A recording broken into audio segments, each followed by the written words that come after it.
Brilliance Audio presents Gone to Darkness by Barbara Nickless, performed by Emily Sutton Smith. To Kristen Muller, Leslie Alpin Wharton, and the wonderful Waldo women, we helped each other rise from the ashes and find our wings again. And most especially to Susan Ruan McConnell, my dear friend, you flew all too briefly. The coming dark. He loved that the room was always cold. He loved that down here, far below the cheer of man's normal haunts, the air carried a bite like the bright edge of a knife. Down here his fingers turned clumsy, snot dripped from his nose, his breath hung in the air from the bellows of his lungs. Sometimes the room seemed alive, as if he stood inside a beast of stone and steel. Water seeped down the concrete walls, pipes groaned overhead, bare bulbs cast a weak light, while the walls gathered shadows to themselves. A rusty drain in the middle of the floor emitted a sharp stink that caught his throat and made his eyes water. Far below, something long dead still lay rotting in the dark, dense earth. Here, in this room, anything felt possible. Here, everything was right. And so he made the room a shrine. Taped to the walls, newspaper clippings, articles from the internet, files from hacked databases. There were illegally obtained service records and transcripts from phone calls. He'd spent months collecting every scrap he could, so he could take her in, so he could inhale her. He'd arranged everything in chronological order, from her late teens, sporting events, prom, graduation, through her marine career and into her time with the railroads, a life recently made public in the Denver papers, which had made his job easier.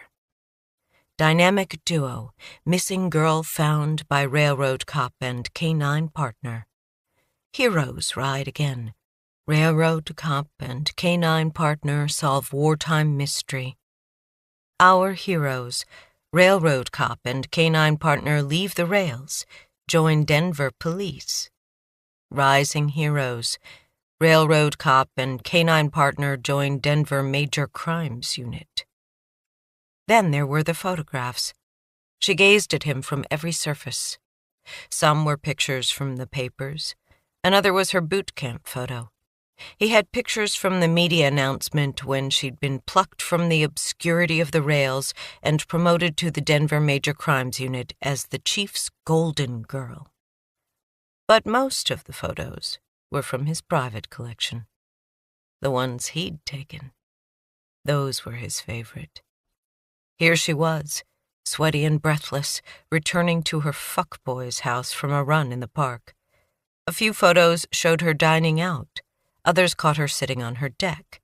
And in another picture, he'd snapped her as she exited her police-issued Chevrolet Tahoe. He had two from when she'd walked nude past her bedroom window. And he had a single picture from the party the railroad had thrown for her just the night before, taken from his dimly lit place at the end of the bar. He breathed with the room, with the drain and its stench, the thrum of the pipes.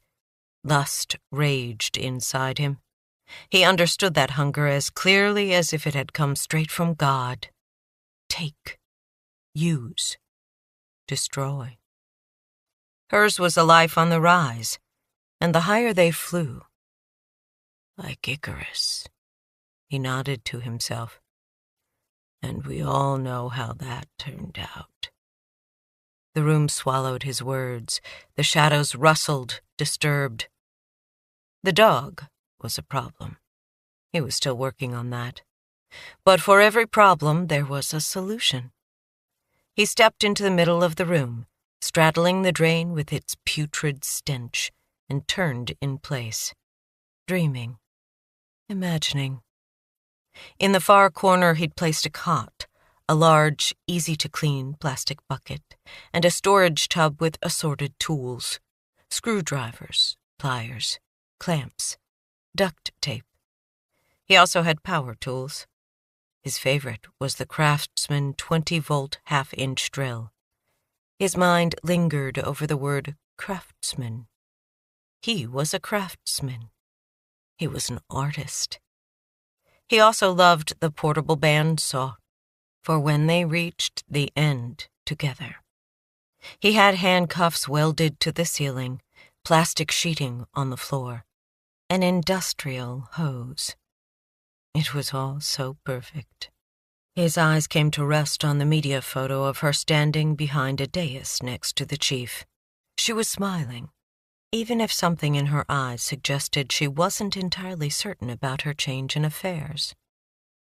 "Crash and burn, baby," he whispered. "Just like Icarus. Crash and burn." Chapter 1. To hell with their laws and restrictions.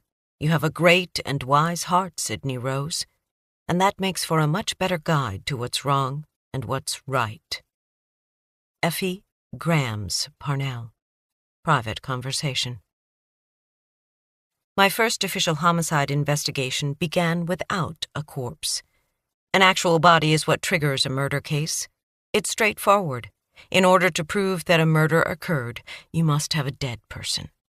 Corpus delicti, the courts call it. Latin for body of the crime.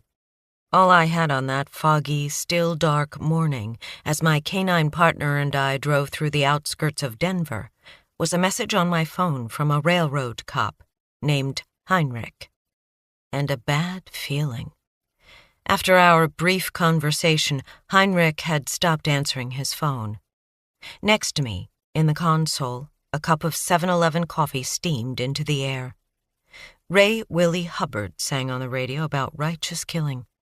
I drove with both hands on the wheel, as patches of the highway were slick with black ice.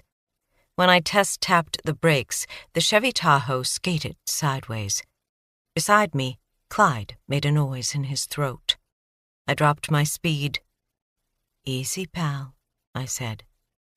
Oncoming headlights flared against the windshield, skirted off the side windows, then vanished behind us, taillights aglow like baleful eyes. The date was March 15th, the Ides of March, when assassins bare their knives.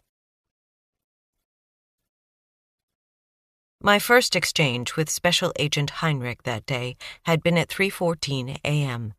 This was after I discovered he'd pilfered my blue and silver detective shield.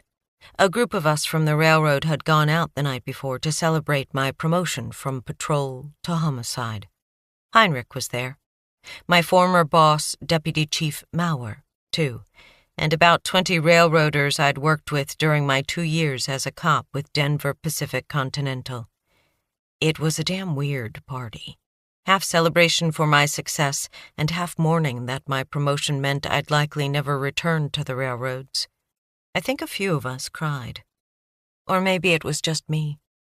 3 drinks in and still hung up on whether I'd made the right choice to put the railroads in my past. In Denver PD, I was the golden girl on the fast track. 6 months in patrol, and now 3 weeks into my on-the-job training as a homicide detective with the Denver Major Crimes Unit. My serendipitous rise had coincided with a nasty series of sexual harassment charges inside the department. The chief needed to show the good citizens of Denver that their police had a zero-tolerance policy toward caveman behaviors, and that they enthusiastically promoted women, which was where I came in. Sydney Rose Parnell, poster child. I test-tapped the brakes again, felt the tires grip, and rewarded myself with a one-handed sip of coffee. I was officially on probation for 3 more months. Screw up, and I'd be back in patrol.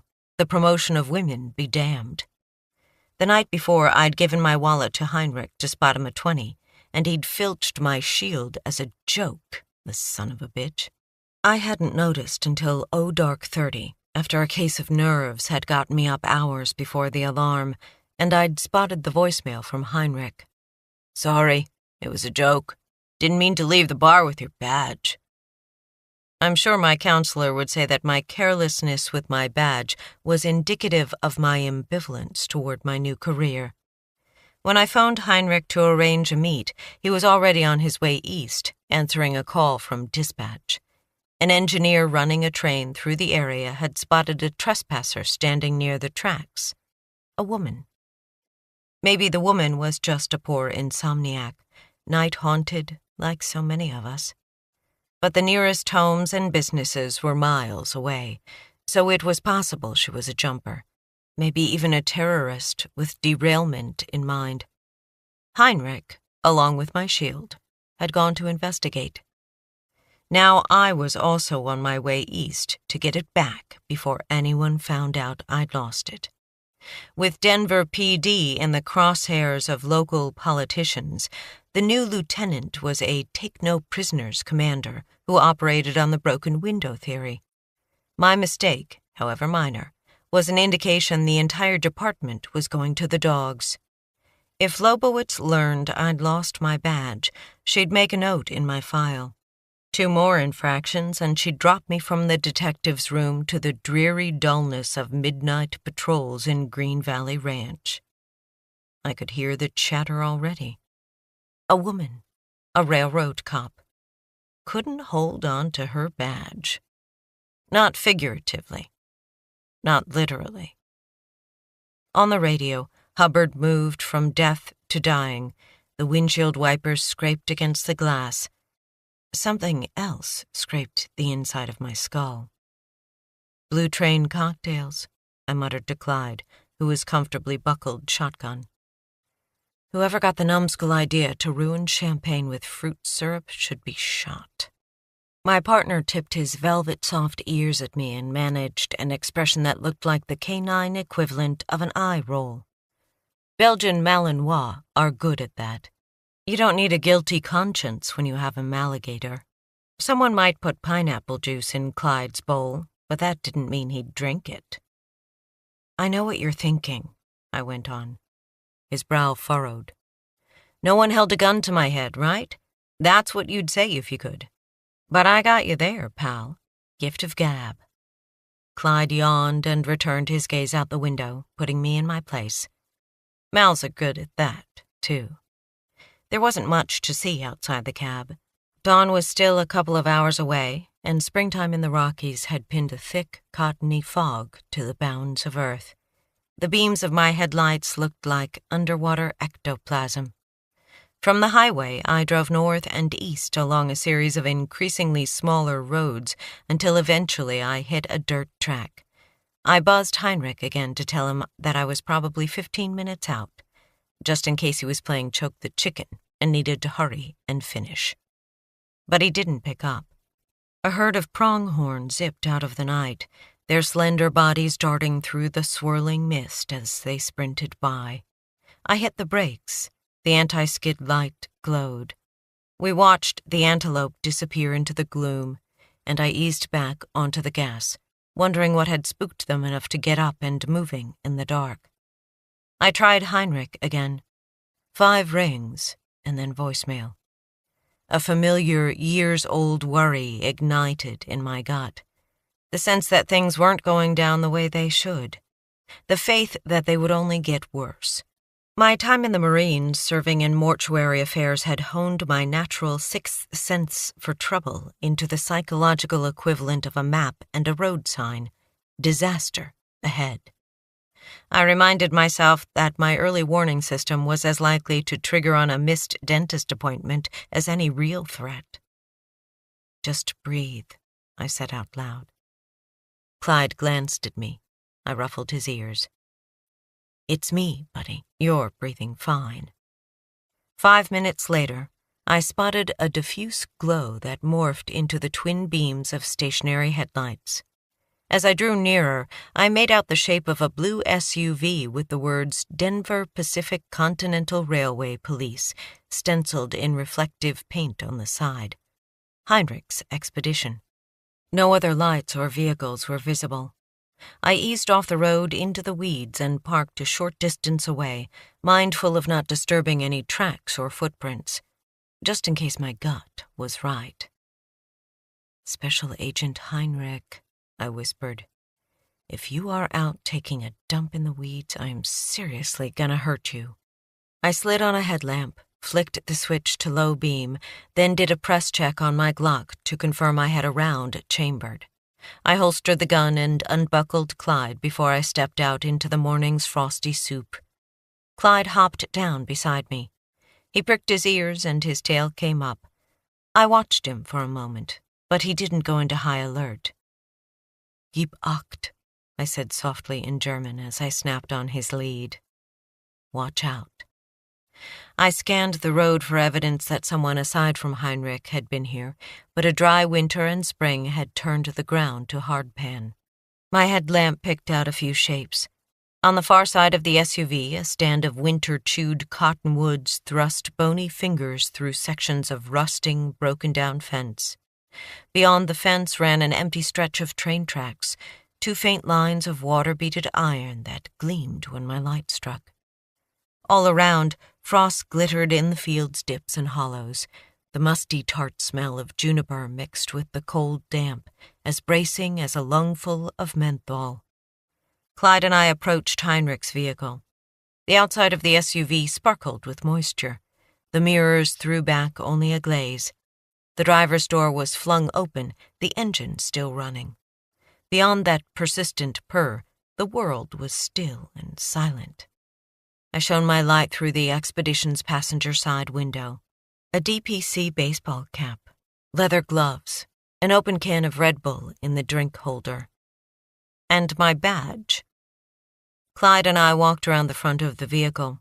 I reached into the cab, turned off the engine and headlights, and grabbed my shield.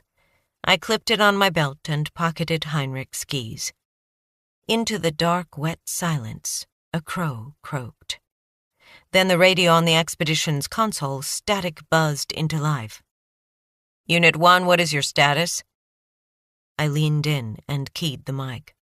"This is former Special Agent Parnell. I'm at Heinrich's vehicle now. The officer has vacated the vehicle. I'm going to look for him." "Roger that. Good to hear your voice, Sydney. You need backup from Denver PD?" I sure hoped not. "I'll let you know." After I signed off, I watched Clyde for a minute to make sure he hadn't transitioned into red alert.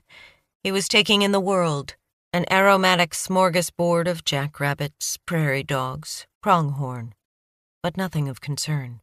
He met my gaze as if to ask when we were going to get a move on. "Greg!" I shouted.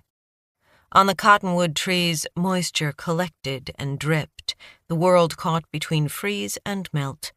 The air bit through my wool jacket. I leaned again into Heinrich's vehicle and grabbed one of the leather gloves. Then I pulled Clyde's Kong from my pocket, waving the hard rubber toy that signaled it was time to get to work. Clyde wagged his tail. "Let's do this, boy." I held out Heinrich's gloves and gave Clyde a good whiff. Then I raised my arm. I often used a mix of English, German, and Hebrew commands with Clyde. It was a good way to confuse the bad guys. Now I cried, "Seek." Clyde thrust his nose into the air. He was an air-sniffing dog, not a ground tracker. But he soon lowered his head and began to sample closer to the ground. Humidity pushed odors toward the earth. Foggy, windless days distributed a person's scent over a wide area. Not ideal conditions. But a minute later, Clyde had something and took off. The cotton-shrouded world jumped and swayed in the beam of my headlamp as I followed him, his long lead firmly in my grasp. He made a beeline for the tracks. Then just before the fence, he veered right, his path paralleling the rails. Night fog swallowed our vehicles. Clumps of winter gold grass crunched beneath our feet. Although it was March, Mother Nature cared nothing for a human's idea of springtime. The fog was denser here than on the highway, a gray-white clot reflecting a mysterious luminescence. Trees and hillocks popped up like fright house wonders and vanished almost as we walked by. Clyde slowed. He trotted forward, then back, then struck off at an angle. He disappeared into the fog, his lead trailing after him like one of those toy leashes that seemed linked to an invisible pet. Then his lead quivered and went slack. He'd found something. I plunged into the white shroud after him, the beam from my headlamp bouncing against the fog and refracting at weird angles. The light caught Clyde first, then illuminated the sprawled, motionless form of a man lying on his back. Particles of light hit on the Denver Pacific Continental patch on the sleeve of his jacket. Greg Heinrich. I closed the space between us. Pass auf, I said to Clyde. Guard. I knelt, touching 2 fingers to Heinrich's neck. A steady pulse beat beneath his cold skin. Gently, I turned his head and found a lump the size of a baby's fist above his right ear. I did a quick survey of his body but found no other injuries. I called in a Code 9 for medical assistance. Dispatch took the details of Heinrich's injuries and location and routed an ambulance in our direction. Heinrich, I snapped. Wake up! No response. I peeled back each eyelid with my thumb and shined my headlamp on the irises. The pupils were of equal size and contracted nicely. I released his lids. Greg! He moaned. The hell? We gotcha, buddy, I said. Help is on the way. Can you hear me? Dear God, he whispered. He opened his eyes, winced at the light. I aimed my headlamp away. Sorry. I feel like shit. You look worse. You got hit pretty hard. By what? I was hoping you could tell me. He raised a hand toward his head. Hurts like a mother. I caught his fingers. Wait for the EMTs. I was on call, he frowned. Wasn't I? I figured you were off sneaking a smoke. Dispatch sent me. I remember that. Then he closed his eyes, opened them. How bad's my head? You've got a knot the size of Rhode Island up there, but that's good. Means the swelling is going out instead of putting pressure on your brain. You remember seeing a woman? A woman? Was that the call? His freckles were dark against his pale skin. Ah, shit. If I was clocked by a woman, I'm going to look like an idiot. You don't need a woman for that. Do you remember her? I don't even remember getting hit. I must have blacked out. That's not a good sign, is it? You got a concussion. Doesn't mean it's long-term serious. Speech is good, eyes are good. But my guess is you were out for 10 minutes or more. You feel all your fingers and toes? He moved around. Yeah. You want to try sitting up? He levered himself onto his elbows and tried to work his way up into a sitting position. His face went from the color of old ice to new snow. We'll wait a bit on that, Lone Ranger. I slid out of my jacket, folded it, and used it to prop up his head and shoulders. Let's stay horizontal for now. Howard is going to fire my ass. Nah, he'll just run your ass through a thresher, I said. Wait. Heinrich tried again to sit up. Is my truck still here? I put my hands on his shoulders. It was 10 minutes ago. I left it running, didn't I? You must have seen something. Exited the vehicle in a hurry. My truck. It's fine. What would make me do that? Question of the hour. I turned his hand over and dropped the keys into his palm. Now, will you take a minute? I need to think. Heinrich closed his eyes. But don't sleep. No. Heinrich opened his eyes. I rocked back on my heels, shivering in the cold. Whoever had thumped Heinrich was long gone, I figured. Hitting a cop, even a railroad cop, was a good way to 3 squares and a long-term piece of solitary real estate. Any self-respecting criminal would be miles away by now. But maybe he, or she had left a clue. "I'm going to take a look around," I said. "But let's get you to your truck first. You think you can walk?" "You aren't supposed to do my job." "Someone has to." Sweat popped on Heinrich's forehead. "I'm gonna puke." I helped him turn his head, and he vomited onto the grass. Gently, I settled him back down. "Maybe help me to my truck in a little bit," he said. "Sure. You all right if I leave you for a few minutes? Where's your phone?" "Coat pocket." I found it and placed it in his hand. "I'll be back in 20. Call me if you feel worse, or if you hear or see anything." For a moment he looked panicked. "You think he's still here?" "So maybe it was a he?" "Big motherfucker. That's my story." "Well, there's no vehicle. And Clyde's calm. I think it's just us. You got your gun?" His right hand fumbled down to his holster. "Yeah." "We won't be long. Hang tight. And don't shoot us when we come back." I got to my feet, took Clyde's lead, and, knowing I could do nothing more for Heinrich at the moment, headed out. I directed my partner toward the train tracks, and when my headlamp picked out the iron railings, we made our way over the broken-down fence and walked parallel to the tracks. We stayed a safe distance away, mindful that a train could appear at any moment. 50 yards on, Clyde slowed and hesitated. His ears swiveled and his nose came up. I signaled through the lead for him to stop, and then I turned slowly in a circle, watching for the headlamp to catch something. There, a flash of gold in the grass. Clyde barked. Sudden shapes materialized in the fog. One pronghorn and then another leapt past, maybe the same herd we'd almost crashed into earlier. We'd crept upon them from downwind, and now they bolted, heading away from us and from Heinrich, vanishing into the darkness. A rush of hooves and horns and the smell of wildness.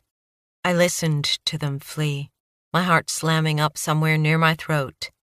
When they were gone, I looked back at the ground. The light struck a small, upright cross made of 2 unbent paper clips held together by a rubber band and pushed into the ground. Coiled around the cross was a gold pendant, strung by a loop onto a thin gold chain. Chain and pendant were spattered with red. I crouched and leaned in. The medallion showed an image of a woman. At the top were the words, "Our Lady of Guadalupe." At the bottom, "Pray for us." Not just any woman. The Virgin Mary. Smears of red darkened her face. Behind me, Clyde gave a soft whine. I looked over my shoulder at my partner. He'd lowered his tail and pinned his ears to his skull. A shiver slipped down my spine. "What is it, boy?" But he was staring past me. I pivoted. There was only the fog. It swirled and eddied around us, pushed by nothing that I could detect. After hundreds of patrols in hostile territory, my partner had returned from Iraq with a direct channel to a world I couldn't see. A brilliant canine intuition built on smells and sounds and God knew what else. All of it hidden to humans. This was Clyde's gift from the war, much like my own gift, which was visitations from the dead, ghosts from Iraq, and from the more recently deceased. Clyde's behavior now, the shivering, the tucked tail, struck me as the death fear, as if he'd caught a scent of something once terrible that was no longer here. I stood, and the headlamp tossed shadows across the grass. A fly rose into the air, a dance of iridescent blue moving in and out of the light. On the ground below lay a ripped piece of peach chiffon fabric, ornamented with lace and pearls. Another fly crawled along the edge, sluggish in the cold. The cloth glimmered with fresh blood. Clyde leaned into me while I played the light back and forth between the cross and the cloth. Taken together, the items formed an eerie tableau, as if someone was trying to send a message. a cry for help, mute and unnoticed, save for the passage of a train. Chapter 2.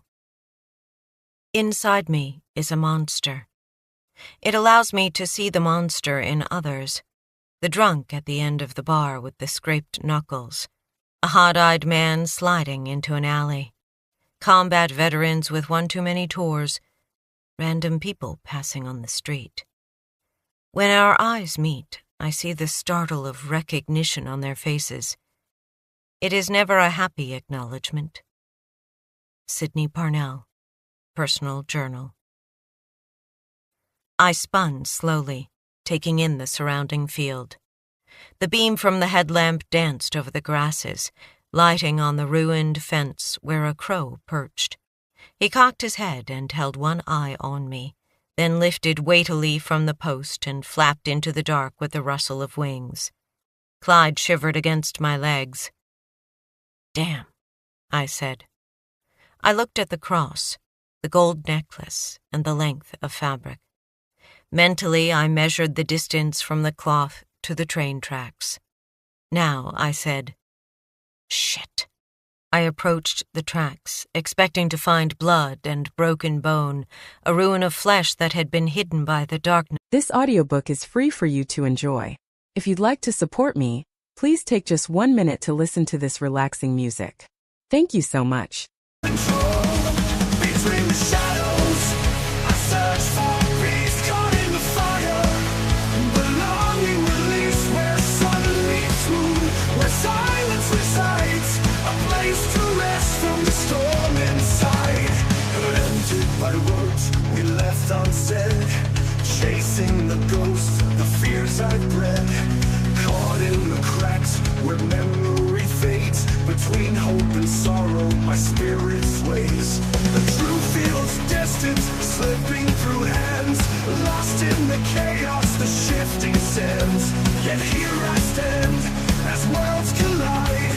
Fighting to find what's buried inside. Between the shadows, I search for peace caught in the fire. Belonging release where sun meets moon. In the fog, an added reason for Clyde's unease. But the tracks were clean. I walked east and then west along the rails for a few hundred yards, but found nothing more than the desiccated carcass of an antelope. I circled back to the cross and the fabric. A woman, the engineer had said, standing near the tracks, there and gone as the train whipped by. Suicide or homicide? Victim or predator? Heinrich was 6'3". It would take a hell of a tall woman to land a blow on his skull, big a target as it was. So where was she? "We've got ourselves a mystery," I said to Clyde. He looked as unhappy as I felt. We returned to Heinrich, shouting to let him know of our approach. He'd managed to wrestle up to a sitting position, and his face had regained its color.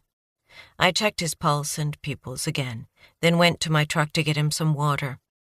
When I returned, I crouched and passed him the bottle. "Sip it slowly. You still nauseous?"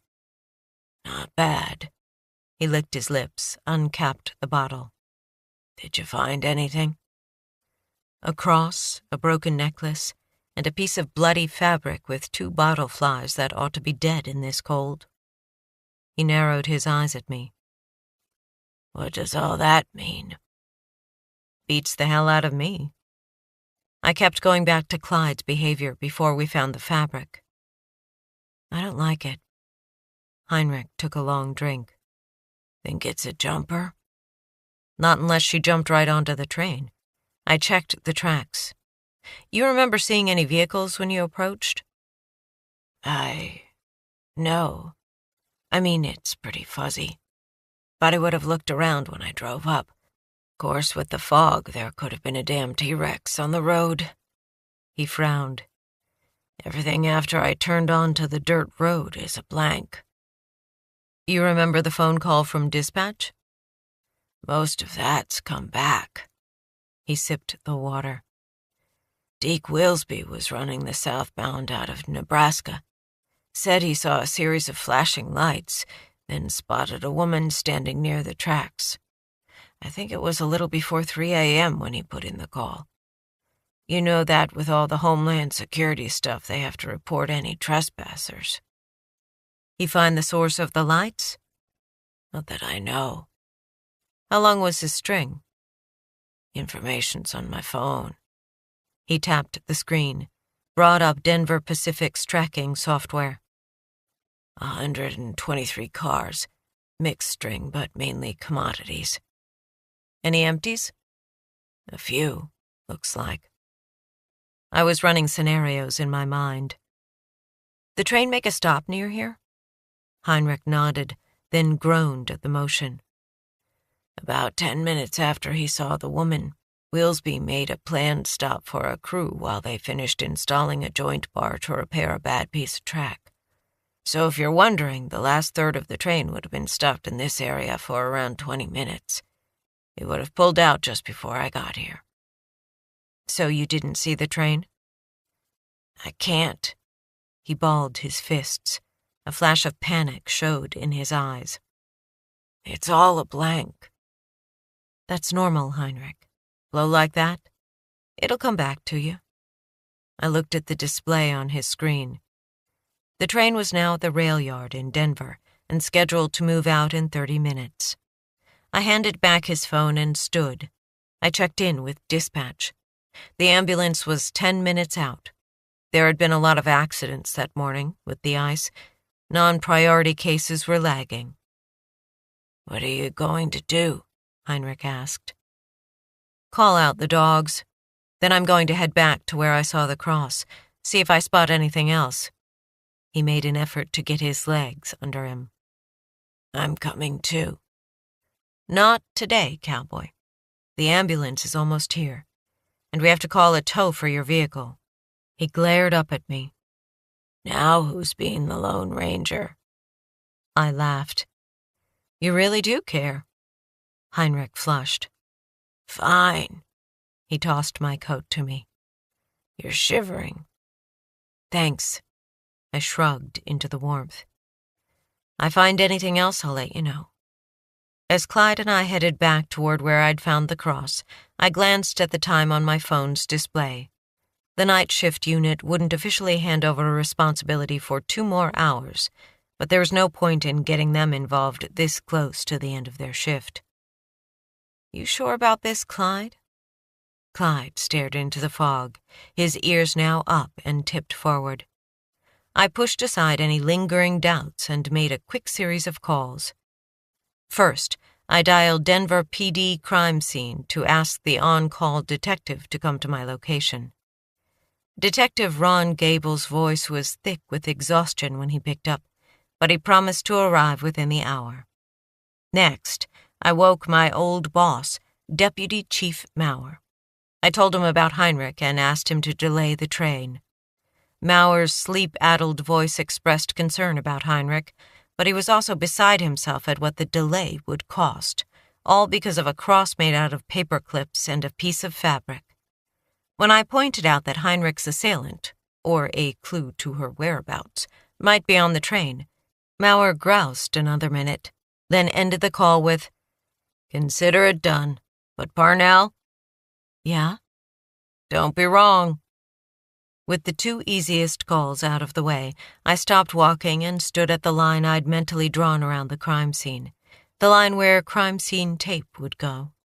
Clyde stopped next to me and took in the air, still on guard. I hesitated, my index finger poised over the number for my trainer/partner in the major crimes unit. The faint trace of a breeze sighed past, cooling the sweat on my face. Detective Len Bandoni had carried a hate for me for over a year. We'd met when he was my lover's partner, and I was a railroad cop pulled into their murder case. Bandoni saw me as nothing more than an uppity security cop. The fact that he neither liked nor trusted women merely strengthened his animosity. In my dark moments, I figured Lieutenant Lobowitz's decision to pair us up was meant to test me and punish the anti-feminist Bandoni. In even darker moods, I was certain that Lobowitz wanted to drive out the previous lieutenant's golden girl, and Bandoni was the perfect man for the job. I lifted my chin and tapped my partner's number on the screen. He answered with a growl. "The fuck?" I wondered if he'd bothered to check caller ID before answering. "It's Parnell." "I got eyes," he said. "You've decided to quit?" "Only after you're a broken man." There was a long enough pause that I wondered if he'd set down the phone and wandered away. But then I heard him breathing. "Bandoni, we've got something." "What?" I filled him in on what had happened, the woman seen by the engineer, Heinrich's assault, the cross, the necklace, and the bloody fabric. The fact that the train had been stopped in the area for half an hour. "Those flies," I said. "They had to come off the train. They'd be dead otherwise. As soon as the crime scene detective gets here, I'm heading to DPC's rail yard to look over the train." "Look it over for what?" I blinked.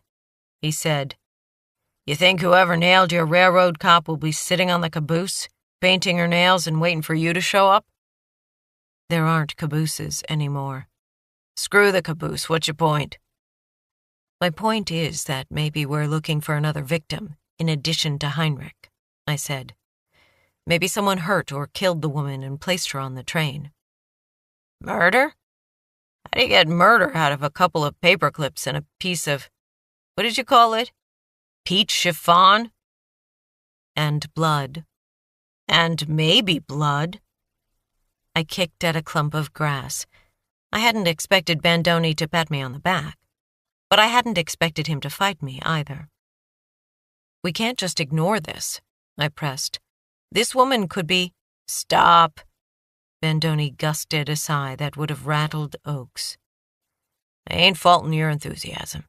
You're young, you're new, you've got a lot to prove, I get that. But it's not our job to find people. Not dead people and not live people.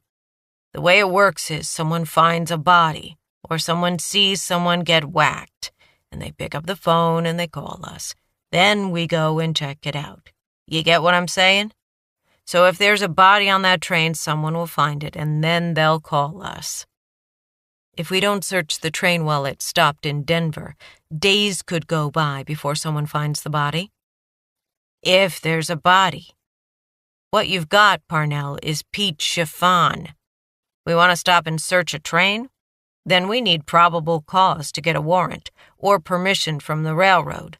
I'm sure they told you about that in cop school." I watched the mist thin to the weight of spider silk, while Bandoni launched into a lecture about reasonable suspicion versus probable cause. He was being an asshole, hammering home things I already knew. "And," he went on, "if there is a body, by then it will be in someone else's jurisdiction." Now he was testing me. If someone had been killed in Denver, it was Denver's case, and no self-respecting murder cop would try to pass the buck. For detectives, finding a killer was a moral obligation. I kept kicking at the grass while my pulse jackhammered under my jaw. I wanted to tell Bandoni about my sixth sense, my war-given superpower, and about Clyde's canine clairvoyance. But doing so would be like handing Bandoni a shovel while I stood next to an open grave. "What's up with you playing pass the buck?" I said, calling him on his bluff. "The hell's that supposed to mean?" Under the force of my kicks, the dirt around the grass came loose in clots. "I mean, why do you want to dump this on a department in another jurisdiction? Even if it's only an assault, it's our assault." "What's up with me? You need to pull your head out of your pretty little ass.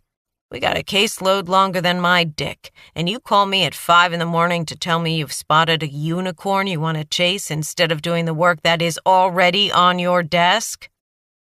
His voice boomed over the speaker. Clyde looked up, a frown between his dark eyes. My shoulders came up. "You know damn well that if we wait, it's going to be that much harder to find Heinrich's assailant. Not to mention a killer, if that's what we've got. We won't be hours behind. Whoever catches this will be days late, and we both know what that means when it comes to solving cases. Another long silence on the phone. Far away, but coming closer, the call of a siren rose and fell. I stared across the field at the necklace with its ugly red spatter of blood, at the torn cloth. Bandoni said, "How do you even know it's blood?" I took that as victory. "There are flies all over it." 2 flies, perhaps, did not count as a multitude, but I didn't elaborate. "Chocolate looks just like blood." That's why I called crime scene, to tell us if it's blood and if it's human. Ah, Jesus. "Someone knocked a railroad cop unconscious," I reminded him. "Probably thought it was you," Bandoni muttered. "Excuse me?" "Look, Parnell, I'm not arguing that there was a crime. The assault on the railroad bull, for starters, felony, right there.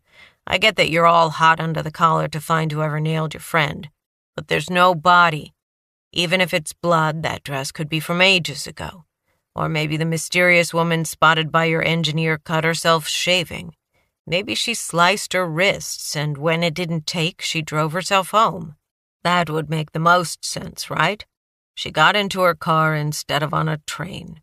He grunted. "You gotta have more dots before you start connecting them." I opened my mouth, closed it, acknowledged to myself that an unconscious cop, an anxious dog, and a piece of bloody fabric did not a murder make. "Start thinking like a cop," he said. "Turn it over to the guys handling assaults. If someone finds a corpse while that train's still in Denver, then it'll be ours. But, or go right on down to the rail yard, poke around to your heart's content. See if I give a fuck. Then explain it all to the lieutenant when you finally get into work." He hung up. I looked at Clyde, who returned my gaze with a furrowed brow. "You think I'm crazy, partner? If I'm wrong about what we're looking at, this could end our career before it even starts." Clyde leaned against me. I rested my hand on the curve of his skull. Dogs were more honest than people, more in touch with the things we tried to explain away. As far as Clyde was concerned, something had gone down here. But Bandoni was right. No body, no missing persons report, no witnesses other than a sleepy engineer working the midnight shift who might have been making mermaids out of manatees. I had only my partner and my gut. And sometimes that was all you had, because sometimes people just vanished, and not of their own volition. I couldn't let it go. Chapter 3. I don't need saving. I can be my own damn white knight. Sydney Parnell. Conversation with Detective Michael Cohen. Detective Ron Gable of the Denver Crime Lab arrived 5 minutes after the ambulance left with Heinrich. Clyde and I went to greet him as he pulled in next to my Tahoe. Gable unfolded his lean body from behind the steering wheel and stepped into the pre-dawn. A tall man with close-cropped gray hair, focused blue eyes, and a lively expression. Gable had been a cop for longer than I'd been alive, even if he didn't carry himself like a man twice my age. Marathons, 14ers. He was the starting pitcher for the department's baseball team. Crime scene dicks against detectives from major crimes. Crime scene always won. And Gable was the biggest part of that. He had bags under those baby blues now, though, and he'd skipped the shave. I said, "I got you out of bed, I hope." "Sofa. I was taking 20. We shook hands, and then he squatted and gave the fur along Clyde's neck and back a good roughing. I was anxious to get to the crime scene, but I let Gable set the tempo. "Busy night?" I asked. "A stabbing outside a bar on 11th. You know the place with the mechanical bull and $2 drinks from 10 to midnight?" I don't know if it's the alcohol or the bull that turns men into either poets or fighters. Then I caught a hit and run on Downing. He closed the car door, moved toward the trunk. Don't take this wrong, Sydney, but I'm hoping you've got a whole lot of nothing. You talked to Bandoni. He said you were a little uncertain about the evidence. I'm guessing those weren't the words he used. Gable smiled and popped the trunk. I got the gist. He rummaged a headlamp out of a plastic crate, then passed a large canvas bag to me. I heard the clink of stakes as I swung the strap over my shoulder. Gable grabbed a silver-sided case and closed the trunk.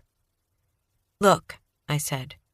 If it's nothing, then all we've lost are a few hours and a little sleep, right? I didn't mention the delay of train costs.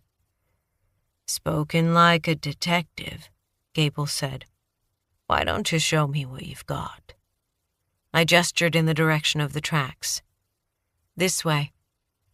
Ron Gable was one of the best crime scene guys working for Denver PD, according to pretty much everyone. I knew this personally from our brief encounters when I'd been a railway cop, and also from our conversations around the project I'd been assigned as part of my 3-week training period, processing years-old rape cases that had never been solved. Gable had agreed to help me with the backlog of rape kits, and he both guided me through the process and shared the load. In his late 50s, he'd been around long enough to see things change in the department. Not just new technology, he told me, but a changing culture, like new dress codes and the rule against cursing in the detective's room. We'd gone from being cowboys to toe-the-line professionals. No one was sure if the change was for the best. I stopped next to the clump of trees I'd destroyed earlier and pointed. I figured we'd run tape here, I said. The soiled cloth and the rest of it is just over that rise. Seems about right. He paused long enough to push a single stake into the ground. Let's get closer. With the world growing lighter, the makeshift cross seemed even more forlorn than before. Weightless, almost invisible, I imagined the woman bending down, pushing the thin wire into the hard earth, removing her necklace just before someone grabbed her dress and ripped it. Gable's voice brought me back. You make that mark? I followed the direction of his finger. On the far side of the cross, a section of the soil had been smoothed flat, with a little ridge of dirt on each side. I shook my head. I didn't get that close. Sure looks like someone scraped across the ground with the toe of their shoe. Or a boot, rather.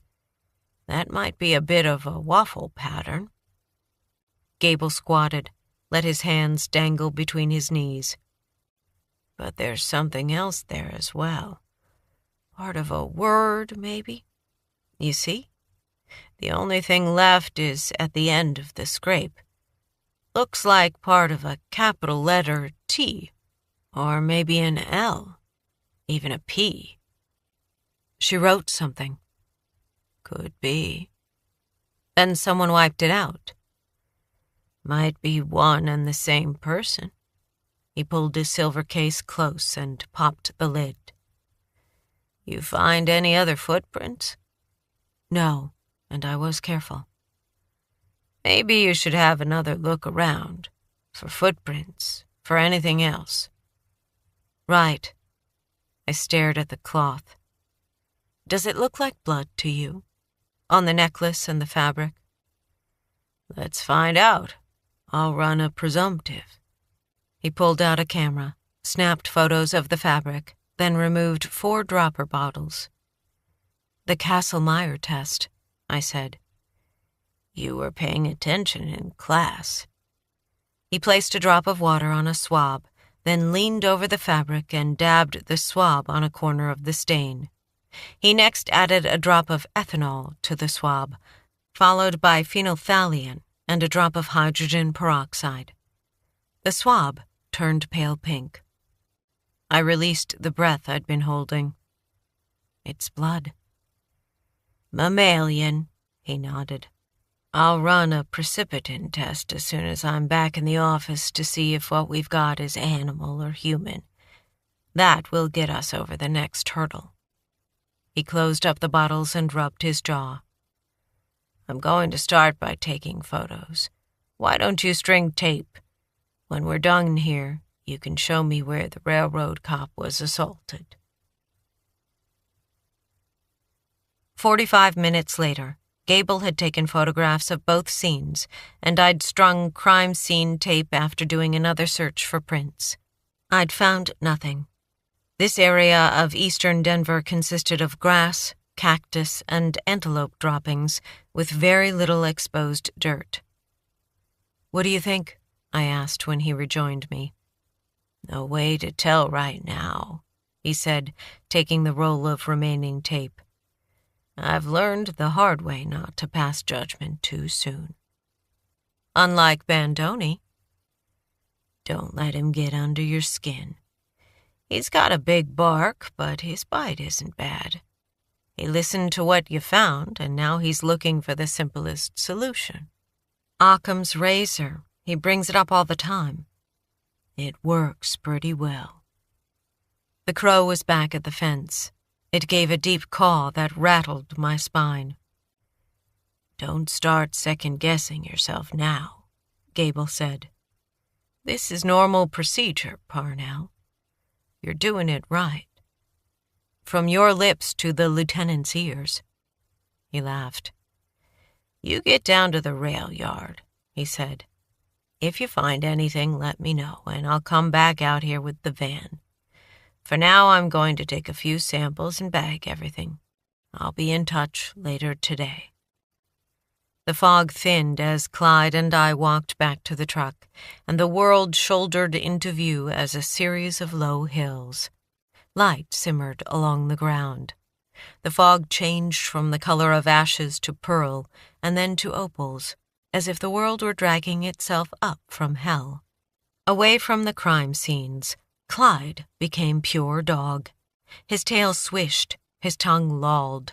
He nudged up against me, then bounded ahead in the direction of the vehicle. He bore only a faint limp from when he'd been shot 6 months earlier by a man trying to keep secrets from the world. My sense of service, instilled by the Marines, was one reason I'd switched from railroad bull to murder cop. But Clyde was an even bigger reason. My original post-Iraq decision to work on the trains had been meant to provide the two of us enough quiet and space to heal from the war. But things hadn't worked out that way, and Clyde had been injured twice. My lover, Detective Michael Walker Cohen, assured me that being a murder cop was nothing like what you saw on TV. It was more a matter of single-minded persistence, sitting in front of a computer screen or working the phone, making the occasional walk across the plaza to the crime lab. Lots of paperwork, lots of witness interviews, lots of time spent waiting. As I watched my canine partner celebrate the day, all that sounded pretty good. I reached for my phone, wanting to call Cohen, to get his advice. But I hesitated. Cohen had transferred to the sex crimes unit 3 months ago. He had his own caseload to deal with. Plus, I'd promised myself I'd make it on my own and not lean on my boyfriend. I didn't want to succeed because I had a former murder cop in my back pocket. I let my hand drop. My counselor had pointed out something when I told him about my career change, that perhaps I hoped to find in the police department that same sense of family I'd had with the Marines. That sounded good, too, if I could work my way past Bandoni. But I missed the trains. Clyde came running back. I dropped my hand to his head, ran my fingers along the sensitive edges of his ears. Then I let all my doubts about pursuing this new path roll over me. I breathed in the cold prairie air and imagined the rumble of a train. I held myself still for 2 minutes. 5. Then I let it go. However this worked out, we'd manage. The only way to get through this world was to keep moving forward, doing your best not to trip. A flat silver sun heaved itself above the horizon, unspooling a line of mercury where earth met sky. Let's get to work, boy. Chapter 4. In war, there is no future. You do not count on another sunrise, another birthday, old age. You take only that day. None of us knows what lies ahead, but war rolls up the horizon and sets it down right outside your door. Sydney Parnell, Personal Journal. I dialed Bandoni as I drove. By now the workday was underway, and my absence from the office would be obvious. I'm on my way to the rail yard, I said. Not going to let it go, are you? Not until I'm sure. I've heard a lot of veterans are suicidal. It's the company they keep. Ha ha. Another of his gusting sighs. I'm throwing up a smokescreen for you, partner. But you should know that the sergeant's been asking when you'll be in. So has the lobster. I don't know if she's just checking up on you or if there's something else going on. Lieutenant Lobowitz, a.k.a. the Lobster. One of the detectives had given her the nickname because of the way she turned bright red when she was angry, which was often. My mind flashed to the stack of rape kits on my desk, and unease fluttered in my chest. She say anything specific? Nope. I told her you were working something and you'd be in as soon as you could. Thanks. There's your one pass, gift wrapped with a bow. What did Gable say about the scene? Too soon to tell, except the stain on the fabric is mammal blood. You take my advice and call someone about your buddy with the dent in his skull? The rising sun bounced off the rear-view mirror. I tilted it. A detective is going to the hospital to talk to him. And he's still drawing a blank? So far. Fucking railroad cops. For the record, Parnell, you are one pain in the ass. I'll keep you covered with the lobster, but either move fast or bring us something. That shaved a few ounces off the 10-pound stone in my stomach. Will do. And thanks. Don't thank me. If this turns out to be nothing, you're going to have your own personal blood spatter problem. The sergeant's up in arms, and the lieutenant's giving me the evil eye. And there's the fact we got real work to do, starting with those rape kits the chief is asking for. The chief. Remember him? Guy who signs your paychecks? He hung up. Half an hour later, I walked into the control tower at Denver Pacific Continental to get a feel for the magnitude of our problem and see if I could rustle up some help. DPC's yardmaster was a taciturn Russian-American named Sergei Ilyich. His parents had fled the USSR for the US in the late 50s when Sergei was 12. I knew this because Sergei and I had gotten drunk one night at Joe's Tavern after a company holiday party, and he'd been in a rare, whiskey-induced mood to talk. He was well more than twice my age, but we got along fine due to a shared love of fine spirits and a vast experience with trauma. Ever since that night, I think he had a special fondness for me, as he would for anyone who could both hold her liquor and his secrets. When Clyde and I entered the control room, he was staring out at the morning sun, a cup of some ill-smelling brew raised halfway to his lips, the steam curling up like a question mark. Through the glass, the yard was mostly quiet. My train, the train that might or might not hold a body, sat idle. In contrast to the rest of the yard, the roundhouse on the south end of the yard was bustling. As DPC faced budget cuts due to the reduction of long-distance freight, they, depended more and more on patching up the old trains. "You see that coupler on Big Red?" Sergei said without preamble. He could read trains the way a radiologist read MRIs. "Looks like a crack." I stared. "I don't see anything." "Your eyes are untrained."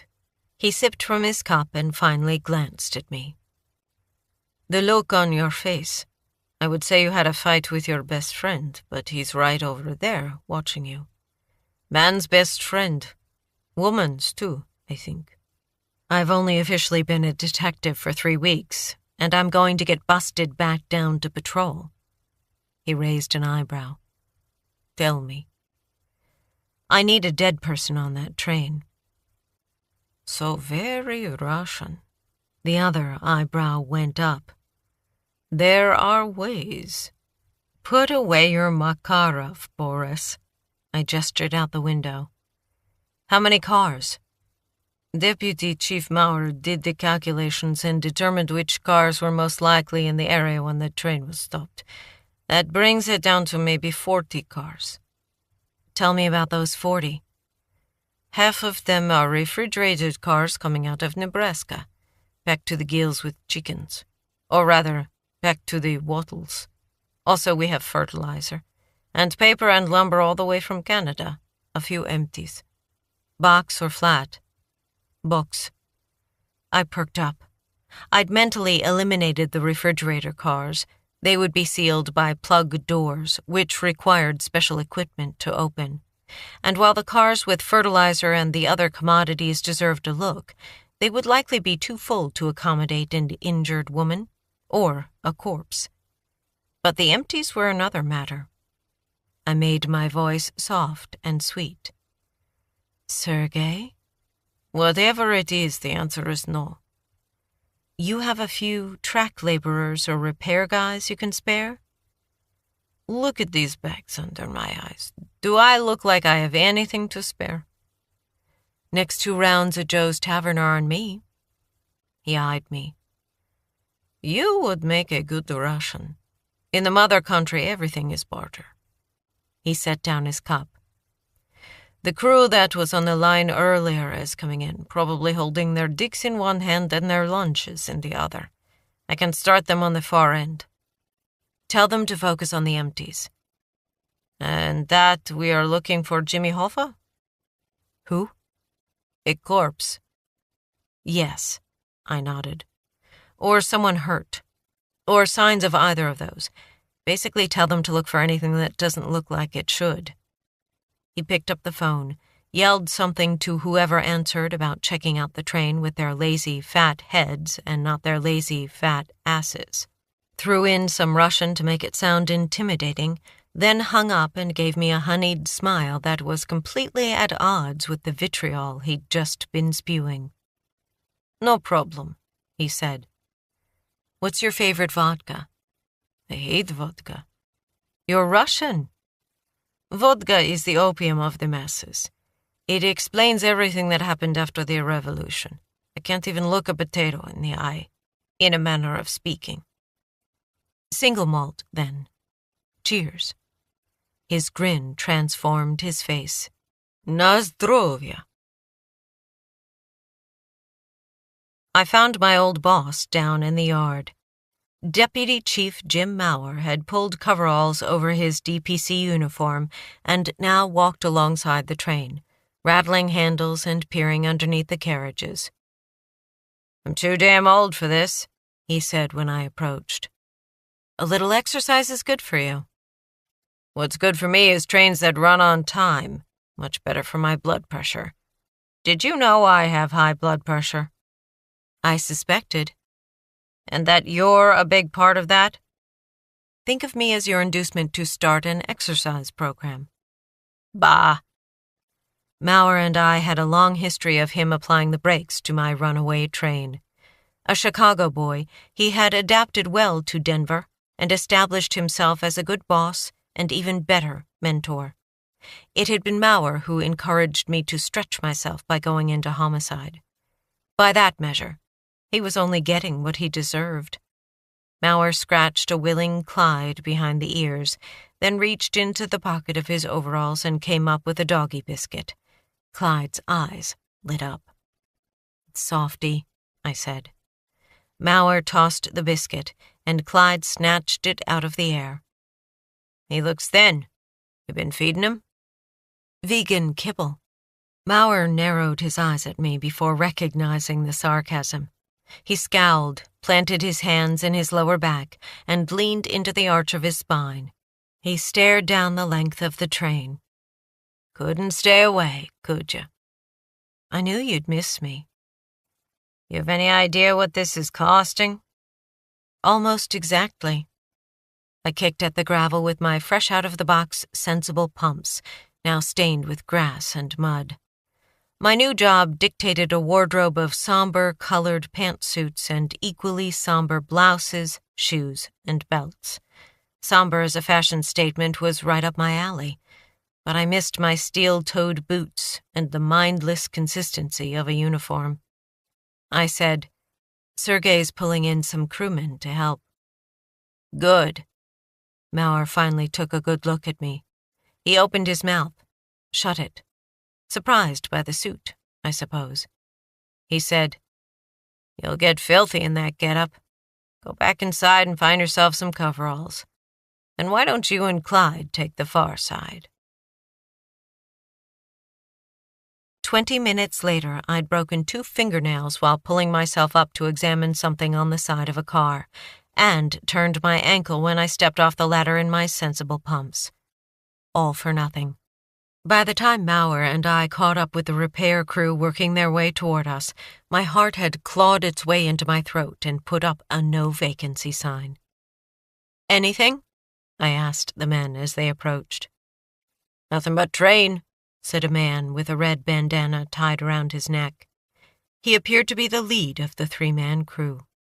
I said, "You looked in every empty?" "That's what we were told to do. That's what we did." "You see anything at all?" "Graffiti. 2 empty liquor bottles and a beer can. That any help?" They were pissed about using their break for a snipe hunt. I wondered if they'd complain to the union. "What about the flatbeds? Any chance that—" "Tight as a drum. No movement," he glared. "Okay with you if we take our break now?" "1 second. I felt Maurer's gaze on me. I didn't look at him. I couldn't take either his pity or his anger. "And the refrigerator cars," I said. "Those were sealed?" "Sure," said the man. "You checked?" "Didn't have to. You can't have a plug door that ain't sealed." Modern-day refrigerator cars used plug doors. Heavier than normal doors, the plugs were designed to roll shut either vertically or horizontally along a track and then move inward to form a tight seal. It was a violation to move plug door cars with the doors open. The cars were checked by the shipper and the crew before the train departed, and on the off chance that a door was left open, the motion of the train would almost certainly close it. "I want to confirm it," I said. "Sydney," Maurer began. "If I'm going down, I'm going down swinging." "One of them did stink," one of the men volunteered. A big-boned guy with a Santa Claus beard. "Like chicken left out to spoil." My heart, still somewhere in my throat, gave a little kick. I gestured down the length of the train. "Show me." "I didn't smell nothing," said Red Bandana. "That's 'cause you need to give up the smokes. You can't smell shit when you're in the bathroom." We caught the stench before the car came into view. A putrid smell like what you got if you tossed chicken scraps in the trash, only much worse. Santa Claus grinned. "Smell it now?" "Damn eyes are watering," Red Bandana said. At the car, we stopped to take in the scene. The importance of first impressions was drilled into detectives during training. You only got your first view of a crime scene once. After that, your brain started sorting everything, deciding what was important and what wasn't. This subconscious process could give you tunnel vision, so I took a moment to study the boxcar. It was typical for its kind, white with a horizontal sliding plug door set in the middle. A logo on the car's side indicated the unit was owned by Cold Ship Distributors, a hub-to-hub refrigerated boxcar service that provided warehouse-to-train cargo transfer across the U.S. Cold Ship had a hub in North Platte, Nebraska. which meant the frozen chickens had probably originated from a poultry processing facility nearby. Vandals had hit the car somewhere along the route. Recently, judging by the brightness of the paint. The graffiti was to the left of the door, a stylized design of uncertain meaning, spray-painted in black, blue, and yellow. "I hate taggers," Maurer said. I nodded. While taggers considered themselves artists and daredevils, to the railroad companies they are a hazard and an expense. I thought of the woman spotted by the engineer. A tagger equipped with spray paint who just happened to be in the middle of nowhere when a train came to a halt? Not impossible. Taggers went to great lengths to find a place where they could practice their art undisturbed. Some even listened to railroad communications or a scanner so they would know when and where trains would be stopped on their routes. But it was a long shot, and it didn't explain everything else I'd found. Even so, I took a picture of the car along with a close-up of the graffiti. Then I turned to Red Bandana. His name was embroidered over a pocket of his coveralls. "Tabor," I said, "can you request a doorbuster, please?" He looked at Maurer, who nodded. Tabor shrugged. "Sure, if that's what you want." 10 minutes later, one of the track laborers drove up in a forklift, a doorbuster mounted on the forks. Tabor raised his voice. "Everyone stand back. If that door's been damaged, the whole thing could come off." We moved away and watched while the driver used the portable bully plug and wench to turn the handle and then pull the door open along its track.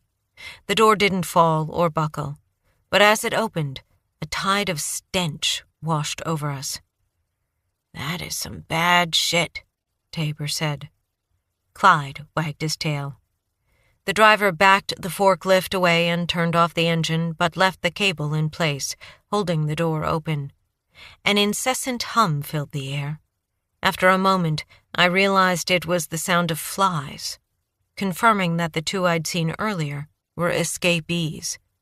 My phone buzzed. Bandoni. I refused the call, then ordered Clyde to stay while I approached the open door. The sun hung in the morning sky, and since we were on the west side of the train, the door yawned into shadows. I yanked on my headlamp and stepped closer, peering inside. Fiberboard cartons filled the interior.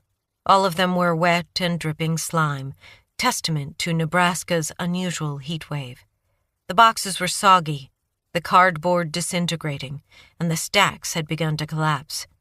There was enough space in the car that some of the boxes had fallen and smashed open on the ground, scattering shrink-wrapped chickens that continued to seep slime. A strange mix of relief and disappointment hit me along with the odor. No body, no murder. I stepped away from the car. "Nothing but chickens?"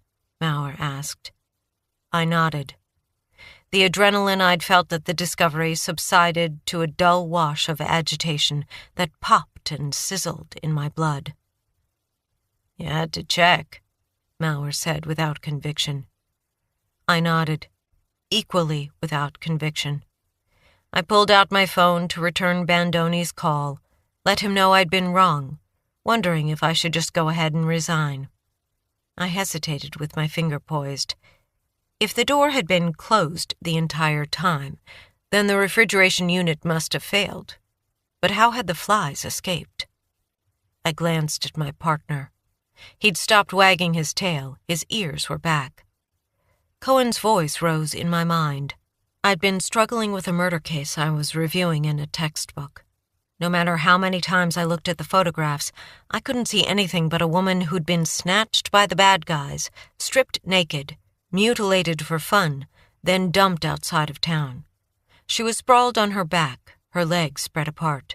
Her clothes were scattered along a dirt road, as if the bad guys had tossed them out the window as they drove away. "You're making assumptions," Cohen had told me. "Look at the injuries again. Widen the scene. Look at the surroundings. Keep your mind as open as your eyes." He'd been right.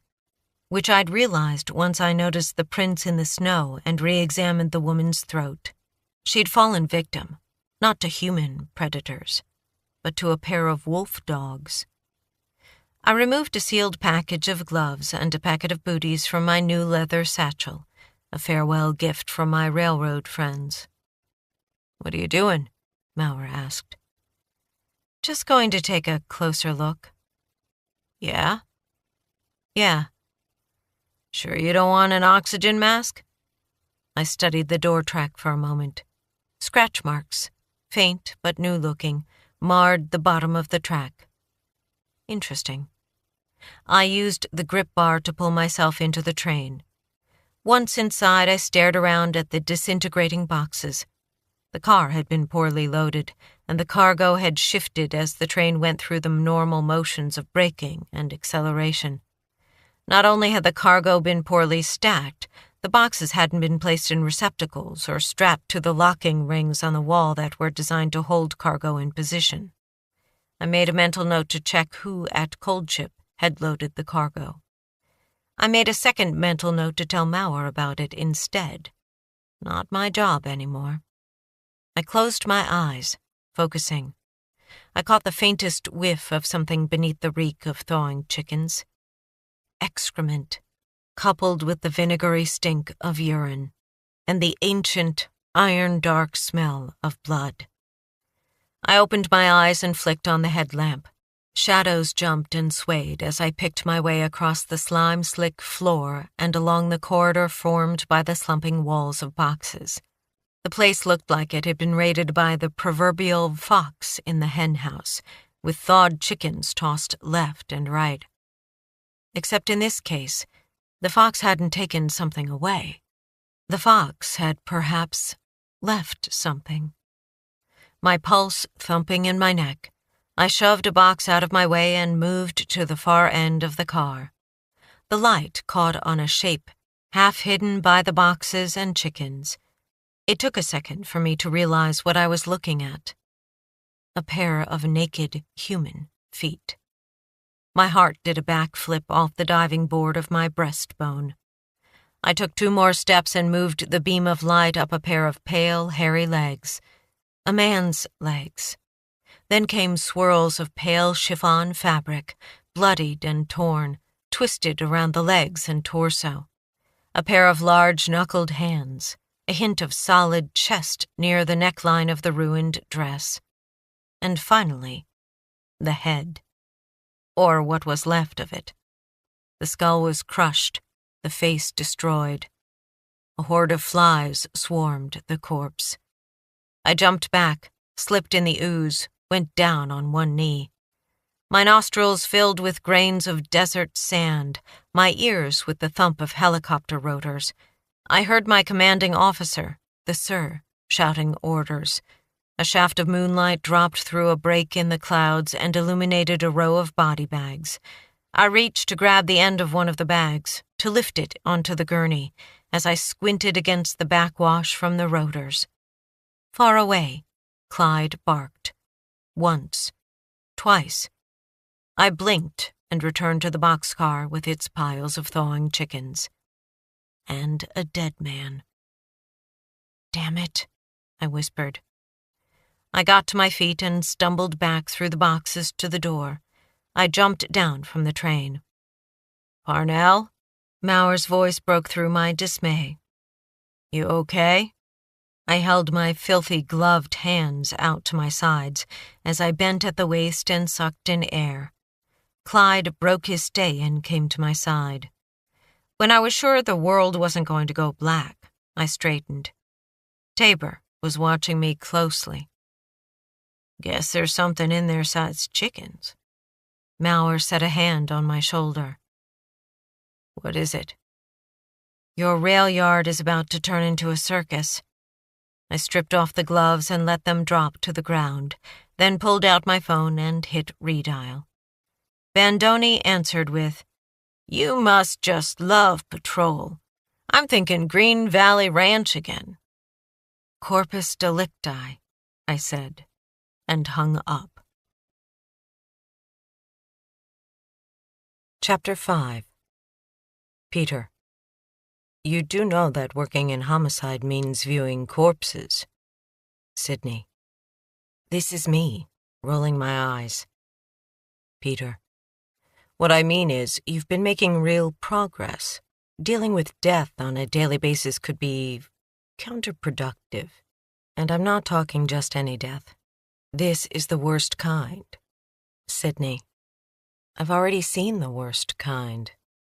Peter, you said you wanted that behind you. Sydney, in Iraq, I handled our dead with profound respect. But there's a difference. Peter, tell me. Sydney, back then, I couldn't get the motherfuckers who killed them. Conversation with Peter Hayes, clinical therapist, VA hospital. Within an hour, the crime scene detectives, the medical examiner and her crew, and the great detective Leonard Bandoni himself had descended on Denver Pacific Continental's rail yard. Bandoni took lead while I watched and learned. My partner could be less than pleasant, but when he was working a crime scene, he turned into a man of thrilling grace, pointing here, directing there, assessing, guiding, questioning, analyzing. Bandoni conducted our somber band like a maestro. Once the M.E., Emma Bell, had removed the body, Bandoni gave Mauer permission to disconnect the car and relocate it to the shelter of the roundhouse so that the rest of the train could get underway. I broke free to get additional information from Sergei about the train, points of origin for the various commodities, and a timeline for the refrigerator cars. Then I stripped off the coveralls, cleaned my filthy shoes with paper towels in the women's restroom, and washed up in the sink. A cautious sniff suggested I wasn't entirely free of odeur de poulet. Clyde found my shoes particularly interesting.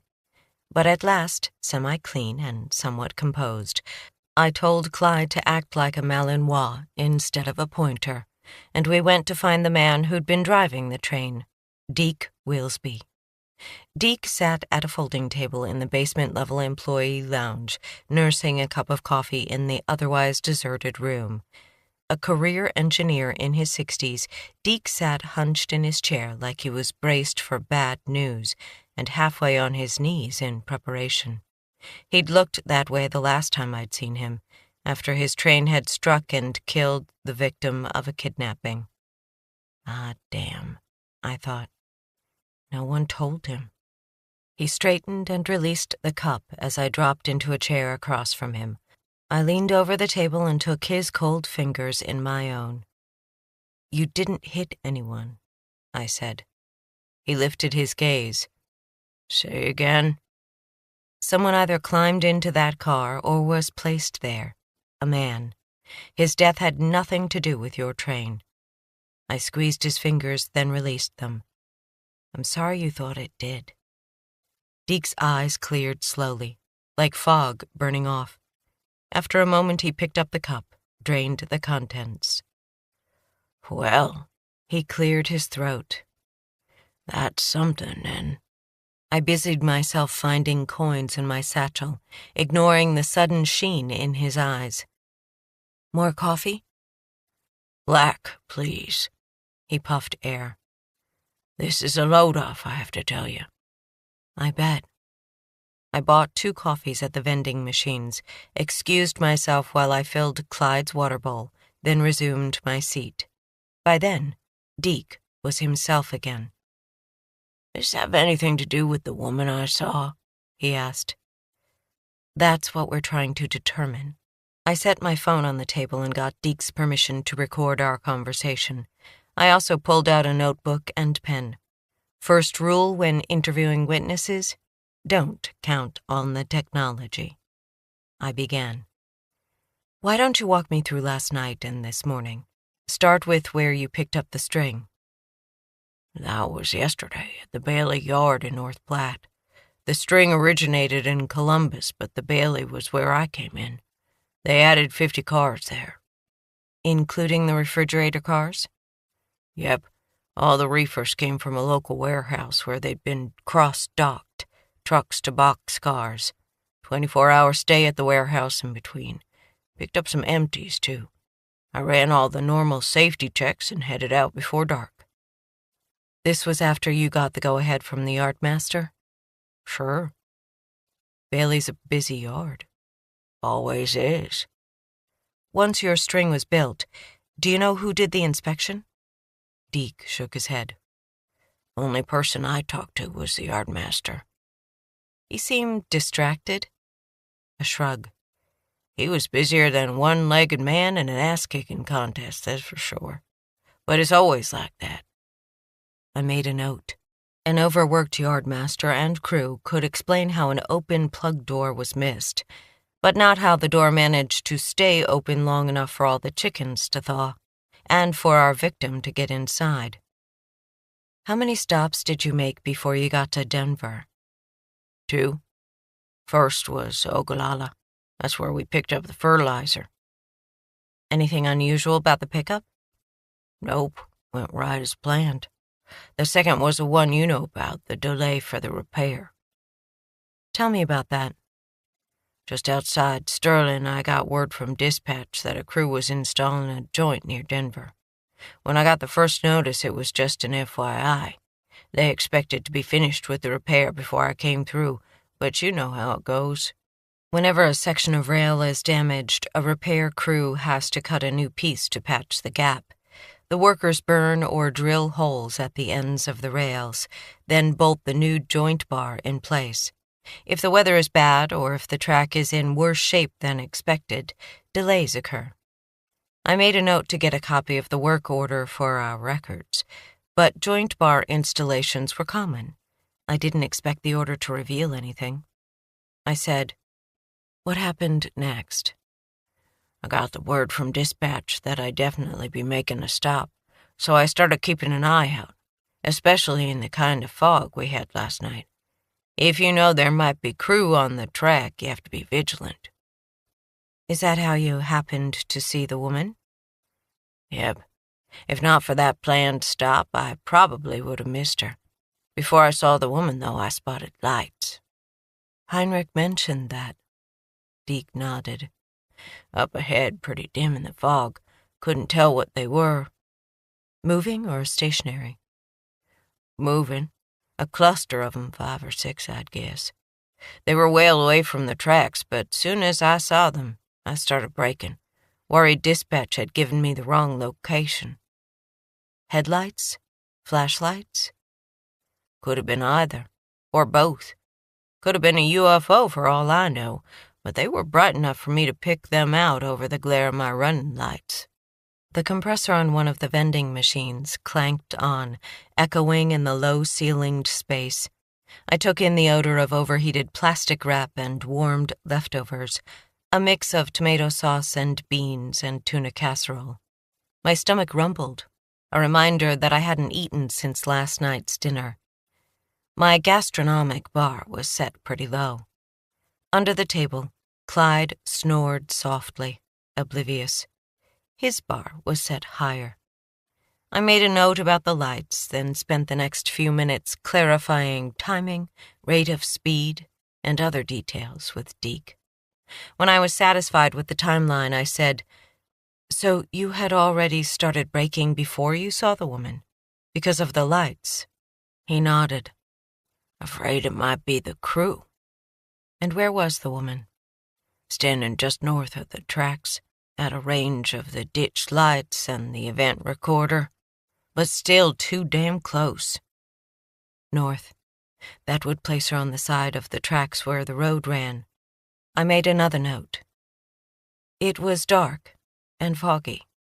How were you able to see her? Fog was pretty bad, Deke admitted, but she had a flashlight, probably one of the lights I saw, and the way she was holding it was strange. In what way? Well, if she was a rail fan, just someone who wanted to see the train, she would have held the light away from her, right? Maybe pointed it toward the ground so she wasn't half blind. Deke's gaze had gone somewhere else as he slipped into the memory. But she was holding a flashlight under her chin. Made it so it lit up her face. Put me in mind of how we used to tell ghost stories as kids. Interesting. Do you think she wanted you to see her? That's for sure how it seemed. And you saw her face clearly? Yeah, well, sort of. It was so quick. She was there and then gone. I was still going pretty fast at that point. What else did you notice? She was a bitty thing, skinny, and I got the sense she was short. You saw more than her face then? I guess I must have. I noticed that flashlight, it was a doozy. What do you mean? It looked like my big tactical light, long and heavy. I flashed to the lump on Heinrich's skull. Did you see the other lights again? Maybe, off in the distance. But maybe they were just ghost lights, will-o'-the-wisps. He flushed, then shrugged apologetically. Easy to get superstitious on midnight runs. Tell me what the woman looked like, her face. He finished his coffee and pushed away the cup. His gaze went toward the ceiling as he thought back. She was Mexican, or whatever they call themselves these days, Hispanic. It depends on where they're from. What? What they call themselves depends on where they're from. Anyway, what makes you say she was from south of the border? Black hair, brown skin. He shrugged. You know. Young or old? He laughed, gave a soft shake of his head. These days, anyone who doesn't have to tweeze their nose hairs looks 12 to me. A teenager, maybe? He considered. Older than that, but not by a lot. Early 20s. A little younger than you would be my guess. What about clothes? Did you see what she was wearing? He shook his head. Too dark. Anything else? Take your time, Deke. Close your eyes. See if you can pull up her image. We were in dangerous waters. I didn't want to steer Deke into creating false details merely because of the normal human desire to please the interviewer. But I needed information. Deke did as I asked, tilting his chair back so it rested on two legs and closing his eyes. After a moment, he let the chair fall forward, opened his eyes, and rested his palms on the table. That's as much as I got, Sydney. Sorry. No, this is all great, Deke, thanks. Yep. His phone buzzed and he glanced at it. Looks like they're ready for me to haul that train on down the road. We both stood. Clyde woke, lifted his head. Across the room, Bandoni appeared in the doorway. I said, When you get back to Denver, Deke, why don't you plan on coming down to the station? I'll get in a sketch artist, see if we can give this woman a face. Sure, he nodded. I'll be back in Denver late this afternoon. I'll arrange something for this evening and give you a call with the time. We shook hands. Deke gave Bandoni a nod as the two men passed each other.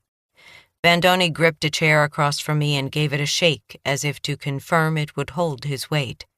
When he lowered his bulk into the seat, Clyde moved out from underneath the table and sat next to my chair. Bandoni looked amused. Dog doesn't much like me, does he? He's a good judge of character. Bandoni put his cop's eyes on me, and for a moment I saw myself as he must. Young, arrogant, foolish, and female. My fears no doubt aligned with his, that I'd fail spectacularly and bring us both down. I said, Are you done with the scene? Just about. I've asked the ME to delay before moving the body. I want to make sure we get all possible microscopic evidence. Too easy to lose shit during transport. Bandoni jerked a thumb over his shoulder in the direction Deke had gone. That the engineer? I gave Bandoni a rundown of my conversation with Deke. Good idea to have him meet with a sketch artist, he said. A rare dollop of praise. Our victim's a white male, mid-20s to mid-30s, dead 4 or 5 hours. Gay, tranny, something, based on that dress he's wearing. I'm thinking we're looking at a hate crime. Something shifted inside me. Small, but also seismic. Man's murderous ways toward man. What about the fact that his face was obliterated? Does that also go to your hate crime theory? Bandoni worked something out from beneath a fingernail. Don't read too much into that. A blow to the head is always ugly. It destroys flesh and breaks bones. But it doesn't mean the murder was personal. Could be our killer is a stone-cold psychopath. With appreciation for how forthcoming Bandoni was being, I picked up my pen. Cause of death? Don't quote me, but the blow to the head's at the top of my list. Won't know for sure until after the autopsy. Identification? Total John Doe. No wallet, so no driver's license. No passport, no dog tags. If we're lucky, his fingerprints will be in the system. Be nice if the department had a mobile print identifier. We'd already know.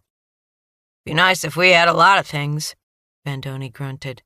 Whole budget has gone to hell with the shit that's happened.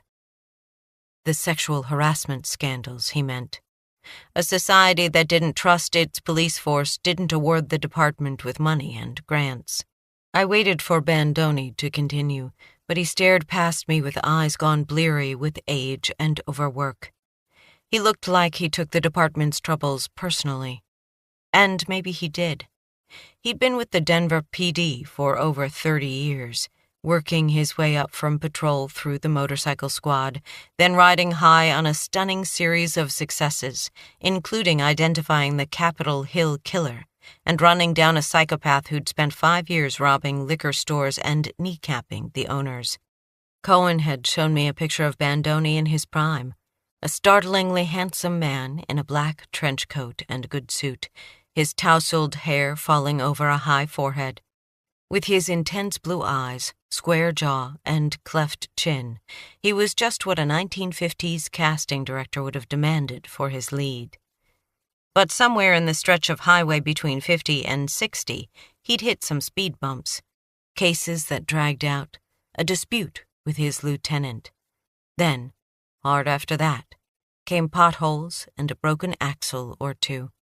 A divorce, a headliner case that went wrong. Too many days looking evil in the eye, and too many nights alone with the bottle. Too many nights fighting himself. He was still a huge man, tall and broad across the beam, but the muscle had gone soft, and instead of dominating a room with his size, he carried his bones like a curse. Shoulders slumped, the large round head sunk into the flesh of his neck, as if he'd been handed a 30-pound bowling ball in lieu of the 10-pounder he'd been promised. The perpetual grimace on his face suggested he was still pissed about it. Pissed about everything. He heaved himself out of his chair, went to the vending machine, and pressed the button for a package of chocolate donuts. He resumed his seat and ripped open the cellophane. His thinning hair was cut in a short burr that showed his scalp. His tie was pulled loose and askew, and a coffee stain marred the rumpled whiteness of his shirt. His hands still had a residue of talc from the latex gloves he'd worn at the scene. I felt a flare of pity. You okay? He ignored that. Can you explain something to me? As a railroad cop? Former railroad cop. Tell me how a body that ain't even a day old got into a car that was sealed shut 3 days ago? You got a timeline. Courtesy of the Ruski. Sergei Ilyich, and he's American. Once a red, always a red in my book. I sighed. You want Occam's razor? That's funny, Parnell. You gonna say I told you so, too? I picked up my pen, wrote the word theories in my notebook. If we figure that the chickens went bad because the refrigeration unit failed or the seal broke, then the simplest scenario is that our victim is a hobo, and he was alive when he got on the train in Nebraska. He would have entered after the car was loaded and before the door was shut, trapping him inside. The boxes weren't restrained, and during the journey they fell on him, crushing his skull. What do you think those boxes weigh? Not enough. That ain't Occam's razor, That's just a bad hypothesis. Fair enough. I drew a box around the word theories. Here's another one. He popped a donut in his mouth, waved his hand in a go-ahead gesture. He was assaulted near where the car originated and then placed inside, I said, again before the door was closed. Still alive, but just barely.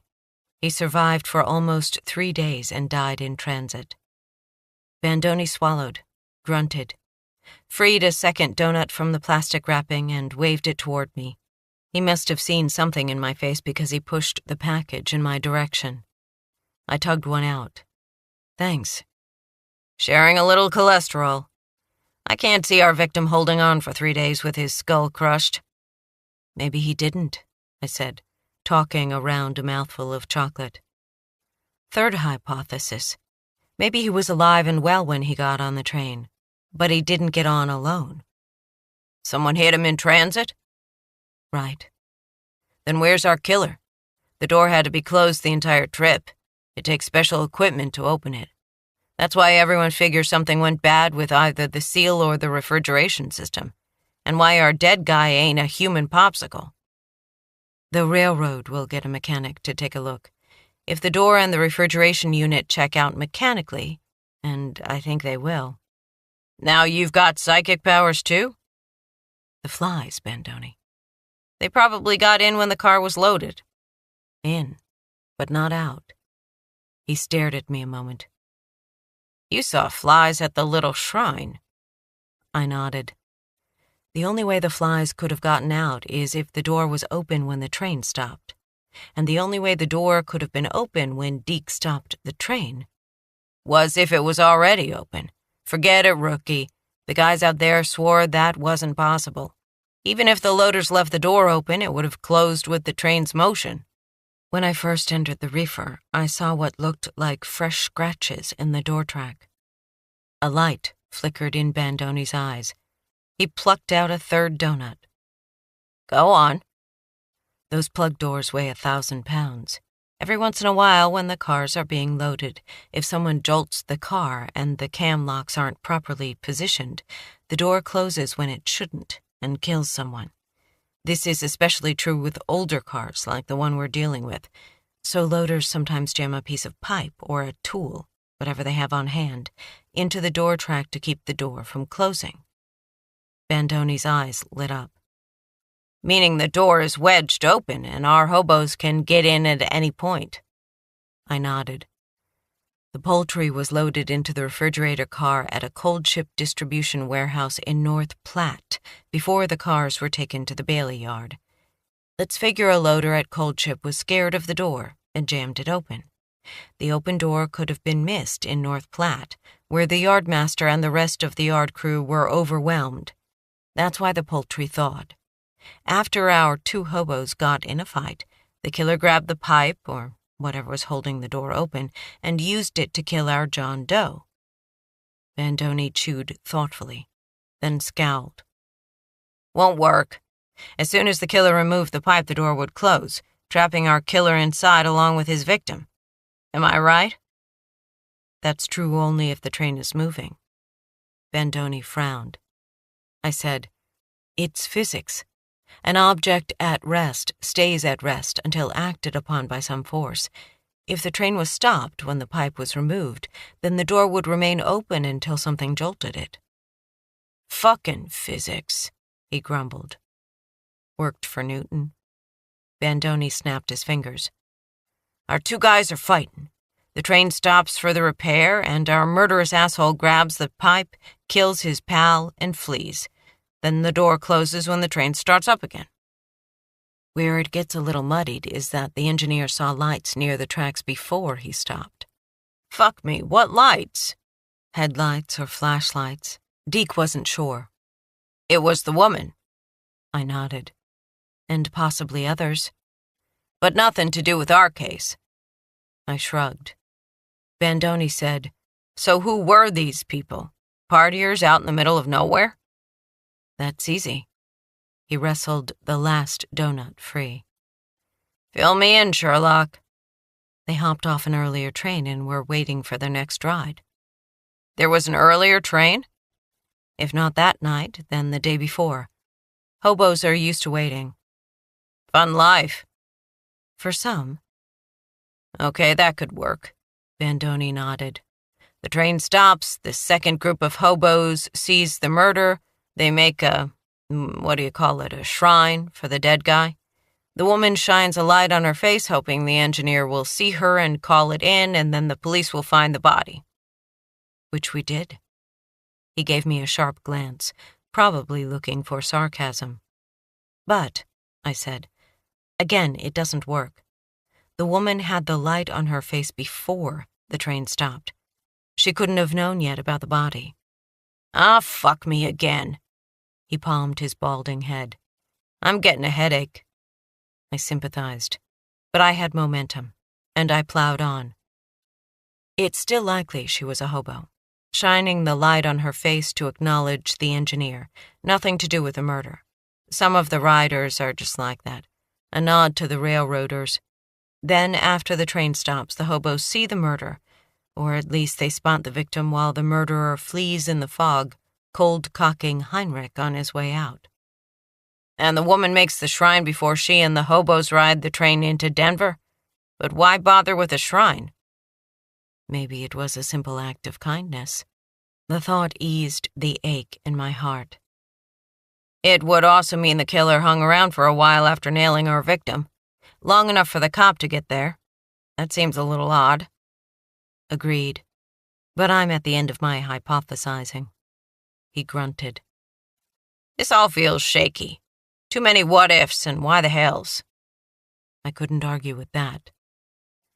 Why don't I start by pulling video from the Bailey and Ogallala yards, and maybe from Cold Chip if they have cameras. We get lucky, we'll find footage of our riders. We'll have to go through the North Platte Detectives Bureau to get a warrant for the recordings. Not if I asked nicely. Railroad cop to railroad cop. Former railroad cop, he growled. Might be better to play it by the book.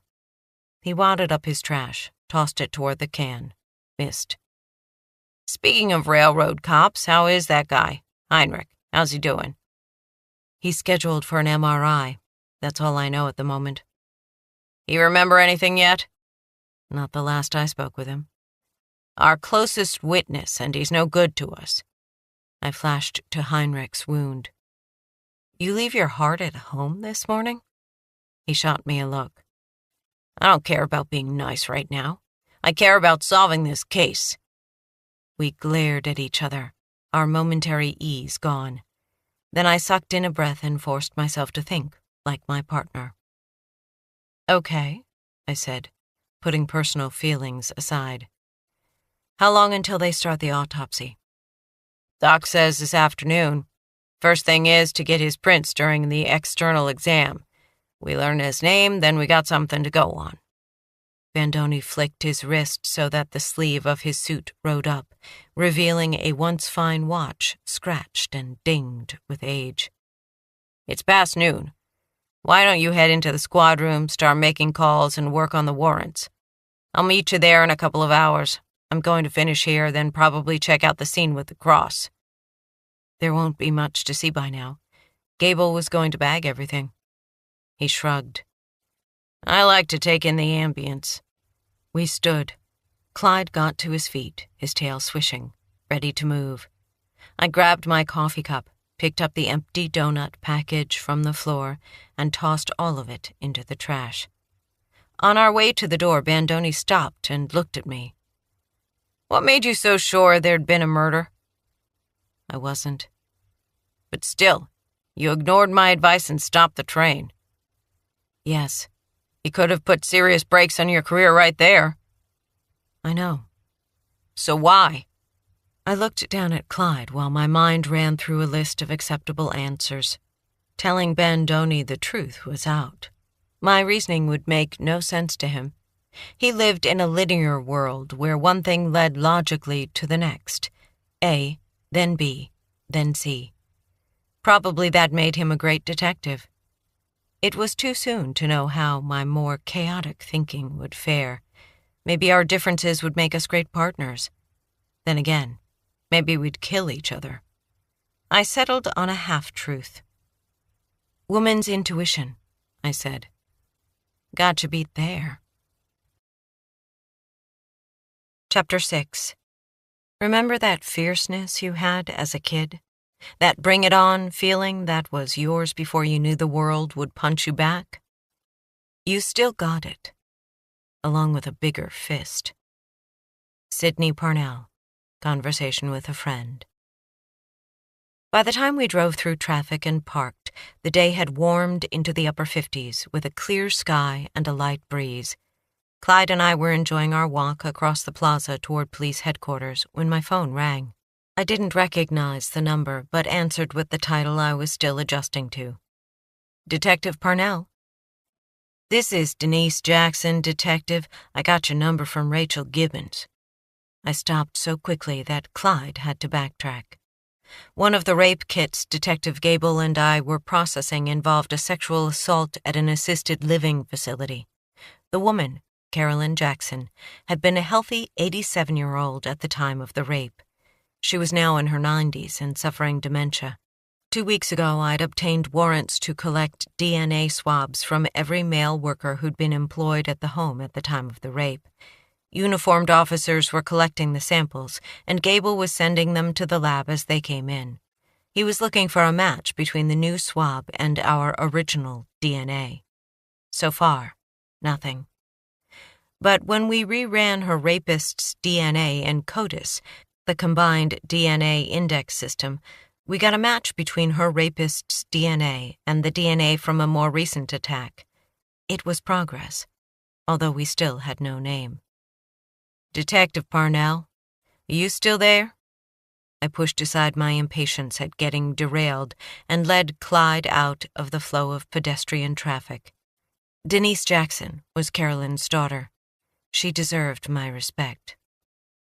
Ms. Jackson, I said, I appreciate your call, but you need to direct any questions through Ms. Gibbons. She's your mother's victim advocate. She can answer any questions you have.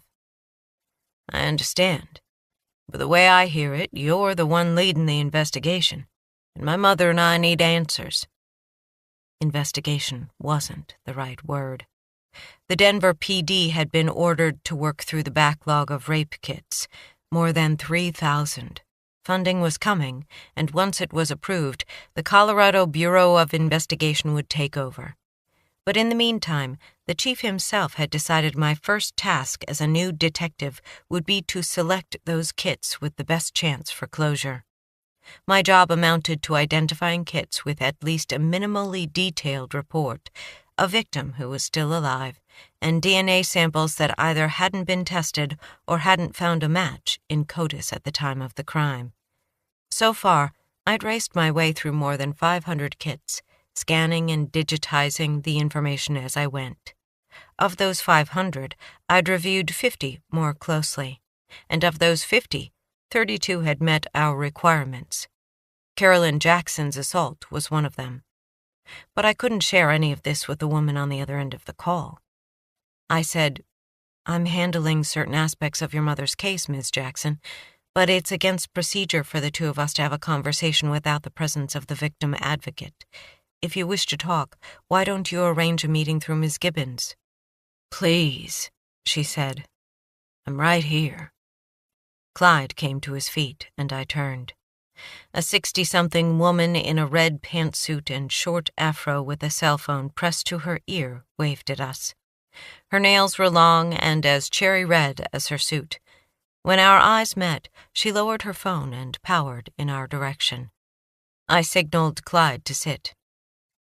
You're Detective Parnell, the woman said when she reached us. And this handsome animal is Clyde. I recognize you from the newspapers. As accused, I said. I'm Denise Jackson. We shook hands, and I explained that Clyde was on duty and couldn't shake paws. I glanced at my phone to note the time, then took a breath and mentally settled in. Now that Denise Jackson was standing right in front of me, I would hear her out.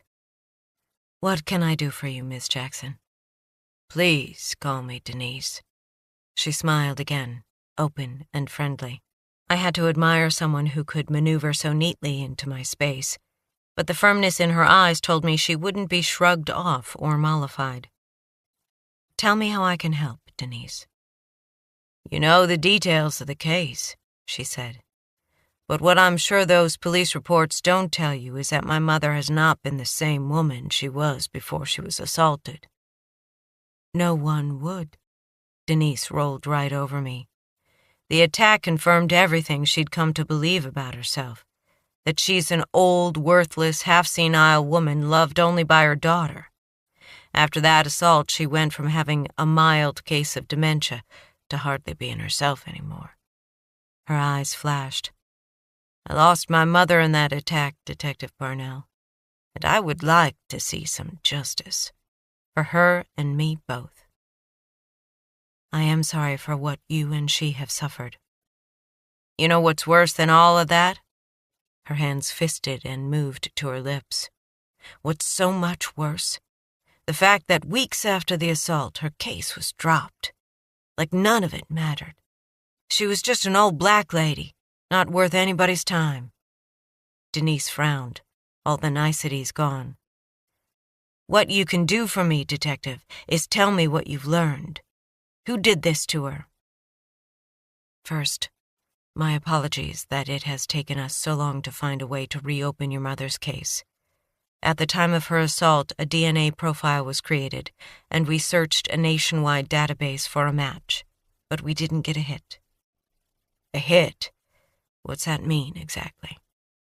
"DNA from your mother's swabs was used to create a DNA profile of the suspect. That profile, called a forensic unknown profile, is run against all DNA databases in the hope of finding a match. In the case of your mother's assailant, there was no candidate match at the time of her assault." "But now there is?" "I'm not at liberty to say." "Meaning yes." "Please talk to your mother's advocate." "Playing pass the buck?" Jackson tapped her foot angrily on the concrete. "So why?" "Why what?" "Why did you call us when you have nothing new to share?" "It's policy to notify someone when their case is reopened." "Why is that?" Her voice shook with indignation. "Just so you can rip open wounds that might finally be healing?" I couldn't argue with her. The policy had never struck me as wise. "I know it's painful, Miss Jackson," I said. "Please try to be patient a little while longer. We're working angles, hoping to find a different way to link the assailant's name with his DNA." "What kind of different way?" "I can't go into the details. When we know more, if we know more, Ms. Gibbons will contact you." Denise leaned back, looked me in the eye. "Have you ever been raped, Detective Parnell?" I held her gaze. "No." "Then maybe you're not the person who should be handling this. I've heard about the backlog of rape cases. Runs right across all 50 states. Lots of buried hurt. Takes compassion to do that, right?" I considered her words. The fact that I have not been raped doesn't mean I don't understand trauma, and it certainly doesn't mean I won't do my best. She glared at me. I waited her out, and at last she softened. "I'm sorry," she said. "Like I said, I read about you in the paper. I know what you went through." She held out her hand, and we shook. "Thank you for your service." I nodded. "Ms. Gibbons will be in touch." I signaled Clyde through his lead, and we stepped around her and strode toward headquarters. My hands were shaking, and I forced myself to slow down and breathe. I knew Denise Jackson was only trying to be kind with her words about my service. Most people were. But they had no idea the kind of shit they brought up for veterans and service members by tossing out a casual thanks. Some of us had done things they couldn't even imagine. They wouldn't thank us if they knew. There was a chicken sprawled across my desk when I walked into the empty detective's room. My desk, as befitting the newest and least experienced member of the squad, sat directly beneath a wall-mounted television that blared the news 24/7, bouncing between CNN and Fox, depending on the proclivities of the on-duty sergeant. The desk had belonged to a detective named Bill Gorman, his because even with his seniority he was known for being a fuck-up.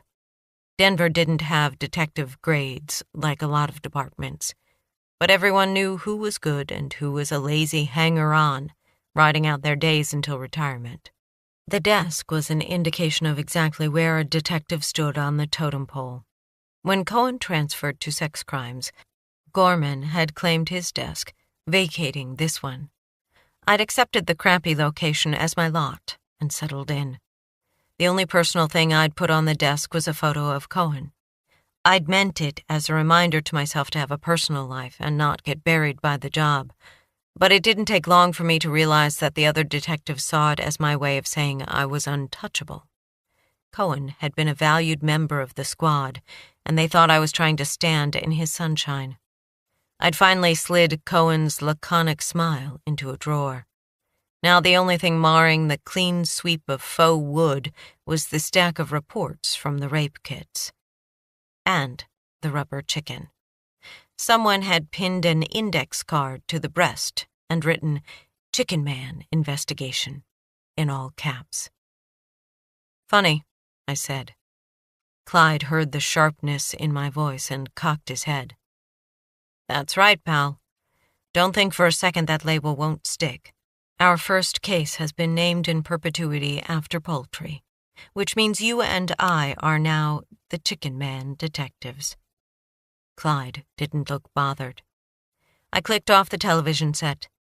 My fellow detectives were either in court, out on cases, or grabbing lunch. With relief, I noted that the lieutenant's office was closed and dark. I had no good answer for the question she would inevitably ask. What had I been doing in Denver's farthest reaches at 0:30? I hung up my coat, shoved my satchel under the desk, and downed Clyde in his designated place to my right, a wedge of space complete with dog bed and bowls for food and water. Unlike me, my canine partner had been an instant hit with the squad. With everyone but Bandoni, anyway. Maybe it had to do with the mysteries of male bonding. Now Clyde settled into the spot I'd made for him and rested his head on his paws. A minute later, he was zonked out and snoring. My war buddy. I phoned the forensic artist and scheduled a meet between her and Deke. Then I stuffed the rubber chicken in a drawer and powered up my computer. I worked on the online incident report while I ate the PB&J I'd packed that morning when I'd planned on going straight to the office after meeting Heinrich. When I'd filled in what I could on the report and emailed it to Bandoni, I made a new pot of coffee in the break room, then returned to my desk and scanned my email. Mauer had come through. A message from him carried an attachment with the video from the train's event recorder.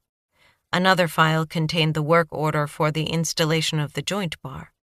A third email confirmed that the door, the seal, and the refrigeration unit were all mechanically sound.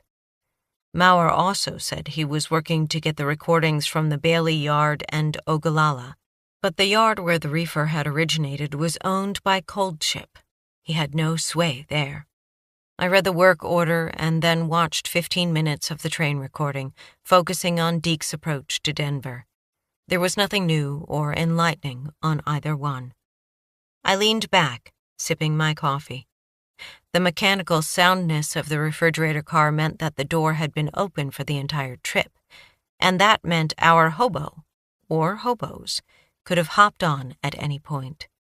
Maybe they'd been so drunk or stoned they hadn't cared about the oozing chicken slime. Or they could have gotten on before the great thaw and just ridden it out. I pulled up the North Platte facility on a satellite image. Coldship consisted of a single large metal-roofed warehouse. There was a parking lot to the south and fields and a dirt road to the north. Also to the north was a picnic table set on a concrete patio next to an outdoor ashtray. Along the western side of the building ran 2 parallel railroad tracks, which ultimately joined in with Denver Pacific's line. At the junction, the cold ship reefers would be added to an existing train and hauled to the Bailey yard for sorting. There had been 2 train cars sitting at the warehouse when the satellite image was taken.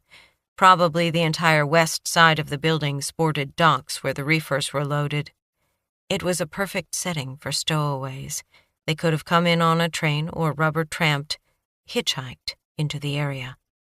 Nearby trees and structures offered places to hide until it was possible to slip aboard. Bandoni was right that we'd probably need a warrant to get cold ship's recordings, but going through the North Platte police, district attorney, and a judge would take time. Why not try a little honey before applying the vinegar? Detectives did it all the time. A receptionist answered at Cold Ship Distributors in North Platte. I asked for the manager. While I waited, I listened to hits from the 80s and contemplated how forthcoming I should be in my approach. I heard Cohen's voice in my head. Except for those times when we get to lie to the scum of the earth to help a case. Be honest. Any conversation you have could end up in court. The phone clicked. This is Gene Vasek. Presumably, Vasek wasn't scum of the earth. I introduced myself and gave the manager an abbreviated version of the incident. I finished with a request for any video recordings that showed the reefer being loaded. A murder, Vasek said. Dear God. Hard to imagine, I agreed. I don't see how we could have left the door open. We have rules the employees are required to follow. There are safeguards. And now we have all that lost product. His voice trailed into silence, no doubt contemplating the cost per pound of frozen chicken. Maybe something went wrong at a different point and not at your facility, I said. I'd love to get Cold Ship off my radar. Video recordings would go a long way toward making that possible. I don't know that we actually have cameras. That's a security issue. I don't manage those kinds of concerns. To my credit, I didn't roll my eyes. Who is your security guy? That would be Martin Chase. I got a phone number for Chase, then thanked Vasek for his time. I'll be in touch. He cleared his throat. Detective Parnell, I guess I have a question. What is it exactly you're looking for? Are you wanting to question our workers? Should I? A pause. I can't see why. It's not like it's one of ours you found on that train. So why do you want the recordings? Is it about the door? I'm looking for trespassers, Mr. Vasek. I would imagine that might be important to us both. I hung up and dialed Martin Chase. Straight to voicemail. Was Vasek already on the phone with his security man? Bandoni had said that it might be better to play it by the book. Uneasily, I left a message asking Chase to call me at his earliest convenience. I typed up a request for North Platte PD to issue a search warrant and forwarded it to Bandoni. The request would have more weight coming from him. I had moved on to researching Lady of Guadalupe necklaces on the internet when Clyde bounded to his feet, tail wagging. I looked up. Clyde's favorite man, Detective Michael Cohen, was weaving his way toward us through the desks. I smiled and stood as Cohen approached. If I had a tail, no doubt it would be wagging. Cohen was my favorite man, too. You slumming? I said as he came within earshot. The skin crinkled around his eyes as he offered his own smile. Never seen the place so empty. You scare everyone away? The rumor of my near arrival was sufficient, apparently. A foot away, Cohen stopped as if he'd walked into a wall. What is that? What is what? That smell. Clyde's favorite. Odeur de poulet. I waggled my eyebrows. You like it? Now I know why everyone's gone. He backed up a step. Why don't we take it outside? Pie at Tom's? Anything, as long as it's not chicken. The 3 of us cut across North Washington and made our way to Colfax Avenue and Tom's Diner. Tom's was a local landmark, a 1970s-style diner with decent food and a waitstaff that made sure you never saw the bottom of your coffee cup. Mid-afternoon, the place was empty. We settled in our favorite booth near the windows and ordered apple pie a la mode and coffee. The stink from my clothes, while not defeated, was mitigated by the odors of grease and fried foods. Clyde stretched out beneath the table and fell asleep on our feet. "Heard you and Bandoni caught a case," Cohen said when we were halfway through our respective slices and had come up for air. I nodded. "Guess I'm now officially a homicide, Dick." "What I actually heard was that you hunted it down, shot it, and dragged it back." "Bandoni?" "Gable. I stopped at the lab to talk to him about one of my cases." "So what? I'm not supposed to follow up on things? I was right." "You were right," Cohen said mildly. I hated when I got defensive. This job was going to involve a constant struggle to separate my lack of confidence from simple inexperience. "Tell that to your old partner," I said. "Maybe he'll listen to you." A smile. "Why would he suddenly start doing that?"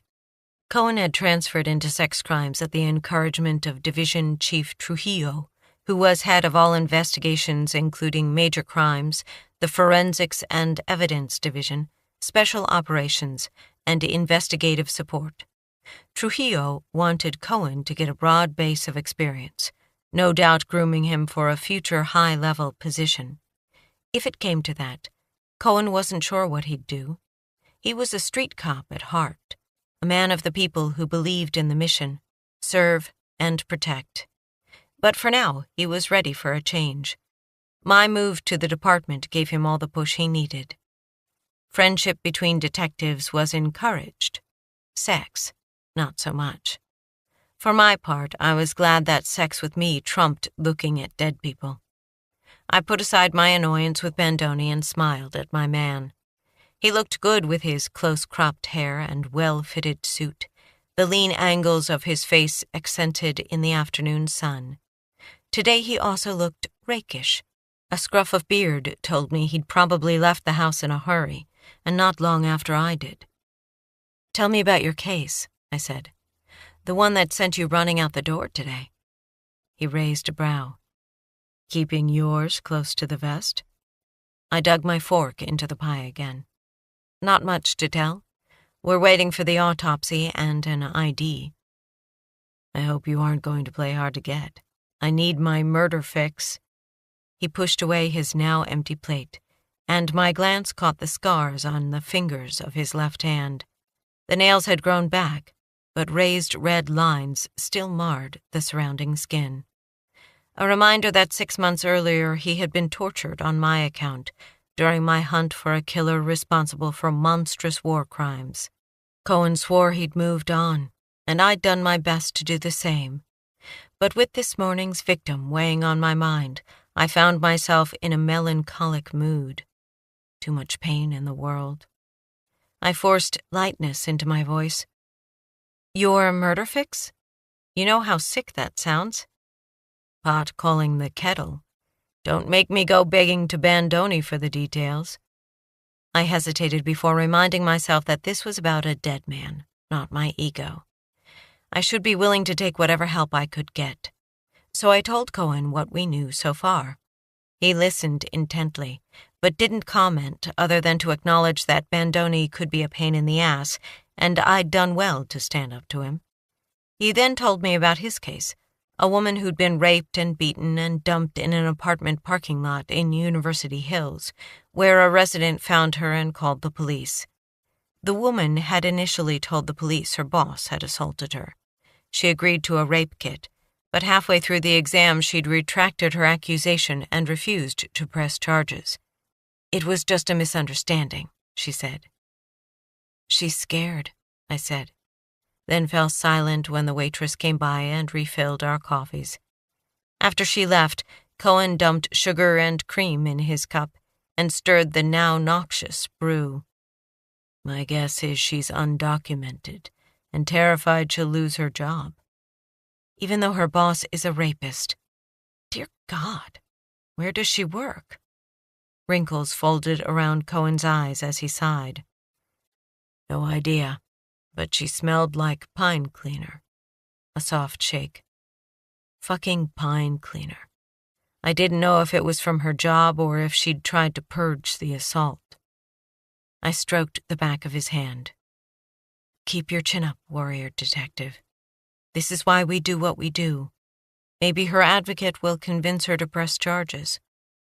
We were quiet for a few minutes. Then, beneath the table, Cohen nudged me gently. I have a surprise for you. A Caribbean vacation? Better.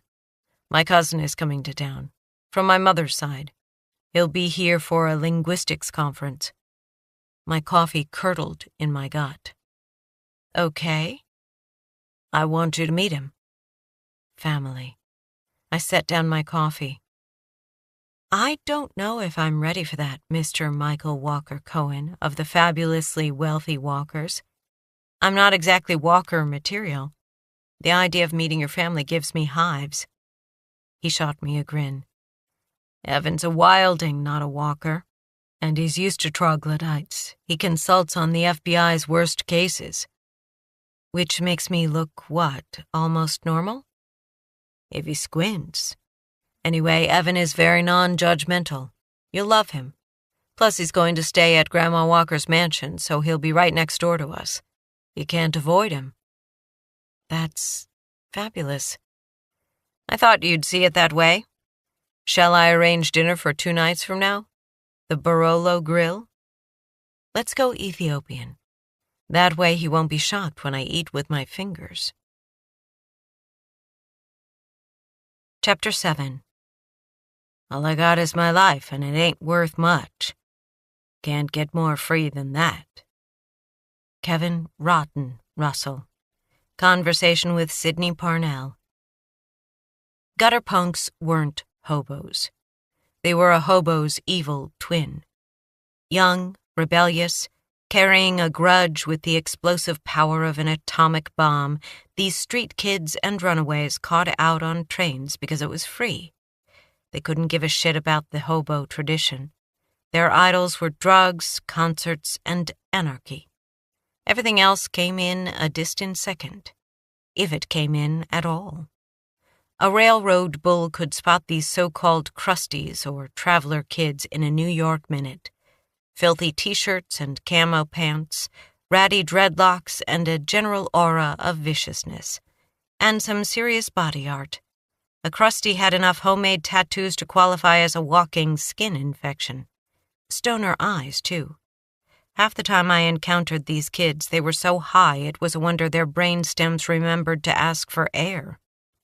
I had one contact in the crusty community, a traumatized 17-year-old runaway who went by the moniker Rotten.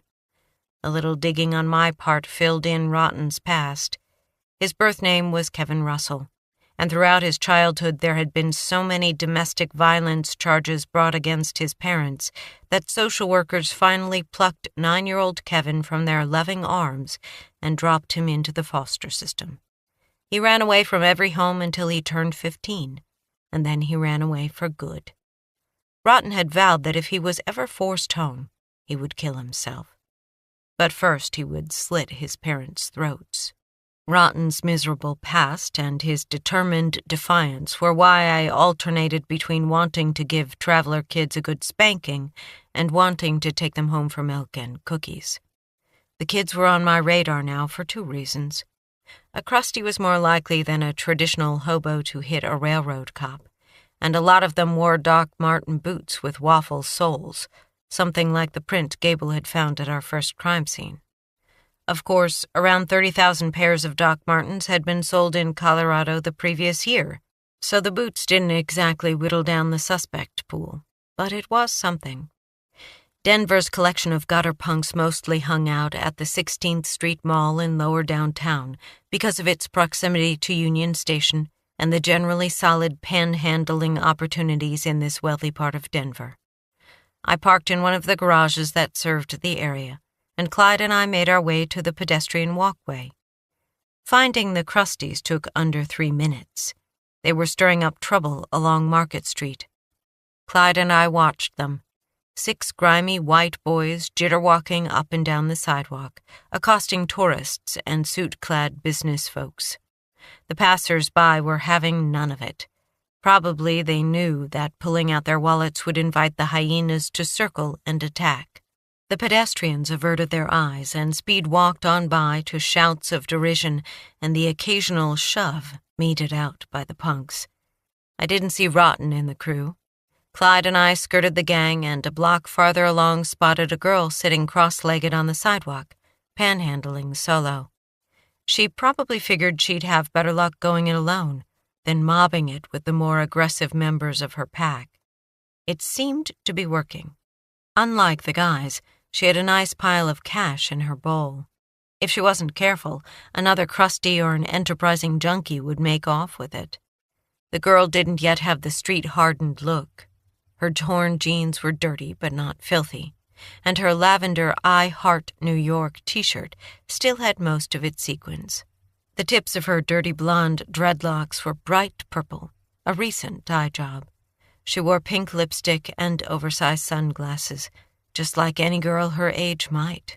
The cardboard sign propped in front of her read, "Need money for train home." If she was new to the community, she wouldn't know many folks, but she might be more willing to talk, and maybe I could give her a nudge in the direction of a shelter. I approached and held out a $20 bill. She grabbed for it without looking up, and I pulled my hand back. I said, "I'll trade it for answers to a few questions." She wiped her nose with the back of a dirty hand. "Give me the dub and fuck off." Ballsy. Given her chosen line of work, that was a good thing. "A few answers, and you get not only $20, but a good meal. And a safe place to stay if you want it." "You a fucking lesbo." "Just a person in need of information." She lifted her eyes, took in my suit and shield. Her pink lips curled into a snarl. "You're a cop." Couldn't fool these kids. She grabbed her bowl and stood, preparing to flee. But then she saw Clyde. She froze, a moment of indecision. She wiped her nose again. "He yours?" "We're partners." She reached a tentative hand toward Clyde. Gently, I blocked her. "Better not." "Will he bite?" "He's on duty. But if you let me buy you lunch, you can pet him. He'll be on break." We walked to Union Station, the multi-hub train and bus depot. The girl waited outside while I ordered a couple of burgers, fries, and a milkshake. When I came back out, she was sitting on a bench near the rail lines watching a departing passenger train and chewing her lower lip. I knew what she was thinking. Crusties hopped coal bins. Rich people rode Amtrak. Just the way it was. I sat next to her on the bench, comfortable knowing for the first time that day that my reek of chicken slime couldn't hold a candle to weeks of street living. I handed her the paper bag. "You got a name?" "Purple." "A real name?" "Purple." She opened the bag. "This all for me?" "However much you want." The first burger was gone almost before she unwrapped it. She took the second burger more slowly. "He's a Mal, right?" she asked between bites. "I'd a Mal when I was a little girl, or my stepdad did. Tom was an asshole, but Loki was a good dog." I motioned to Clyde to sit, then unbuckled his vest, signaling a break from his workday. The girl wiped her greasy hands on her pants, and I showed her how to introduce herself, then scratched Clyde under the chin. Clyde rolled his eyes at me, but he tolerated the girl's attention like a pro. Purple rubbed Clyde's shoulder. "How do you get a dog like this one?" "He's a former military working dog. Sometimes people can adopt them." "Not street kids." "You need a stable home first." Purple gave Clyde a final pat, then leaned back on the bench and chewed through the French fries. When they were gone, she pushed her sunglasses up on her head. Her expression was soft and loose. Food and a little time with an animal can do that. You could go almost anywhere from here, couldn't you? Her voice was wistful. I nodded. Anywhere a train goes. Wish I had money to buy that kind of ticket. My dad used to ride the rails. He taught me how to catch out when I was just a kid. She blinked. No shit. No shit. You from Denver? California. I've been in Denver a couple of weeks. I'm gonna catch out pretty soon. Any place in particular? There's a rock festival in North Carolina next month. Might go there. Long way to go for a concert. I like the music scene. She gave a shrug with one skinny shoulder, and a tattooed butterfly on her neck fluttered briefly. I'm gonna settle down one of these days. Get a grown-up life. A house with a yard and a dog. A Mal, like yours. Kids. Some guy who thinks I'm amazing. He and I can make the kids eat their vegetables and argue about who's going to pick up the dog shit. Normal stuff, you know? She hugged herself, rubbing her hands up and down her bare arms. When her face softened, she looked like the teenager she was, someone who should be painting her nails at a sleepover and giggling over her latest crush. Few things were harder than pretending to be tough when the street hadn't yet kicked you across that line. I pulled out a business card for a friend of mine who ran a shelter and offered it to her. Purple took it, shrugged, stuffed it in her back pocket. Why you being so nice? I showed her the photo on my phone of the tagging on the refrigerator car. Have you seen this tag before? She took the phone, spread her thumb and forefinger to enlarge it. It's the tag for a punk band. Kill the normies. Sounds ominous. She rolled her eyes at me. It's a band, not a threat. They play in Denver? They're on tour. They play at Leonard's Den tomorrow night. Is that the secret information you were looking for? You know who made this tag? The wariness snapped back into place like a visor. I look like a rat to you? The people I'm looking for aren't in trouble, Purple. I just want to talk to them. That's what cops always say.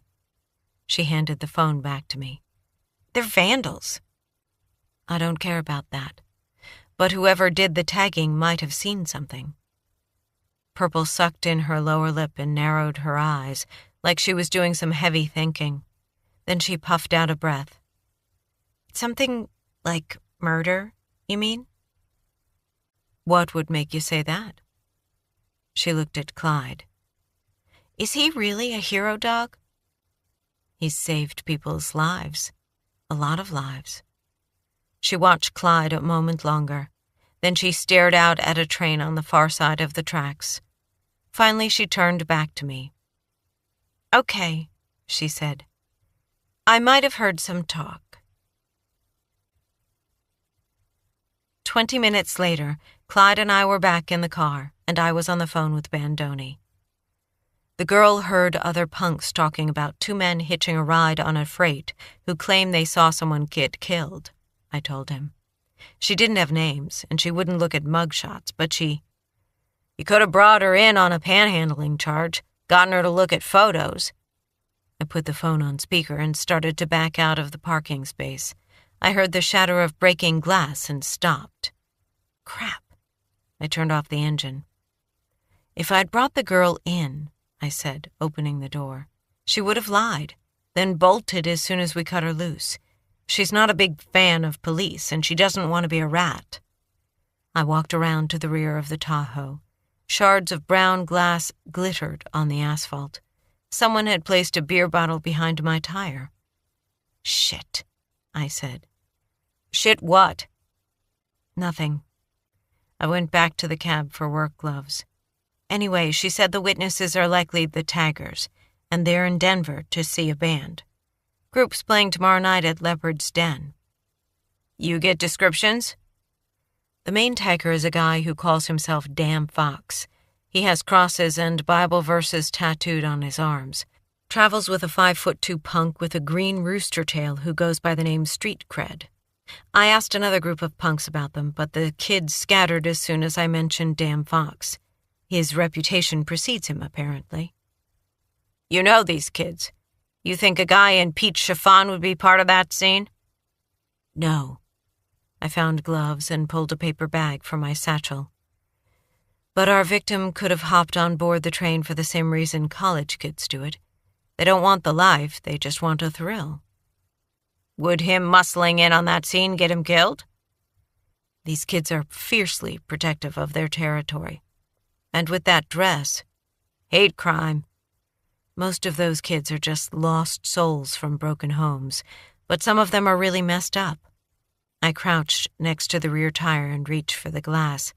At least the tire looked okay. Murderously messed up? It happens. A grunt. Then Bandoni said, Not too shabby, Parnell. I hated how good his praise felt. Thanks. Even a blind squirrel can find a nut. Where are you now? The PM starts in half an hour. Post-mortem. I'm in Lodo. I'll see you in 30. I disconnected and kept picking up glass, pissed that someone had decided to share their black mood by adding to mine. I reached out an arm for the last bit of glass, and my fingers knocked against something. I peered under the Tahoe. A naked, blonde Barbie doll hung from the chassis. I pulled her free and turned her in my hands. Her breasts had been painted red, and she had a ribbon around her neck that looked disconcertingly like a hangman's noose. I stared into the vacant plastic eyes for a moment and tried not to think about how adding this bit of weirdness to my day made me feel. I stuffed the doll into the bag with the glass, unsure what it meant, and got to my feet.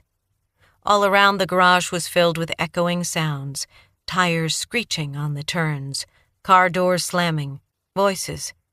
A blue cargo van came around the corner, heading toward the exit, tailgated by a man in a cherry-red Porsche. As near as I could tell, no one lurked in the shadows to watch the results of their handiwork. I rolled closed the top of the bag. Just my luck to be the random target of some pissed-off freak. I returned to the cab, tossed the bag behind my seat, then looked at my partner as I got in. A weirdo born every minute, right? Clyde shook himself. His tags jingled. I backed up again and headed for the exit. As we pulled into the sunshine, I forced aside thoughts of the glass and the doll and turned my mind to more important matters, like the PM. A vision of our John Doe's faceless corpse rose in front of me. My fellow mortuary affairs Marines and I had worked hard to compartmentalize the carnage we saw. We learned to mentally separate the ruin in front of us from the person he or she had been before the bomb or the bullets. Most of us got pretty good at it, and those who didn't were allowed to transfer out. No harm, no foul. But even with rigid discipline, there were some things that managed to break through the walls we built. My gut told me our John Doe was a wall breaker. Chapter 8. I always worked backward from the remains, trying to piece a Marine together by imagining where he'd been inside the Bradley or in the Humvee, how close he'd been to an IED during a foot patrol. In my mind, I recreated the man as he'd been before the bomb, his hair and eyes, his hands and face, his bones unshattered, his skin unburned. That is how I found my ghosts. Sydney Parnell, English 208, Psychology of Combat. The afternoon was flat and cool, the sky the tepid color of weak tea in a sun-bronzed wash of clouds. I parked across the street from the Denver office of the medical examiner, a long, low gray building topped with a bright blue roof. A garbage truck grumbled past as I stepped out of the truck, and Canada geese winged overhead with a whispered stroke of feathers. Bandoni leaned on the railing near the front doors. He had a can of Mountain Dew in his left hand and a cigarette curled smoke from between his fingers. I made sure Clyde was comfortable in the back of the Tahoe. No dead bodies for him. Then crossed the street and jogged up the concrete steps to my human partner. I said. It's kind of late in the day to start an autopsy. The stiff don't mind. He dropped the half-smoked cigarette on the concrete, ground it under his shoe. But Belle's doing us a favor, scheduling it an hour before closing. She knows we need that ID. I stood at the railing next to him and looked for the geese. They were nothing more than black pinpricks, stubble against the skin of clouds. Is someone here from the crime lab? Miller. He's already inside. Bandoni seemed in no hurry to follow suit. He took a long swallow of the soda. I said, "What are the chances we'll get an ID with fingerprints?" "Who knows? If you're the praying kind, start now. Even putting a rush on the DNA means we're looking at 24 to 32 hours. And if the powers that be decide there's no good reason to rush, Christ, I'll be retired." He tapped the rail with the flat of his free hand and narrowed his eyes, as if trying to follow the birds, but they'd been swallowed by the clouds. Cohen had told me that Bandoni was one of the rare detectives who stayed for the entire autopsy. Most cops left after the external examination, heading out as soon as they had an idea about trace evidence and the level of injuries. It was easy enough to read the details later, in the medical examiner's report. But Bandoni stayed, and during all the years of his partnership with Cohen, he had refused to offer an explanation. Maybe it was his way of sitting with the dead. He smacked the railing. "I hate that name, Chicken Man." Surprised, I said, "Finally, something we have in common." He grunted. "Hell of a small thing to share." But there was almost humor in his voice. "How about we just keep it at John Doe until we know who he is?" "That works." I watched Bandoni surreptitiously. His face was a collection of pouches, under his eyes, along his jaw. A pocket of flesh rolled over the collar of his shirt. Other than 2 spots of red in his cheeks, his skin carried a dull gray pallor. I opened my mouth before I knew I was going to speak. "You look like you're 2 steps from a gurney yourself." A little color came back. He swigged the Mountain Dew.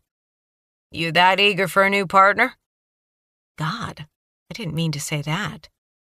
"No." He pulled out a roll of antacids, popped 2 in his mouth. Around the tablets he said, "It's the truth, so it's okay." "No, it's not." "I only look like shit." His mouth crooked up in a half-smile. "I feel a hell of a lot worse." We were silent for a moment, this time both of us staring into the sky, maybe willing the geese to return. Finally, I said, "We should go in." "Yep." He drained the soda and picked up the smashed cigarette, shoving it into the can. "Let's get this show on the road." We signed in and picked up badges, then followed the hallway down to the autopsy suite. A glance through the windows showed John Doe already wheeled in, the gurney slotted into the workstation in one of the bays. Our victim was still just a shape inside the body bag, but Emma Bell stood next to him, arranging items on a stainless steel cart. Dan Miller, the crime lab detective, was inside the room, talking to a tech in a lab coat. The other bays were empty save for another tech washing instruments. Bandoni and I slipped on disposable paper masks from a shelf in the hall. As soon as he opened the door to the suite, a wave of cool air washed over us, acrid with chemicals. Bell waved us over, and we gathered with Miller and the tech in a loose horseshoe around the gurney. "I just finished with the x-rays," she said. "It looks like the decedent has a hairline fracture of the left temporal lobe. He also has complex depressed fractures of both sides of the frontal bone, along with breaks that continue down through the anterior facial skeleton. I'll be able to provide more detail when I look inside, but injuries of this nature are often associated with substantial damage to the brain." Bandoni's normal boom was softened by the mask. "Meaning the blow to the head killed him?" "Blows.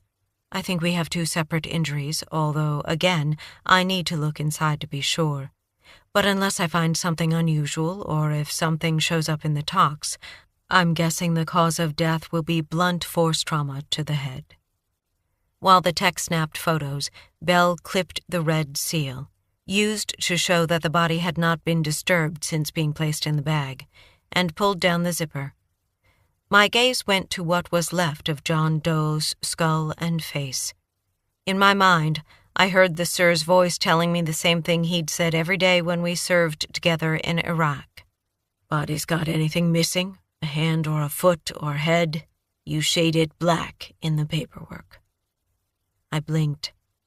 Belle stood by the victim's right hand, removing the cinched bag that had been placed over it at the crime scene to preserve evidence. After she photographed and examined John Doe's hand and forearm and clipped his fingernails, she gave Miller the go-ahead to create a fingerprint card. "No defensive wounds," she said. Bandoni nodded. "He was surprised." "Or intimidated," I said. Belle continued her exam. "There's a pair of tattoos on the inside of his upper right arm."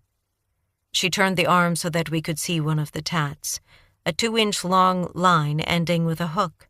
It looked like a shepherd's staff. The line was set inside a tattooed triangle. Bandoni leaned in. "Never seen that before." "That symbol might have been at the crime scene," I said, "next to the fabric. It looked like words had been scratched in the dirt, then mostly scuffed out. Gable thought it was a capital letter, possibly a T or an L. But it could also be this symbol." "The tattoo is only a week or 2 old." Belle gently stretched the skin. "You see how the skin is flaking? And here," she pointed, "the red streaking?" We nodded. The tattoo was in the itchy phase, which occurs 7 to 14 days after the skin is inked. The red marks show he was scratching himself.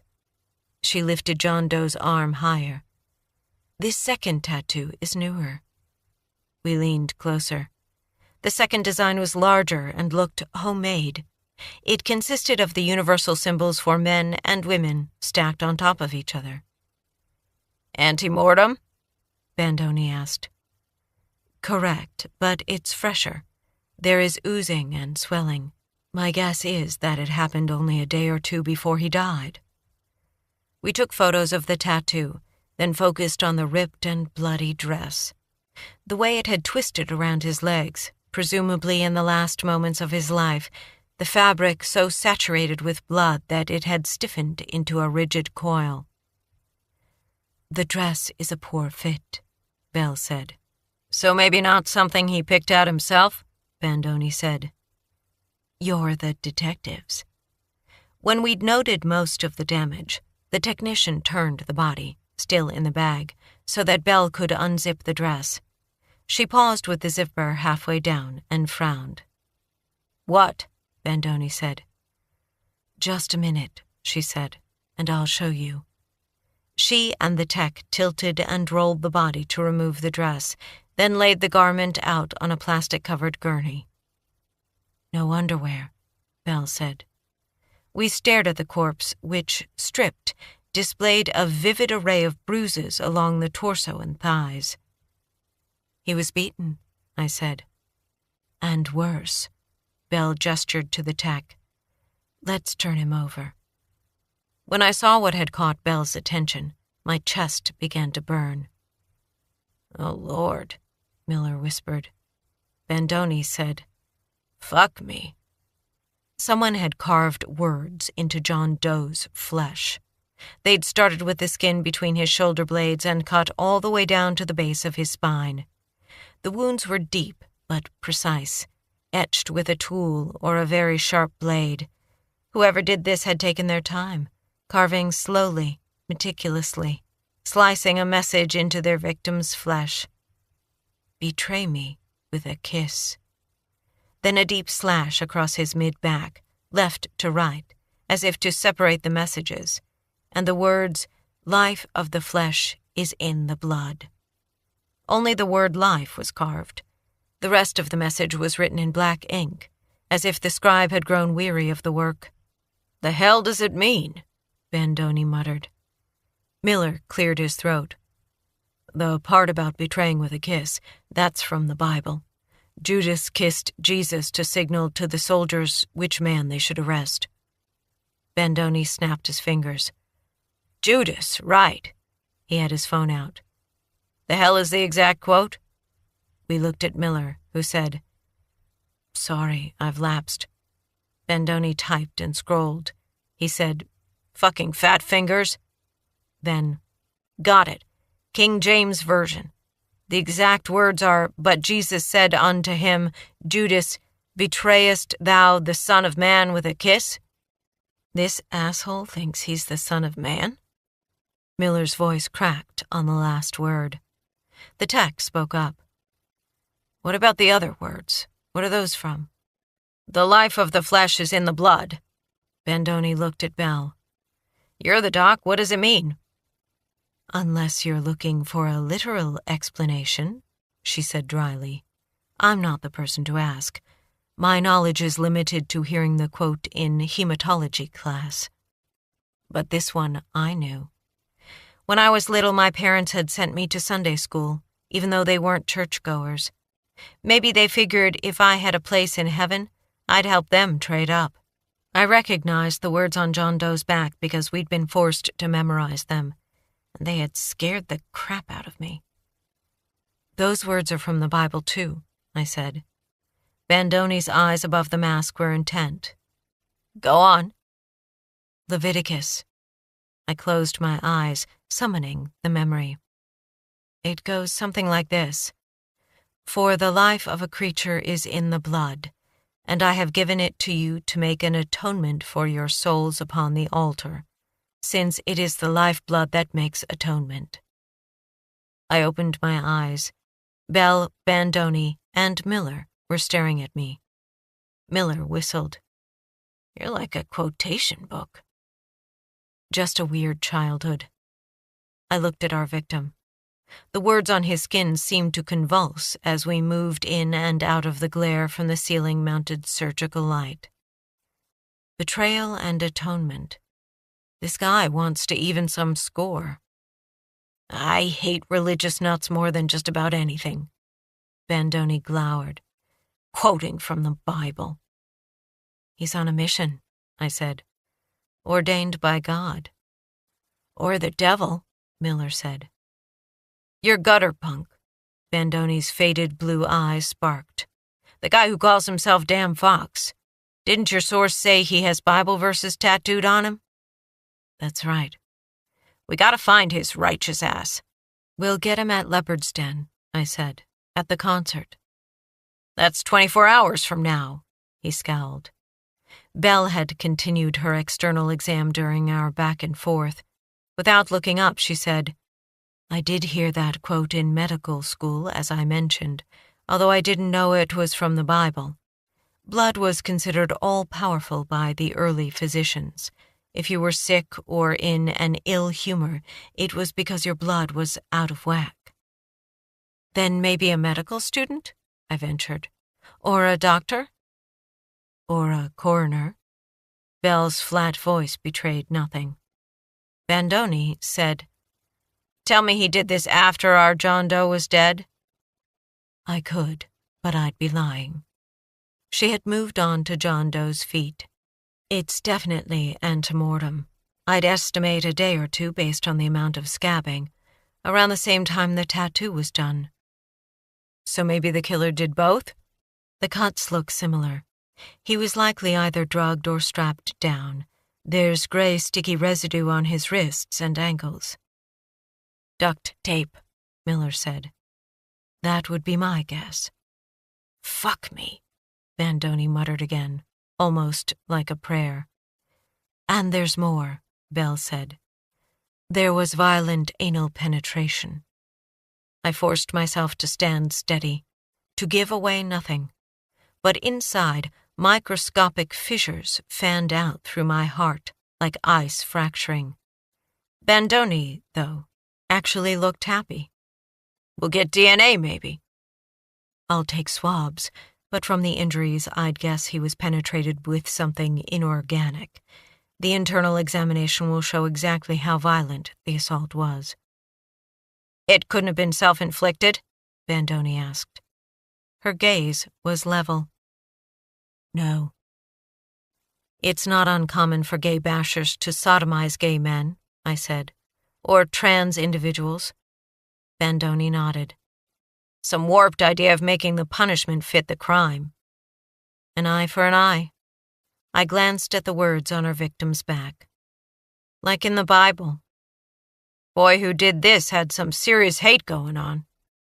We waited while Belle and the assistant tipped the body left and then right as they slid the bag away. The tech examined the corners of the bag for any additional evidence while Belle washed the body. They took more photos, then placed blocks under the head and between the shoulder blades to raise the upper torso and head. When Belle began a coronal mastoid incision across John Doe's skull, my gaze returned to the ruin of his face. It was impossible to guess what he'd looked like before his killer found him. We had no photo yet with which to fill in the blanks. All I knew was that he was roughly my age, that he was pale and a little pudgy, and had black hair. Without even knowing what he'd looked like, my mind began to build an image of who he had been before his death. I imagined him standing tall, ducking through rain, laughing at something he'd heard. His dark hair lifted in a breeze, his hands folded around a cup of coffee or a dog's leash or a book. He was a man who should have had a long life in front of him, a life in which to struggle and make mistakes, and also a life with which to succeed in ways that mattered to him, to love someone and be with them, to have children, if that was his wish, to take his dog to the park or play video games or hike 14ers, to have a beer with a friend, a glass of wine with his lover. I dug my fingernails into my palms to stop myself. "I'm just going to use the ladies," I said to Bandoni. I did not need another ghost. I shoved through the morgue's 2 sets of doors almost at a run, blasting into daylight. I grabbed the railing as the world tipped, and for a horrible moment I thought I would vomit. I closed my eyes. I was no stranger to violent death, no brand-new rookie showing up for her first autopsy. I knew all too well the myriad ways men hurt each other, the countless variations on pain. Death is a song with a million melodies that always ends on the same discordant note. So why this? I pushed my mask down around my neck and gulped in one breath, then another. There came a shimmer of air, and I closed my eyes, unwilling to see. "Breathe, Parnell," I told myself. "Our ghosts are merely our guilt." After a moment, I said, "It's been a while." He said, "You haven't needed me." I opened my eyes and looked at the dead man standing next to me at the railing. The Sir, my murdered commanding officer. He'd been my mentor while he lived, my restless conscience ever since. "What makes you think I need you now?" I asked. "Love." "Love?" He nodded his ghost-gray head. "That's right." "Pardon the fuck out of me, sir, but I don't get it." "You're living for something bigger now, and that's good."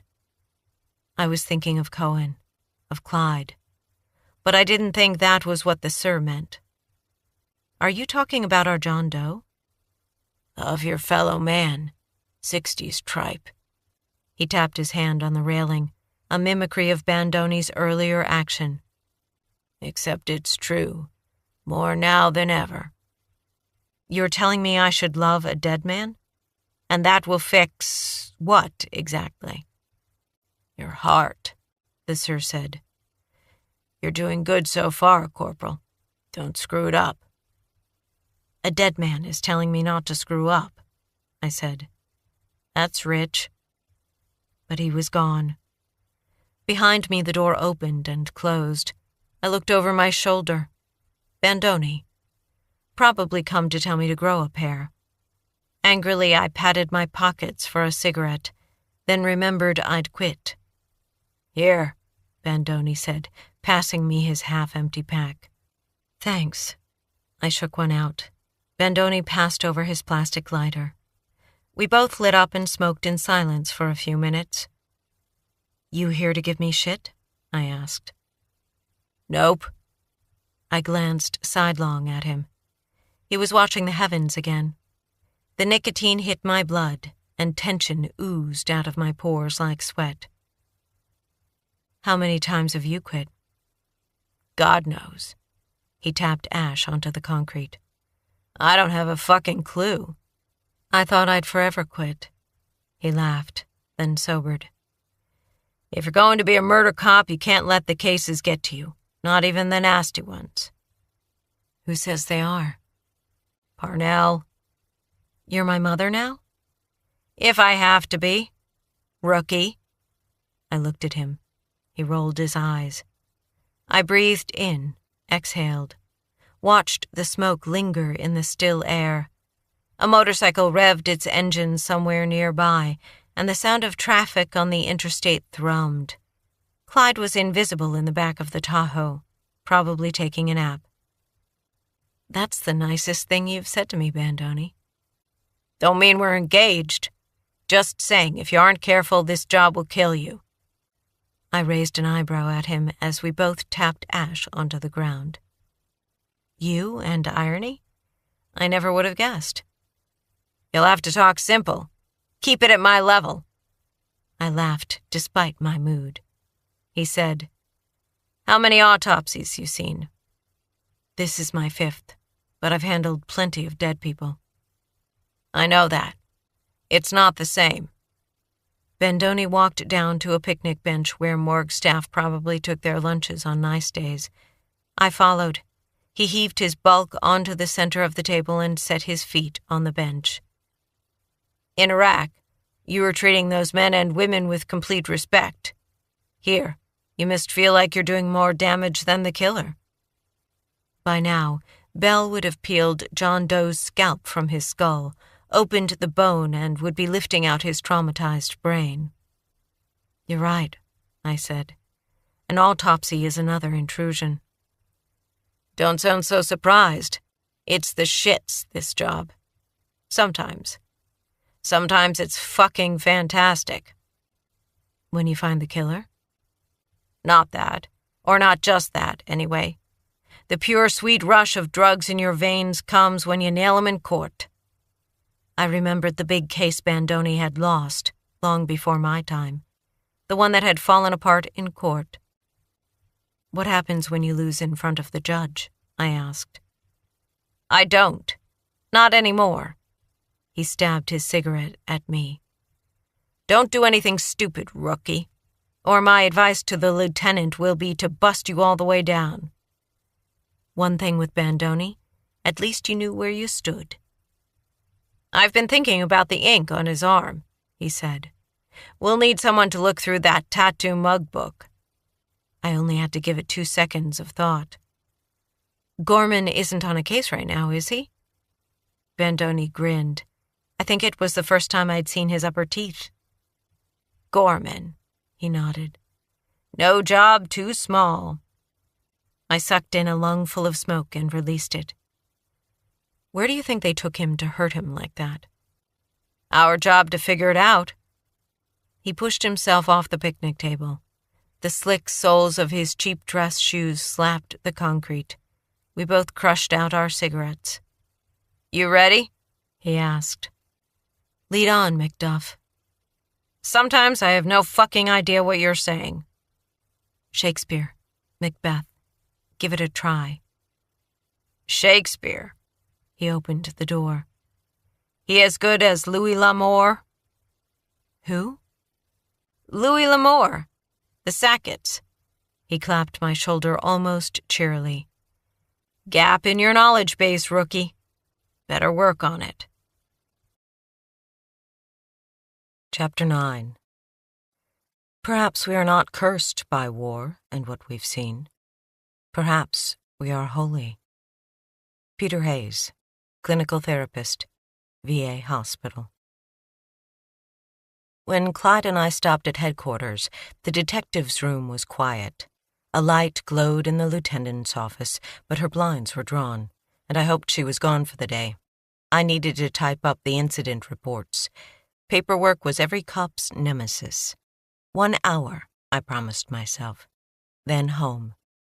I filled Clyde's water bowl, and my patient partner settled into his usual spot, as if he was far more adjusted to the career change than I was. I kicked off my shoes, made a note to buy a case of blister bandages, then typed up my interview with the gutter punk, Purple, and my observations from the autopsy. Once Belle supplied us with her own report, I'd link the files. By then, we would hopefully have a name to attach. My phone buzzed as I was finishing up. The forensic artist had sent me the composite sketch from her meeting with Deke. I studied the image. Definitely Latina. Dark hair and eyes, a sweet, uncertain expression. She did not look like killer material. "Where are you?" I said out loud. I forwarded the text to Bandoni, then tried again to reach the security guy from Cold Ship, Martin Chase. Still no answer. I left another message explaining how important it was that he contact me. I didn't mention we'd requested a warrant. I finished out the hour by looking at my email. I had a message from Ron Gable. He'd eliminated another potential suspect from the rape of Denise Jackson's mother. Tired as I was, anger did a quick boil in my blood. Too many times these creeps climbed out of the swamp, ruined someone's life, then disappeared back into the murk. I had just shut down my computer when Clyde lifted his head and footsteps scuffed the carpet behind me. "Parnell." I swiveled my chair. Lieutenant Lobowitz leaned against Detective Schultz's desk, her arms folded, her expression unreadable. Lobowitz wasn't physically imposing, but she radiated across this line you die vibe. No one wanted to draw her ire. Not fresh-faced patrol FNGs, not crusty old homicide dicks who'd faced the most violent dregs of humanity. And especially not me. Lobowitz hooked one ankle over the other. Despite her stylish high heels, it didn't look as if her feet hurt. I wondered if it would be bad form to ask her secret. "You're making a late night of it," she said. I refrained from pointing out that I wasn't the only one. "I was just finishing up our reports. I'm heading out now." "And your partner?" "Hopefully settling in with a beer and March Madness, but discretion is the better part of valor." "Finishing up at the morgue." "You make me nervous, Parnell." "Ma'am?"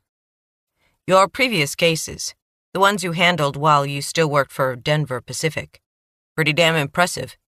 Catching killers, solving a 10-year-old cold case, saving a kidnap victim. Not too many cops have a record like that." Sensing a trap, I waited. "So I'm impressed," she went on. "That's the good news." I knew my line like I'd seen it written in a script. "And the bad news, ma'am?" "You're a cowboy, Detective Parnell." She uncrossed her ankles and leaned in to rest a hand on my desk. Her breath smelled strongly of coffee, as if she'd just downed a gallon of the stuff. "Calling your own shots, ricocheting solo around the city like an out-of-control pinball. Maybe that was fine with the higher-ups at Denver Pacific, but we can't afford that. I can't afford that. Do you want to know why?" My mama didn't raise no fool. Not on most days, anyway. I nodded. "Because right now every eye in the city is on this department. Civilians, our fellow cops, and city officials right on up to the mayor. A lot of those people want me to fail simply because I'm a woman. They are looking for something to go wrong on my watch. Something they can point to and say, 'Our bad, promoting females, won't make that mistake again.' If it's so tough for women," I wanted to say, "shouldn't we be on the same side?" Lobowitz straightened and tapped her palm against my desk. Her wedding band ticked against the metal rim. "If you learn anything at all during your probation period, make it this. You aren't a one-man show anymore. No heroics, No knight in shining armor bullshit. There's a lot of talk about women empowerment, but the Denver PD is not the place where you decide you can scrap the rules. Better to think of yourself as being back in the Marines when you couldn't blow your nose without some officers say so. Initiative, she held up a hand, is good when you have some experience. Not now. You're to be on Bandoni's ass like wet toilet paper. Unless he specifically tasks you with something, you don't do it. You especially don't do it if it's your idea and he hasn't okayed it. I resisted saluting or bolting for the door. Are we clear on that, Parnell? Clear as the business end of an assault rifle.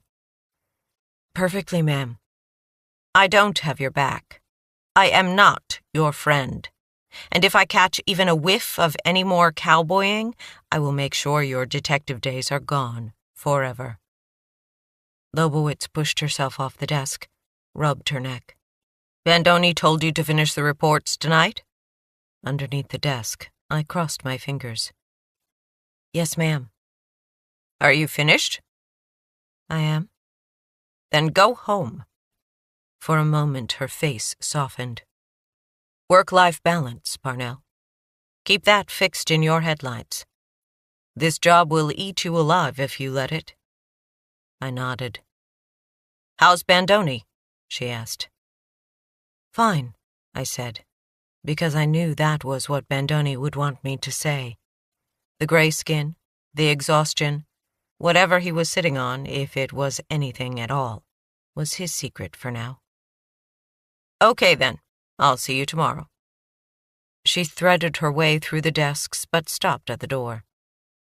Good job this morning, she said. But don't ever do it again. The drive home was a good opportunity to begin the separation of work and the rest of my life. As night settled over Denver, I found U2 on the radio, and Clyde and I rocked along with Bono as we made our way through rush-hour traffic on the interstate. Or I rocked, and Clyde managed to look like he was enjoying himself. We exited at US 295 and headed west. A few minutes later, I turned into the entrance to Cherry Hills, the location of Cohen's home and one of the most exclusive neighborhoods in all of Denver, not to mention the United States.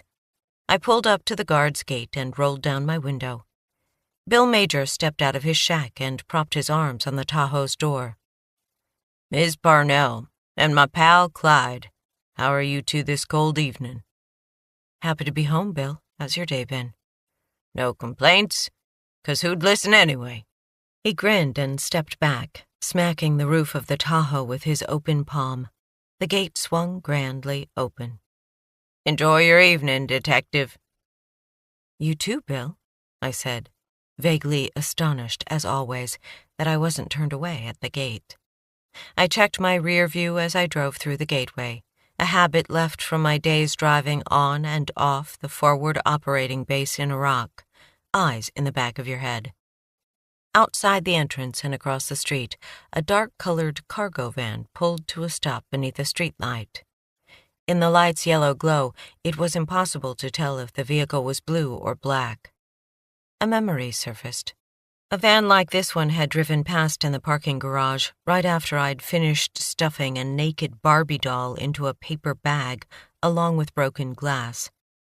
I pulled over inside the gate and parked. I don't know what I was thinking. That I'd approach the driver and ask if he'd tied a doll to the Tahoe's chassis? But as I opened the driver's door and stepped out, the van pulled into traffic and vanished into a stream of headlights. I slid back into the Tahoe and looked at Clyde. He was half out of his seat, ready to tackle whatever had caught my attention. Let's go home, boy, I said. It was just a case of paranoia. 30 minutes later, I sat across from Cohen at the kitchen table. Thelonious Monk played softly on the speakers, and 2 fingers of Macallan glowed like topaz in the crystal-cut glasses we'd set in front of us. Clyde sprawled at my feet, chewing rawhide. How was the rest of your day? Cohen asked. He was freshly showered after a run, and his damp hair clung to his forehead. In his long-sleeved t-shirt and sweats, his bare feet propped on the chair next to his, he looked like a model for an ad in a men's magazine, the sexiness of casual wear. "It was fine," I said. He raised an eyebrow. "Okay." "Work-life balance," I reminded myself. Then I thought, fuck it. "Would you look at something?" I asked. The other eyebrow came up. Something sparked in his eyes. "What did you have in mind?" I grabbed a pad of paper from the junk drawer and drew the inverted triangle with the shepherd's staff inside that had been tattooed on John Doe's arm. "You ever see this?" Cohen looked disappointed for just a second before he turned his attention to the drawing. After a moment, he shook his head. "You look in the tat book?" "Bandoni's got Gorman on it." I took the paper back and drew the other odd symbol that had also been on John Doe's arm, the traditional symbols for male and female, with a line in between. There was this, too, probably placed on our victim by his killer. You think maybe it suggests a person with both male and female characteristics? It's close to one of the symbols used by an intersex person. Cohen made another drawing and pushed the pad back to me. The image showed a single circle with both the female cross and the male arrow emanating from it. "You're the sex guy now," I said. "What's an intersex person?" "It means someone who has physical aspects of both male and female. It can be as obvious as female breasts and a penis, or as subtle as contradictory sex hormones." But the tattoo on our victim keeps male and female separated, divided by the line. We studied the drawing. Cohen said, "Maybe it's part of a hate crime pattern. That man is rightfully over a woman." That sounded right. And our victim, by being gay or by cross-dressing or whatever was going on here, maybe telling people he was intersex. Cohen waited. I plowed on. Maybe his actions made the killer decide to assert male dominance and punish someone who didn't follow the so-called natural order. Wasn't there a woman at the crime scene? Sometimes women buy into the male superiority thing. The corners of Cohen's mouth tipped up. Wise of them. I tossed the notepad at him. "That's the last time I let you be on top." He leaned across the table. The candlelight glinted in his gray eyes. "Prove it," he said. In the middle of the night, while both my men were snoring, I came wide awake. I tossed and turned for a time before I gave up on sleep and eased out of bed, phone in hand. Clyde lifted his head as I stirred, but I signaled for him to stay and went out of the room. A soft glow from the outdoor lights on Grandma Walker's mansion next door filtered through the windows, brushing silver strokes onto a gray world. I grabbed a throw blanket from the couch and went out onto the deck. An owl loosed its lonely call, and the boughs of nearby firs whooshed in the wind. Frost sparkled on the planks of the deck, burning against my bare feet. But I didn't step away. It was one of 100 small punishments I pressed upon myself. For surviving. For other things. I sucked in cold air. The world was caught between winter and spring, and at night winter still held sway. I sat on one of the deck chairs and checked my phone. Mauer had gotten the recordings from the Bailey yard and forwarded them to me. I played through the footage from the time the refrigerator cars arrived in the yard, through their transfer to Deke's train, and the departure. No hobos, no gutter punks, at least none caught by the cameras. I looked at my voicemail. Nothing from Cold Chip. I slipped the phone into the pocket of my sweats and leaned back on the chair. Overhead, stars blazed. The night was deep and dark, and I was alone inside it. Or perhaps not. Nearby, a car door slammed, followed by the grumble of an engine. I waited for the sound of a vehicle pulling away, but the night stayed quiet and waited, as if someone else was awake with me in the darkness. I closed my eyes. Unbidden, an image of the dark-colored van pulling under a streetlight rose in my mind. There had been a similar van 2 months earlier, I now recalled, in a grocery store parking lot. I'd left Clyde at his trainer's and decided to pick up a few things at the store. It was the middle of winter, bitterly cold, and dark had arrived with the suddenness of a hammer blow. I was loading groceries into the back of the Tahoe when a man approached. "Help you with those?" he asked. I straightened and gave the man my full gaze, trying to gauge if he was a threat. Cops aren't always popular, and I was still in uniform from the day's shift. "Evening," he said. He was tall and muscular, white, dressed in jeans and a parka. His age was indeterminate. He'd wrapped a scarf around his lower face, and his eyes were invisible in the gloom. He stood with his legs planted wide and his shoulders up and back, his head tipped ever so slightly to one side in a gesture that inexplicably suggested menace, as if I were nothing but a curiosity, a bug under glass. Beyond him, at the outer reaches of the lights from the store, a dark-colored van idled, exhaust blooming into the night. The rest of the parking lot was all but empty. Only an elderly man 20 paces over, easing his thin body into a truck. "I'm good," I said firmly. My hand went to the butt of my gun. "Just trying to be helpful, officer."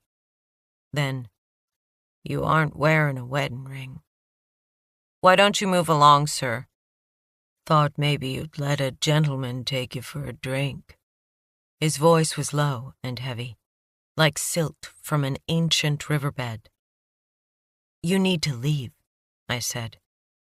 His eyes flashed. Maybe it was nothing more than lights from the store catching his irises, but the sudden gleam made the hair rise on the back of my neck. Behind us, laughter rose as a group of teenagers spilled from the store, shouting at each other as they made their way out into the parking lot.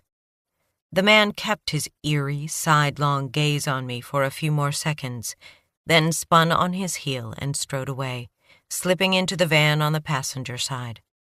I watched while whoever was behind the wheel drove away. The van had no plates. A minute later, the night swallowed it as completely as if I'd imagined the entire encounter.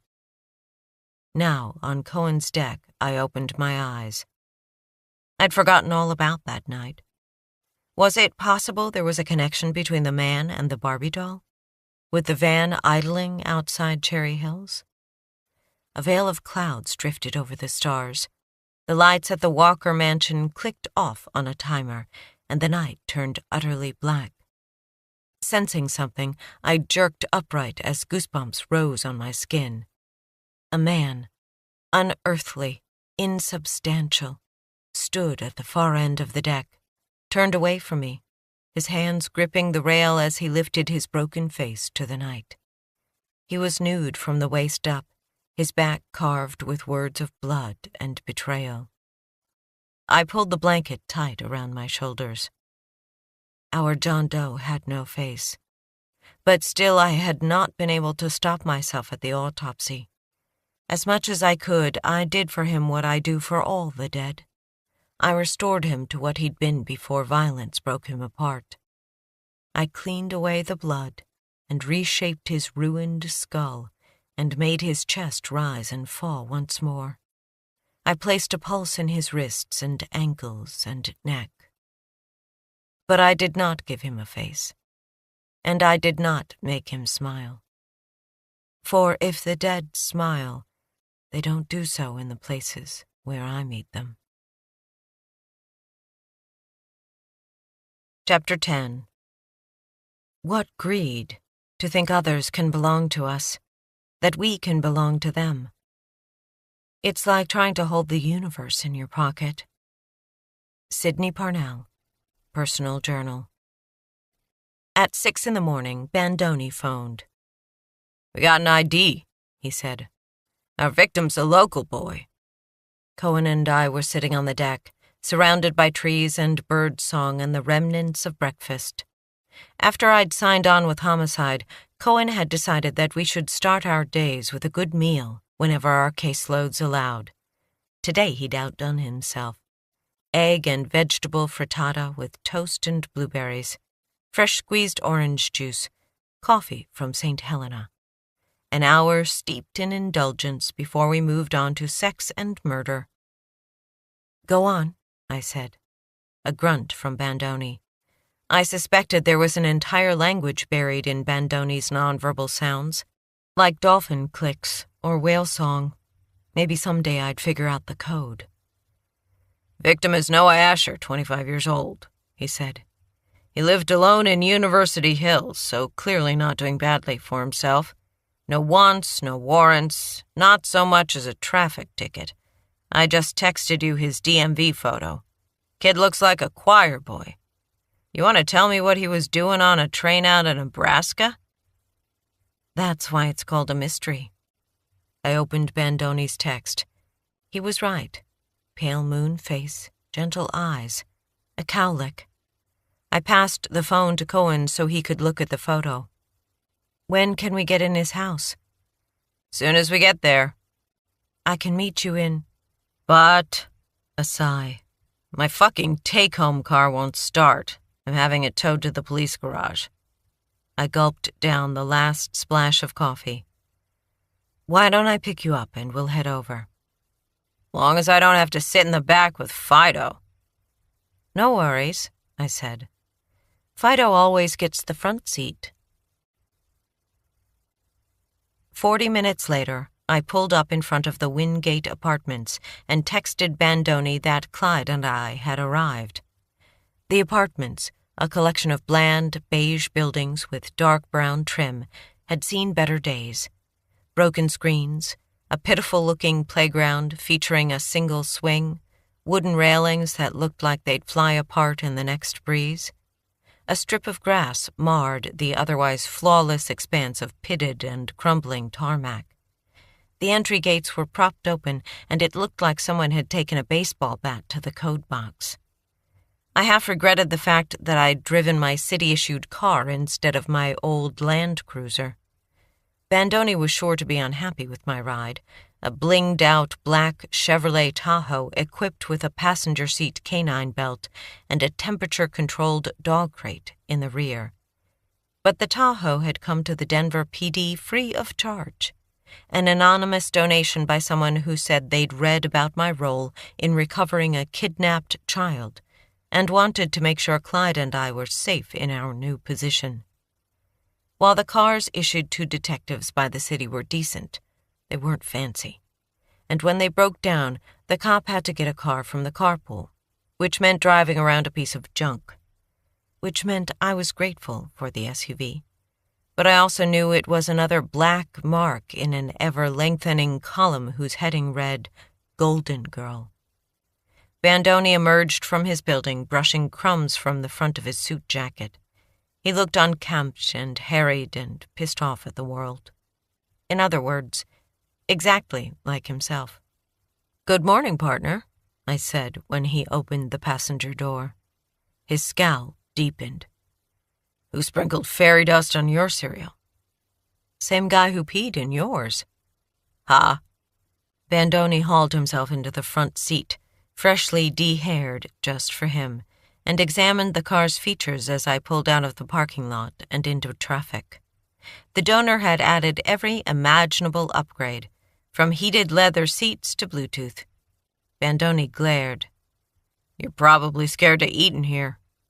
I wasn't about to admit that, even though it was true. "Car's got a self-cleaning function." "Good." His grin was pure evil. "Let's go through the drive-thru at Mickey D's. It's going to be a 3-egg McMuffin day."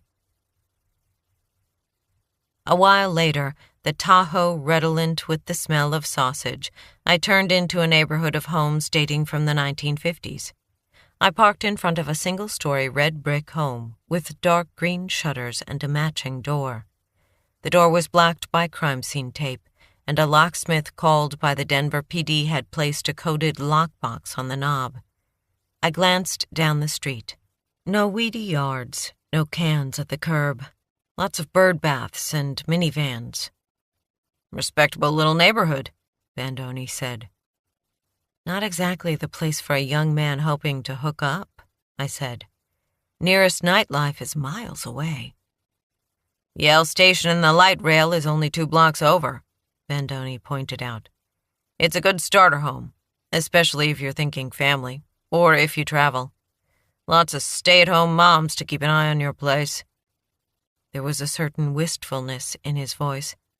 After seeing Wingate, I could understand. I pushed my sunglasses up on my head. If we're lucky, one of them will have seen or heard something. "Uniforms are canvassing later."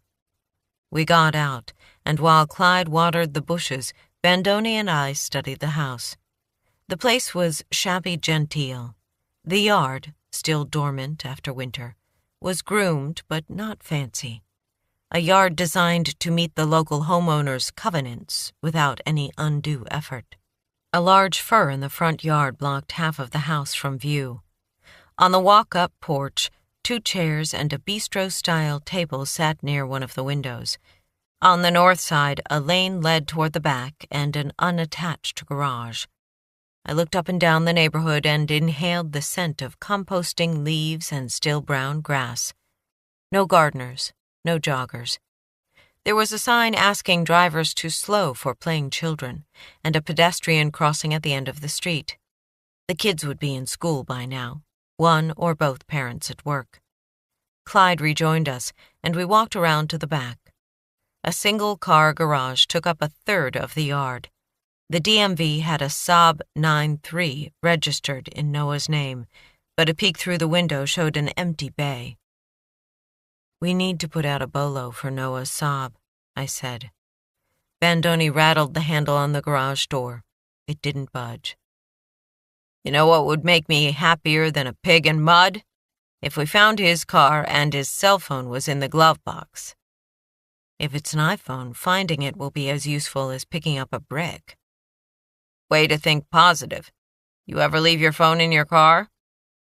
"There was one time, a couple of years ago." "Like all you millennials," he grunted. "We'll get the records." An alleyway ran behind Noah's garage and those of his neighbors. A trash can and a recycling bin were inside his chain-link fence, the gate padlocked shut. I peered into both cans. Empty. I made a mental note to find out when the trash went out. Back at the front, Clyde and I followed Bandoni up the porch steps. He punched the code to the lockbox, then sliced open the crime scene tape. "Not like the old days," he said. "We used to have to break windows." Once inside, we both signed the form on the clipboard Bandoni had brought. He left it near the front door for the forensics detectives. "Let's see what we got," he said. An empty home feels just like that. Empty in a way that makes the air echo with loneliness, as if the very molecules had too much weight to bear and had slunk away. Walk into the home of a dead person, and the sense of wrongness threatens to steal your breath. Bandoni and I slipped on booties and gloves, and I cinched booties onto Clyde's paws. We did a walkthrough to allow Clyde to sniff for weapons or illegal substances, while Bandoni and I got a feel for the place, which had that new house smell of paint and resin. The front of the house consisted of living and dining rooms. A hallway led to the kitchen, half bath, a bedroom, and master bath, and a door to the basement. Nothing caught Clyde's attention. At the very back of the house was an art studio with a large drafting desk and bookshelves filled with bottles of ink, stacks of sketch pads, and mason jars crammed with brushes, pens, and pencils. An impressive array of ink sketches covered the walls all the way to the ceiling. I stared up at them. The drawings were brilliantly done. Whatever else Noah had done in his life, he'd left behind a kind of legacy. We returned to the living room, and I downed Clyde near the front door. The entire home had been renovated. The attic had been displaced by a high-beamed ceiling. Wide plank wood floors ran throughout the house. The fireplace boasted freshly painted white brick, and the kitchen mixed white cabinetry with granite and stainless steel. Except for the art studio, furnishings consisted of a blend of metal and wood tables and consoles, a sofa and chairs with stilt legs, and brightly colored geometric rugs. The furniture looked like the same vintage as that in my childhood home, except it was sparkling and fresh, not a single cigarette burn or whiskey ring that I could detect. This guy have a time machine? I wondered out loud. Mid-century modern, Bandoni muttered. What? It's the thing now. Copying furniture from the 50s. Like that show, Mad Men. The 50s are back, Parnell. Vintage modern. Welcome to the Cleavers. The who? Wally and the Beeve. Check it out sometime. The Beeve. Made me glad I'd missed the 50s. So the furniture is new? It's just designed to look old? Like I said, it's a thing. I have a new appreciation for you, Bandoni. Save the sweet nothings for Cohen. Bottom line, our boy was fashionable. I nodded. But what did I know about fashion? Before Cohen waltzed into my life and carried me off to his castle, I was living in my grandmother's home. My bedroom hadn't changed since I was a teenager. Let's start with the basement, Bandoni said. I followed him down a narrow staircase into the unfinished basement, bare concrete floor and walls with a single garden-level window shrouded in cobwebs. Other than a pantry with a second refrigerator, a small storage closet, and an old futon, the place was taken up by folding tables covered with computers and odd parts. There were laptops, tangles of cords, SD drives, piles of hard drives, speakers, and stacks of computer manuals. Most of it looked brand new and top dollar, including 3 large-screen monitors occupying a single table. Bandoni whistled. This shit'll keep the computer forensics guys busy for weeks. He tapped a flat silver trackpad next to one of the monitors. The center console lit up, revealing the cartoony image of a scantily clad woman walking toward us, ass swaying, breasts swinging, her expression come hither. The image enlarged until only her breasts showed. Then the image rewound and she began her seductive walk anew. When Bandoni tapped again, a password box appeared. Not what I would have expected for a gay guy, Bandoni said. You're hung up on gay. Or maybe there's a roommate. Not according to the DMV, for what it's worth. Bandoni watched the woman's sachet again. After 2 more passes, he sighed and turned away. The other screens remained dark when he touched their trackpads. Another table held 6 laptops. All were powered on, and all were password protected. Who the hell needs 6 laptops? Bandoni muttered. Notepad and pen is good enough for me. There's this thing called the internet now. You should give it a try. But I wondered the same thing. While Bandoni looked around the rest of the space, I returned to the main table with its 3 large monitors. Taped to the wall above the center console was a piece of paper torn from a legal pad. Written on it in red felt-tip pen was a single line. Our anger is righteous. What's that? Bandoni asked. His mantra? I shrugged. His brand? Our, though. Sounds like he's part of a group. Paperwork next to the computer caught my eye. I picked up the top sheet, and a spider skittered away. Maybe this one. It was an invoice from Water Resources, Inc., with Noah's name typed at the top. The invoice showed 2 weeks' worth of billable hours for work on a project called Water Assets Development DB. I studied the numbers. Noah was very well paid. One mystery solved, I said, handing the invoice to Bandoni. Our guy was a software geek. DB is probably database. Bandoni scanned the page. Explains all the computers. Maybe those words are the motto of the group he works with. Doesn't seem real business-friendly, though, if he's on their payroll. And what about water would piss a guy off? That there's not enough of it? I got on my phone, looking for information on the company. Water Resources Incorporated is a hydrology business. Offices throughout the West. They seem more interested in turning water into money, not conserving it.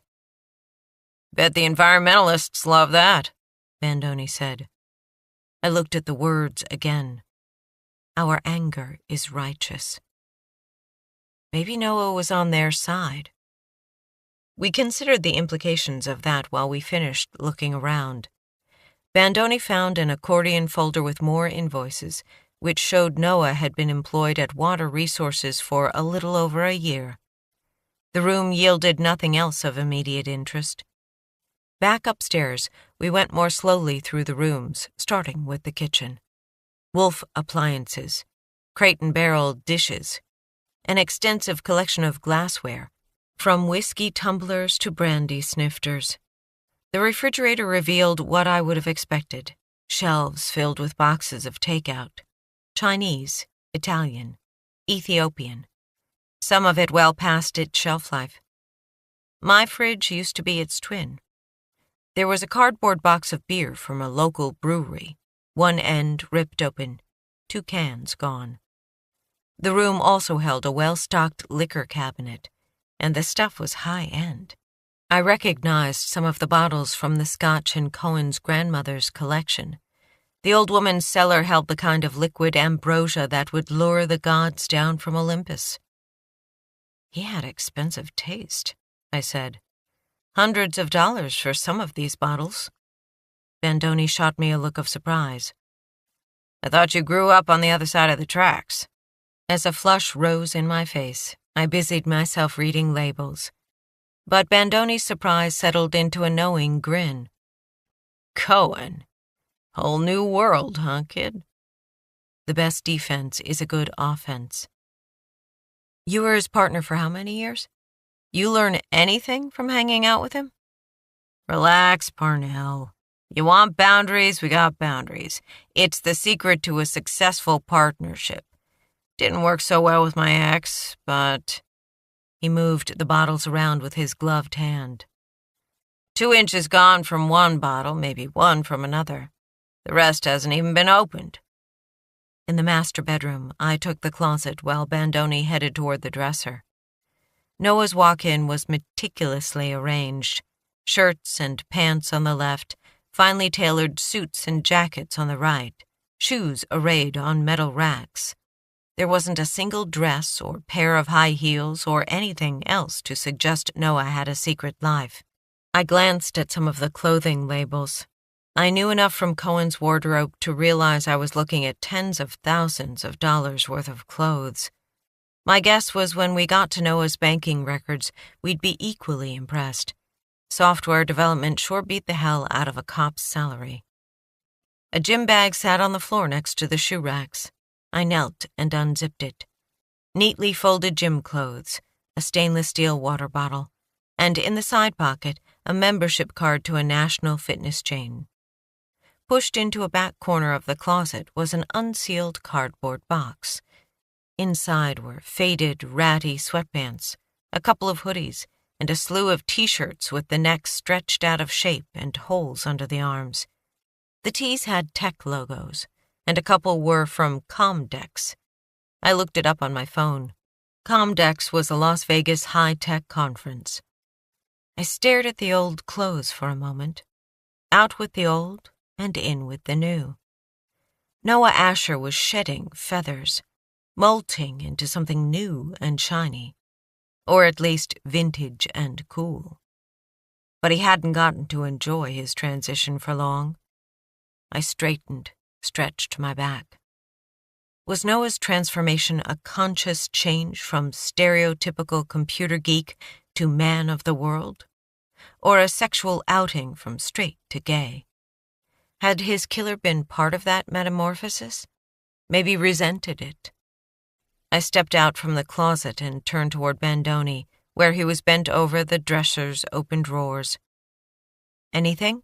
I asked. "Gym clothes," Bandoni said. "Socks, underwear, some nice fleece pullovers, but mostly gym clothes, and a stash of cash. $500 in 20s. He was a member of a local fitness center. "We'll get someone from the squad to pay a visit. Maybe he tried to make a move on someone in the locker room." "What gives you that idea?" He snorted. "'Cause he was fucking gay. You ever see a man's bedroom this organized?" I rolled my eyes. On each side of the neatly made bed was a nightstand. One held cold medicine, the other an unopened box of condoms, a sign of optimism or an indicator of regular use. No phone or calendar. A graphic novel lay on one nightstand, a bookmark halfway through. The novel appeared to be about a future in which women had taken over. While I went into the master bathroom and examined an awe-inspiring array of grooming lotions and gels, Bandoni headed toward the hallway. "Check this out," he called a minute later. I closed the medicine cabinet and followed Bandoni's voice to the back of the house. "One mystery solved," he said as I entered the room. "Or deepened." The art studio. The room was large and filled with light from the back windows. The drafting table occupied the center of the room, white task lamps clamped to each end. A stool was tucked beneath the desk, while on top lay a single sketchbook. Bandoni had opened the book. Now he pointed to a drawing. "There she is." The sketch showed a Latina sitting at a bistro table in an ice cream shop. She had long, dark hair, soulful black eyes, and a fierce expression. She wore a tight-fitting t-shirt and was tilting the straw in a milkshake glass to her lips. The milkshake was complete with whipped cream swirls and a cherry on top. "She looks like Deke's composite drawing," I said. "Spitting image. She's your engineer's mysterious woman. And look at her t-shirt." Emblazoned on the T was an inverted triangle containing the shepherd's staff.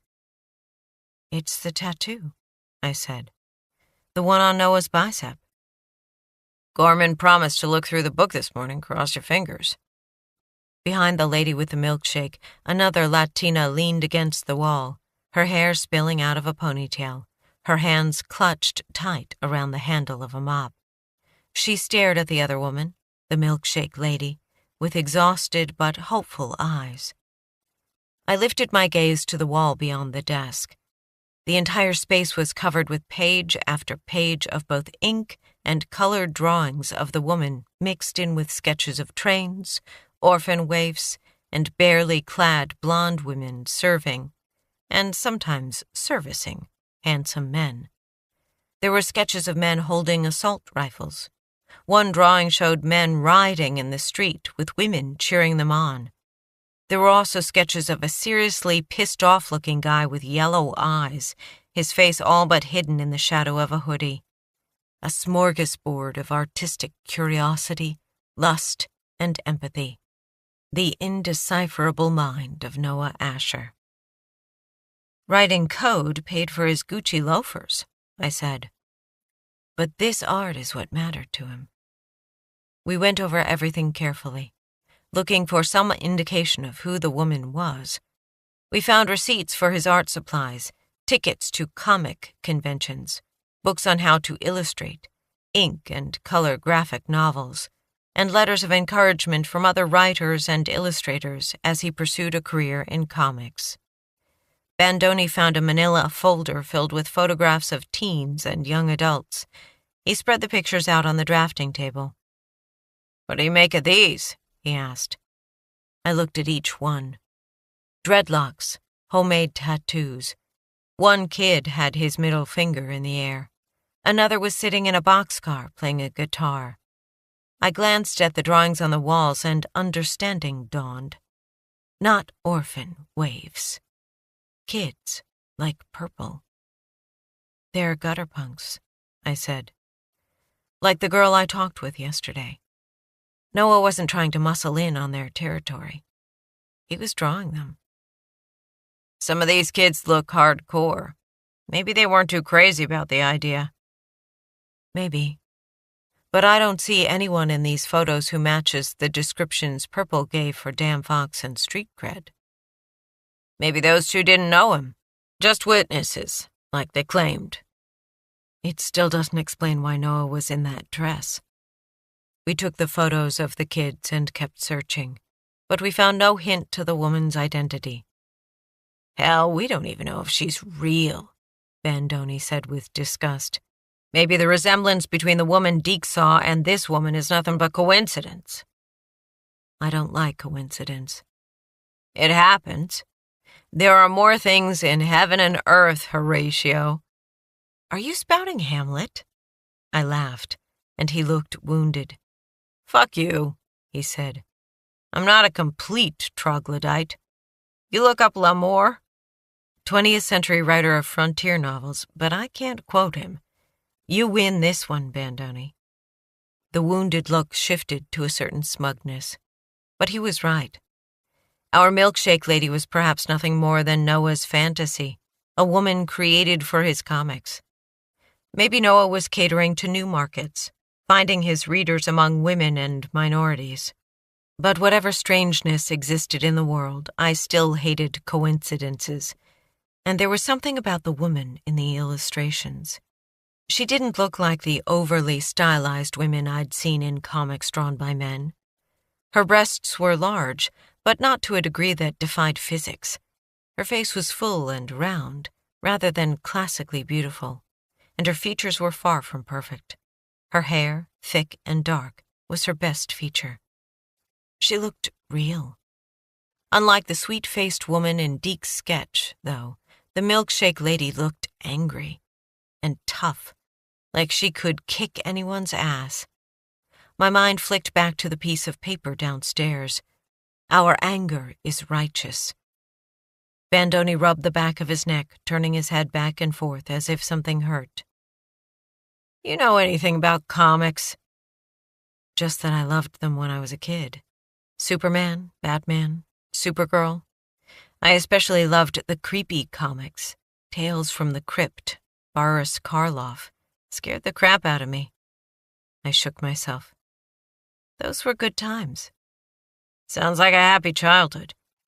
Now you're about to learn a whole lot more about comics, starting as soon as we finish here. He looked up at the wall of drawings again, crossed his arms and frowned. Noah Asher didn't have a shortage of interests. I nodded. Starting with that train and the punks. And all those men with guns. And the hot babes. His frown deepened. Doing things their mamas wouldn't approve of. It's a lot of crazy pieces. And the thing is, he narrowed his eyes at the artwork, I'm not sure the pieces even come from the same puzzle. Maybe he was searching for something, trying to find himself. With sex and guns? He grunted. I'll say one thing. What's that? When I look at all this shit, yeah? Makes the hair rise on the back of my neck. We spent another hour in the house, and the surprises kept coming. The living room held an L-shaped sofa in black leather, a glass-topped table covered with a fan of GQ magazines, and floor-to-ceiling built-ins, open bookshelves with closed cabinets at the bottom. The mantel above the fireplace was covered with a series of photographs, a timeline that marched from left to right. On the far left, the pictures were black and white, showing a stern couple in wedding clothes, followed by an equally stern couple with a baby girl. The next generation was the little girl, I presumed, all grown up. Several photos in, she was pregnant and starting a family of her own. The photos after that showed two babies becoming toddlers, teenagers, young men. Noah has a twin brother, I said. Bandoni came over from the bookshelves and took a look. 2 peas in a pod. Sarcasm. The boys looked nothing alike. Noah was dark-haired, maybe 6 feet, pale with a tendency toward pudginess.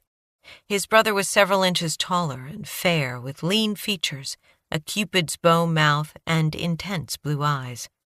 If Noah identified as straight, it must have been hard getting a date with a brother like that, beaming his high-wattage smile on the girls, assuming the brother was straight. The final photo, and apparently the most recent, showed Noah and 4 other men standing in his backyard, a section of the house visible behind them. The camera had caught them clowning around, each boy-man striking a ludicrous pose, tongues out, one guy flashing a gang sign in a way only rich suburbanites can, another man air-kissing Noah's cheek. Noah's twin had his arm draped over his brother's shoulders as if to highlight the differences between them. I picked up the photo in my gloved hands. One man stood slightly apart from the others, and unlike the rest, he didn't look like a goofy frat boy. He was tall and heavily built, and something about his pose, arms folded, a mocking look on a naturally severe face, made me think he was the group's leader. The others had on fashionable suits and flashy ties, but this man wore a plain black t-shirt and jeans. He stared directly into the camera with a look that was both commanding and arrogant. I frowned. He was also familiar. I took a minute to try and chase the memory before deciding I'd have to come back to it. I pulled the photo out of the frame. On the back, someone had written, "The Superior Gentleman." Could one of these men be Noah's killer? Other than the leader, the men in the group looked like good friends, but maybe there'd been a falling out. Betray me with a kiss. I showed the photo to Bandoni, who grunted, and added it to the pile of things we would take with us.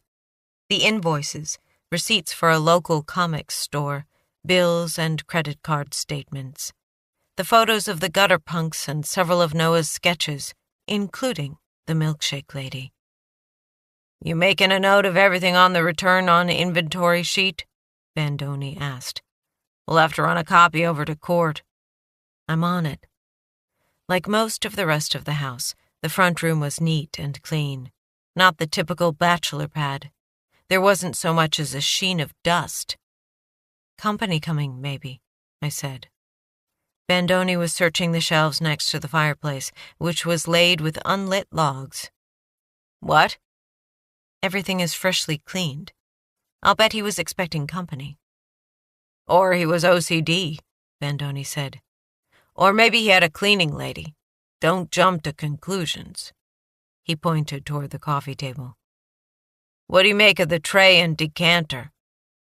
"You asking me to jump to conclusions?" I said. "Speculate, not the same thing." I looked more closely. A silver tray held a crystal decanter 1/3 filled with amber liquid. I lifted the stopper and inhaled. Brandy. Also on the tray were 2 glasses turned over on leather coasters so as not to collect dust. "It's like it's staged," I said. "Maybe he was getting ready to put the house on the market." "Nah," he gestured toward the mantel photos. "When you're staging a house, you hide all the personal stuff." "Yeah?" He shrugged and turned away. "Divorce." On the wall opposite the front door, framing the archway that led to the rest of the house, were built-in wooden cases and cabinets. Modern pieces of objets d'art alternated with leather-bound versions of the classics. One shelf held modern mysteries and thrillers, all hardcover. There was also a series of books apparently intended for self-enrichment, each book a doorstop. 1001 books you must read before you die. 1001 foods you must taste before you die. 1001 movies you must see before you die. 1001 albums you must hear before you die. I wondered how many books and movies and albums Noah had managed to knock off his bucket list. As Bandoni had done in the studio, I went through each book looking for notes or cards. Nothing. "There are flyers here for a lecture series at DU," Bandoni said from where he stood at a library table at one end of the room. and another for a film festival at that art house theater on East Colfax." The guy was working hard to better himself, I said. Beneath the bookshelves were closed cabinets. I squatted and looked inside. More books, but of a very different bent. There were several paperbacks on how to attract women, a few more on how to seduce them, and a sprinkling of books with titles like How to Get Filthy Rich Before You're 30. There was also a stack of vintage Hustler magazines. "Here's his secret stash," I said. "Drugs?"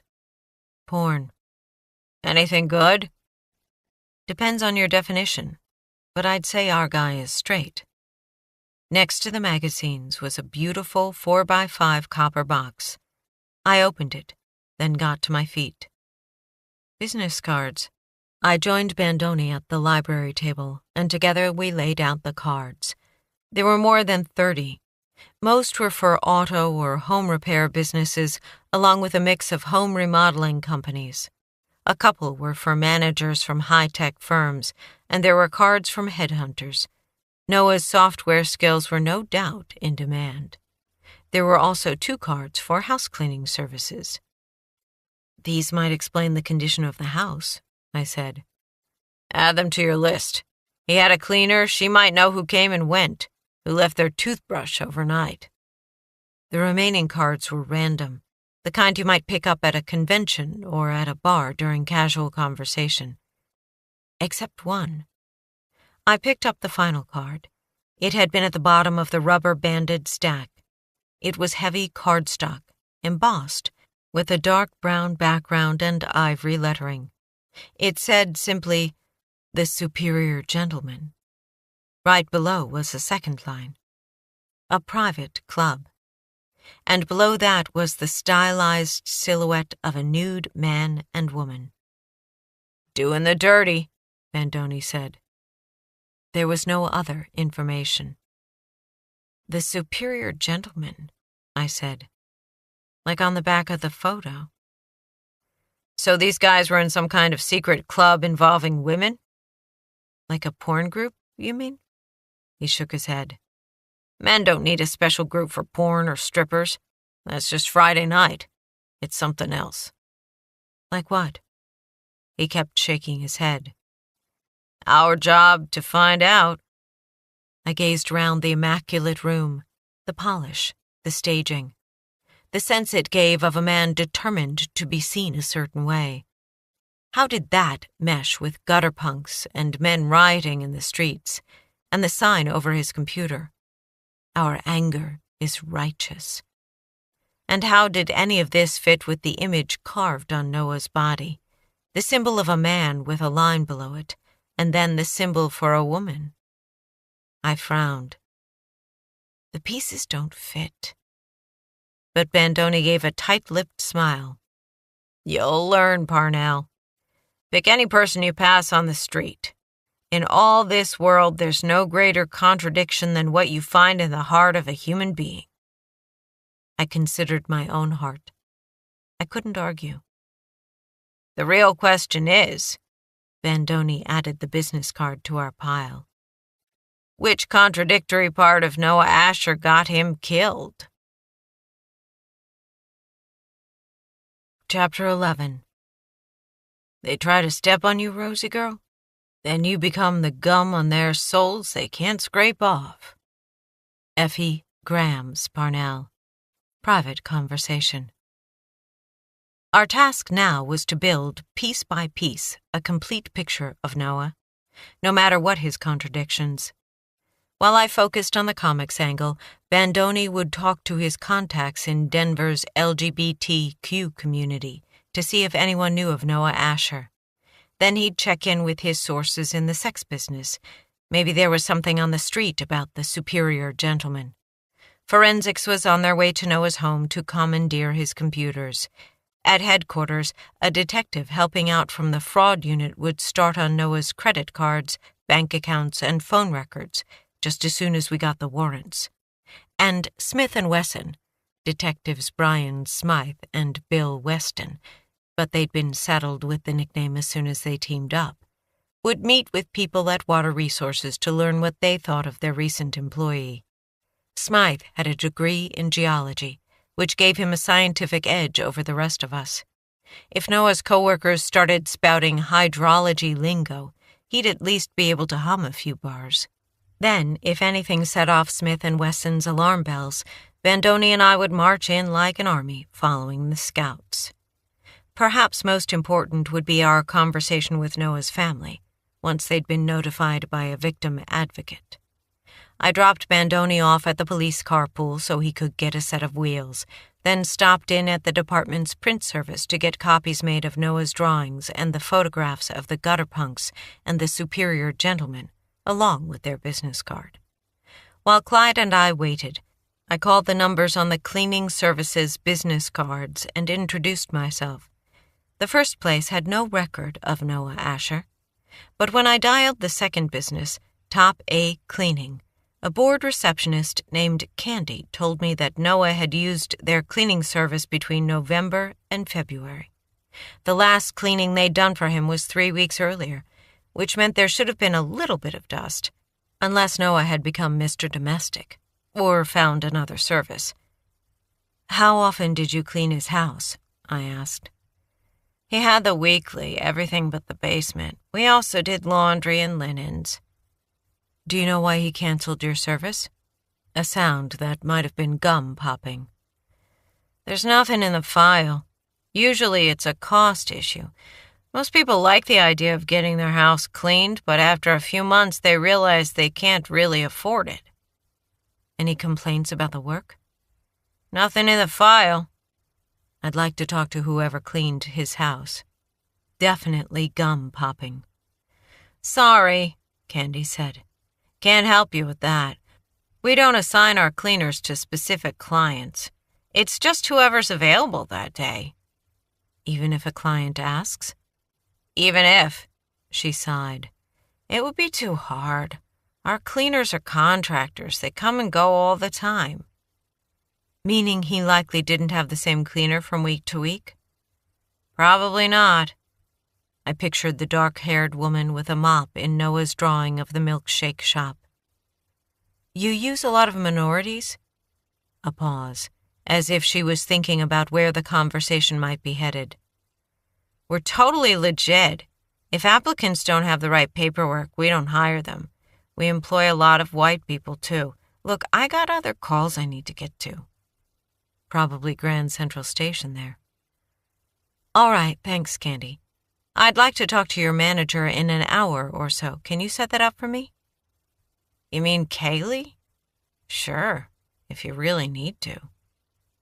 "I really do." The comic store frequented by Noah, based on the receipts we'd found, was a place called Heroes and Villains, located in the slowly gentrifying area of Denver near Tennyson and I-70. I drove past the storefront and kept circling around until I located a parking spot 3 blocks north by an empty lot. Worried I might need a shoehorn to get out, I wedged the Tahoe between a pickup and an aging BMW, and Clyde and I jogged back south. At least one of us was happy about it. Professional detective that I was still wearing pumps. A bell tinkled overhead as we walked in. Inky gloom enveloped us, along with the delightful bookish funk of old and new paper, dust, and an organic underlay that made me think of the dying remnants of silverfish and carpet beetles. Comic books and graphic novels filled 7-foot-high display racks. There was a section for Marvel, another for DC, and plenty of new heroes and monsters I'd never heard of. A pair of teenagers, a boy and a girl, browsed in separate areas of the store. There was also a father with his young son rifling through a box of Archie comics. In the front window, a cat stirred languidly, spotted Clyde, then arched its calico back and vanished into the rear of the store. At the counter in the back, on a stool behind an old-fashioned register, sat a heavy-set 40-something woman in a Hawaiian shirt and turquoise reading glasses. As I watched, she turned the page in a paperback. She didn't look up when Clyde and I approached. "You scared my cat," she said. Which would make him a scaredy cat, right? She raised her eyes from the novel. She didn't look amused. "Help you?" I showed my badge. "Detective Parnell with Denver Major Crimes. I'm trying to track down a man who was a customer here. Are you the manager?" "Co-owner, along with my wife. I'm Dana Gills." I pulled out the DMV photo of Noah. "Do you know him?" She took the picture, held it under the dim light of a banker's lamp. "That's Noah Asher. Why are you looking for him?" She squinted at my badge, clipped to my belt. "What department you with?" "I'm investigating a murder." "And Noah's involved?" "He's the victim." For a moment, her face went perfectly still, her eyes blank, as if she were the one lying on the autopsy table. Then the skin creased in harsh lines around her mouth and eyes. "Please tell me you're shitting me." "I wish I were." She set the picture down on the counter, folded her hands in her lap, and drew in a breath. When she looked up again, her eyes were damp behind the turquoise readers. "Now that's a damn shame. Noah was a good kid." "You were close?" "He was. Noah was." Her lips and chin trembled. "Take a minute," I said. She nodded and looked down again. She pulled a tissue from her pocket and pressed it to her eyes. My presence felt intrusive, but I didn't look away. Interviewing 101. Don't give anyone a break. After a moment, Dana said, "Okay." She blew her nose, pitched the tissue in the trash, then looked up again. "What do you want to know?" "How do you know Mr. Asher?" "He worked here." I kept my face neutral. "He did?" "Oh, not for Marcia and me directly. He uses the back room to teach." She groaned. "Used the back room. Christ. The kid's been coming here since he was knee-high to a grasshopper. We've known him, almost 20 years. Then he was a customer first. What did he read?" "Everything." She smiled. "Noah was in love with all of it. He started with the superheroes, then graduated to darker stuff. First Buffy the Vampire Slayer and Jessica Jones. Then he moved on to Sandman and Preacher. Somewhere in there he started creating his own comics. Did the writing and the illustrating, even the lettering." "Is that unusual?" "It's unusual for someone to be good at all those things." "And he was?" "You seen his stuff?" I pulled out the laminated copies of the drawings from Noah's house and spread them out on the counter. The gutter punks and the men with guns, the man with yellow eyes and the milkshake lady. "Did he draw these?" She turned the pictures around, studied them. "I haven't seen these particular drawings, but that's his style. Although lately he's been going for something totally different, a more austere look. He said he didn't want the illustrations to get in the way of the story." "Were his stories dark?" "Picture the bottom of a coal mine. When Noah hit high school, he was as self-centered as any teenage boy. Turned into a real jerk for a few years. But a couple of months ago, he rejoined the human race and started growing a conscience. The latest thing he was working on had to do with street kids. He called them gutter punks. Like these drawings here." She pointed. "I tease." She blinked. "Teased him a lot. That he was becoming an SJW. SJW? What is that? Social justice warrior. It's considered an insult now that the trolls have gotten hold of it, but it didn't start out that way. It just means someone who supports causes, things like feminism and cultural inclusivity. You ask me, the SJWs are a breath of fresh air in the comics world. Something different from stodgy old white guys. Superman and the like are getting a little long in the tooth." "You mentioned gutter punks. Were there other social issues Noah was concerned with? She took off her readers, tapped them on the counter. The kid cared a lot about women's issues. That's what I mean about rejoining the human race. Came from those early days with Buffy and Jessica Jones, I guess. He ever talk about water rights? Environmental issues, maybe? Her brow wrinkled. I don't remember anything like that. I picked up one of Dana's business cards, slid it into the pocket of my jacket. Was Noah gay? Her new glare surpassed the earlier one. What the hell does that matter? It might have played a role in his death. She held on to the glare another 3 seconds, and then her face sagged. Fucking world sometimes, you know? I do. The man and his son approached the register. Clyde and I stepped aside while they bought 3 Archie comics, and Dana slid them into a paper bag. She watched the pair as they headed out the door. That father brings his son in every month, she said. The kid has his allowance money, and he wants to spend it on comics. Sweet kid. He still thinks life is about ice cream and hanging out with your friends. She shook her head. But pretty soon he'll graduate to all those noir Archie shows, right around the time he decides that life is a tragedy and he's Hamlet. I sensed a kindred spirit, but then she turned back to me and summoned up a smile. Where were we? I asked if Noah might be gay. Ah, right. Well, speaking as an old lesbian, Noah was straight as they come. In fact, he wanted to be the ladies' man. Nice dresser, smooth talker, always smelled like a bank. As in R-I-C-H, rich. He had an opening he'd use in a bar. He'd make a little sketch of the woman he was interested in. Talk about how good the woman's bone structure was and how he could tell just by drawing her that she had a good heart. Dana laughed. He used to practice it on me. He was good enough that if I wasn't happily married, hell, I might have given him a go. Even if I am almost twice his age and gay to boot. The sad thing is, good a routine as it seemed to me, he said it didn't usually work. He said the other PUAs were better. PUAs? I know, alphabet soup. Pickup artists. That's what Noah called them. Guys who supposedly have a proven system for attracting and seducing women. He ever mention names? Sorry, no, she shrugged. I never asked. I recalled the cardboard box of worn, discarded t-shirts in Noah's closet. When did he get into the pickup artist scene?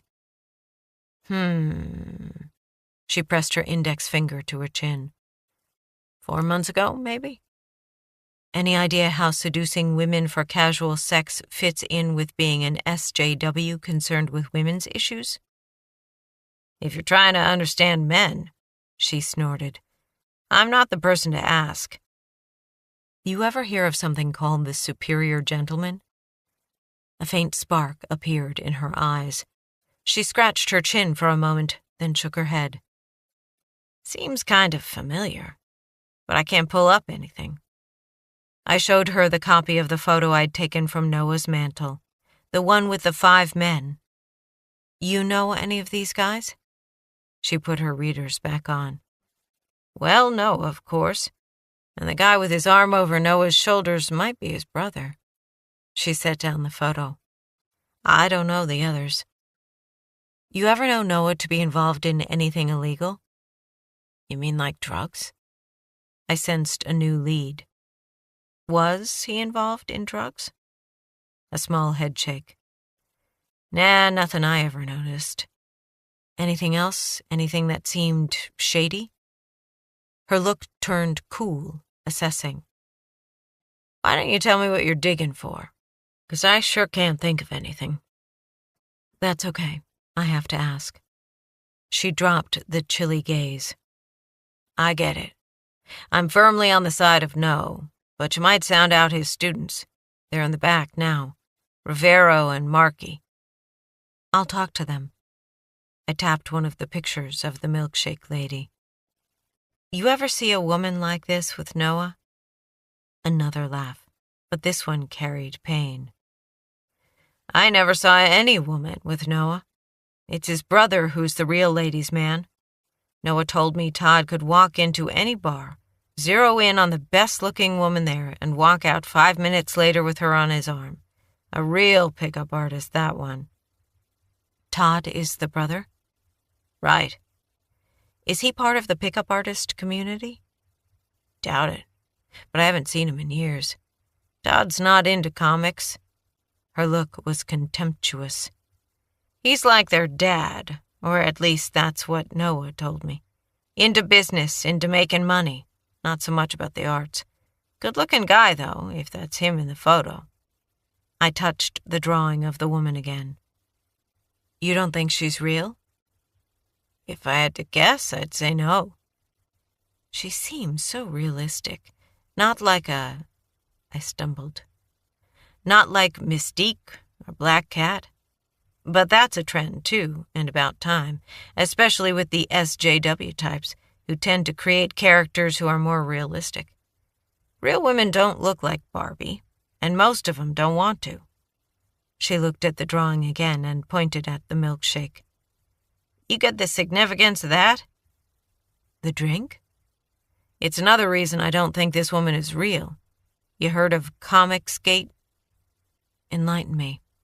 A few years ago, the big comics companies like DC and Marvel started hiring women and minority artists and writers as part of a diversity campaign.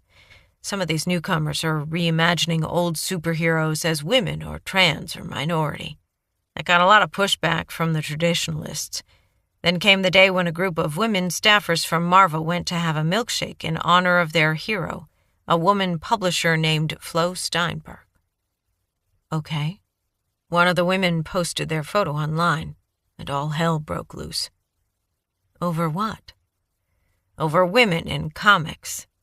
The details are more complicated, but essentially that's what it boiled down to. The trolls made their voices heard by the hundreds. The bell jingled over the door. I glanced around as the teenaged boy left. And Noah supported diversity in comics? Dana gave a vigorous nod. Only a couple of months ago, I would have placed him squarely in the traditionalist category. After all, he was part of the original demographic, a young, white, socially inept male who spends his time hiding out in his parents' basement and looking at internet porn. But like I said, Noah was branching out. Becoming an SJW. That, and I think he saw the light when it comes to opening up the comics world. He's a smart kid. Probably saw there was more money to be made by diversifying. People get mad enough about this stuff to kill over it? Her eyebrows shot up. You think that's what happened? I'm just asking. She huffed out a breath, lifting her bangs.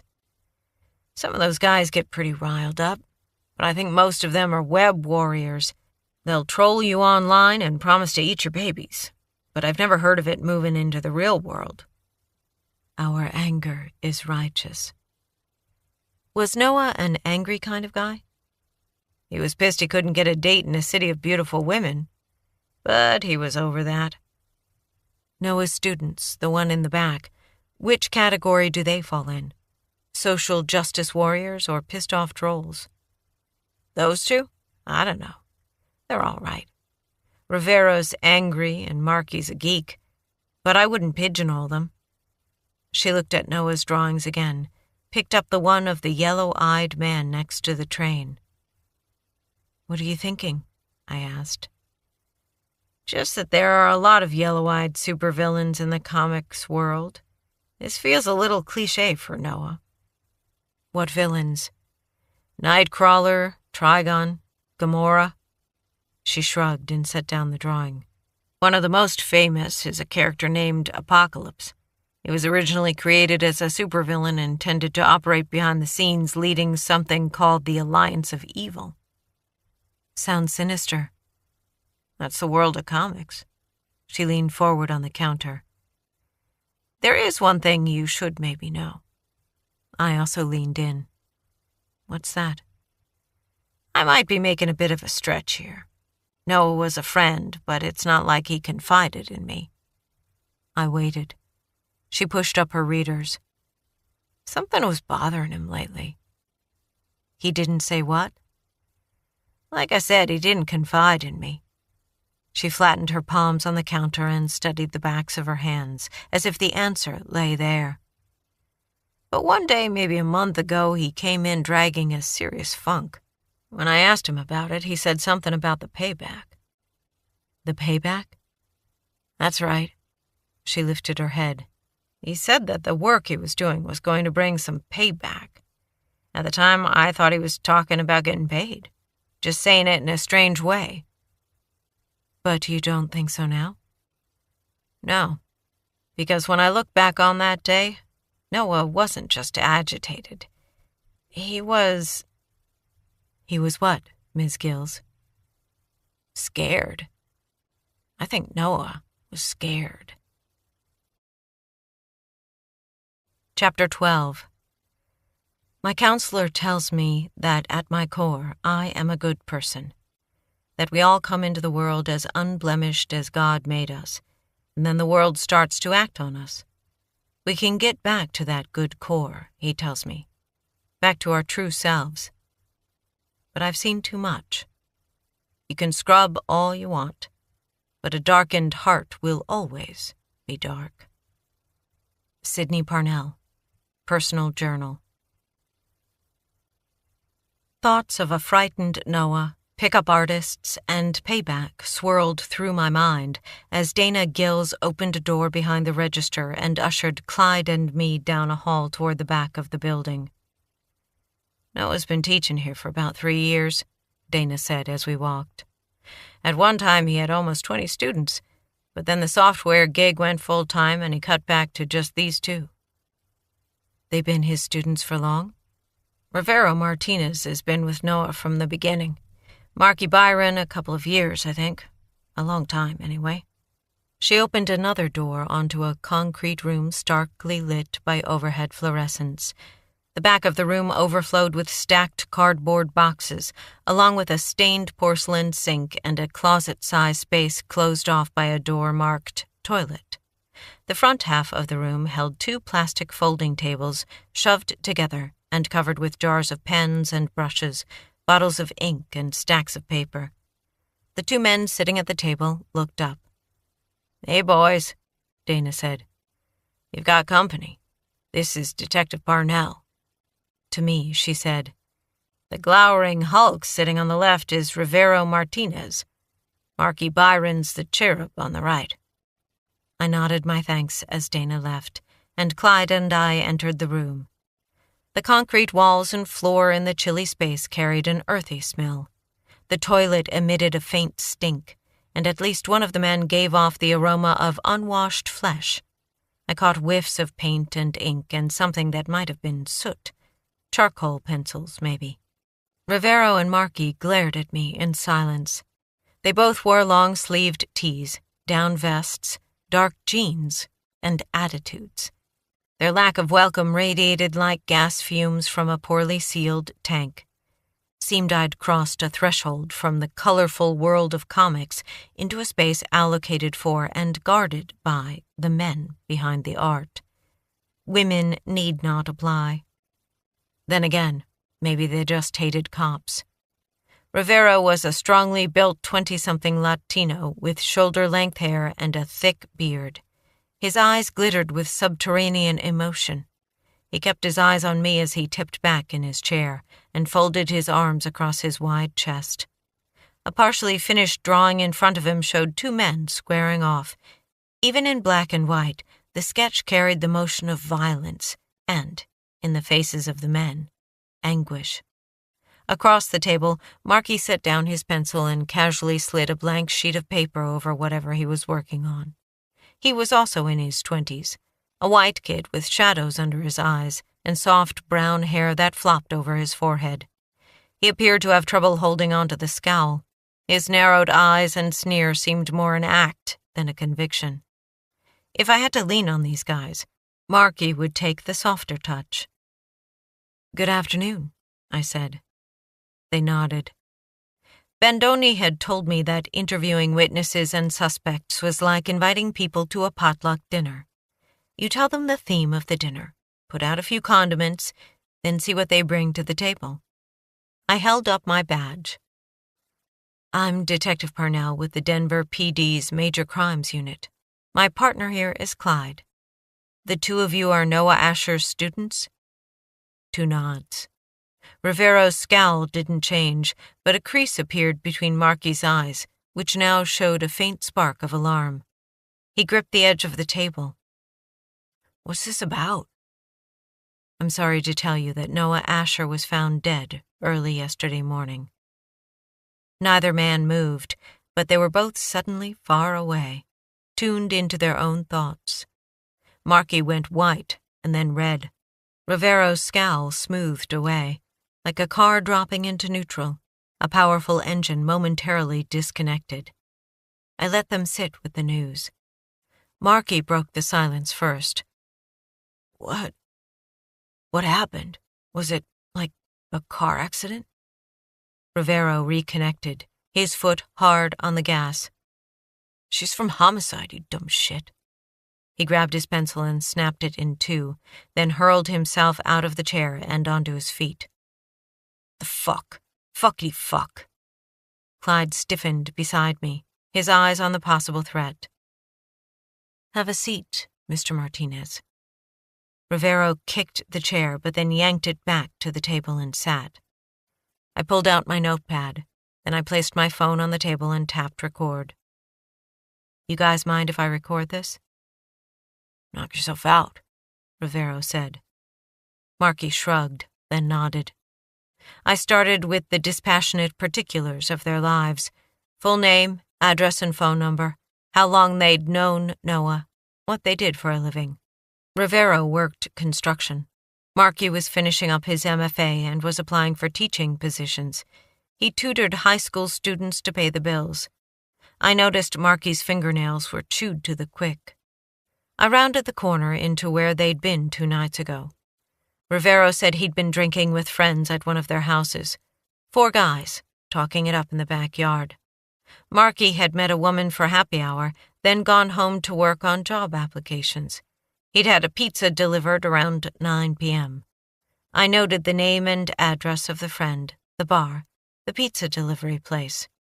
I asked about Noah's former students, the ones he'd let go.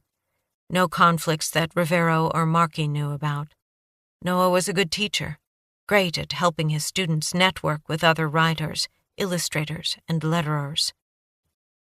He mentioned anyone being angry with him? I asked. Rivero snorted. Noah was like a Labrador. He liked people. They liked him. Guys, anyway. He was a total fag around women. Noah was gay? Not like that. What I mean is he wasn't much of a man when it came to women. You know what I'm saying? Talk like I'm slow, I said. He was a social dork. His cave eyes shone with unexpected light. We hung out every now and then, mostly in dive bars. The choice of dives, yours or his? He shrugged. Both. Me for the cheap beer. Noah 'cause he figured the women'd be easier. You know, desperate for any guy to buy them a drink. He used the dives to practice his spiel, and it was pretty good. He'd make little ink sketches of the women, on their forearms, backs, breasts if he got really lucky. A lot of times he did caricatures, but sometimes he'd put them in superhero costumes. They loved it. Only he could never close. Why do you think that is? The truth? He looked sincere. No woman wants to sleep with a Labrador. Girls like huskies, Rottweilers. They dig the pit bulls, man. Like you? He bared his teeth. Hear me roar. That your take on Noah, Marky? Labrador. His expression carried an odd satisfaction. Maybe he liked the idea that his teacher wasn't good at everything. Pretty much. You ever try to pick up women with him? Marky coughed. Me? Rivero laughed. Now, with Marky there, we're talking Shih Tzu, soft and silky, Ooh, Marky, come sit in my lap. Marky flushed red again. Dive bars aren't my scene. What is your scene? I like places that have some class. Rivero threw back his head and laughed. How's that working for you, lapdog? Like you'd know quality if it bit your ass, Rivero. Venom pooled in Marky's voice. The lapdog, apparently, had teeth. CLASS. And I'm not talking shop class. Fuck you, Marky. No love lost between these two. I wondered how Noah had handled it. I pulled out the drawing of Noah's milkshake lady and placed it on the table between them. Either of you recognize this woman? The men shot daggers at each other for a few seconds, then looked at the drawing. Marky shook his head. Rivero took a little longer, but then he shook his head as well. So he hasn't drawn her before? I asked. I've never seen her. Marky fingered the edge of the blank sheet of drawing paper, rolling the corner in and out. It's his style, Rivero said. I'll swear to that. And it looks like his SJW thing. But nah, I never seen her. I feigned ignorance. What's SJW? Social justice warrior, Marky said, brushing back a sweep of hair. People who make themselves important by taking up some cause. Noah wasn't sincere? This didn't jibe with what Dana had said. Marky shrugged. He raised his index finger toward his mouth, stared at the ragged nail, then carefully lowered his hand. What kind of causes did Noah promote? I asked. Bleeding heart shit. He picked at his cuticle. Homeless people, minorities, climate change. And women, Rivero said. He leaned in and narrowed his eyes at Marky. Did you forget about the women, lapdog? A bead of blood popped out on Marky's finger. He licked it off and raised his gaze to meet Rivero's. All expression had leached out of his eyes. You don't know anything about me. Rivero started to laugh, then abruptly backed off. He snorted and shook his head. Whatever. What about the two of you? I asked. You feminists? I love my mama and sister, Rivero said. That count? I looked at the other man. Marky? His lips curled up in a parody of a smile. I believe in equality of the sexes. Uh-huh. A moment's silence, then Rivero said, Noah was into anyone who needs a white savior. I watched his face. You didn't approve of his causes? I like what Noah stood for. I hate that sometimes it's necessary. I took out the photo of the superior gentleman and placed it on the table next to the drawing. You ever meet any of these men? Just Noah, Rivero said. Marky said, Right. I narrowed my eyes. You don't recognize any of the others? Looks like a party, maybe, Marky said. I turned the photo over and showed them the back. Noah ever mention the superior gentleman? The two men exchanged a quick glance, then they both said no. I leaned in. You two know it's a crime to impede an investigation by lying or providing false information, right? It's probably a crime to make shit up, too, Rivero said. I don't know those guys. Marky nodded. Me neither. I wondered if it was time to separate them, interview them one-on-one. But there was no guarantee that whoever I left alone would still be waiting when I got back. You ever know Noah to be into anything questionable? Drugs? Prostitution? Rivero snorted. Are you kidding me? Marky looked bruised. No way. What about gutter punks? I said. Noah ever mention them? Those kids who ride the trains? Rivero said. He was doing something with them. Some SJW idea he had for a graphic novel. Marky shrugged.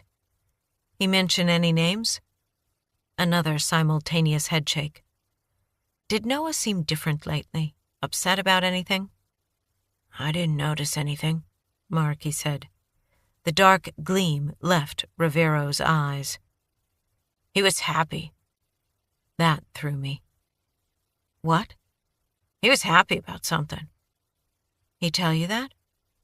Nah, he was just smiling all the time. Like a guy with a big check in his back pocket. He'd come into money? Nah, Rivero said. I don't mean like that. I'm speaking in metaphors. A metaphor is when... He was happy, not scared. Rivero's expression softened, his gaze turned inward. Maybe he was scared in some weird way. Maybe some people are happiest when they're fighting the good fight. You think that's what he was doing? Fighting the good fight? Rivero laid his gaze on me. His eyes were sharp again. I'd really like to think that. That Noah went down for something he believed in. There was one thing Rivero and I had in common. Or maybe, Rivero said, he was scared because he had something to lose. I leaned over to pick up the photo and the drawing. Before Marky could protest, I whipped off the concealing paper to see what he'd been working on when Clyde and I entered the room.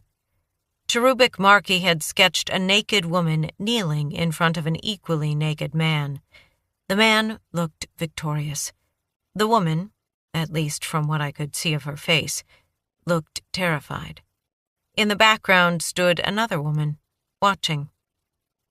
Nice, Marky, I said. You always draw shit like this? Marky's face was so red I could have warmed my hands on it. It pays, you know, he said. It pays. That's the only reason I'm doing it, until I get a regular job. No one teach you how to draw like that? He did it too. What's the big deal? It's just sex. If things were fair, then sex would be something you could, I don't know, get in bulk at Costco. Rivero threw back his head and roared. Oh, Marky boy, that's priceless. His stomach shook. Give me 2 bags of Doritos, pack of Marlboros, and a 6-pack of Missionary. Oh, and I'll take some anal, too. Wait, you say there's a special on your ball buster? Perfect, give me that. Marky sat back in his chair, looking more stunned than angry. A sheen of tears made his eyes large. Rivero took pity on him. It's just geek porn, he said to me. Self-indulgent shit for shih tzus. But Marky lost whatever control he'd been clinging to. I don't know. I don't know how I'm going to be okay without Noah. A gulping suck of air. Noah had contacts. He promised he'd help me, my career. Rivero rolled his eyes. Suck it up, pasty boy. Start tutoring a few more co-eds. Fuck you, Marky said without energy. I gave them my business card, told them I'd be in touch again, and left. I eased the door shut, then waited outside for a few minutes, listening. You're such a dweeb, Rivero said. Noah's dead and all you can think about is your fucking career? What career? Marky muttered. The last of the SJWs. Melancholy shifted Rivero's voice into softness. He maybe died for what he believed, Marky said. That's something, isn't it? That's just shit, man. The hardness was back. Noah's dead, deceased, cold on a slab, cadaverous. The animator is rendered inanimate. A long pause. His last fucking panel, man, Rivero said. Nothing's worth that. Chapter 13. Hey, Golden Girl, just because you're paranoid doesn't mean they're not out to get you. Len Bandoni, private conversation. My phone buzzed just as Clyde and I reached the Tahoe. A text from Candy at the cleaning company, telling me the manager could see me any time this afternoon. I responded that I'd be there in an hour. Candy sent a thumbs-up emoji. I considered offering my own thumbs-up in response, just to be annoying. Then I reminded myself that I was a public servant with the reputation of the Denver PD riding on my shoulders. I sent a smiley face instead. When Candy shot me a pink heart, I bailed. 1 hour. The investigation was the priority. But my partner needed to stretch his legs, and I had to hit a drive-thru before my stomach crawled into my throat and begged for a handout. The day had turned blustery while we were in the comic store. Dark clouds scuttled overhead, and a sudden wind gusted, rattling the newly budding branches of nearby trees. I grabbed my fleece jacket from the cab and gave Clyde a few minutes to get the blood circulating and do his business in an empty lot. After I followed Clyde into the lot and did my cleanup crew act, I leaned against the driver's door and rubbed the back of my neck where the start of a headache snugged up against my spine. Neither Marky nor Rivero struck me as men I'd want to hang out with, but they didn't seem like murderous thugs either. Not that I could hang my hat on that. Plenty of people had found Ted Bundy to be a super nice fellow, and his count had been 30. But assuming the men weren't cold-blooded killers, there was still something off about the two of them.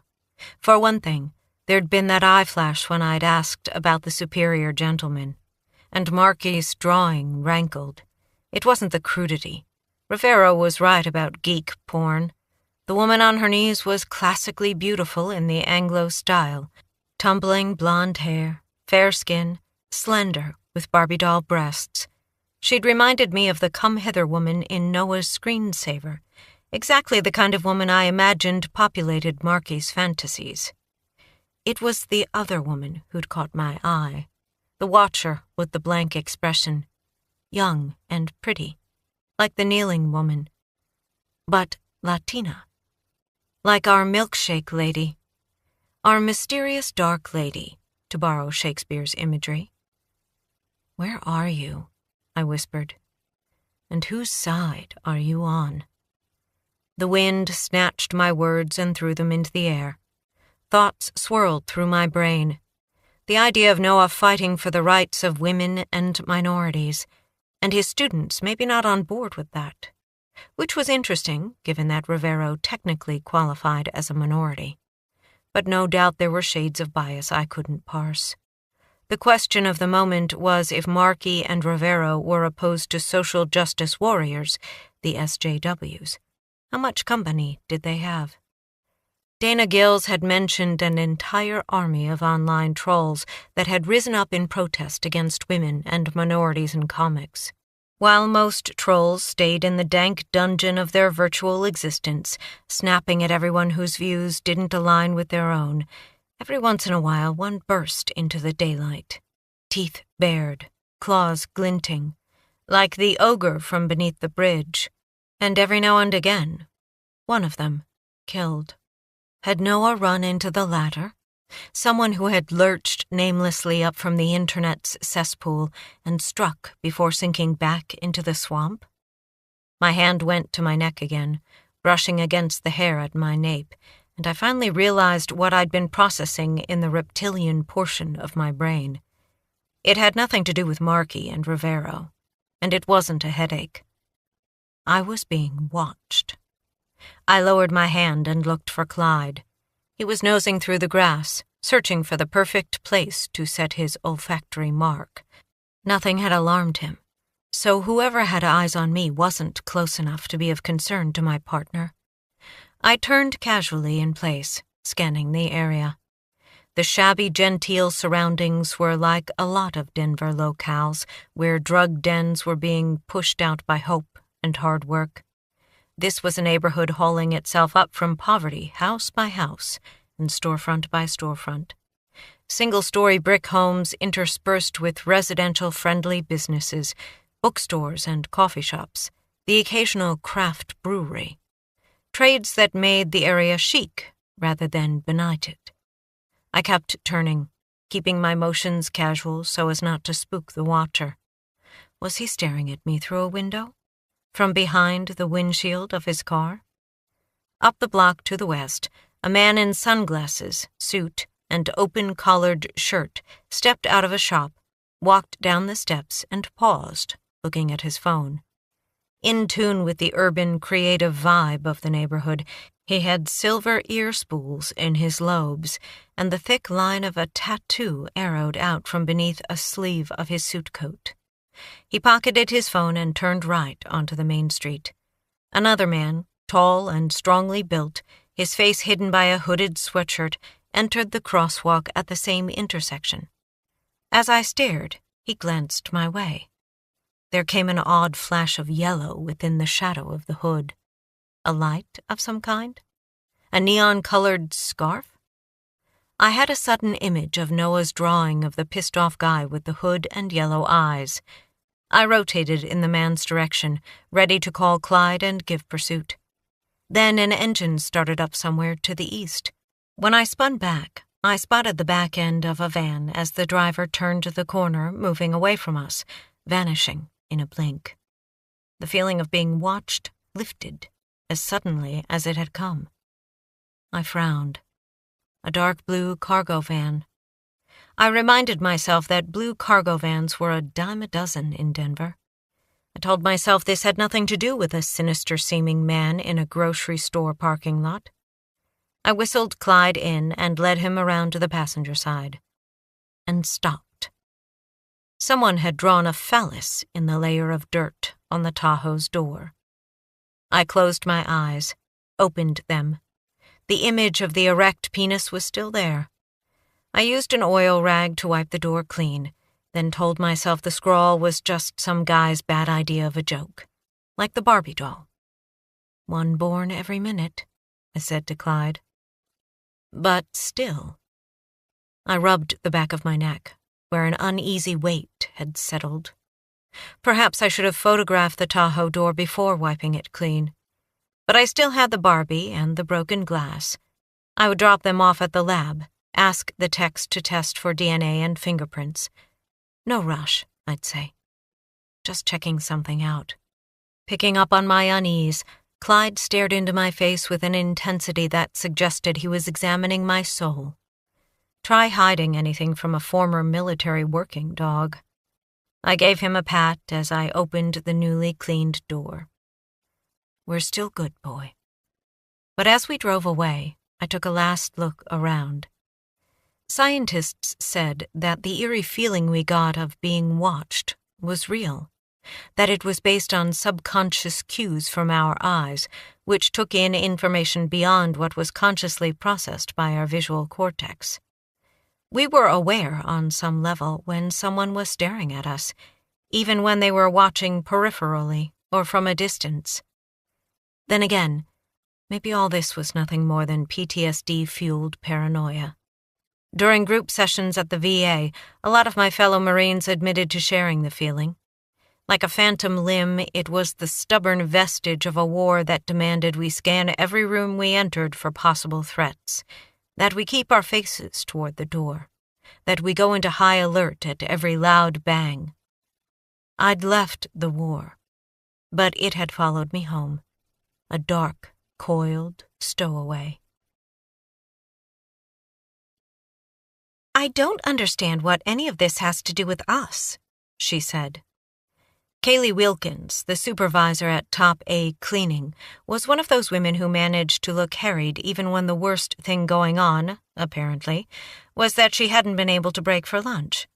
Her desk was as clear as her skin, her phone a mute black slab encased in shimmering red, and the only other thing breathing in the building aside from Kaylee, Clyde, and me was Candy.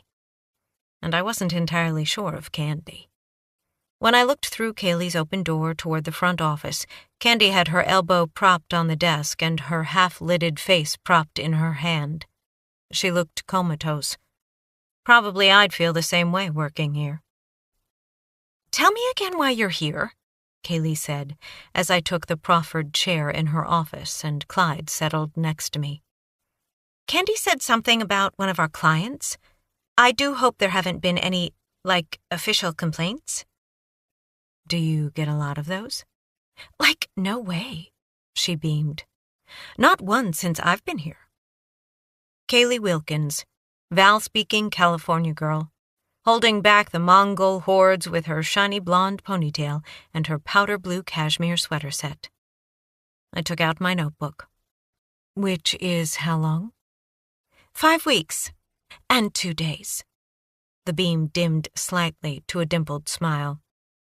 So, what is this about? I'm following up a lead, I said.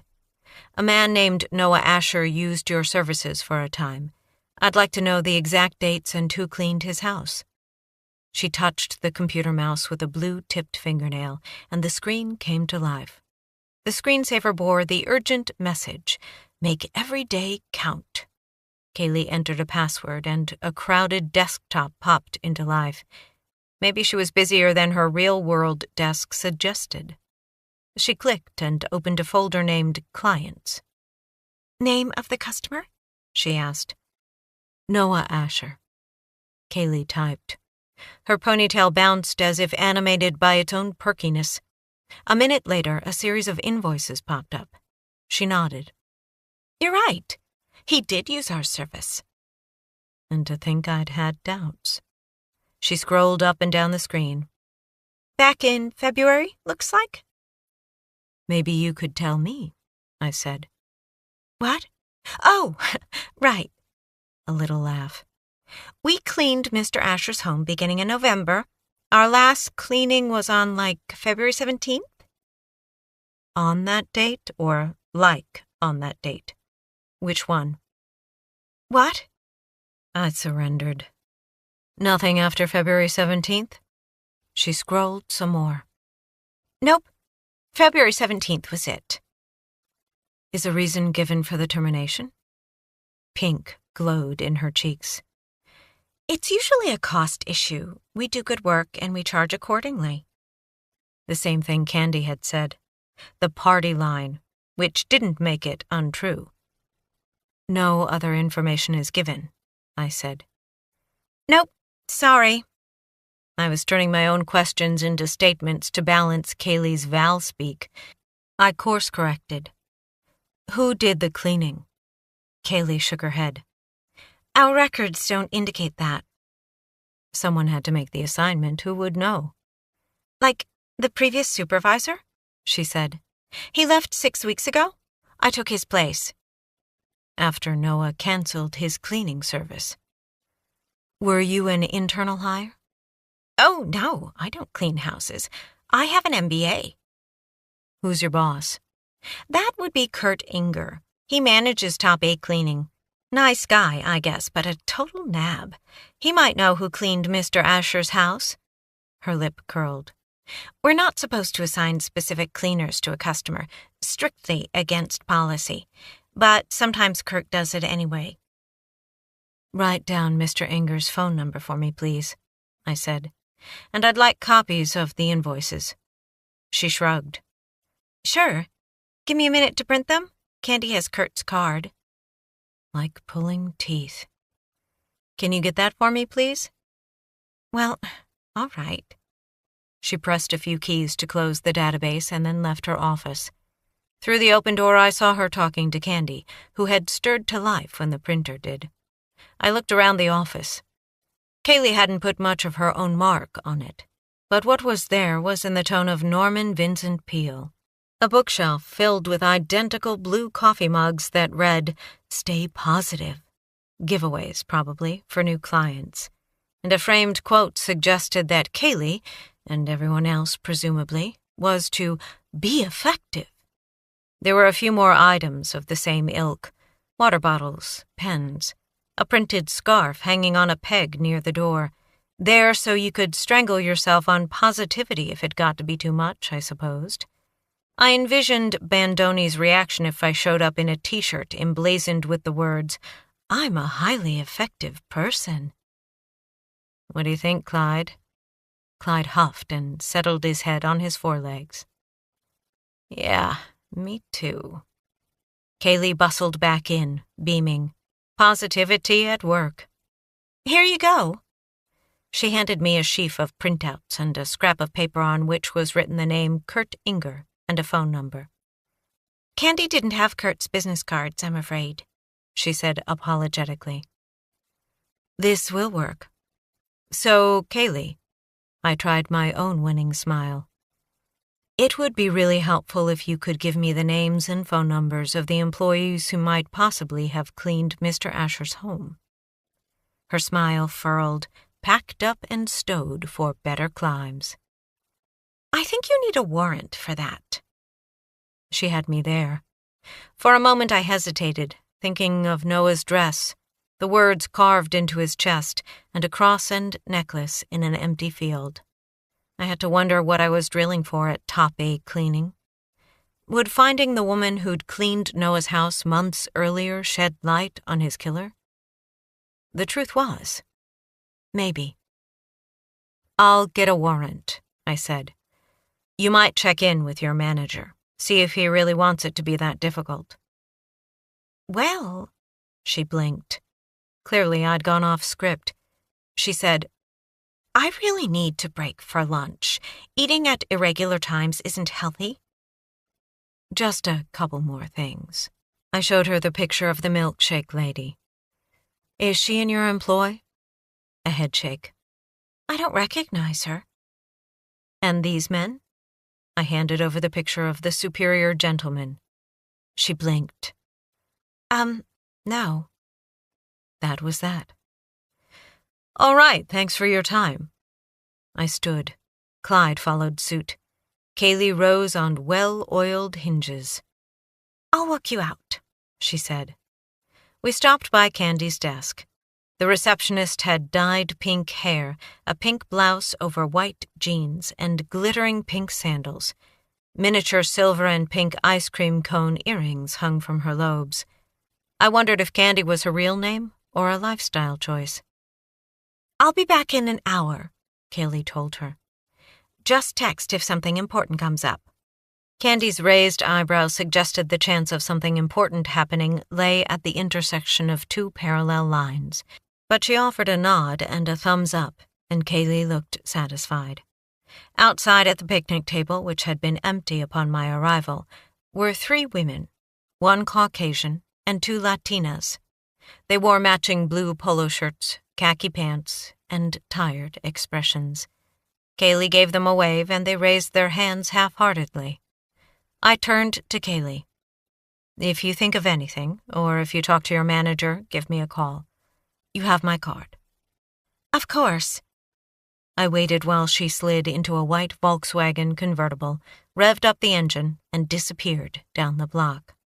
Then Clyde and I headed toward the picnic table. The women looked up as we approached. I'd caught them at a lunch of filled tortillas, soup, and Cokes. They took in my suit and Clyde's canine harness, and alarm shone in the eyes of the Latinas.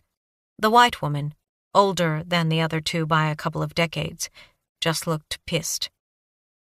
I'm not here about immigration, I said, showing them my badge. I'm Detective Parnell, and this is my partner, Clyde. We're investigating a murder. I'm hoping to talk to someone who might have cleaned the victim's house.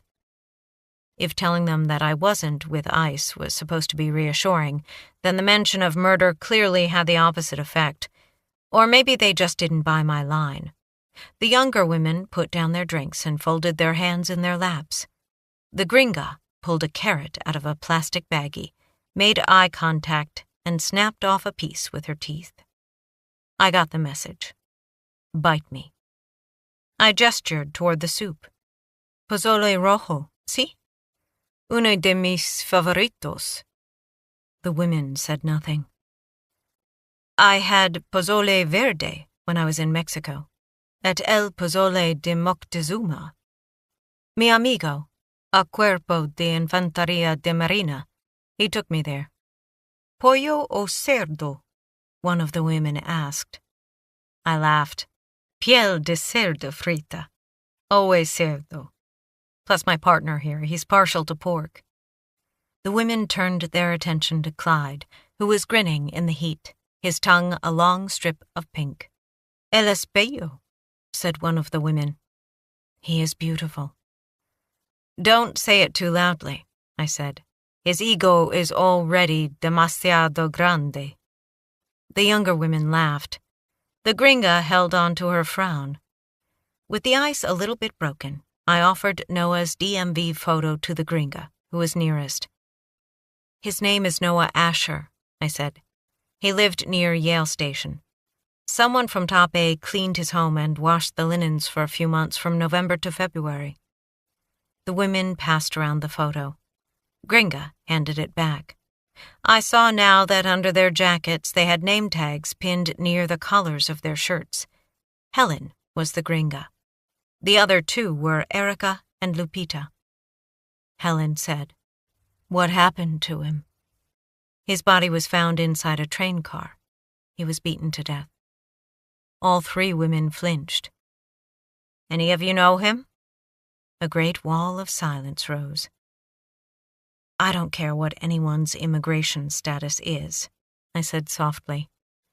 "I'm just hoping someone saw something that might help. Maybe one of the cleaners opened the door to a visitor or overheard a phone conversation. Any small bit of information could make the difference." "Where was the house again?" This was Lupita. None of the women were big, neither tall nor heavy, but Lupita was like a songbird, petite and fragile-looking with a beautiful, lilting voice. I told them the address. The women all shook their heads. "I've never been there," Erica said. "Do you know who might have cleaned Mr. Asher's home?" Helen looked at the other two, then shook her head. "I guess not, but we can ask around." "We only clean a few houses," Erica offered. She had long, thick braids and a smoker's rasp. She'd taken off her scrubbed white tennis shoes and placed them neatly next to the table. Helen nodded. "The biggest share of our work is businesses, office parks."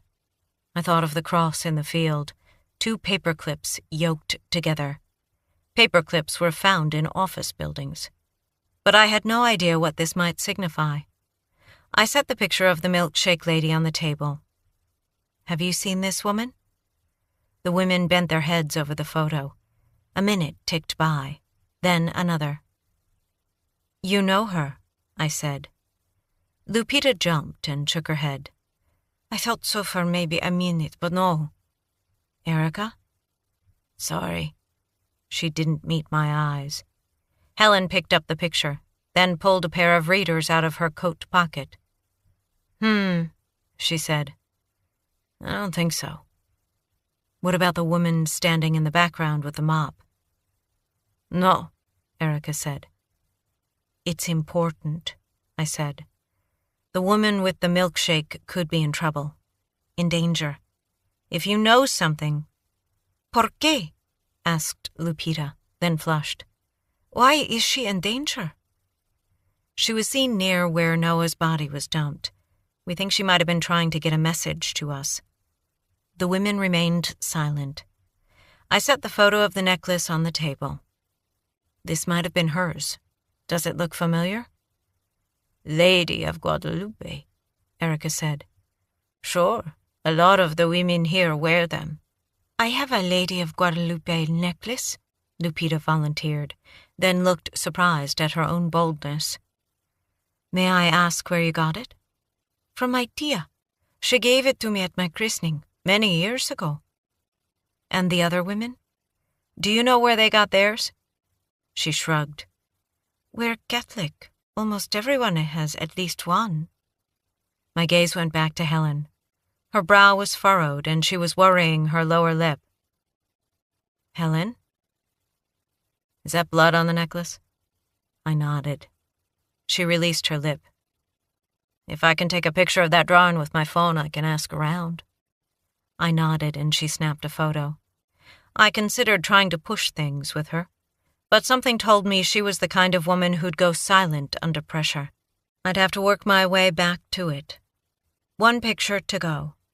I set the photo of Noah and his friends on the table. "The superior gentlemen. Ever hear of them?" Once again, the women leaned over the photo. Their faces were blank canvases on which I could draw anything. Surprise, ignorance, even fear. I said, "Any of these men look familiar?" "No," said Helen. "They look like every other privileged white man," Erica said with unmistakable heat. "You've had run-ins with their kind?" "I didn't say that." I took a small leap. You've been harassed? She flushed, looked down. By who, Erica? Clients. No one, she said. Then, more firmly, no one. My phone rang. I went to silence it. Then I saw that I'd missed a call from Bandoni. A text flashed on the screen. Noah's parents in town. Brown Palace. Now. Chapter 14. That day, I sat with her and her dead son and watched as she slowly unraveled. And I wondered, for the first time, if it was possible to resurrect the living. Sydney Parnell, Personal Journal. The only easy thing about my time in mortuary affairs was that I didn't often sit with those who had lost a loved one. The exception was whenever a Marine stumbled into our bunker, chasing a rumor that his friend hadn't made it back inside the wire in one piece. These Marines often zeroed in on me, assuming that a woman could best share their grief. And of course I sat with them. I did whatever I could, held their hands, brought them food, hugged them. It shoved ground glass through my veins every time. But for all the darkness of those hours, for all the memories I carried of a man weeping in despair over a body bag, the hiss of the hose against concrete, and the sir shouting, "Shade it black," as mortar fire ruptured the world outside. For all that, I could not imagine the agony it was to lose a child. In this, I would gladly be a coward, and let Bandoni handle the interview. But cowardice was one thing. Shirking my job was something else entirely. Clyde and I joined Bandoni on the sidewalk in front of the Brown Palace Hotel. The Brown had been designed in the style of the Italian Renaissance and built in the late 1800s during the Colorado Gold Rush, when carpenter-turned-entrepreneur Henry Brown wanted to bring luxury to the Wild West. The hotel's exterior boasted Colorado red granite and Arizona sandstone, and an attentive array of uniformed doormen. As we approached, one of the doormen opened a brass-trimmed glass door and ushered us in with only a hint of disapproval at our cheap suits and the gold and black hairs wafting from Clyde's coat. The doors closed, and the hush of thick carpet and thicker wallets settled over us. We took in the marble, the elegant sconces, and the ornate grillwork railings. "Hell of a place to sit with bad news," I said, as we headed across the lobby. "The fucking Roosevelt suite." Bandoni pressed a call button for the elevator. "Every fall should have such a nice cushion." The elevator spilled us out into softly lit opulence. Bandoni said, "Let me do the talking." "All yours."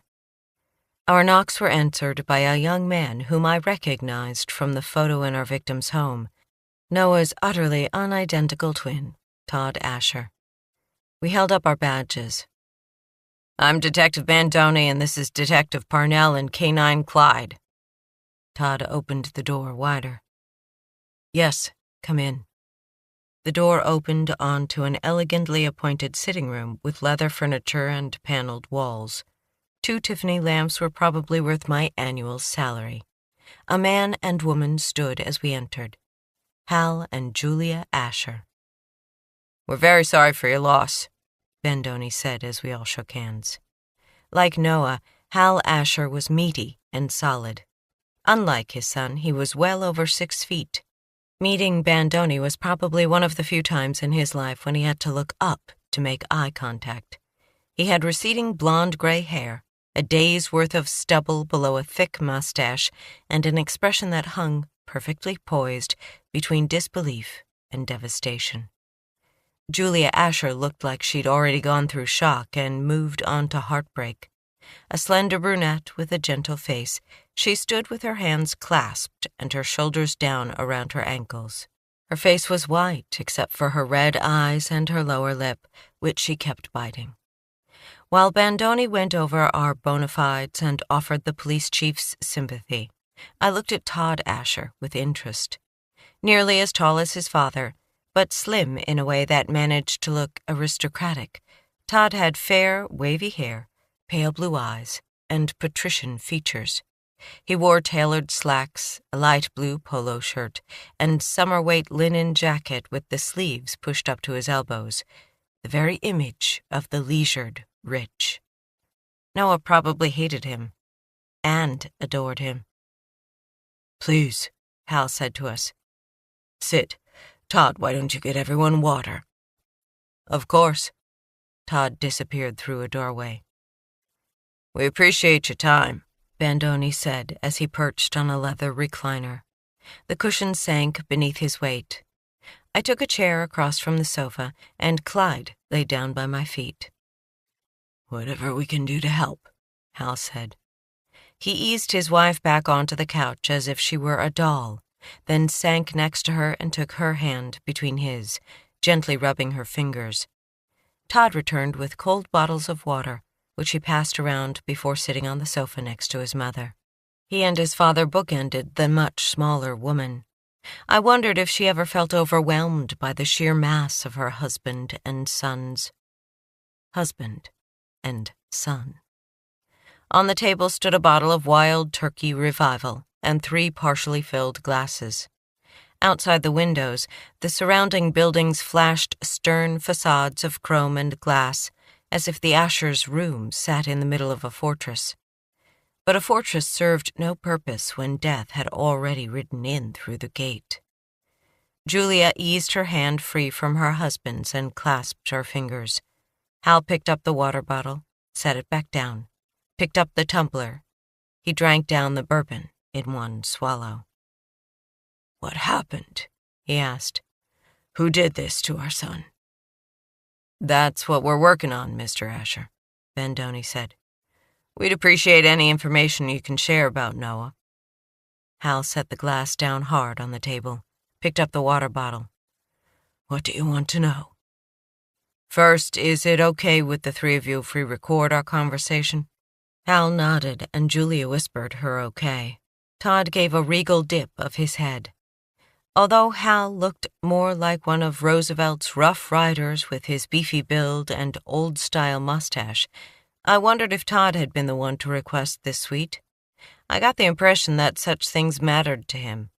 My first clue was the 50-pound watch on his golden-haired wrist. Bandoni placed his pocket recorder on the large coffee table, while I pulled out my notebook and a pen. Clyde stretched out with a small sigh. "Let's start with Noah's friends and co-workers," Bandoni said. "Who'd he hang out with?" Hal looked relieved to have a focus. Sure. You probably know he was a contractor with water resources, so he mostly worked from home. He'd go in for meetings, but I don't think he socialized much with his co-workers." "That's what he told you?" A nod. "Friendly," Noah said, "but not friends." He picked at the label on the water bottle with thick fingers. "His co-workers were into the outdoors, rock climbing, kayaking. They all did that race in Boulder. What's it called?" "The Boulder," Todd said. "Right." Hal tore off a piece of the label. "That wasn't Noah's scene." "He talk about work much? Tell you what he was doing?" A light shone in Hal's eyes. Pride. "He was building a database for a hydrology firm. I did a bit of hydrology back in the day. Dams. Noah and I compared notes over a beer now and again." "You're an engineer?" "Civil." He abandoned the water bottle. "So you and Noah talked about his work.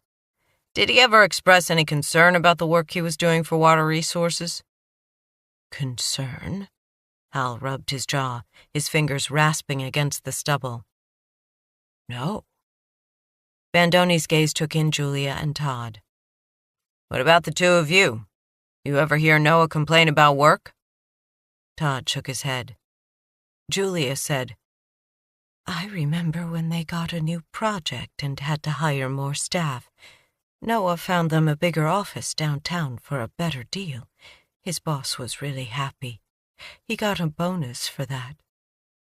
"Okay," Bandoni said. He ever tell you he was afraid about anything, ever mention payback? Julia's eyes widened. He never brought up anything like that. The men nodded. Okay, Bandoni said. Who else did he hang out with? He was big into comic books, Hal said. Strange thing for a grown man, you ask me. His age, I was into girls and rugby. Like Todd here. I play tennis, Dad. Todd pushed up from the couch and went to stand near the window. Same difference, Hal said. But of course, I supported Noah in all his interests. Supported him how? Hal waved a hand. His long fingers looked like they could span a river. Oh, I mean, I never asked him why he cared about all that. Ray guns, men in tights. But I asked him questions. Showed him I cared, even if I didn't understand. For his birthday, Julie and I got him tickets to Comic-Con in San Diego. That cost a pretty penny. Bandoni shifted his bulk. Comic-Con? Where all the comic book nerds get together. Hal couldn't keep the sigh out of his voice. So much wasted talent, he must have been thinking. Could have been building dams. You know, booths and panels. They show movies. There's a costume contest. A total, what do kids say now? Total, he looked at Todd. Geek out, Todd said. Julia spoke up. Graphic novels are about more than superheroes. Sometimes much more. Her voice was weary, but also needled with electric current, as if she and Hal had trod this path 1,000 times, and this was the last time she planned to smack her head against her husband's narrow-mindedness. A lot of the books look at social issues, just like any good literature. Literature? Hal folded his arms. Come on, Julia. But this was exactly what the comic store owner Dana Gills had said. Social justice warriors. I leaned forward. Was Noah writing about social issues? Yes, Julia said. Recently, he'd become interested in... Hal jumped in. Things that millennials care about, I think. Climate change. And a lot of stuff about women, right, Julia? Women's issues. Gender stuff. I love my son, but he was a touch on the soft side. Meaning what, exactly? Just... Hal tightened the fold of his arms and shrugged. Todd made a noise. Bandoni caught it. You got anything to add to this? Todd had propped himself against a wall, feet spread, hands loose at his sides, graceful as a big cat. He said, Noah wanted to change the world. Slanting sunlight planed the younger man's face into a Picasso-like mosaic of light and shadow. He caught me staring at the pain simmering in his eyes and held my gaze until I looked away, swamped by his glittering grief. Bandoni said, Change the world how? A shrug. I didn't pay much attention to Noah's pet projects.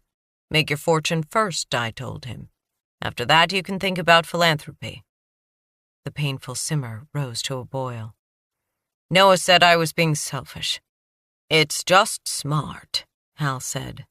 Idealism is great, but you've got to make your mark on the world first. I went on from dams to build my first skyscraper before I turned 40. Noah was good enough for that. Hal! Julia flapped a hand in the direction of her husband like she was shooing a fly. Will you tell me something, detectives? Todd asked. Bandoni turned an expressionless face to the younger man. If we can. What this person did to Noah, crushing his skull like that. Julia turned her face into her husband's shoulder.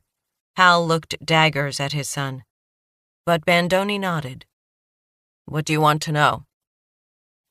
Do they think they have a reason to do that to another human being? Do they think in the dark little core of their nuclear brains, that they are justified? Bandoni's expression was one of sympathy. Sometimes, yeah, people can lash out if they figure someone has something that should be theirs, or if they think someone has gotten in their way. Kind of like road rage on steroids. I'm not saying that's what happened with Noah. We don't know what happened, you understand? I'm just talking in general terms. Outside, clouds wafted over the sun. The room turned gray, cool with sudden shadows. Clyde lifted his head. From the gloom, Todd said, "And if someone is capable of that kind of violence, are they also capable of remorse?" "Real remorse?" Bandoni stretched out his legs, knocking his knees against the coffee table. "I'm an old cop. I've seen a lot. And my answer is, I doubt it. Not in any real way." The room was silent, save for Julia's soft sobs. "And forgiveness," Todd went on. "Are they worthy of forgiveness?" "Son," Bandoni said, "is there something you want to tell us?" "Todd," That was Julia.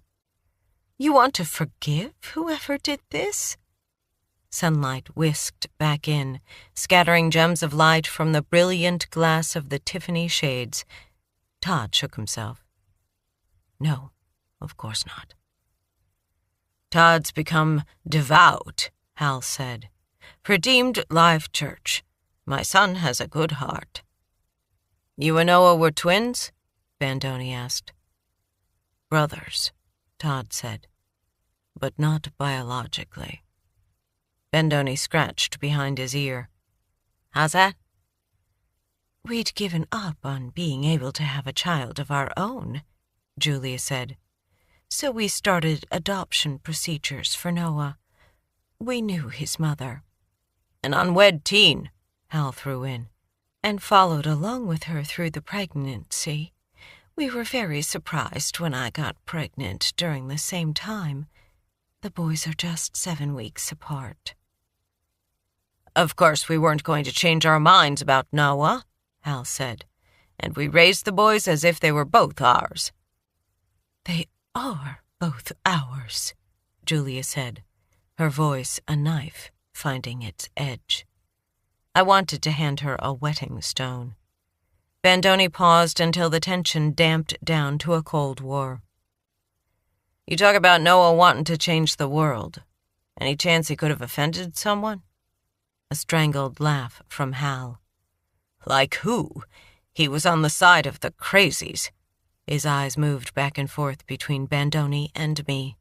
There was a hint of challenge in his gaze. "He ever talk about gutter punks?" I asked. "Gutter what?" "Kids who ride trains. He ever talk about them?" "He drew pictures of trains," Julia offered. The men were silent. Bandoni took off his suit coat. Rings of sweat showed under his arms despite the chilled air. "You mentioned gender stuff. Can you talk about that?" Hal's mouth puckered in distaste before he smoothed it out again. He glanced at Julia. "Noah was a feminist," she said. Her laugh was small and embarrassed, as if a man sporting feminism was a bad thing. Maybe it was, to her husband. "So women's rights, things like that?" "Noah believed every person has a masculine and a feminine side," she said. "And he believed in the feminine in everyone." "It's from Carl Jung," Todd added. "Eros and Logos." Bandoni stared at him as if he was trying to get a finger on the guy.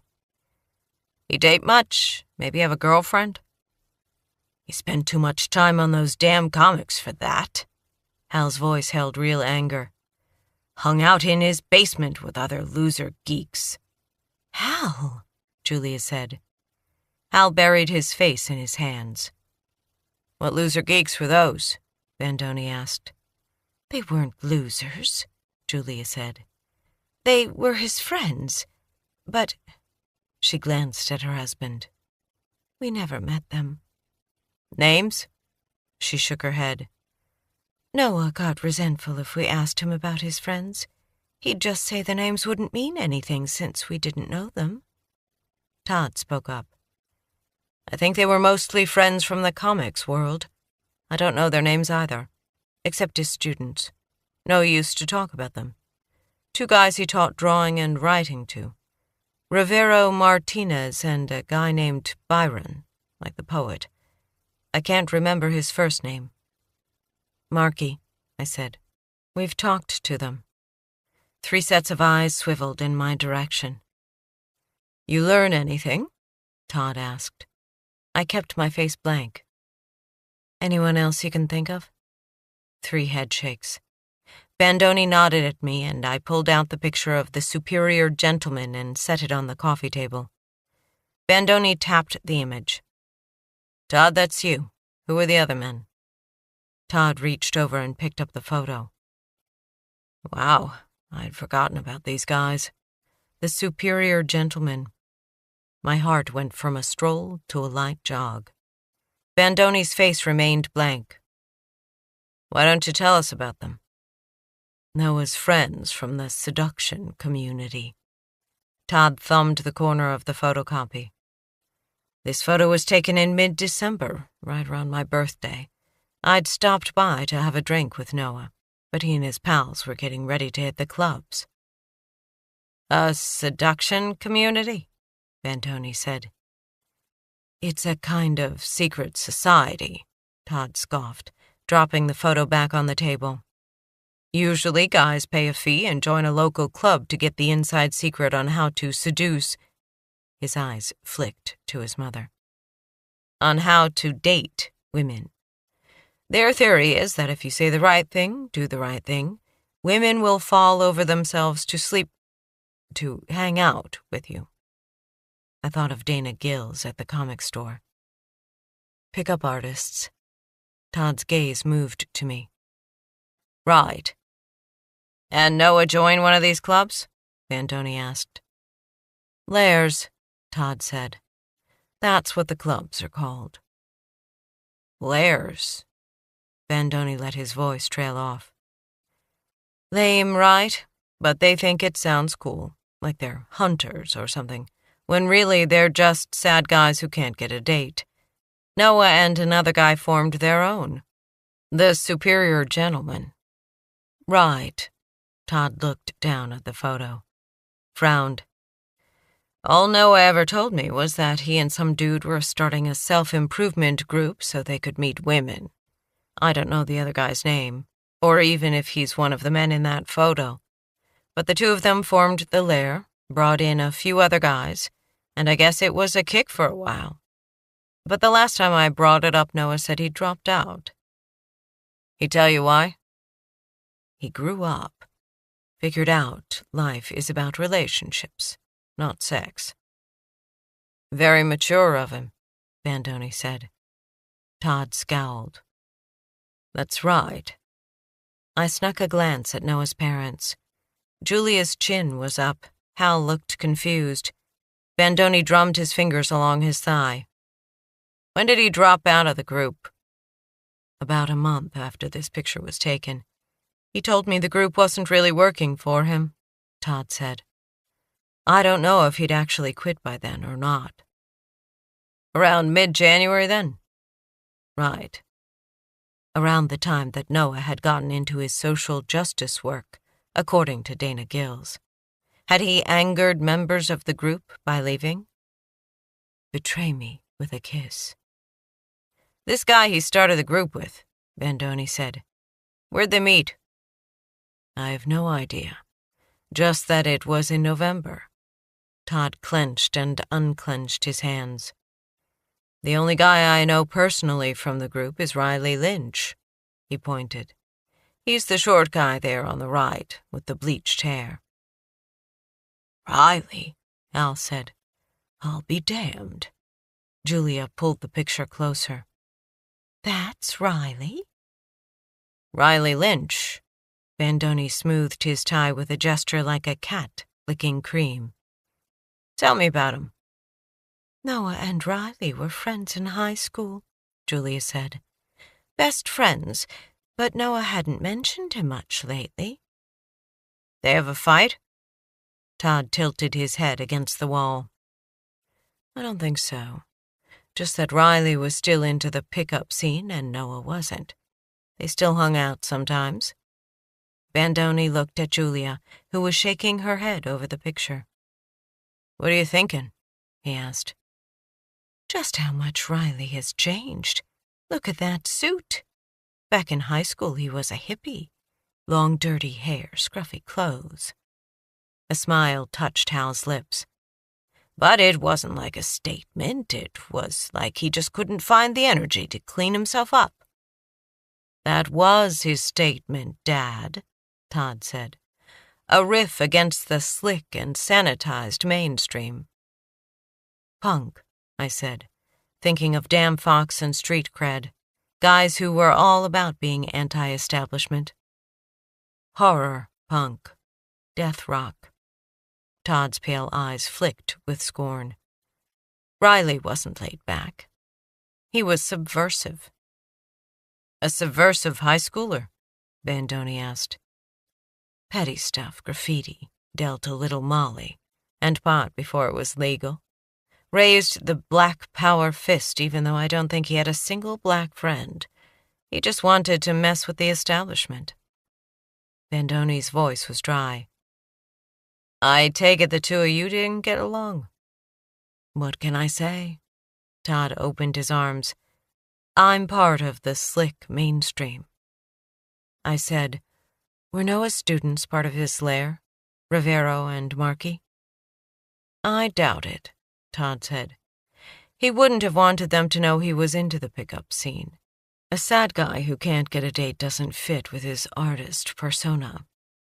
I tapped the image of the angry man in the dark jeans. And this man? Did you meet him that night?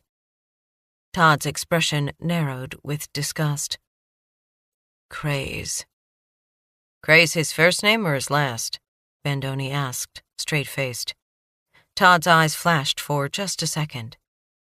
That's what they called him. You didn't like him?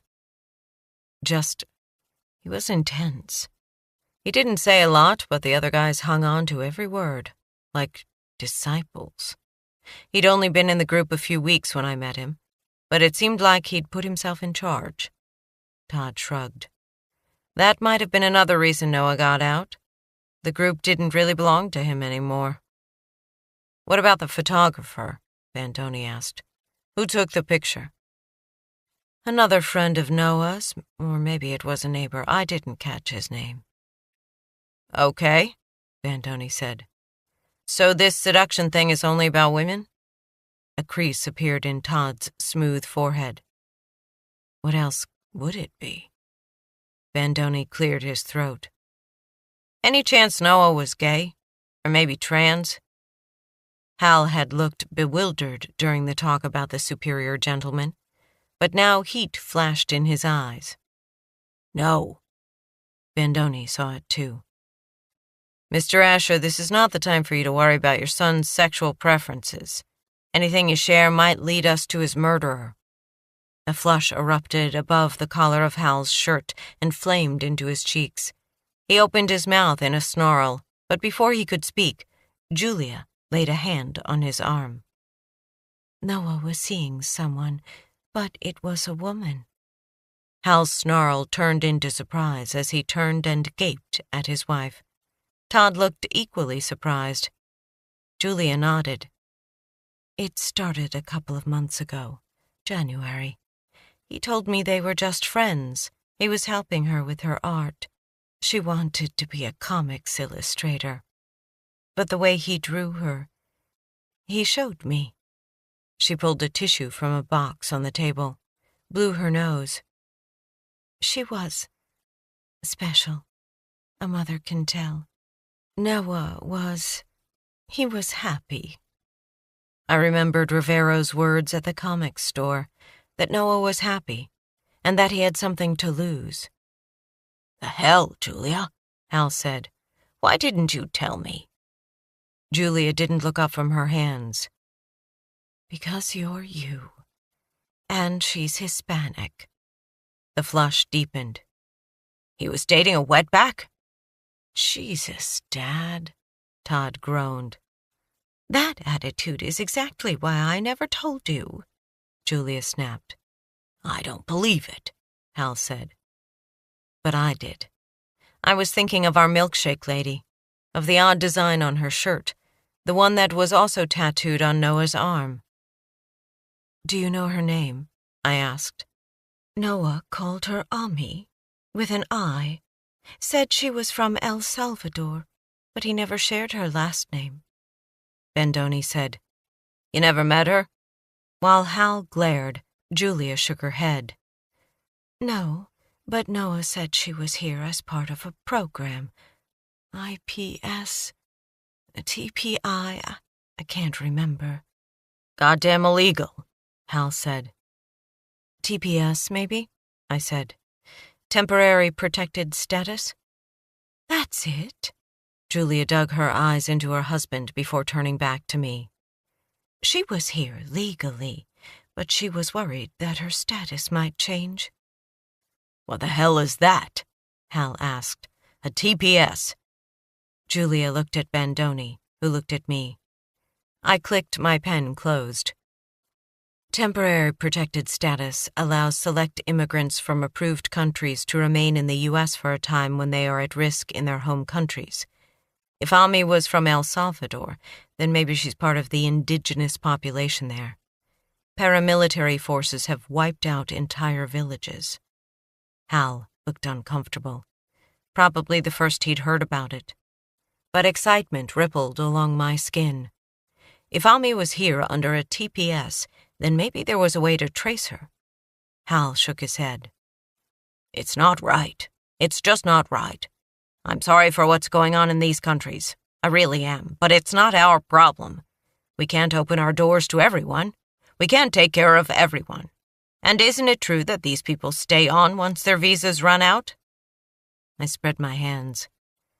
Sometimes, but, he snorted. That makes her illegal, and Noah wouldn't do that. He was the kid who always colored inside the lines. You don't even know your own son, Julia said. Oh, but he told you everything. I cleared my throat.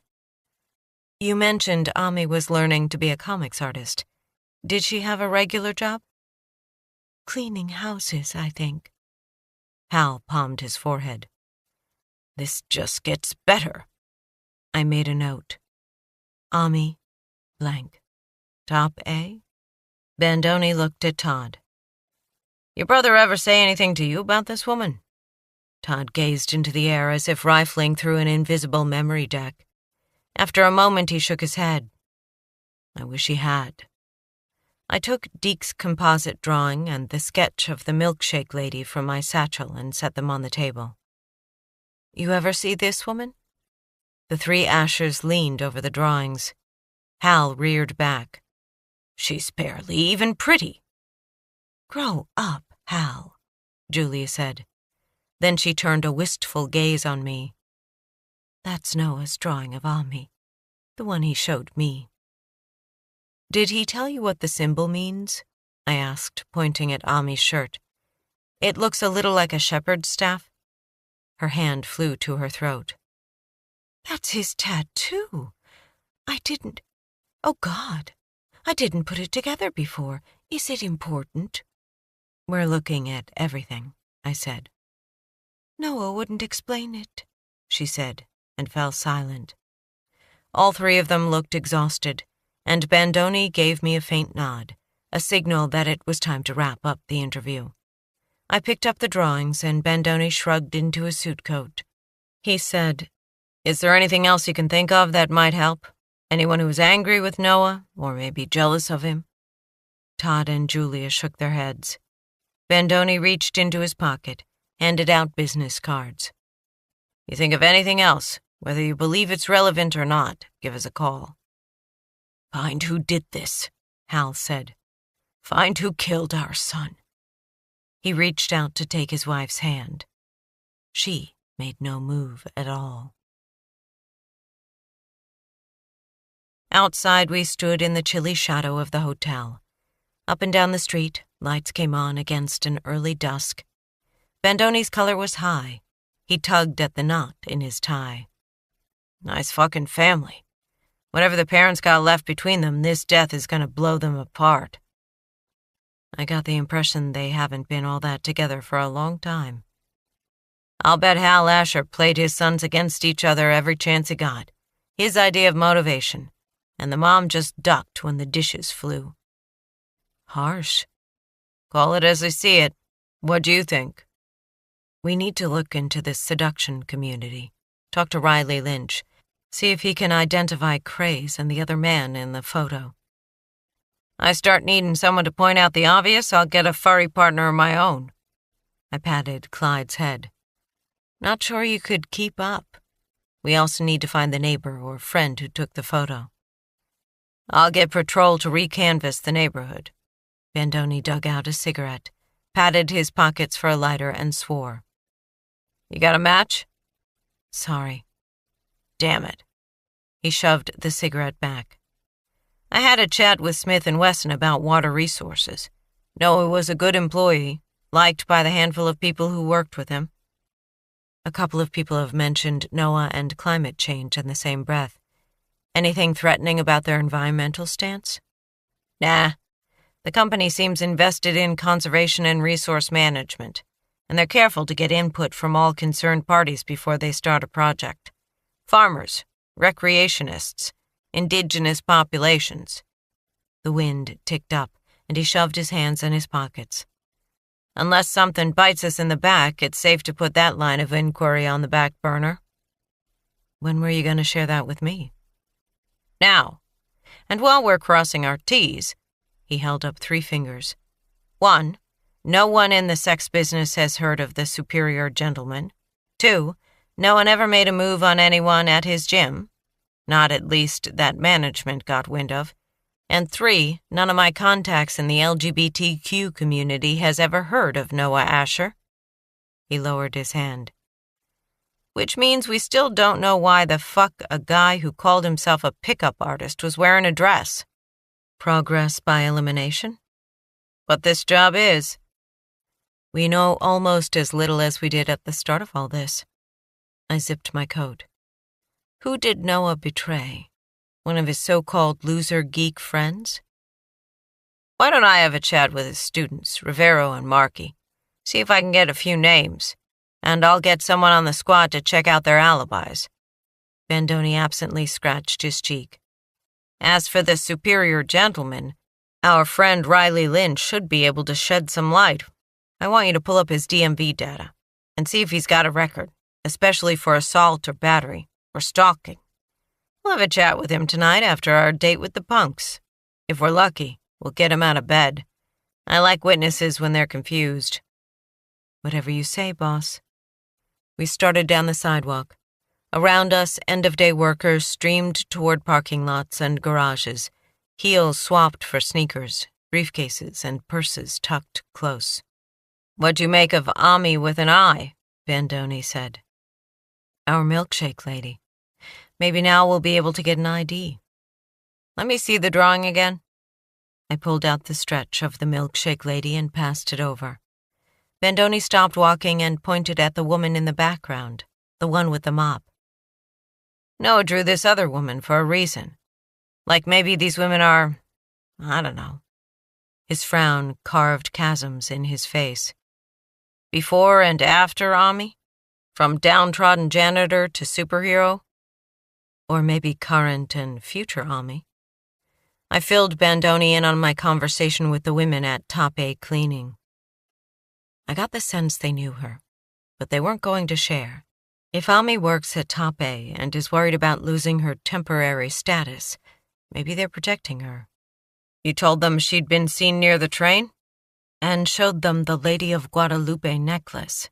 If I had to make a guess, I'd say they're worried, but not enough to talk. We reached an intersection, and Bandoni punched the button for the light. Closing ranks. They're scared. Can't blame them. Anyway, if Ami works for Top A, it would explain how she and Noah met. The office manager said Noah used their cleaning service from November to February.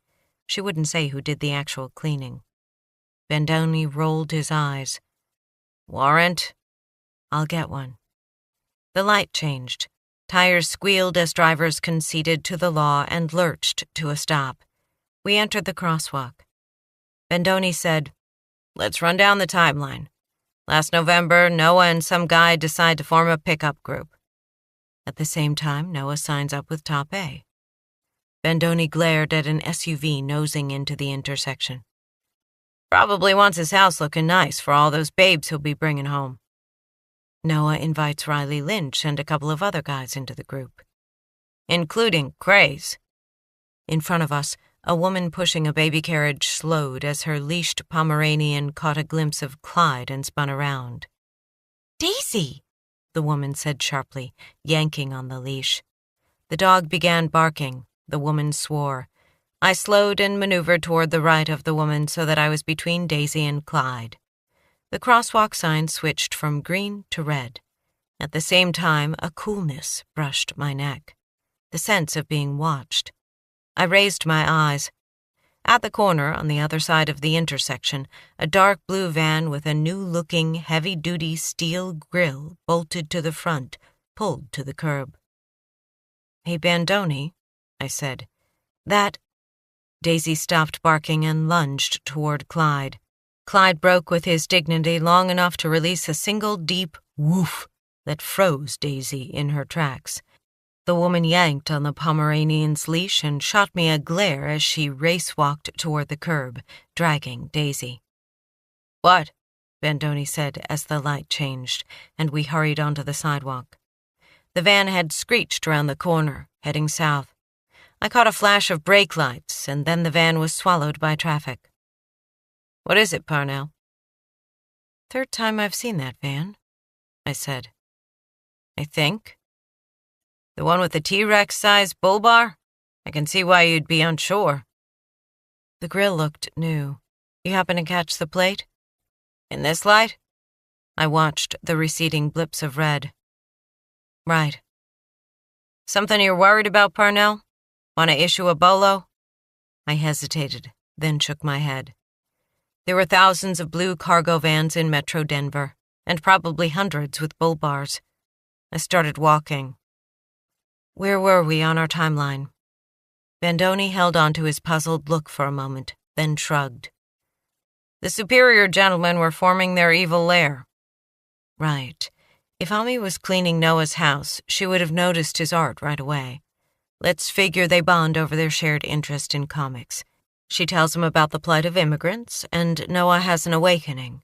His art changes, according to the owner of the comic store. He begins interviewing gutter punks, looking for a social angle for his art, and teaching Ami to draw, which maybe pisses off any of his less liberal comics friends. As in a fatal piss-off? Maybe. Then he drops the cleaning service once he starts cleaning the cobwebs with the womb broom. I tossed him a glare. You make that up just now? It ain't original. He looked disappointed. How about we just say when he starts plunging the porcelain? I massaged my forehead. Bandoni didn't go away. I said, he drops out of the superior gentleman. 'Cause you don't need a pickup group if you're in love, I said, before he could embarrass us both. We reached Bandoni's carpool vehicle, a nondescript Cadillac that had been new around the time Elvis hit it big. Through the window I made out crumpled fast food wrappers and a Mountain Dew can in the console. Bandoni said, Maybe I need to infiltrate the seduction community. Don't you think you're a bit old for that scene? I laughed. Plus, they're peacocks. What do you mean? Flashy. Look at their suits in the photo. You can't even. You got a problem with my suit? Don't hold back. Face it. You and I aren't winning any fashion awards. Nothing wrong with cheap, long as we're good. He leaned against the car and folded his arms. And speaking of cheap, you see the watch Asher Jr. was wearing? An Audemars Piguet. Take me a year to save up for something like that. And that's if I don't pay rent or buy groceries. I stared. An Oda... what? Seriously? How do you know all this shit, Bandoni? He tapped his overly large skull. Lots of real estate. Explains why I hear the wind whistling up there sometimes.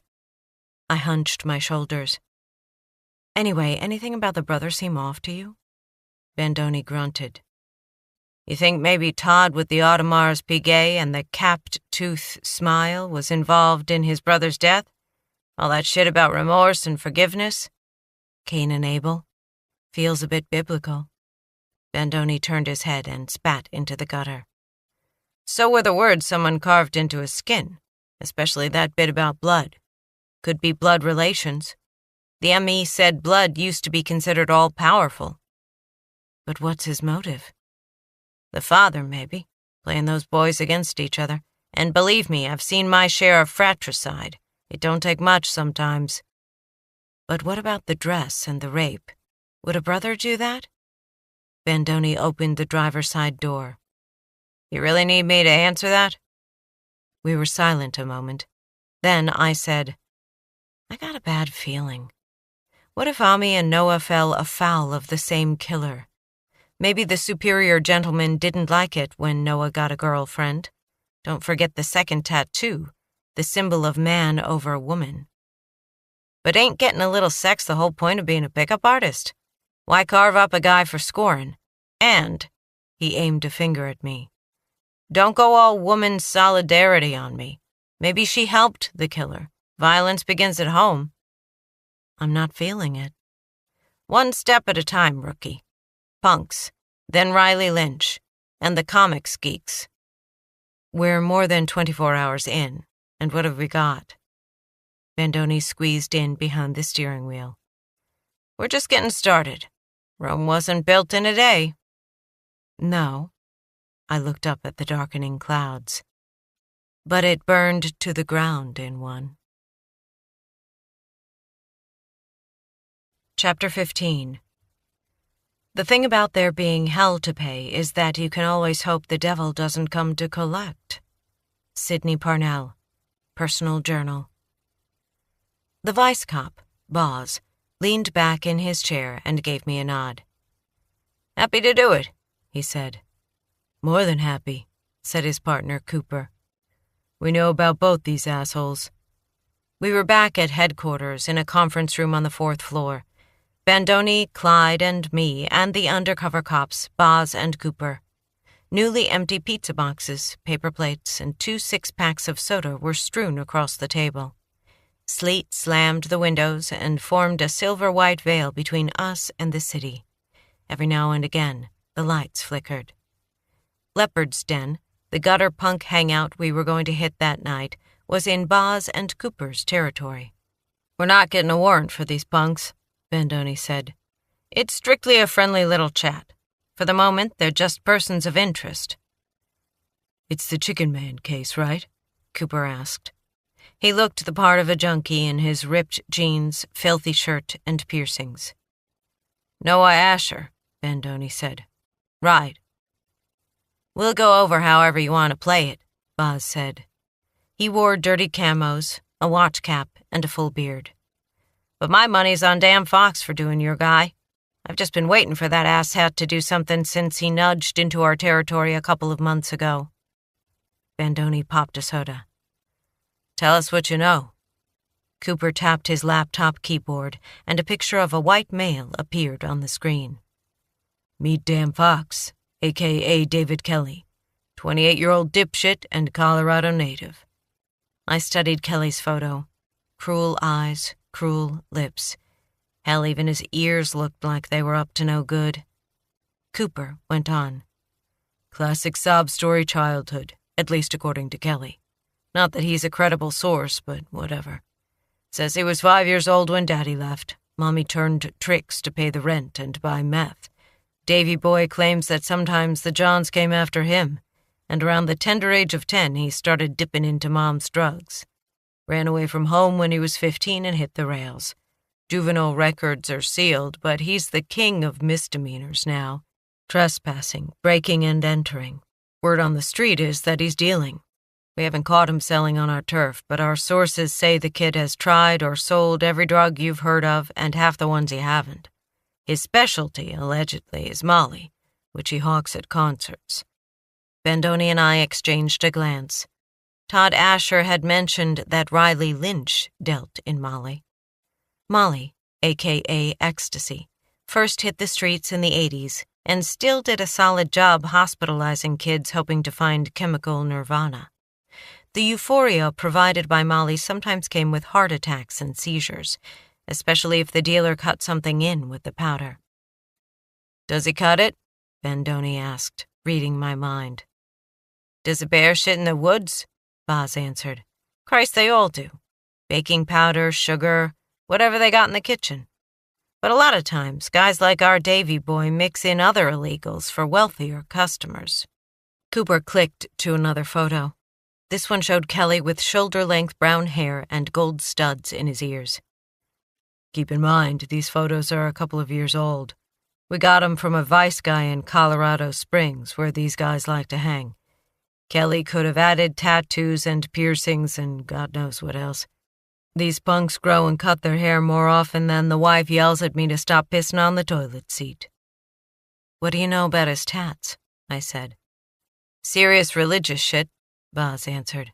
"Says he found Jesus after he ran away from home, and now he's living among the poor, spreading the word. But this guy is more Charles Manson than Jesus. I think he uses the tats to convince his customers he's pure of heart. But all you gotta do is look in his eyes to see that the elevator to paradise went the wrong way." Bandoni leaned back in his chair and planted his hands on his ample gut. "What about the other guy? Street cred. What's his story?" Cooper tapped a key again. Kelly's picture was replaced by that of another white guy, this one with a vacant expression and a green rooster tail. "This picture's a year old. William Patterson's story's pretty much like Kelly's, except he didn't run away until he was 17, which was 6 years ago. Rap sheet's a little shorter than his buddies, probably 'cause he hasn't been on the road as long. Other than that and the green hair, Patterson is Kelly's clone. Don't let that dumber-than-shit expression confuse you. Guy's as nasty as they come, and street smart. Thus, the name." "Noah Asher took a lot of photos of gutter punks," I said. "You hear anything on the street about somebody wanting to turn these kids' stories into a graphic novel?" "Me? No," Cooper said. "Boz?" "Nope. But if he crossed paths with Dan Fox while he was walking among the lepers, it wouldn't surprise me if Kelly decided to cut him down. Kelly considers a lot of these kids his. Doesn't want anyone else messing with them, especially if it means losing customers." "What about this? You seen a tat like this anywhere?" I showed them the tattoo of the shepherd's crook inside the triangle. The men looked at it, but shook their heads. "That was on your victim?" Boz asked. "That one was voluntary," I said. "These weren't." I laid the autopsy photos on the table one by one. The strange symbol, the words about betrayal and blood as the life of the flesh.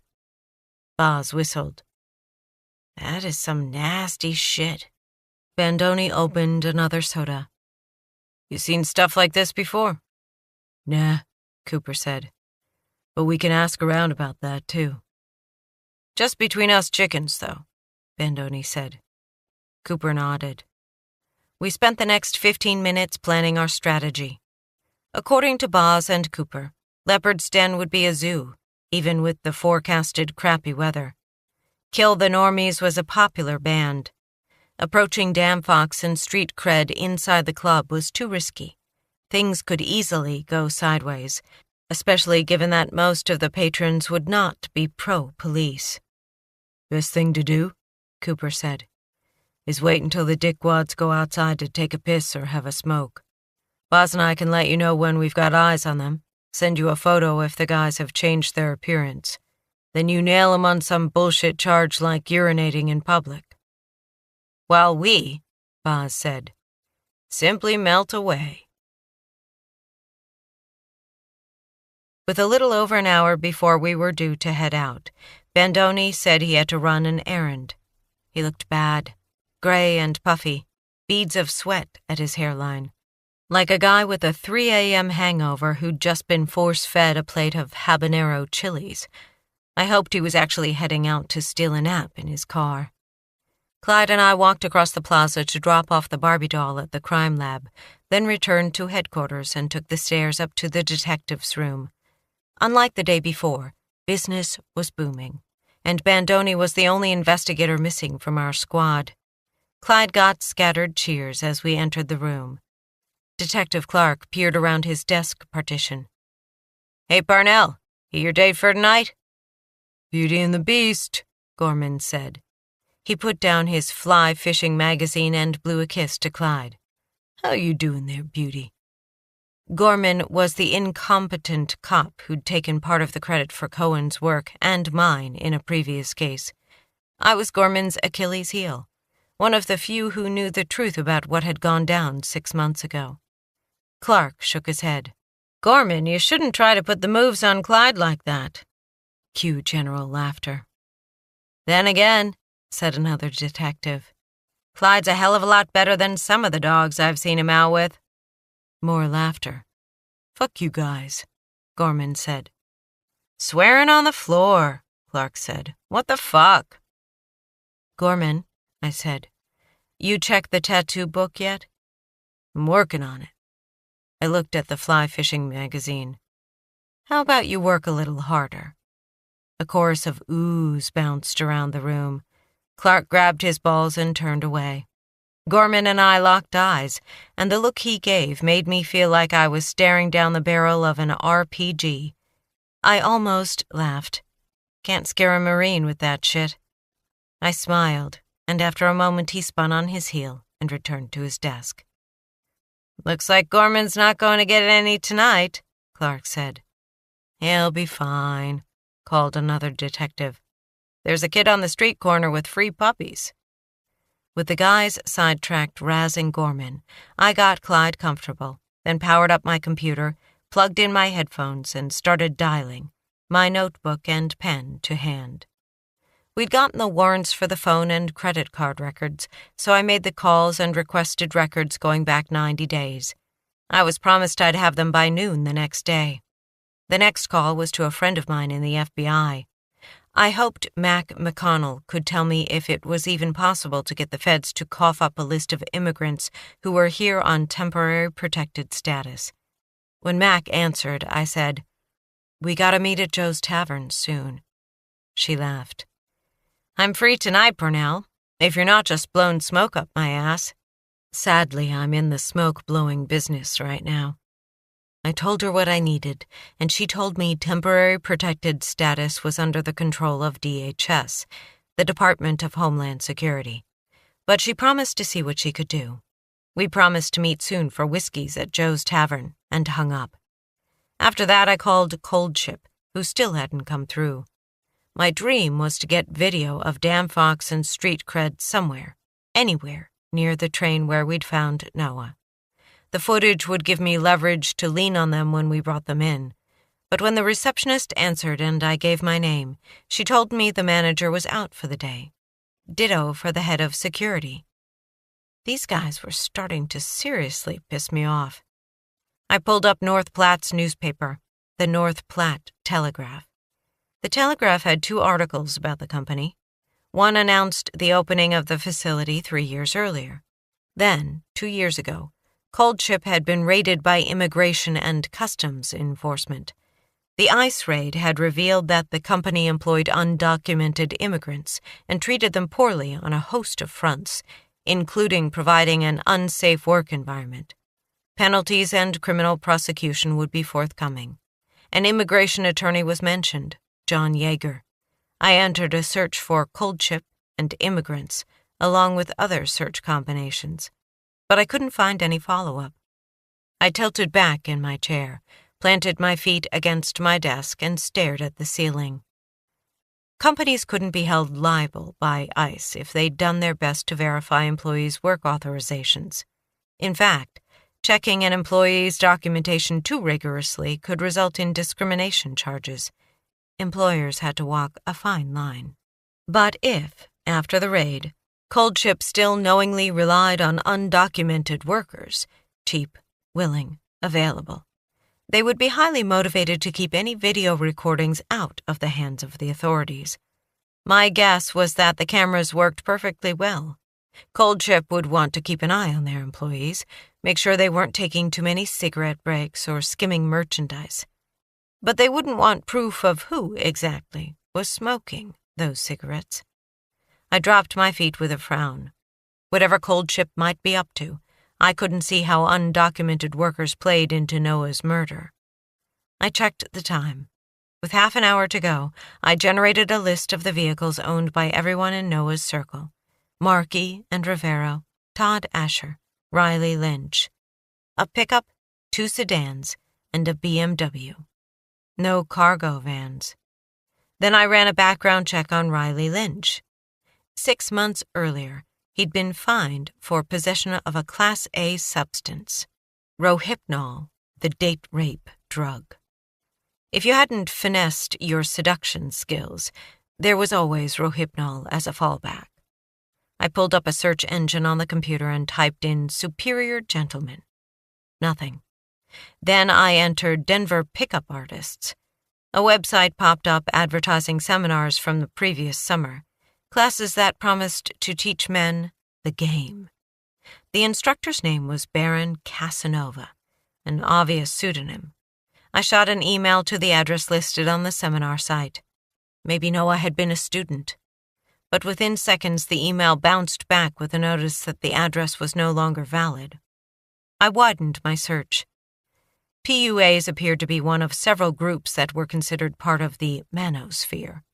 There were men's rights activists, men who advocated celibacy, and guys who figured the world would be better off without women. There were men who said you should never masturbate, and others who were miserably celibate because they couldn't get a date. These celibates divided the rest of the world into chads, men who could easily attract women, and Stacies, desirable women who slept with the chads. The celibates hated chads and Stacies. They also hated pickup artists because those men, like chads, got women. Plenty of anger to go around. PUAs and celibates did agree on one thing. Women were props, not people. Resources to be allocated. Dating wasn't about creating a relationship. It was a power trip. Again, I thought of the tattoo on Noah's arm, the one placing men over women. Maybe Noah had inverted the normal order by supporting feminist causes. That could be seen as a betrayal. I glanced up as Bendoni came in. He looked better. Either the errand had done him some good, or he had actually taken a nap. I flagged him down. When he stopped at my desk, I filled him in on what I'd spent the last half hour learning. "Good work on Lynch," he said. But then he frowned. "But Cold Ship? I sent off the warrant request to the North Platte PD. I thought we were waiting on that." "I figured we'd want those recordings as soon as possible." "You have them?" "It hasn't yet." He leaned in and lowered his voice. "All you did was give those guys a heads up that we want to take a look at their operations." Clyde lifted his head, alert to the edge in Bandoni's voice. I thought of the articles I'd just read in the newspaper, and my heart sank. All I cared about was a couple of stowaways, not whether Cold Ship was hiring undocumented workers. Around us, the room had gone quiet. Everyone appeared to be raptly attentive to their computers or the paperwork on their desk. But even though Bandoni had lowered his voice, they knew I'd done something to screw the pooch. My cheeks burned. Bandoni crooked a finger. "Let's go get a Coke," meaning he'd chew my ass in private. I signaled Clyde to stay and followed Bandoni through the maze of desks and out into the hallway. "We still don't have the warrant," I pointed out. It sounded defensive. Almost worse than making a mistake was not admitting it. But it was my bad. "This ain't a fucking game we're playing." "I know, but be honest, Bandoni." It sounded like a whine, but in for a penny, in for a pound. Were we really going to sit on our thumbs waiting while the North Platte PD got everyone to sign off on the warrant, then wait again for them to raid the place and confiscate their recordings? Or were we going to do exactly what I did? Call and nicely ask and mention the warrant in case they said no? You going to tell me what we would or wouldn't do? Well, let me tell you this. We do things by the book, Parnell. That way no fancy-pants defense lawyer is going to make us out as fuck-ups. Or worse, get some perp kicked free because we can't even do police work right. You got that, Golden Girl? On one level, I knew Bandoni was being unfair. I'd read enough reports during my training period to know that cops often asked nicely before resorting to a warrant. It made things faster and kept some judge from deciding a cop was too warrant-happy. But I was just a rookie, and whether or not to get a warrant wasn't a rookie cop's call. Lobowitz's warnings sounded in my ears. You're to be on Bandoni's ass like wet toilet paper. Unless he specifically tasks you with something, you don't do it. You especially don't do it if it's your idea and he hasn't okayed it. I closed my eyes, opened them. You're a cowboy, Detective Parnell. Bandoni was still waiting for my answer. The worst thing about all this was the disappointment in his eyes. I got it, I said. Worse than a sailor with a case of clap. Chapter 16. Life, rookie, is an accumulation of heartbreak. Len Bandoni, private conversation. I tucked the Tahoe into the parking lot of an abandoned strip mall a couple of blocks from Leopard's Den. Bandoni and I would wait here while Boz and Cooper watched the venue for the gutter punks. The clouds had lowered, and the sleet morphed into a gloomy dusk shredded by periodic rain squalls. Don't like the weather in Colorado? Give it a minute. Bandoni crossed his arms and sank his chin onto his chest, a posture that invited no conversation. I turned the radio to the channel we'd agreed on. Then, while Clyde curled up in his crate in the back and Bandoni appeared to nap, I stepped out into the purple light and called crime scene detective Ron Gable. I'm calling for some good news, I told him. Bad day. Won't give it a victory parade. I'm afraid I'm going to add to your misery, Gable said. I finished running all the samples from the nursing home, looking for a match with the sample from Carolyn Jackson's rape kit. A whole lot of nothing? You're familiar with the vacuum of space? Crap. I'm sorry, Sydney. It was a long shot anyway. But Noah Asher's case had raised another possibility, an angle the original detectives might not have considered. What about cleaning companies? Come again? We've been assuming that the rapist was someone internal, or at least someone who was there on a regular basis, like the cafeteria staff. Right. But a lot of businesses contract with cleaning companies, and while most of the night janitors are women, the companies also hire men. That's a good thought, Sydney. I'll find out if the facility used outside cleaners and get back to you. I got back into the Tahoe, pushed my seat back as far as I could, and popped open my laptop. Using spreadsheet software and the 500 rape kit files I'd scanned and loaded onto my hard drive, I started sorting data from the kits. I looked at names and dates along with the type of assault, the location, and the age and race of the victim. Some of the assaults were clear outliers. Either they were one-offs or the rapist had moved on. In some cases, as with Cohen's victim the previous day, the victims had chosen not to press charges. Their rape kits sat in mute testimony to their fear. But when I sorted by the victim's age, eliminating every woman under the age of 70, a clump of similarities emerged. With two exceptions involving home invasions, every victim over the age of 70 had been attacked in elder care facilities, and all the women except Carolyn Jackson, the earliest case in the profile I was generating, had been Latina. And Here I hesitated as an ice-cold hand slipped down my back. 2 of the women had reported that their attackers had yellow eyes. Who the hell had yellow eyes? Dana's voice sounded in my mind. There are a lot of yellow-eyed supervillains in the comics world. Nightcrawler, Trigon, Gamora, Apocalypse. I stared out the window. Light from the street lamps threw watery globes on the wet pavement. A cat darted across the street, narrowly missing disaster as a car roared past. I drummed my fingers on the steering wheel. Human brains hunted down patterns, like mosquitoes heat-seeking for blood. We found the image of the Virgin Mary in our tea leaves, and human faces carved into the surface of Mars. So maybe I was spinning ectoplasmic spiderwebs out of wishful thinking. Maybe the elderly women had been as delirious and demented as the police reports suggested. Or maybe the rapist had been a comics fan.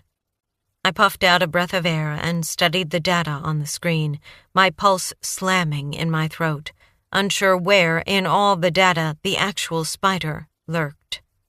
No one had made the nursing home connection between the cases before because, of the 7 assaults, 5 of them had occurred in municipalities like Aurora and Englewood, which had their own police departments. And while some of the cases had been clumped together in time, others had happened months apart.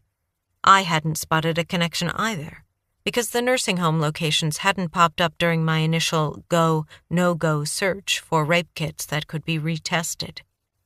Now I shot a text to Gable. 7 nursing home cases in Metro Denver. Possible pattern. He answered, serial rapist? What I'm thinking. Can we compare DNA from those 7 kits? I'll make it happen. Thanks. I stepped out again and made one more call. This one to Denise Jackson. Strictly speaking, I was supposed to go through the victim advocate, but Denise had broken that chain before I had. When Denise answered, I asked if she could go to her mother with one very specific question.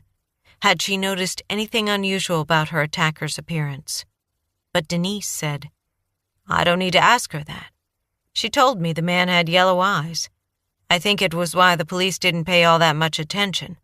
They thought she was batty. Now the ice-cold hand wrapped fingers around my neck. Make that 3 attacks. Maybe more. I thanked Denise, pocketed my phone, and got back in the vehicle to stare at the data, looking for additional connections. Nothing popped out. I'd let my subconscious work on it. I set aside the laptop and did a Tahoe version of a stretch, arching my back and rotating my head to get out the kinks. Bandoni scratched his left ear, then settled back into his coma. The radio buzzed softly. It was Boz, who was monitoring text messages from his partner. Fox is in the den, he said. No sign of Patterson yet. Roger that, I said. Bandoni gave no indication he'd heard. While my subconscious chewed away at both mysteries, Noah's death and the nursing home rapes, I entertained myself playing a solitaire game of I Spy using a flashlight. I counted 26 empty beer bottles, 2 tennis shoes, non-matching, 8 separate piles of rubbish, the carcass of what might have once been a squirrel, and a cracked commode. Alphabetically, I was on K and having 0 luck. No ketchup bottles or busted-up keys or stray kegs, when the radio popped again. Street cred is in the hole, Boz said. Looks like he's ordering a pitcher of beer for him and his pal. Street cred has lost his rooster tail, and damn Fox has tattooed his ugly mug. Anything that covers up that kind of nasty is an improvement. Cooper's sending photos. My phone lit up. 4 photos, dim and shot at an angle. But the punks would be easy enough to make. Street cred might have shed his rooster tail, but now he had a red buzz and an immense silver ring dangling from his nose, suggesting that eating was more of a recreational sport than a necessity. Dan Fox had a fresh-looking tattoo of a red devil on his left cheek. He also had a black eye and swollen lip. The blank flatness of his stare brought up thoughts of roads that led nowhere. "Our boys are heading for the back door," Boz said. "My money says they're just going to take a whiz. Music's like a chainsaw on speed, but they're digging it. I'm following them out." I started the Tahoe and pulled out of the strip mall as a few raindrops pattered on the windshield and thunder rumbled in the near distance. Sensing action from his place in the back, Clyde barked. Bandoni opened his eyes, and I passed him my phone with the photos of the punks. "How long did I sleep?" he asked. "Just a K." "The fuck is that supposed to mean?" On the radio, Boz said, "Our guys have company, another male. Looks like a little entrepreneurial activity going down behind Leopard's Den. I'd sure as hell love to bring them in, but it's your show tonight. You two want to wait until our guys are alone?" Bandoni picked up the radio. "Don't want them slipping down a rabbit hole. Why don't you and Cooper stick around while we make our move in case things get complicated?" "You got it. Hold on, something is—" The radio squealed. "Fuck! Kelly just took off. Repeat, Kelly is rabbiting. Cooper ordered him to halt, but that works never. He's heading south. Patterson and the third male took off in the opposite direction. Cooper's going after Patterson. I'll run Kelly down." I grabbed the radio from Bandoni. "Boz, go with Cooper. We'll use the K9 on Kelly." "Roger." I slammed to a stop in a private parking lot across the street from the den and opened my door just as a figure sped by at the far end of the lot, heading toward a gap between the buildings. While Bandoni got on the radio to set up a perimeter, I opened the back and ordered Clyde out. Belgian Malinois, the backup plan. "Fass ihn," I cried, flinging out my arm in the direction of the fleeing punk. "Get him." Clyde took off like a shot. I ran after him, grateful I'd swapped my pumps for sneakers before we'd left the station. "Stop!" I yelled at Kelly as he reached the edge of the building and spun right. "Dog in pursuit!" Clyde turned the corner. I followed as the skies opened up and dumped rain. Kelly was halfway down the path between the buildings. He was moving like he was trying out for the Olympics, arms pumping, feet kicking. I yelled again. "Halt, or my dog will take you down!" Kelly reached down deep and put on an extra bit of speed, but it was impossible for him to outrun Clyde. Clyde leapt, and man and dog hit the pavement. Fox screamed as Clyde's teeth sank into the punk's ass. I shouted, "Out!" to Clyde, grabbed his collar and told him to guard. Then I slapped handcuffs on damn Fox, pulled on gloves, and patted him down while he howled in pain. "He hurt me!" he screamed. My lungs bellowed. Rain poured down my collar. It was never a canine cop's first choice to use their partner as a weapon, but I had no sympathy for damn Fox, whether or not he was guilty of Noah Asher's murder. According to the radio chatter that was coming in, Cooper had caught up with Patterson, but Patterson and the third man had escaped after Patterson hit Cooper with a set of brass knuckles. "I told you not to run," I muttered under my breath, feeling metal in the right pocket of damn Fox's jeans. Gingerly, I slid my gloved hand into his pocket and pulled out a set of brass knuckles, heavy and dense. "Who'd you plan to use these on, asshole?" I asked. Kelly's shrieks were inarticulate. I got on the radio and called for an ambulance. Nearby, lightning flashed, followed by the slow roll of thunder. Bandoni limped up and surveyed the damage. He shook his head at Kelly, who continued to scream, then eyeballed Clyde. "Right in the ass," he said. "Remind me not to get on his bad side." "Maybe you should kiss him and tell him you love him." "Only after he brushes his teeth." The nurse adjusted a surgical light in the emergency room bay while damn Fox lay on his stomach, shouting vitriol at us. The ER doc was a laconic 40-something black man with a salt and pepper beard and a look that said he'd seen it all. Given that the Denver Health Medical Center was known as the Knife and Gun Club, he probably had. Or at least a representative segment of the evil that men can do. He introduced himself as Dr. Morris, then waited while Officer Petsky, the uniform who'd accompanied Kelly in the ambulance, handcuffed Kelly's wrist to the bed railing. "All yours, Doc," Petsky said. Dr. Morris put on a pair of readers and examined the wound. "You need stitches. A lot, if I'm any expert." "Which?" He smiled. "I am." "Shepherd?" "Belgian Malinois." Kelly's rage devolved into a soft sobbing. "What about the facial injuries?" Morris asked. "Those related to the arrest?" He was doing due diligence, and I applauded him for it. "The facial scrapes are from hitting the pavement. My guess is there will be more on his arms, but he had a black eye and swollen lip before we caught up to him." "Make a note," Morris said to the nurse. "You gotta knock him out for those stitches?" Bandoni asked. "We need to have a little chat before he goes night-night." "I can use a local. Give me half an hour to clean him out and stitch him up, and then he's all yours." He looked at me. "Dog up to date on his shots? I'll need the records." "They're on file. I'll see that you get them." The nurse waved us out of the room, waiting until Officer Petsky stepped inside before drawing the privacy curtain. We went looking for whichever bay they'd stashed Cooper in. We found Boz around the corner of the U-shaped space, stalking back and forth along the hallway, his hands balled and his face creased with fury. "What's the word?" I asked. Boz forced himself still. "Loose teeth, crushed lip. The worst of it is he bit his tongue almost in half. The fucker had brass knuckles."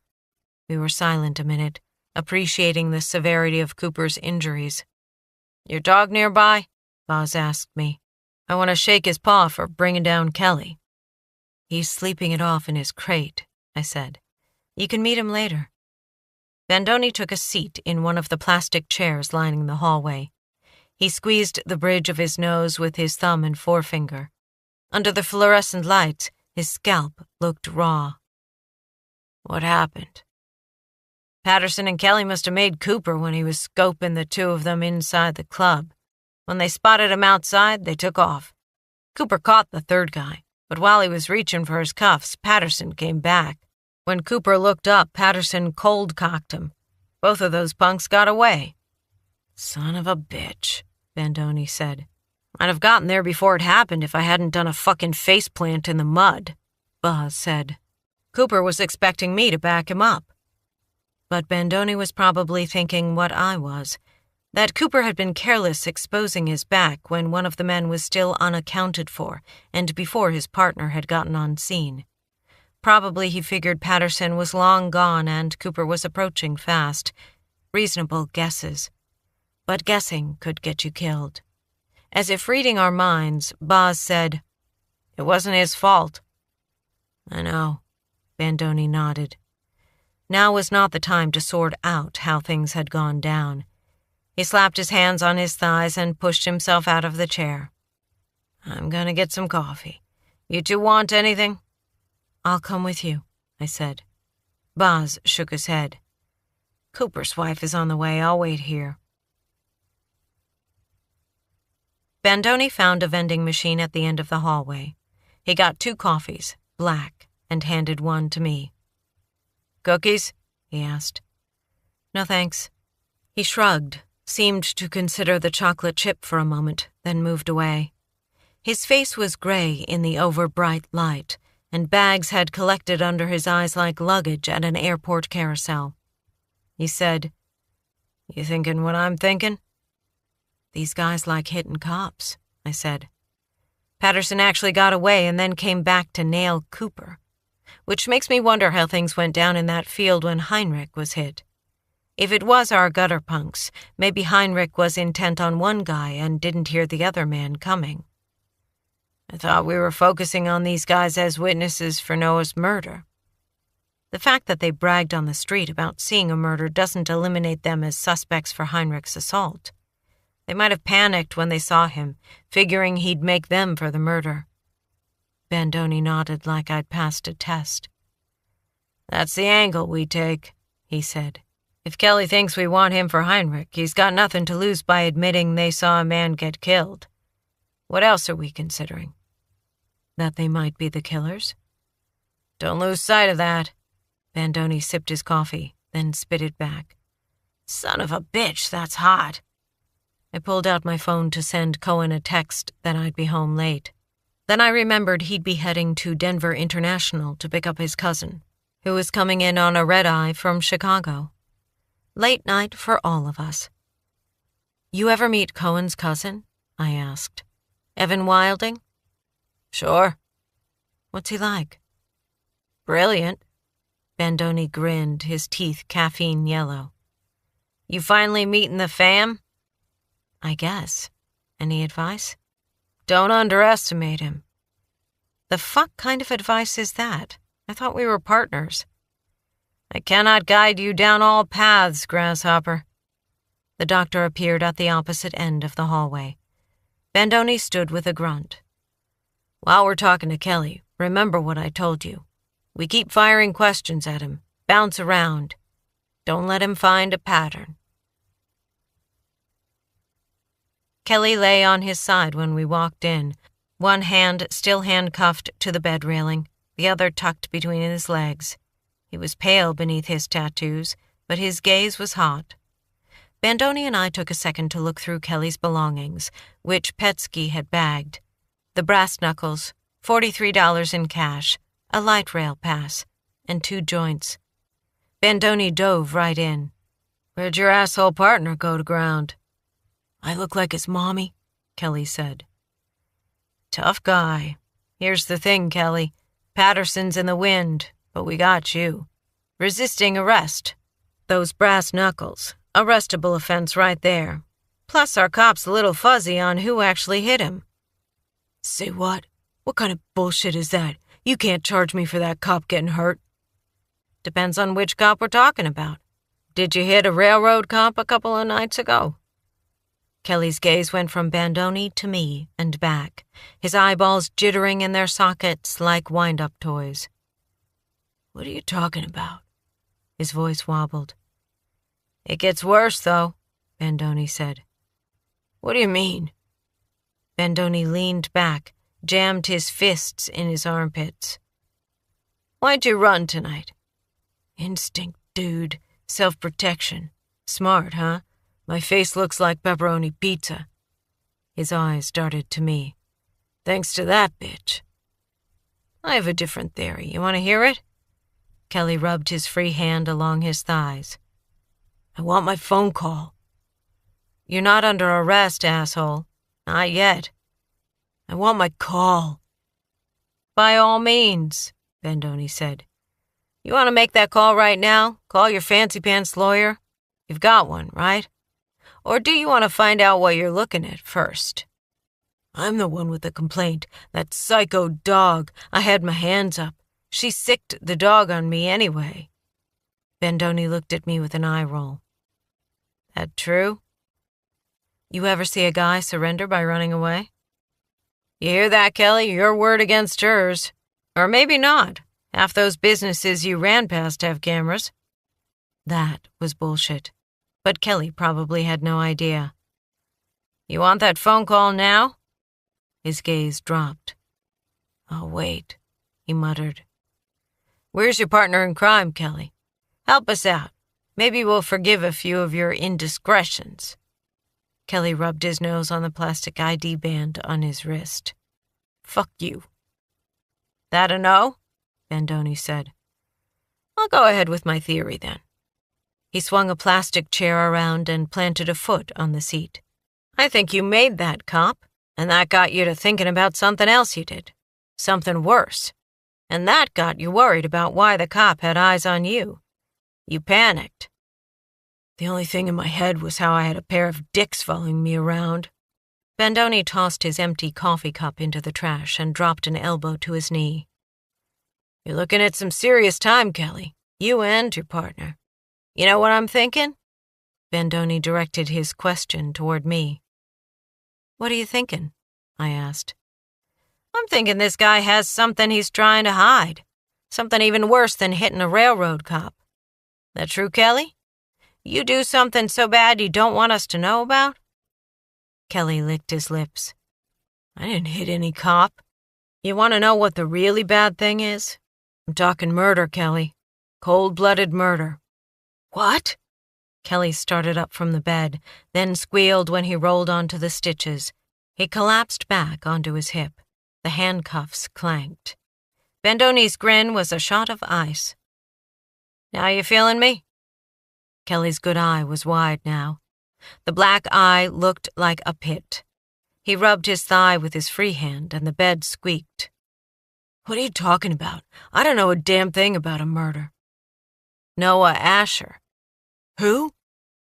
The guy you and your asshole friend beat to death. Tell us what happened, Kelly. It's always better when you cooperate. Judges like that. Juries, too. Did this guy get on your train? Try to muscle into your turf? Kelly stared through us. His mouth was a thin line. That how you get that black eye and the lip?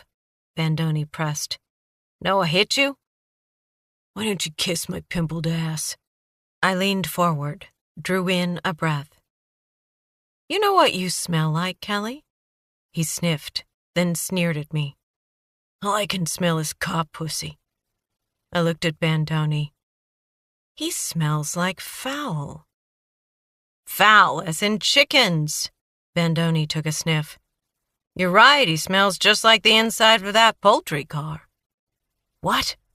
Kelly's gaze went from my face to Bandoni's, back and forth. What are you talking about? Let's see your hands, I said. Kelly flinched and curled his hands into fists. You got me handcuffed, in case you forgot. It's not like we duct-taped that wrist, Bandoni said. Hold him out, or do we need to get the dog again? You can't do that, Kelly said, but he held out his hands, palms down. I gestured for him to turn them over. Kelly sighed the sigh of the aggrieved, but he rotated his hands. The palms and fingers were splotched yellow and black. A bitch, isn't it? I said. Getting spray paint off your skin? Kelly tucked his free hand back between his legs. Nothing illegal about me having paint on my hands. I held up my phone, showed him the photo I'd taken of the tagging on the reefer car. Vandalism's a minor charge, 3 to 12 months in jail. Nothing next to murder. His eyes darted to the curtain the nurse had drawn across the bay, like he was measuring the distance from his bed to freedom. What is this murder shit you keep talking about? Bandoni leaned in. Word on the street is that you saw a murder, but we think you're more than just a witness. Kelly pulled his gaze back to Bandoni, then let it slide sideways. That's bullshit. And there's the railroad cop. You tried to silence him, but it didn't work. Kelly's tongue flicked out. He licked his lips. Lies. I walked to the other side of the bed. Kelly rolled his eyes, trying to follow me. I pulled out the picture of Ami in the milkshake shop and held it up. A flicker in Kelly's eyes before he looked down. He knew her, or at least recognized her. Who is she? I asked. Beats the fuck out of me. And this guy? I pulled out Noah's drawing of the yellow-eyed man near the train. Kelly got busy plucking at the plastic ID on his wrist. A man near a train? The fuck do I know? I stuck the photo of this superior gentleman under his nose. And these guys? Looks like a bunch of fags. Riley Lynch, I said. Who? Todd Asher. The fuck you talking about? And Craze. Who's Craze, Kelly? Something slithered into Kelly's eyes. His skin took on a gray cast. Bandoni caught the change and leaned in. He a friend of yours? Kelly held up his middle finger. I folded my arms. Here's what you and I and Detective Bandoni all know. When the techs finish processing that reefer car, they're going to find your fingerprints and your DNA. All it takes is a single hair, Kelly. Did you know that? A few skin cells. And then we're going to place you at the scene of the crime." Kelly had stopped moving as soon as I said fingerprints. "We know you were there," I said. "And we know you're an asshole. A real, genuine, bottom-of-the-barrel asshole." I leaned over the bed. "But I'm not as convinced as my partner that you're a killer. What I think is that you saw something that scared the crap out of you. Maybe someone even beat you because of it. And now you're afraid to talk." He snorted, kept his eyes down. "So what if I was on that reefer? I'm not saying I was, but if I was, so what? That ain't murder." "Here's what we're going to tell a jury. You and your pal Patterson caught out in North Platte so you could get to Denver and your favorite band. You picked the chicken car because the door was open. At some point, probably in Ogallala, you tagged the car because you wanted to tell the entire world how fabulous your band is. Kill the normies." Bandoni picked up the story. "By then, the chickens were starting to reek. Must have been a real stinkfest. But you were too stoned to care. Plus, relocating in a heavily patrolled rail yard is risky," I added. "Cinder dicks everywhere. You stayed put." "Then, outside Denver, the train stopped," Bandoni said. "And here's where things could go either way. Maybe you killed a guy. Or," I snapped my fingers and Kelly jumped, "maybe you saw him killed." Bandoni jutted his chin forward. "Which is it, band boy?" Kelly tucked his chin to his chest and stayed silent. His breathing rasped in and out. Blank ink on his forearm read, "Jesus raves." From the other side of the curtain came a continuous stream of chatter and the whoosh and beep of machines. Nearby, a curtain slid on metal hooks. Someone walked past with the squeak of rubber soles on tile. A man said, "Myocardial infarction. It means we have to—" Bandoni's phone buzzed.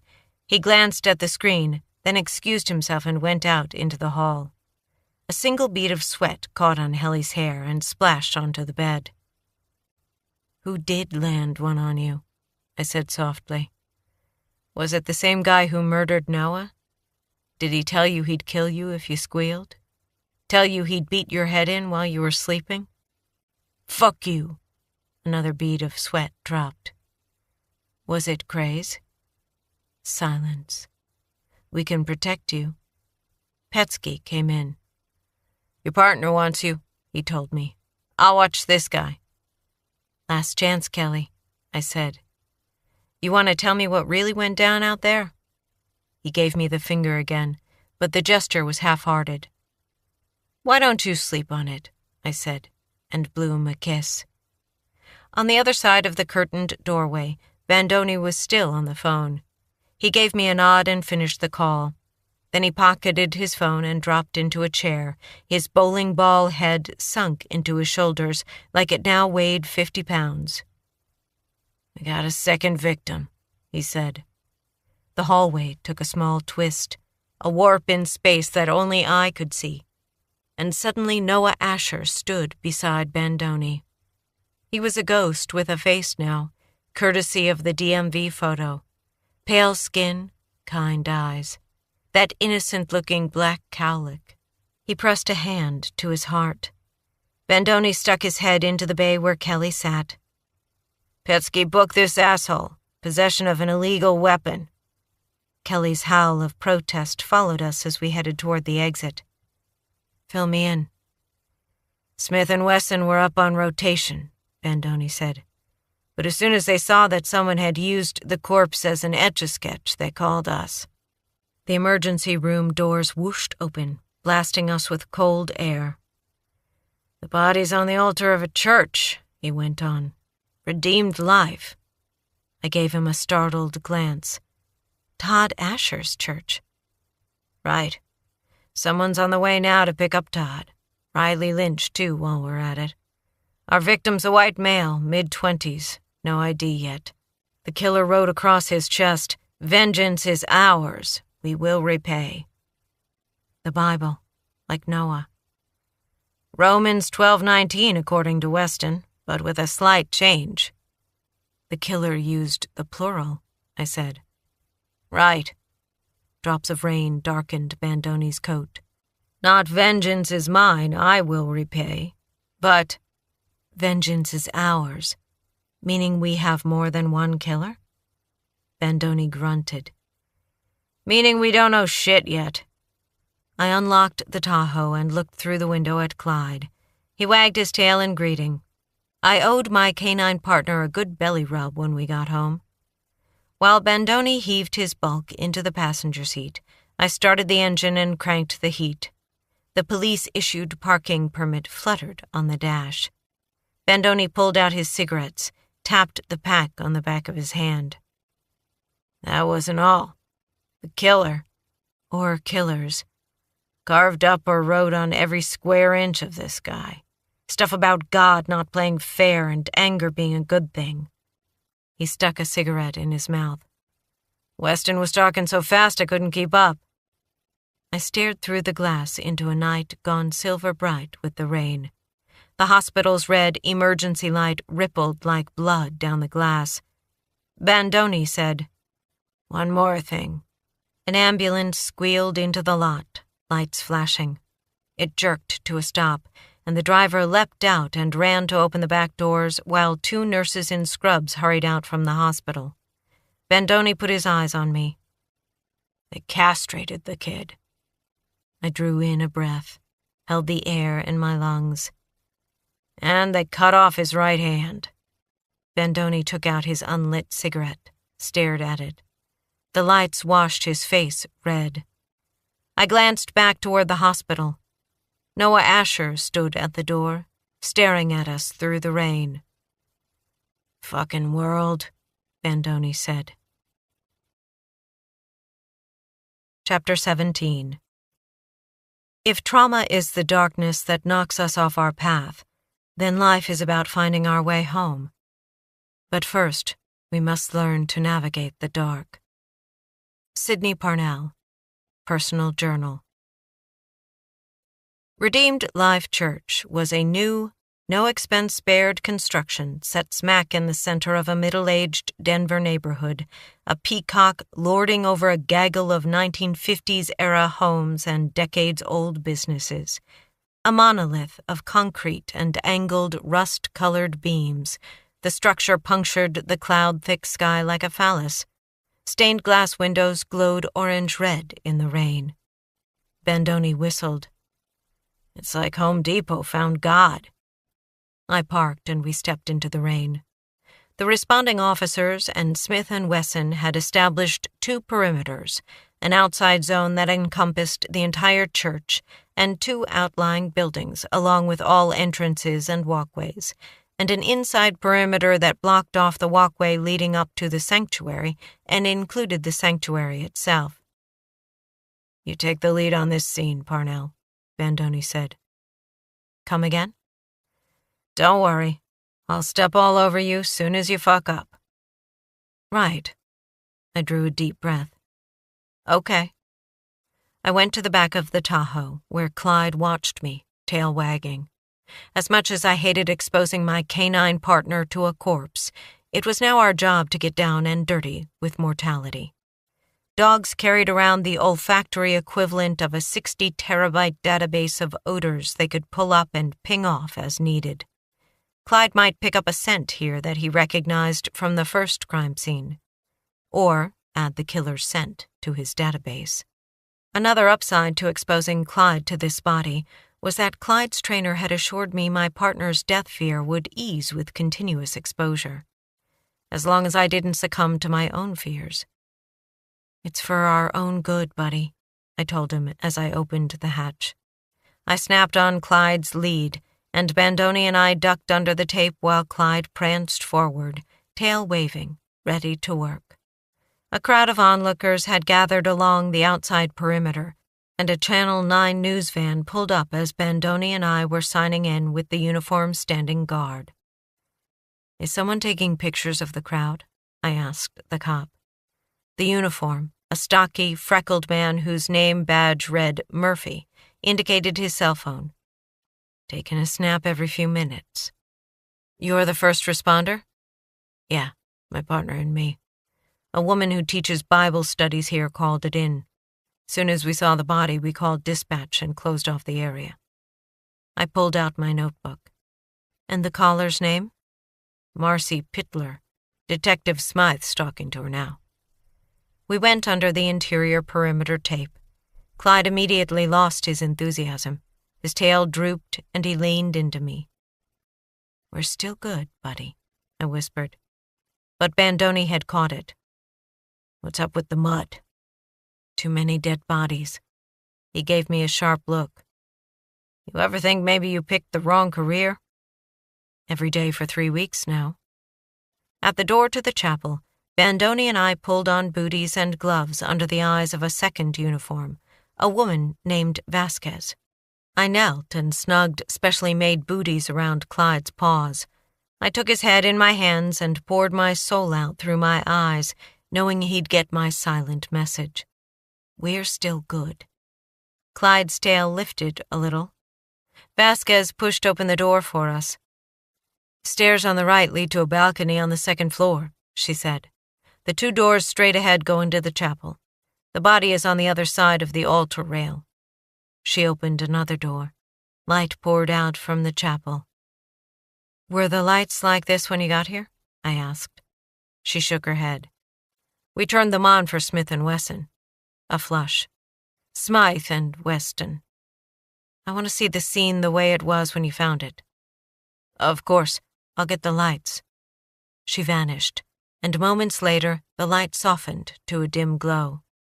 I signaled Clyde to stay close, and we went through the doorway and into the gloom of the sanctuary. Bandoni wedged his bulk in beside us, and we stood silently, taking in the scene. At the far end of the space, Detective Weston and a trio of crime scene detectives stood between us and the body. Flashes from a camera illuminated the semi-darkness like bursts of lightning as the photographer worked. Pop, fade, pop, fade.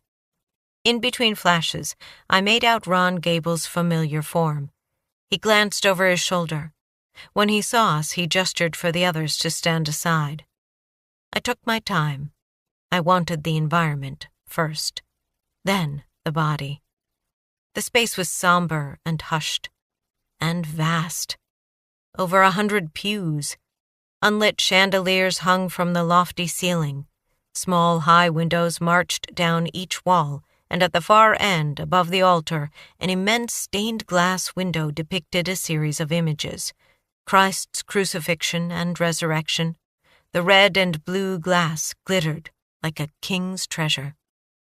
"Not much like the inside of a boxcar filled with chickens," Bandoni said. "Not unless you consider that trains and churches are both a form of passage to somewhere else." "Getting philosophical?" he grunted. "You heard the story about the rich man and the camel and the eye of the needle?" "Sure. That it's easier for a camel to pass through the eye of a needle than for a rich man to get into heaven." "You ask me, we got a lot of rich men trying to squeeze themselves through that eye." "How so?" He spread his hands and shrugged. "It's just a feeling. I used to patrol this neighborhood. Solid working class, lifeblood of America. But the last 5 years there's been a big push for gentrification. Housing prices have reached the heavens faster than anyone who sits inside this place. The poor bastards who grew up here can't afford to stay." My eyebrows rose in surprise. "You do care." "Don't start spreading rumors."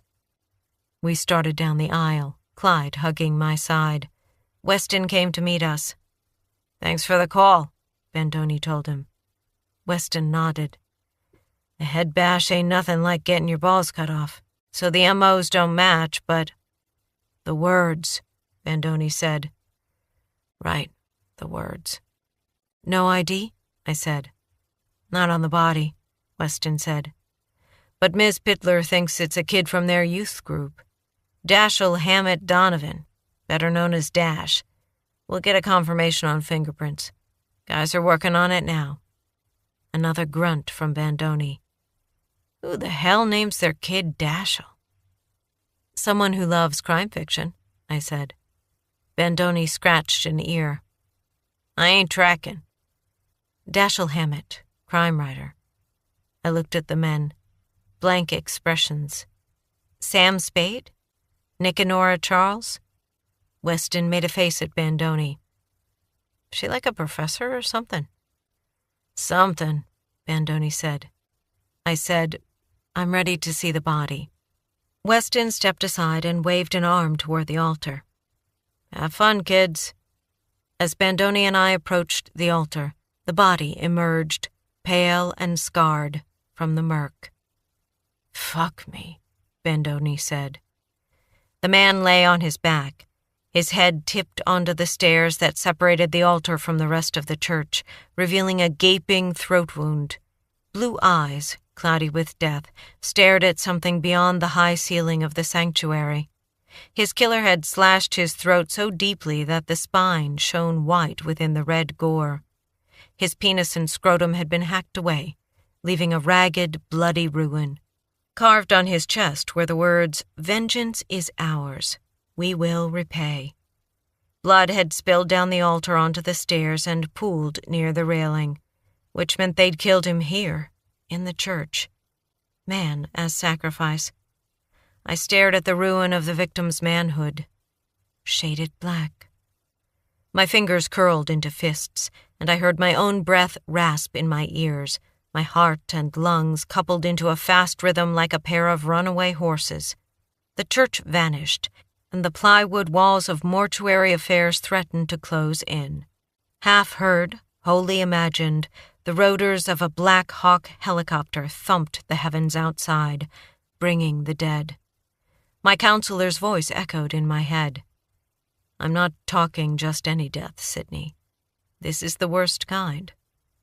I rested my hand on Clyde's head as he leaned his weight into me. The helicopter fell silent. We're still good.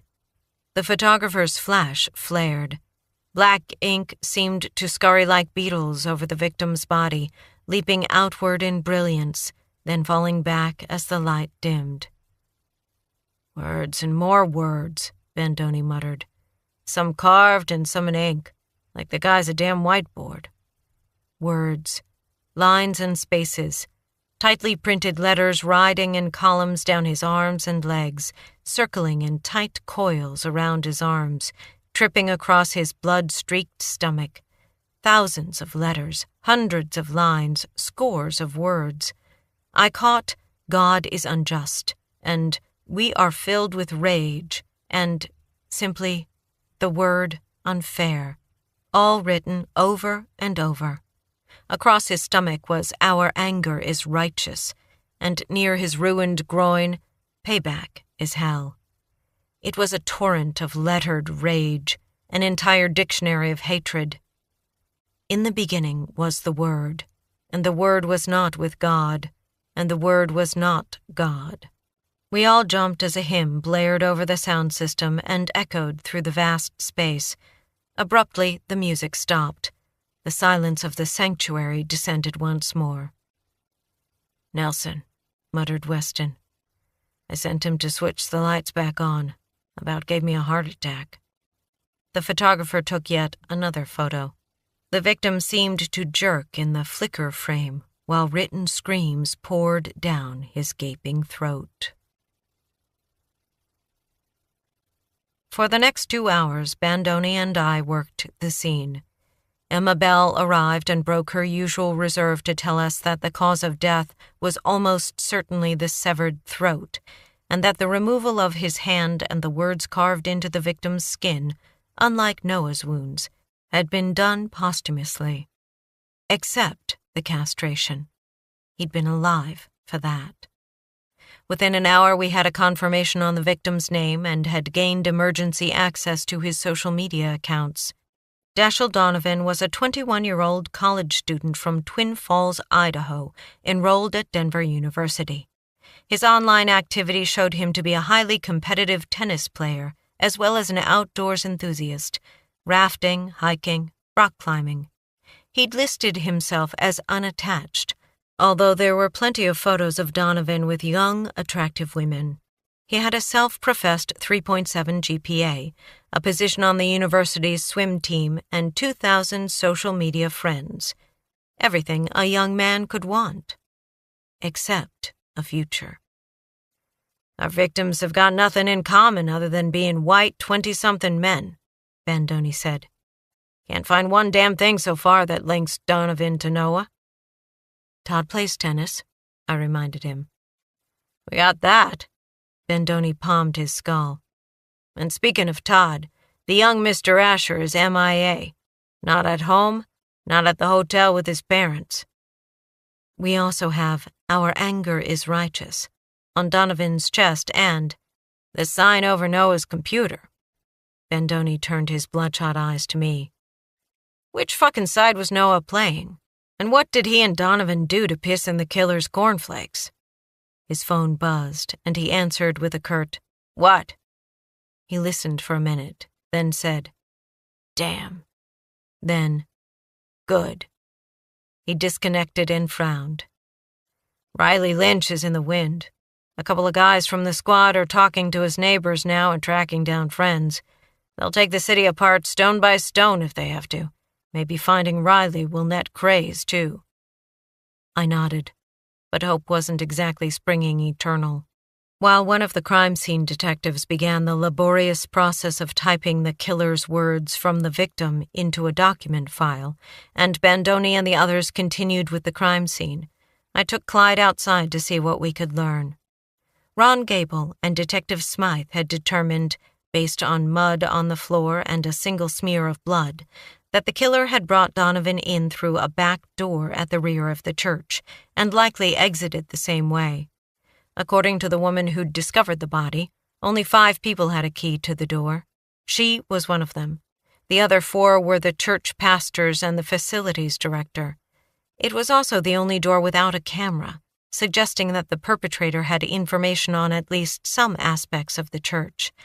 To the woman's knowledge, the last time the door had been used was 3 days earlier, when one of the pastors led a marriage counseling session. Which meant that if we got lucky, Clyde would be able to pick up a scent from the altar and track it through the door and into the neighborhood. If we were even luckier, someone in the neighborhood had seen something. After Gable had cleared Clyde and me to walk through the crime scene, I led Clyde to the altar and gave him the seek command. Clyde seemed to have decided to ignore the dead body, who said dogs couldn't compartmentalize, and sniffed calmly around the corpse. Then his tail came up like a flag, and he trotted toward a door that led out the back of the sanctuary and into a hallway. Game on. Good boy, I said, as Gable and I followed him. Clyde trotted down the hallway, jogged left when the hallway split, and led us to the back door. I removed Clyde's booties while Gable opened the door. Then Clyde surged through the opening. The back door opened onto a below-grade stairwell that led up to a narrow alley. I flicked on my flashlight as Clyde raced up the stairs, and Gable and I pounded behind him. At the top, I told Clyde to wait while I shone the beam around. The alley ran between the church and a 70s-era office building. The office windows had a clear view of the alleyway and the church. The paved lane was pockmarked with dumpsters which would have to be searched. Trash, flattened soda cans, empty cigarette packs, fast food containers, had snagged against the base of the trash bins, and a waterlogged stack of old newspapers slid out of the nearest dumpster. The air smelled heavy with ozone. Moisture filled the night with a fine mist that collected on Clyde's coat and glimmered in our hair. I gave Clyde his head. He went left, trotting down the alley. My heart beating fast, I followed while Gable lagged behind, observing our path and making note of places he'd return to later to look for evidence. Clyde went briskly and without hesitation, turning north into the office building's side parking lot. In the middle of the lot, he circled. A few seconds later, he stopped and lay down. End of the trail, I said to Gable as he approached. I slipped Clyde a treat for a job well done. Looks like our perps parked here and either walked Donovan down to the church or carried him. He looked back along the alley. Good job, Clyde. Maybe we'll get lucky and find something else. Gable set a marker next to Clyde. I looked at the office building, hoping to spot a camera, but the structure gave off a deserted air. I'm going to check out the building, I told Gable. Maybe someone's working late." He nodded. "I'll start setting up lights in the alley." While Gable headed back toward the church, Clyde and I went around to the street side of the office building. As we drew closer, I spotted a "For Lease" sign in the window. "No help here," I murmured to Clyde. Clyde gave a soft growl. I glanced down. My partner's hackles were up, and he'd pricked his ears, staring down the street. At the same time, the hair rose on the nape of my neck as a familiar feeling coiled in my gut. We were being watched. I pulled us against the building and followed Clyde's gaze. Cars lined both sides of the street. No cargo vans that I could see. In the houses across the road, dark shadows pooled beneath trees and under eaves where the street lights and porch lights didn't reach. I considered freeing Clyde to run down our watcher, but the night was too dark, the watcher possibly armed. Then the moment passed. Clyde's hackles smoothed, and he wagged his tail as he sniffed at the door to the office building. Damn it. I pushed off my unease for the moment and focused on my partner. He looked at me, catching my eyes. He wanted inside the building. I tilted my head back. The office building rose 3 stories. Maybe the killer had used the high windows to run surveillance of the church. Maybe they'd even held Donovan here. I rattled the latch on the front door, surprised when the handle turned. I looked at Clyde to confirm that he was curious and not reacting to any kind of threat. Then I raised my flashlight and pushed open the door. A small lobby, empty, opened to a hallway with an elevator. Clyde and I eased inside, and I phoned Gable. Clyde's hit on something in the office building. From his behavior, the building's deserted, but there's something here that's caught his attention. "On my way," he said. I put on booties and slid the canine booties over Clyde's feet. I raised the flashlight. "Find him, Clyde," I said. "Seek." Clyde leapt forward, and I hurried after him. He trotted through the lobby and down the hall, then stopped at the elevator, waiting for me to open the door so he could continue. He was on the hunt, but still not alarmed. Still, I signaled him to stay close as I moved off to the side. Then I reached over and punched the button. The door slid open. Silence. Clyde stayed quiet. Slowly, I peered around the edge of the door. A pair of metal handcuffs dangled from the hold bar. Above the handcuffs, someone had scratched 4 words into the paneling. "Smile. I'm watching you." Etched in the paneling below the words was the outline of an erect penis, exactly like the one someone had drawn on the door of the Tahoe. Chapter 18. We are all linked by stardust, by dreams, by the wild miracle of life on this small planet. A murder is the dark note that plucks the web and breaks the strand. Sydney Parnell, Personal Journal. Later, after more detectives had been rousted from bed, after Gable examined the elevator with the handcuffs and the words and image scratched into the wall, after Clyde and I looked over the rest of the office building and found nothing but dust-streaked windows and stained carpets and toilets that refused to flush, after all that, my partner and I fled back into the night. The earlier mist had condensed into fog. The atmosphere was more San Francisco noir than Rocky Mountain High. Just like my mood. If I had a stalker, as the van and the doll and the images of the phallus were starting to suggest, what did he have to do with the murders of Noah and Donovan? How had some weirdo who'd latched onto me managed to leave his message near the site of Donovan's murder? How could he know I'd be here to get the message? Unless the stalker and the murders were linked. Whose scent had Clyde hit on? Clyde and I skirted around the church, heading toward the front door. I spotted Cohen standing next to Officer Murphy on the outer perimeter. Surprised, Clyde and I jogged over. "Hey," Cohen said as we approached. "I was just sending you a text." "You here for your murder fix?" The words came out harsh, cutting. "Sorry," I said. I was spooked, working to convince myself that the words and phallus in the elevator and the carved-up bodies of two young men had nothing to do with each other. Cohen didn't blink. He was used to my moods. "You okay?" Moisture purled in his dark hair as his eyes took me in. "Sure." I found a nod, gave it a try. "Everything all right with your cousin?" "He's good," Cohen said. "He had to take a phone call." I tugged Cohen out of earshot of Officer Murphy.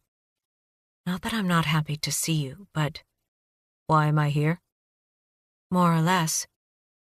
"Evan and I were on the way back when I heard about the case. There was chatter about a lot of rioting at the crime scene." I nodded, waited. Cohen's fingers brushed my hand. "Evan's specialty is forensic semiotics." What? Semiotics. It's the study of signs and something called sign process and a bunch of other things that are so far beyond me, I don't even live in Evan's universe. But he spent years analyzing the writing of suspects and known killers. I pictured Dashiell Donovan's body sprawled on the altar, a dizzying spiral of words. "Sign process," I said flatly. "It's not woo-woo stuff, Sydney. Evan's got a PhD in semiotics from Oxford. He's found killers when the detectives have given up." I hesitated. I wanted the help. But I didn't know Evan from a sheet of drywall. Except I knew that drywall never talked to the media. "You say something to Bandoni yet?" "He told me you're the lead. It's your decision. But he went ahead and cleared it with Lobowitz. So, not really my decision. But at least Bandoni was going through the motions." "By the way," Cohen narrowed his eyes at me, "what do you do to get Bandoni to play second fiddle? Take his Asa knife fish hostage?" "His what?" "Len's a collector. Exotic fish. Shall I get Evan?" Exotic fish and Audemars Piguet watches. Bandoni was full of surprises. "As long as Evan knows how to keep his mouth shut," I said. "He consults with the FBI and Interpol. I suspect he's on the payroll of the CIA and the NSA. The guy is a paragon of discretion. If they can trust him—" "Well then," I straightened my shoulders, wheeling away my exhaustion and the trickle of unease at meeting the esteemed Dr. Evan Wilding. If he found me wanting, there wasn't a damn thing I could do about it. "Bring him on." Cohen sent a text. A moment later, a car door opened and closed down the street. Then a child approached us along the sidewalk. I gaped. "He's a kid?" "He's in his 30s, Cohen said. Bandoni's words came back to me. Don't underestimate him. My partner's warped sense of humor shining through. No wonder he'd acted like a man with an inside joke. Evan reached us where we stood in the glow of a streetlight and held out a hand. We shook. Cohen's cousin had thick, curly black hair and a gentle expression anchored by vivid green eyes, which came almost to the level of my chest. To his credit, his gaze was fixed on my face, which was good. It felt like bad form to deck a dwarf. Wilding took in my expression, which I worked to keep neutral, then turned to Cohen. "Why do you persist in springing me on your friends?" he said, his deep voice rich with the accent of the British elite. "Without warning them, I'm a few feet short of an NBA career." Cohen spread his hands. It seemed like a small thing. Wilding turned back to me. "I have a condition that causes dwarfism. I stand just a hair's breadth under 4'5", although I prefer to round up. Most certainly child size, you could say." My cheeks flamed. Wilding had heard me. "I'm sorry, I didn't know." "Of course you didn't," Evan said. "Michael loves to do that. Pop a dwarf on the unsuspecting. Bit of an ass that way, aren't you, cousin?" Cohen pretended to be offended. "You're the one who likes surprising people." "That is true." He eyed Clyde with apparent delight. "A cop near my level. Does he bite?" Only if you're the bad guy. I hope he has a very narrow definition of bad. Clyde yawned. You seem to have passed the test, Dr. Wilding, I said. Excellent, then, and please call me Evan. So, is it all right with you if I have a look? Yes, please. Then it is time to put aside our personal failings and focus on evil men. His face turned somber as he looked past me toward the church. The night is passing quickly, and for some the day will never break. My eyes met Cohen's. He shrugged. Evan fancies himself a poet. I wouldn't presume, Evan said, heading toward the church. I'm merely a scholar. I followed. In signs and symbols. More than that. He slowed as Officer Vasquez opened the door, spilling light into the darkness. In the poetry of madmen. Chapter 19. Think of me as being infinitely large, but on the inside. Evan Wilding. Conversation with Sydney Parnell. Evan said nothing again for a long time. He stood first near the entrance to the sanctuary, quietly observing, much as Bandoni and I had done. But from what Cohen whispered to me about Evan's process, I suspected the linguist was mentally excavating the scene, digging down through layers of time. He would start with the arrival of Officers Vasquez and Murphy, and before them, Marcy Pittler's discovery of the victim. Then further back in time, the killer, or killers, departing. Before that, his form bending and twisting as he staged Donovan's body, Donovan's murder, the killer arriving at the church. Maybe all the way to a quiet, undesecrated church. I watched him, wondering what pictures formed in his mind. Did he build scenes from the vibrations of the air, the memories of molecules? Did he read a strange calligraphy from the body itself, images imprinted on skin the way men once believed a killer's visage remained in his victim's eyes? Next to me, Clyde whined in his throat. I rested my hand on his head. I know, boy. After a while, Evan approached the altar. He walked around the victim, eyes moving everywhere as he read the words carved into and written upon the fleshy canvas of Donovan's body. Now and again he pointed out something to the crime scene detectives, who jumped into action at whatever he said, taking pictures. Bandoni watched all this, his arms crossed, one ankle hooked over the other as he leaned against a wall. Finally, Evan came to a halt and motioned us over. We gathered at the railing. The crime scene detectives began packing up their tools. I'll give you my thoughts, Evan said. Take them for what they're worth. We're listening, Bandoni said. Evan clasped his hands behind his back. I believe you have multiple killers. Dashiell Donovan is their canvas.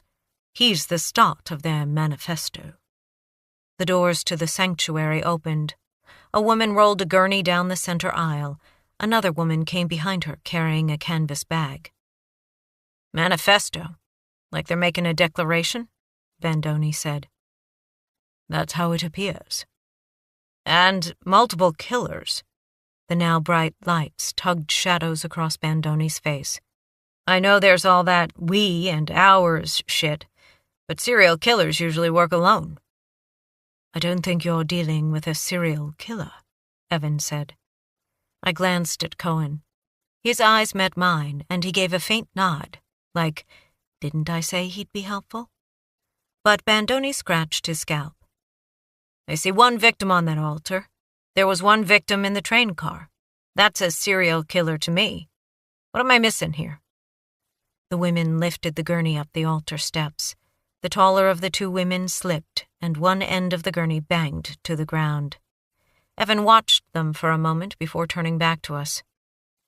Mass murderers will sometimes kill single individuals as they test their own commitment to a larger act. A sort of trial run, if you will. In my opinion, that's what you're dealing with. Bandoni sputtered. Mass murderers. I turned away as one of the body crew unpacked a body bag. Electric sparks burst inside my skull at Evan's words. Other terms tumbled through my brain. Mass killers, school shooters, workplace violence, going postal. I knew how authorities generally defined mass murder: the indiscriminate killing of 4 or more people in close geographic proximity, with no cooling-off period between the slayings. But I still had trouble wrapping my head around the idea we might have a mass murderer of our own. "You're a professor," Bandoni scowled at Evan. "But I'm just a fucking cop. You gonna explain how you know that?" Someone grunted as Donovan's body was maneuvered onto the gurney. "Of course." Evan stared up at the image of a ruby-red Christ in stained glass, cleared his throat. "How long do you have?" The devil's hour of 3 a.m. had come and gone when Bandoni and I pulled in behind Cohen and Evan in front of the Walker mansion. The fog had lifted, and cold stars shone down. When Bandoni and I got out, our breath hung in the air. Clyde jogged toward the front door, his tail high like a flag. I grabbed his bowls and kibble and followed. Inside the house, Cohen directed Evan up the stairs to a room he'd prepared. Bandoni tailed after him, carrying the professor's suitcase. Cohen turned to me. "You want to start a fire in the library? I'll get us something to eat." I feel like I could eat an entire cow, and then I'd throw it all back up. Spoken like a true murder cop. "You didn't mention this part when you were telling me how great it is to be a detective." "You mean the whole death aspect of being a murder cop?" "Sarcasm." Cohen pulled me close. "Maybe a little." For a moment I melted into him, inhaling his scent, reveling in the solidity of his shoulder beneath my cheek. Then he pulled away and headed toward the kitchen. The space where he'd just been felt cold. In the library, I set Clyde's dishes on the tile next to the sliding glass doors and gave my partner food and water. I got logs blazing in the immense stone fireplace, then cleared a space on the football field-size coffee table for whatever food Cohen brought. Finally, I filled a bucket with ice from the mini-fridge, grabbed 4 tumblers from the bar, and opened a bottle of Johnny Walker Founder's Blend. If death could come for you at any time, why save the good stuff? The room ready, I stood in front of the fireplace with Clyde, shifting edgily from foot to foot. Clyde watched me a moment, then stretched out on the carpet with a sigh. "That's right, buddy," I said. "Rest while you can." He closed his eyes. In the flickering shadows from the fire, I took in the room, my favorite in the house. The library would be the envy of any bibliophile, with floor-to-ceiling mahogany bookcases stuffed with leather-bound tomes and a vast assortment of more modern hardbacks. A 10-foot wood and brass ladder moved along a track, allowing access to the highest books. On one wall, large windows overlooked the back gardens, illuminated by lights along a flagstone path. The only other interruption to the books was the occasional piece of art. I moved to stand in front of an engraving of Egyptian ruins. "Ramses II," Evan said from the doorway. "André du Tertre. He traveled to Egypt with Napoleon as part of his Commission des Sciences et des Arts d'Égypte. Napoleon wanted conquest. Instead, he found beauty and history and tragedy." I took in the engraving. "It's haunting. It's rumored to be the inspiration for Shelley's poem Ozymandias." I nodded. "Look on my works, ye mighty, and despair." "Indeed. Is that whiskey I see? Shall we drink?" "God, yes." I returned to the table. "Your accent. You're not American?" "I am, but we can't escape our childhood." Evan chose an armchair near the fire. "My father's a bit of a toff. My mother, Michael's aunt, is firmly a Yank." When my parents' marriage failed, she took my brother and fled back across the pond shortly after my birth. I followed some years later." A note of pain underlaid Evan's words. I took a seat catty-corner to his and splashed whiskey into our glasses. "A pleasant childhood." "Oh, it was pleasant enough. I had good nannies." We lifted the tumblers and clinked. After a cautious sip, Evan downed the contents of his glass. "That is magnificent." I poured more. "You are a saint." He took a long swallow. I forced myself to nurse the alcohol. "How did you come to be an expert on the writings of murderers?" He set down his empty glass. "I stumbled into my line of work in much the same way many of us do, an impulsive decision coupled with a modicum of talent." "I suspect you have more than a little talent. Cohen describes your range of knowledge as, I believe at some point he used the word breathtaking." Evan laughed. "That's generous. But the impulsive decision did come when I was 6. I spotted a rongo-rongo board from Easter Island and learned that their language had never been deciphered. I was hooked. And you deciphered it? Now you are being generous. I spent the tender years of 6 to 11 turning sallow-skinned and weak-eyed under the lights of the British Museum's book room, trying with the desperation of youth to crack the code. I returned to it in college, but alas, I remain stumped to this day. It's simply too small a database, or perhaps the genius who will solve it hasn't been born. Anyway, once I grew up, in a manner of speaking, I turned to crime to pay the bills. It is my great fortune that so many murderers feel compelled to capture their thoughts on paper." "Why do they?" "It depends. Ego, for some.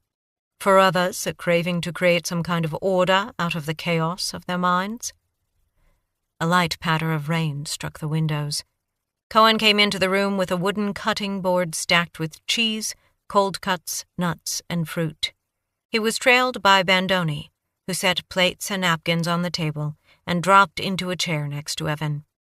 For a few minutes we put aside the case and ate. Clyde pattered over to see if there was anything interesting. I slipped him a piece of prosciutto. "So," Bandoni said, reaching for the whiskey. "Ready to explain, Dr. Wilding, how your brilliant fucking mind figures that we ain't got a serial killer? Like that's not bad enough for you?" Evan glanced at me. "Don't let Bandoni's penchant for crudity mislead you. He's actually rather fond of me." Bandoni rolled his eyes and slopped whiskey into his glass and Cohen's. I looked back and forth between Evan and Bandoni. "I've heard you two know each other." "The way a dog knows its own ass," Bandoni said. "With Bandoni, I presume, being the ass," Evan said. "We worked 2 difficult cases together back in the day. After that, we were practically brothers." Bandoni raised his tumbler. "Twins, separated at birth." "I can see that," I said. "And so you see the man I could have become." Evan tipped his whiskey toward Bandoni's hulking form. "If not for a small problem with my zygote." "To family," Cohen said, "regardless of blood." We clinked glasses, drank. "Okay." Bandoni wiped his mouth with the back of his hand. "We all love each other. Now let's get hammered or get focused. I vote focused, since we have killers running around." He tipped his glass toward Evan. "Start talking." "I can tell you what the research says." Evan refilled his glass and settled back in his chair. "The writings of serial killers are different from those of mass murderers.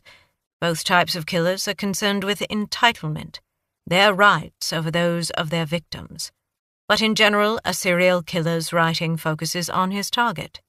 He documents what he did or plans to do. He might, like the Zodiac killer, taunt the police with his success by sharing details only he would know.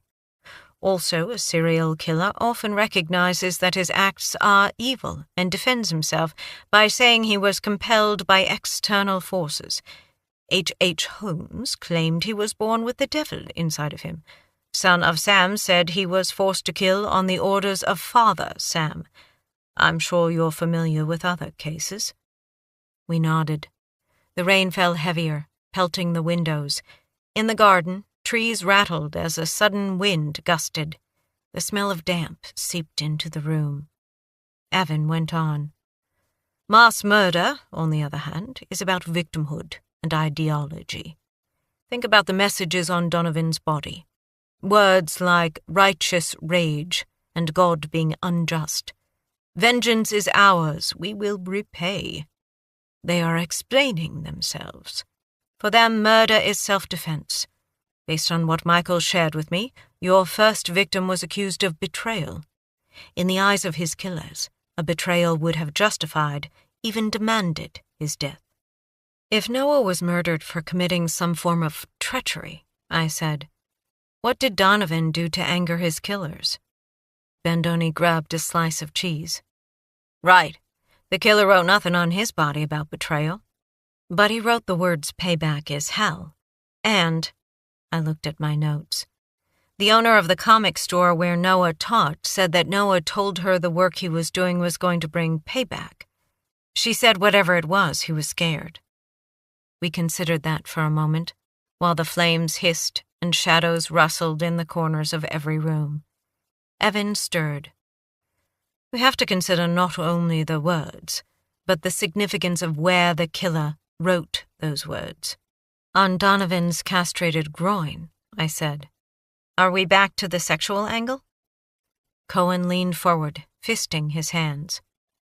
Noah was feminized, the rape, the dress, but Donovan had his manhood taken away, which suggests that while both of them angered the killers, it was in different ways. Bandoni grunted. Well, other than treating our victims like riding pads, nothing I can see connects the two of them except Noah's brother. Todd Asher's a member of the church where Donovan was killed. He and Donovan maybe ran into each other playing tennis. Fratricide is biblical, Cohen said. God rejected Cain's sacrifice but accepted Abel's. You could argue that Cain killed his brother as a form of jealous self-defense. But if either brother had a reason to be jealous, it was Noah. I skimmed through my notes from our interview with the Ashers. The father mentioned they raised the sons as if they were both theirs, although Noah was adopted. In the eyes of Hal Asher, Todd was the favored son. And depending on how you measure things, Todd also won the role of the genetic die. He's good-looking, extroverted, apparently successful. Based on his I looked at Bandoni. Audemars Piguet, he filled in. Kid's got money. And he's tall, I imagine, Evan said. Just like Donovan. Bandoni tossed a fistful of nuts into his mouth. Doesn't explain the sex angle. Who is God being unjust to? Cohen murmured. We also have the subversive Riley Lynch, I said. Bandoni glared. Who is also missing? Evan turned his bright green gaze on me. Tell me about Riley. Noah's high school friend. He and Noah were members of a group of pickup artists who called themselves the Superior Gentlemen. 4 men, maybe 5 with the photographer, but Noah had gotten interested in social causes and started dating someone. A couple of months ago, he dropped out. Bandoni brushed crumbs off his suit coat. That's a betrayal. Cohen looked pensive. What I know about pickup artists is their groups are fluid. Men join and drop out all the time. At my feet, Clyde raised his head and cupped his ears. Curious about something, but not alarmed. An animal somewhere nearby, or something blown by the wind. I let my gaze rest on Cohen. A late-day beard shadowed his jawline, and his expensive suit was rumpled. A man who insisted on cutting his own hair, he'd obviously taken scissors to his thick locks since the last time I'd paid attention. Now his gaze had turned inward, and I knew his mind was out ahead of ours, following unknown paths like a bloodhound on the scent. He set down his drink, and my eyes caught on his forearms where he'd rolled his sleeves. I sat up. Noah's tattoo. The one his killers carved. In an instant, Cohen was back. The symbol of man placed over that of woman. It's not on Donovan's body. It's yet another suggestion that he wasn't killed for the same reasons. The clues don't add up because we're missing their ideology, Evan said. Mass murderers have a system of belief, and their choice of targets will line up with that dogma. We have to look at all the components, how the men were killed, what was done to them, where their bodies were placed. A train and a church, Bandoni said. A rape and a dress, I added, against Donovan's castration. And all the religious elements, Evan said. The biblical language, the body on an altar. What about them chopping off his right hand? Bandoni glowered. What the hell does that mean? Ideology my ass. I'm starting to feel like we ain't even dealing with the same killers. He pulled out his phone and glanced at the screen. It's the lieutenant, probably wanting to know when we're bringing the killers in. He stalked out of the room. Clyde's ears swiveled. A moment later, a great boom reverberated from somewhere in the house, the sound ricocheting through the library. We all jumped, and Clyde scrambled to his feet. A bomb, I thought, reaching for my gun. Cohen touched my shoulder as he stood. Just the front door slamming. Bandoni must have gone outside. Trust a Marine to go straight to the dark place. I relaxed my hand. Cohen headed toward the hall. We'd be drowning in sirens now if I'd set the alarm, but he will have locked himself out. I'll be right back. He vanished into the gloom. Evan turned to me. Tell me about the tattoo. I kept my eyes for a moment on the hallway where Cohen had disappeared. Unease stirred in my gut. Talking about mass murder would do that. I glanced at Clyde, who had his dark eyes on mine. I took a deep breath, willing calm for my partner's sake. After a moment, his ears softened, and he began circling on a rug near the hearth, readying himself for a nap. No worries there. Evan's voice broke through. Sydney? Sorry. I pulled up the mark the killers had left on Noah. They tattooed this on his arm around the same time they carved words into his flesh, a day or two before they killed him. He studied the photo and nodded. Man rightfully over woman. Unfortunately, not an unusual conviction. You mentioned a girlfriend. What does she say? We haven't found her yet. I gripped my glass, watched the crystal shimmer with reflected light, the amber liquid within deepen toward crimson. But there's something else. When Noah drew Ami, he sketched a symbol on her shirt. Would you take a look? One of our detectives tried to find it in our tattoo book, but no luck. You had me at symbol. I placed the drawing of Ami and the photo of Noah's tattoo on the coffee table. Evan picked them up. It might be a representation of the letter P, he said. Do you have something I can write on? I grabbed paper and pen from the writing desk near the windows. Outside, the trees were hunched before the wind like old men. I glanced at the doorway. Still no sign of Cohen or Bandoni. I returned to the chairs. Evan knuckled his hand under his chin. What do you know about this woman? Only that her name is Ami, spelled with an I, and she might have worked cleaning houses. She's Latina, from El Salvador. Ah, interesting. Evan picked up a pen. I'm just theorizing, you understand. I live for conjecture. Aminta is a common Salvadoran name. It means protector. The word for protector in Spanish also starts with the letter P, protectora. Since this emblem is on her shirt, much like the Superman logo. Perhaps we can imagine it is intended as the letter P, because he drew a curved line on the paper.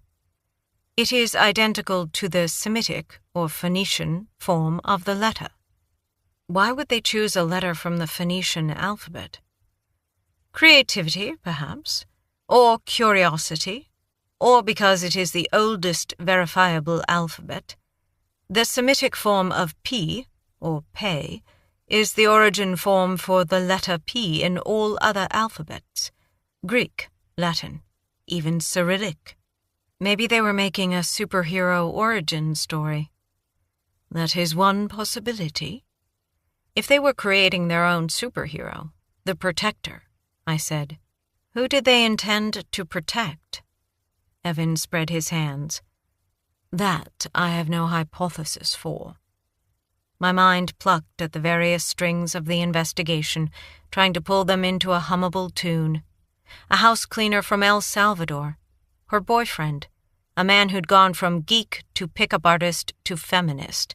A man who called himself Craze, who'd taken over Noah's pickup artists and who inspired disgust in Todd and perhaps fear in the gutter punk Kelly, a.k.a. Damn Fox.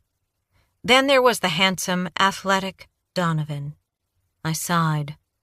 What, if anything, did he have to do with these other strings? Ami, the house cleaner. Kaylee had said she didn't recognize her in Noah's drawing, but even if Ami had worked at Top A, she might have quit before Kaylee moved into the supervisor's position. I pictured the three women at Top A cleaning: Helen, Lupita, and Erica.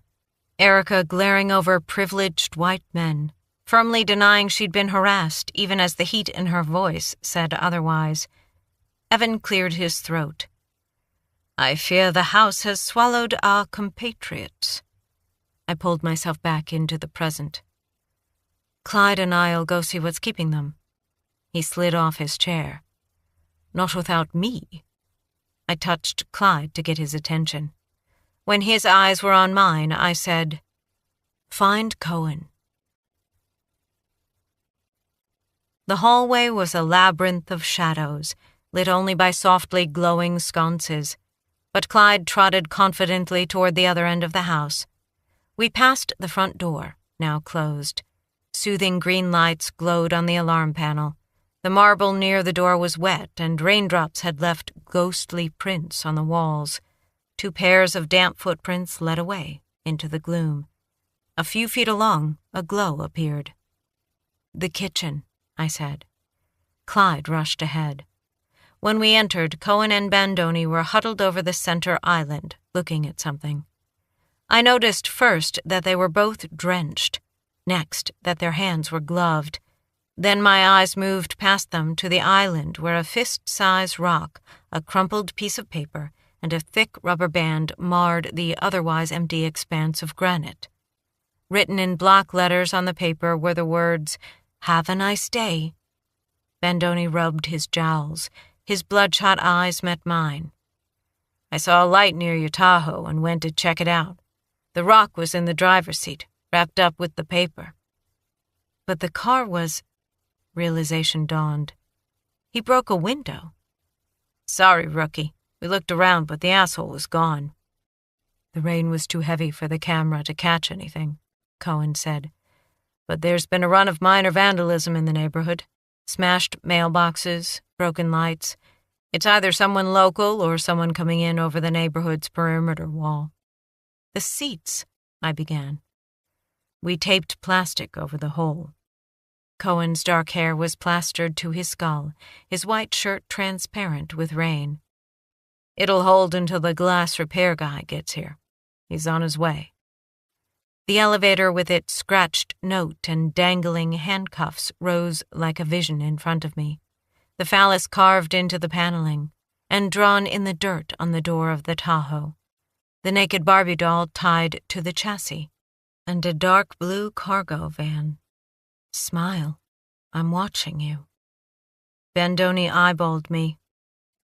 This note puts you in mind of the words left near the Donovan crime scene? I nodded. Cohen frowned. What words? My hands had drifted up to grip my upper arms. A pair of handcuffs were left in an elevator next to the words, "Smile, I'm watching you," along with a sketch of a penis. The guy was no Michelangelo. Cohen held onto his frown for a moment, then stared down at his hands braced against the counter. I knew he was riding a line between his desire to protect me and the fact that I was a fellow cop who could and should take care of herself. I drew in a breath and told them almost everything.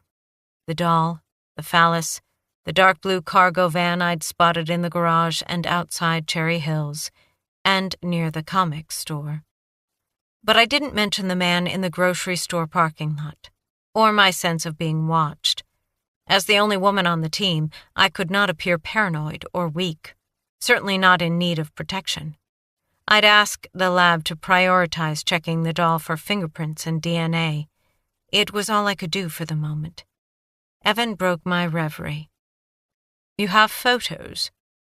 "From the elevator, yes." "Why?" Cohen lifted his gaze. "Didn't you say anything?" I put heat into my voice. "Hello? Marine." Cohen's expression went flat. "I'm okay, Mike," I said more softly. "I can handle it." I passed Evan my phone, and he zoomed in. He studied the image for a few moments before handing my phone to Cohen. "Well?" Bandoni eyeballed the professor. "You got an opinion?" "I'm rarely without one," Evan said. "These are small samples, so take what I say with the proverbial grain of salt. But we have the same simple declarative sentence structure. And there are other similarities, the use of exclamation points, the way the letters Y and G extend far below the baseline, where the middle zone letters barely rise above it, and the tails of the Y and G in both exemplars form large triangles, which, by the way, suggests repressed anger toward women." He looked at us, his eyes in shadow despite the bright light. "I'd say the odds are better than 50-50 these notes are linked." "Shit," Bandoni said. "The killers are watching Parnell?" Cohen said, "Can you tell if the same person wrote these words and the ones on our victims?"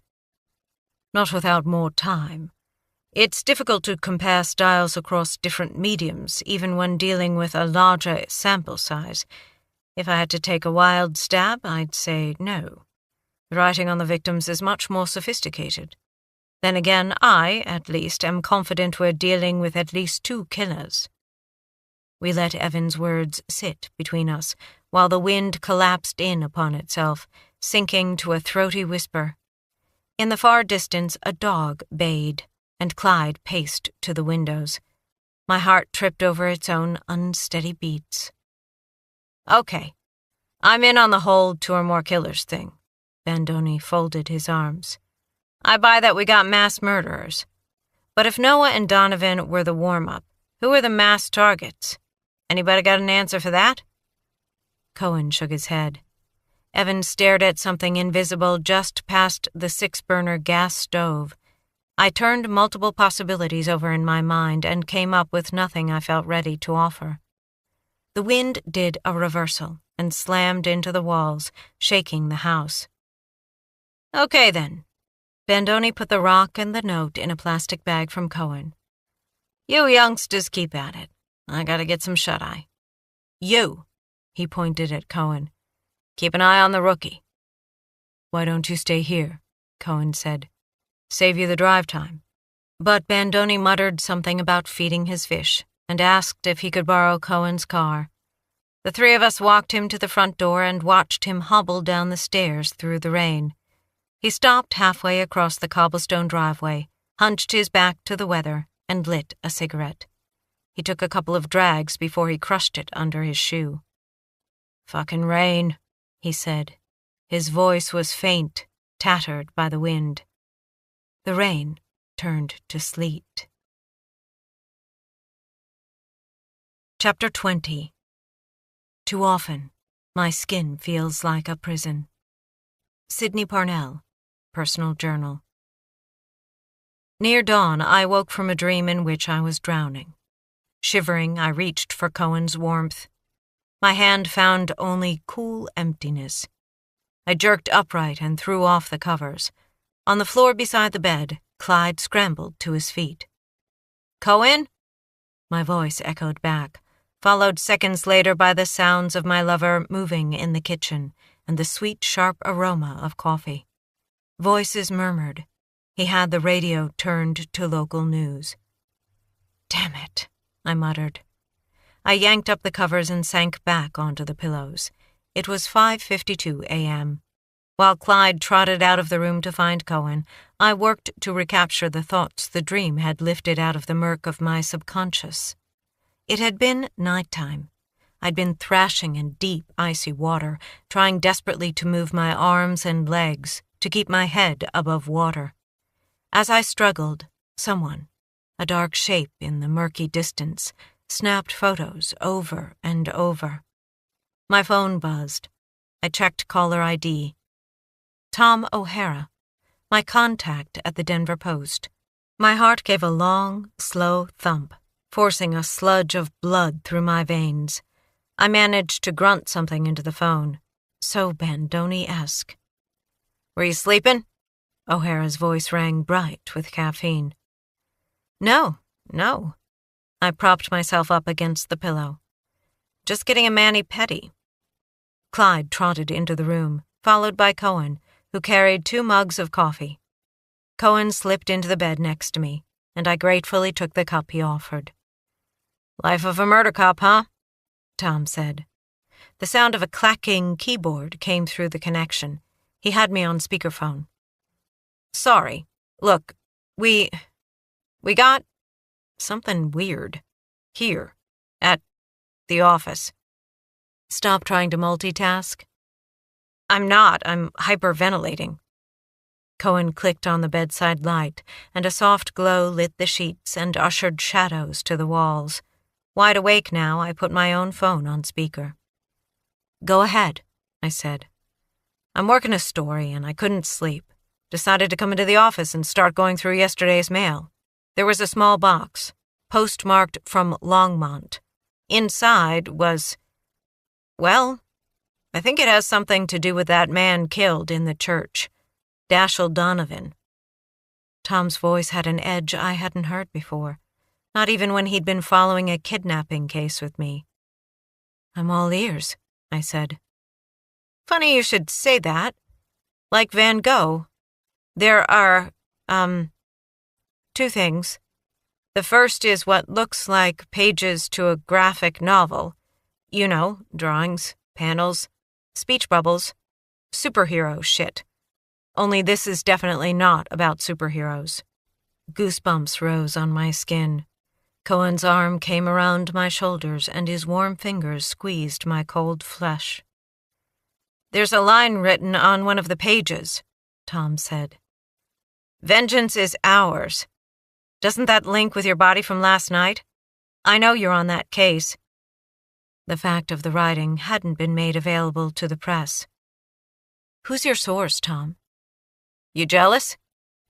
I put aside my concern about a leak for the moment. I swung my legs over the mattress and reached for my sweats. Clyde's moist nose brushed my knuckles. "What's the other item?" I asked. Look, Sydney, you need to come in." A short time later, 4 of us stood around Tom's desk, wearing latex gloves and paper masks. Tom, Cohen, Evan, and me. Bandoni was on his way. Clyde lay half under Tom's desk, unconcerned for the moment with the affairs of humans. We stared down at a shriveled, severed penis. "That's so wrong," Tom murmured. The penis was in a plastic bag, the heavy-duty kind with a zip pull. Tied around what we guessed was Donovan's manhood, we'd have to run tests to be certain, were several long, thick strands of hair, like a macabre bow. An ugly thought. Ami is dark-haired. And a worse one. Ami is dead. On Tom's desk, next to the plastic bag, was a stack of comic book pages, heavy paper, the drawings and lettering in dark ink like that used on the bodies of Noah and Donovan. With gloved hands, I picked up the first. "You touched this?" I asked Tom. "Or did you just shake things out on your desk?" Tom's unease over the phone had morphed into a sparking curiosity, a dog on the scent. I'd have to kennel that enthusiasm soon. "Sorry," he said, only half rueful. "I touched everything before I realized what it was. The pictures and the bag." His lips pursed in disgust. "The outside of the bag." "Well, that's something. We'll need to get your prints. And we need coffee." I smiled at him. "Coffee first." "I see what you're doing." "Just give us a minute." He held my eye, then finally nodded. "Quid pro quo," he murmured as he turned away. Evan leaned over the drawing. In bold lettering at the top were the words, "The Coming Dark, a Vendetta."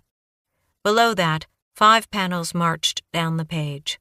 5 portraits of naked, malformed human males, each standing solitary in an Arctic wasteland, their faces and genitals partly obscured by shadows.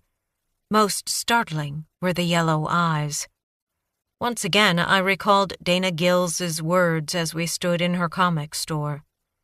There are a lot of yellow-eyed supervillains in the comics world. Nightcrawler, Trigon, Gamora. Apocalypse, who was intended to lead the Alliance of Evil.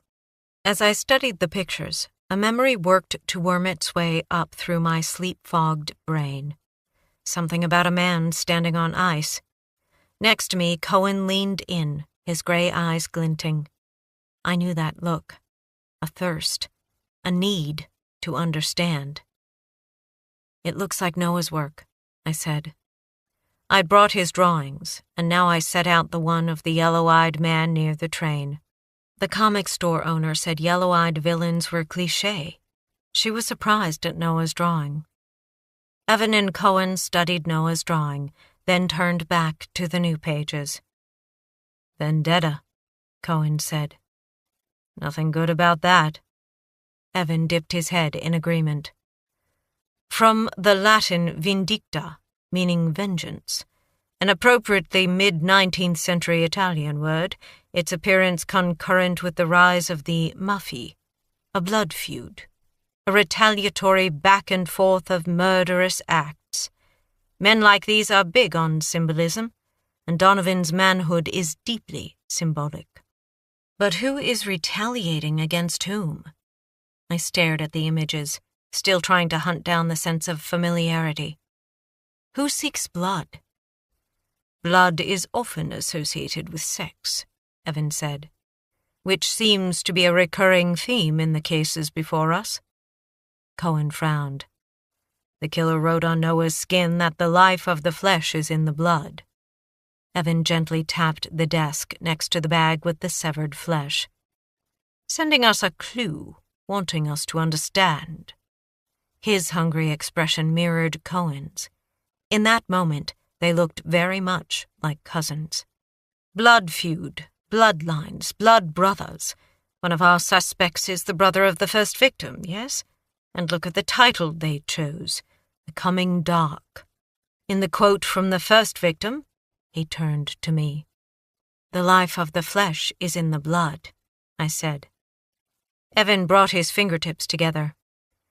"In the original Hebrew, you can translate the word for life, nephesh, as soul. The life of the soul is in the blood, and the greatest threat to the soul is an eternity spent far from the light of God. Perhaps they are suggesting that they intend to cast the souls of their victims into darkness." "Sounds ominous," Tom said, approaching with a pot of coffee and a stack of cups. "The ambrosia of gods," Evan said. "Bless you."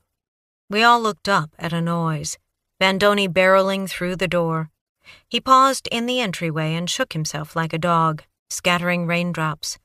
Mud spattered the hem of his navy slacks.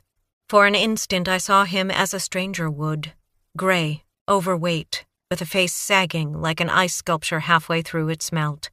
Then his gaze met mine. Maybe he saw the pity in my face, for his frown deepened and an angry light switched on in his watery eyes. He sped toward us, a stone loosed from a slingshot, his bowling ball head leading the charge. "The hell is this about?" He glared at the items on the desk. "You call crime scene yet? And what," he jabbed a finger at Tom, "is he doing here?"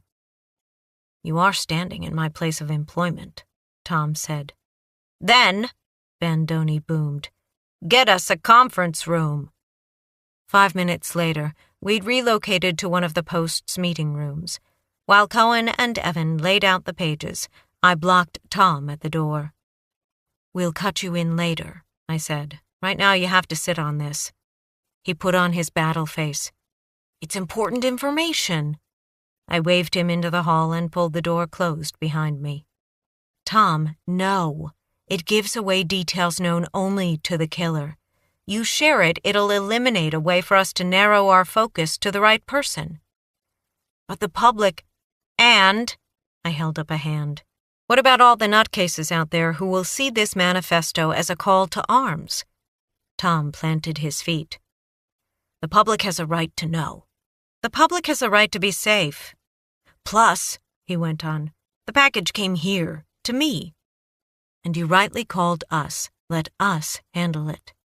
We glared at each other. I'd once been firmly on Tom's side, believing it was the public's right to be informed and the media's duty to give them that information. But not in this case. Nothing superseded our hunt for the killers. "You'll have the inside scoop," I said. "Have I ever let you down?" His shoulders dropped, and I knew I'd won. "Just swear you'll keep me in the loop," he said to me. "Quid pro quo." Quid pro quo. Evan opened the door and peered out. "Say, do you have a footstool?" In the flickering fluorescence of the conference room, we spread the 20 pages of the vendetta across the table. A story of 5 men, victims decried by society, laughed at by the beautiful people, taunted by women and belittled by men. Victims made into self-proclaimed losers by a cruel roll of the genetic dice. The 5 men were pudgy and plain, with bad skin and worse haircuts. In panel after panel, they approached women in bars, at grocery stores, in offices and theaters, and each time the women laughed or sneered or fled. Then, on the 5th page, one of the 5 was visited in a dream by a stern figure with dark feathered wings and fiery eyes. Cohen read out loud. "Raise up yourselves," commanded the angel. "Be not as God intended, but as you yourselves wish to be. When you are risen in my image, then you must smite your enemies and cast down the world. Our anger is righteous." "Told what to do by an angel," Bandoni said. A crease appeared between Evan's eyes. "Or by the devil. Either way, these douchebags have a pretty high opinion of themselves." In the next panels, the men set about raising themselves up. Sessions at the gym, language classes, lessons in the art of conversation. They cut their hair and shrugged off their ratty t-shirts and appeared in clothes that looked straight from a GQ fashion shoot. "Noah's transformation," I said. "His pickup artists." Bandoni smacked the table. "The fucking superior gentlemen." "They never quite show their faces," Cohen said. "Never enough to identify them." Transformed, the men began fighting back. They came together to vow payback against their tormentors. They pledged to murder the men and to seize the women who were rightfully theirs. Beautiful, fair-haired women delivered casually to their doors with that night's pizza. Bandoni flattened his hands on the table, his gaze moving from one picture to the next. "The sex angle again." I rubbed my neck. "One of Noah's students, Marky Byron, said that sex should be something you could buy in bulk at Costco." We looked at each other. "That," Bandoni said. "It's just weird. Is there anything we know of that links Marky to the superior gentleman?" I shook my head. And finally, the last panel. A final portrait of a single man standing on the ice. It was similar to the man on the first page, except a giant red X had been slashed across the image. The elusive familiarity finally surfaced. "They're like the creature from Frankenstein." "Ah," Evan said. "You're right." The furrows in Bandoni's brow deepened to ditches. "Explain." "In Mary Shelley's novel Frankenstein," I said, "Victor Frankenstein sets out to create the perfect human, but instead he creates a monstrosity. Horrified, he rejects his own creation and flees. The monster, who is described as sensitive and emotional, realizes it will always be denied love through no fault of its own. It retaliates by murdering everyone Victor loves." Cohen nodded. "I'm reaching all the way back to my English lit class, but yes." Bandoni growled. "Talk slow for us non-dweebs. You're saying that these guys are killing people based on some old book?" "Frankenstein is a big part of popular culture," I said. "And look at the first page of this manifesto. The artist, presumably Noah, portrayed the men as monsters alone in the ice." "Yeah? So what?" "Once Frankenstein's monster had ruined his creator's life, he promises to kill himself and flees into the ice near the North Pole." "It fits with much of what the killers wrote," Evan said. "That God the Creator is unjust, the righteous anger." "And the comment about payback being hell," Cohen added. A vein throbbed in Bandoni's forehead. "You're telling me that these drawings mean our dickwads are going to kill a bunch of people and then off themselves? You get all that from pen and ink?" Evan held up a hand, David soothing Goliath. "It's possible, Len. Mass murderers almost always take their own lives once they've committed their ultimate act." Bandoni glared at all of us, as if we were responsible. "What you're saying with all this Frankenstein bullshit is that these guys are sensitive, emotional, sex-deprived monsters who are going to kill a bunch of people because they feel rejected? And then they're going to kill themselves?" He aimed his gaze on Evan. "Is she right?" "It's possible that's what we're dealing with, yes." "Then who's this creator that they're getting back at? Noah and Donovan aren't creators. They're kids, a software geek and a student." The overhead fluorescents hummed and flickered. We looked at each other. None of us, apparently, had an answer for that. Bandoni grunted and folded his arms. Cohen perched on the edge of the table. "What if the superior gentlemen are something darker than pickup artists?" "Todd told us that craze had taken over the group," I said. "Maybe his arrival is what started the men down a darker path." Cohen snapped his fingers. "They became forced celibates." "Which means," I said, "Donovan is a Chad." "Exactly." "Ah, Jesus," Bandoni snarled. "What the fuck are you talking about now?" Cohen ran an absent-minded thumb along his jaw. "In the online communities, forced celibates are involuntary virgins, men who believe they are too unattractive or socially awkward to attract women." "And Chads," I began. "Hold on, rookie. One thing at a time." Bandoni scraped a hand over the stubble on his scalp. "How does being unable to attract women make these celibates different from the rest of us poor schmucks who can't get a date?" "Plenty of people are sexually frustrated," Cohen said, "but these men feel shame at their failure, and that shame fuels their rage." "Worse than pickup artists?" "Much worse." "They start shooting things?" "Most don't, but some of them develop a profound hatred of the women they believe are depriving them of sex while simultaneously bestowing their sexual favors on more attractive men." "So basically they think everyone but them is getting a little." "Right. They both desire women and revile them. And sometimes shame over their lack of sexual prowess inspires extreme rage against both the women who reject them, whom they call Stacys, and the men who get in their way." the so-called Chads. Bendoni looked at me. Now tell me what a Chad is. They're good-looking, charismatic men who can easily get dates. Okay. Bendoni chewed his lip. Donovan's good-looking, athletic. I can see on his social media accounts that he ain't hurting for women. If you say that makes him a Chad, I'll buy it. Could explain why they cut off the poor kid's dick. But what about Noah? Cohen nodded. Where does he fit in? He got the girl, I said. Ami. That might have been all it took. Ami broke up their bromance? Bendoni grunted. Maybe. And going back to Donovan, why'd the killers pick him out of all the other Chads we got walking around? What makes him so special outside of some possible link to Todd Asher? And, he stabbed a finger at us, why kill him at Redeemed Life Church?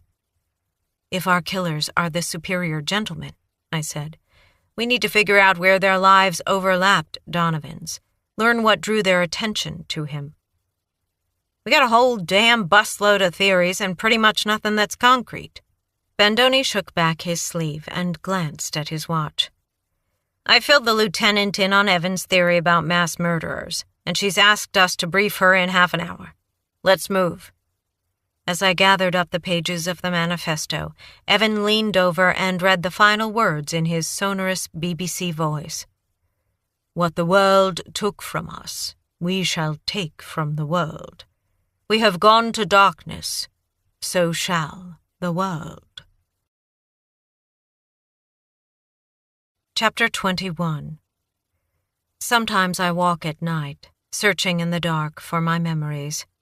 I hear all the normal sounds, leaves rustling with the whisper of paper outside the windows, the whir of the garage door of a late-night neighbor, the bones of the house settling around me in a soft rumble of creaks and groans, like an old woman making her way to bed. I listen more closely and realize these sounds are antechambers to the past. All I have to do is follow them. Sydney Parnell, Personal Journal. Mass murder, Lieutenant Lobowitz said from the other side of the desk as Bendoni finished his summary of our case. Evan nodded. That is our concern, based on the killer's writings. She squeezed her eyes shut, probably hoping we'd go away. We were gathered in a half-circle on the other side of the lieutenant's desk.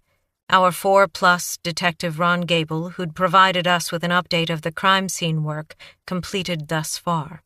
As always, the wheels of justice, hampered by the limitations of science and manpower, ground slowly. The lieutenant didn't seem impressed with our progress. I half rose from my chair and reached for a Boston cream out of the box Cohen had picked up on our way in. Bendoni beat me to it, forcing me to detour to a maple glaze. As I dropped back in my seat, Clyde stretched his chin across my thigh and gave me his best hungry dog look. Sorry, pal, I whispered and signaled him down.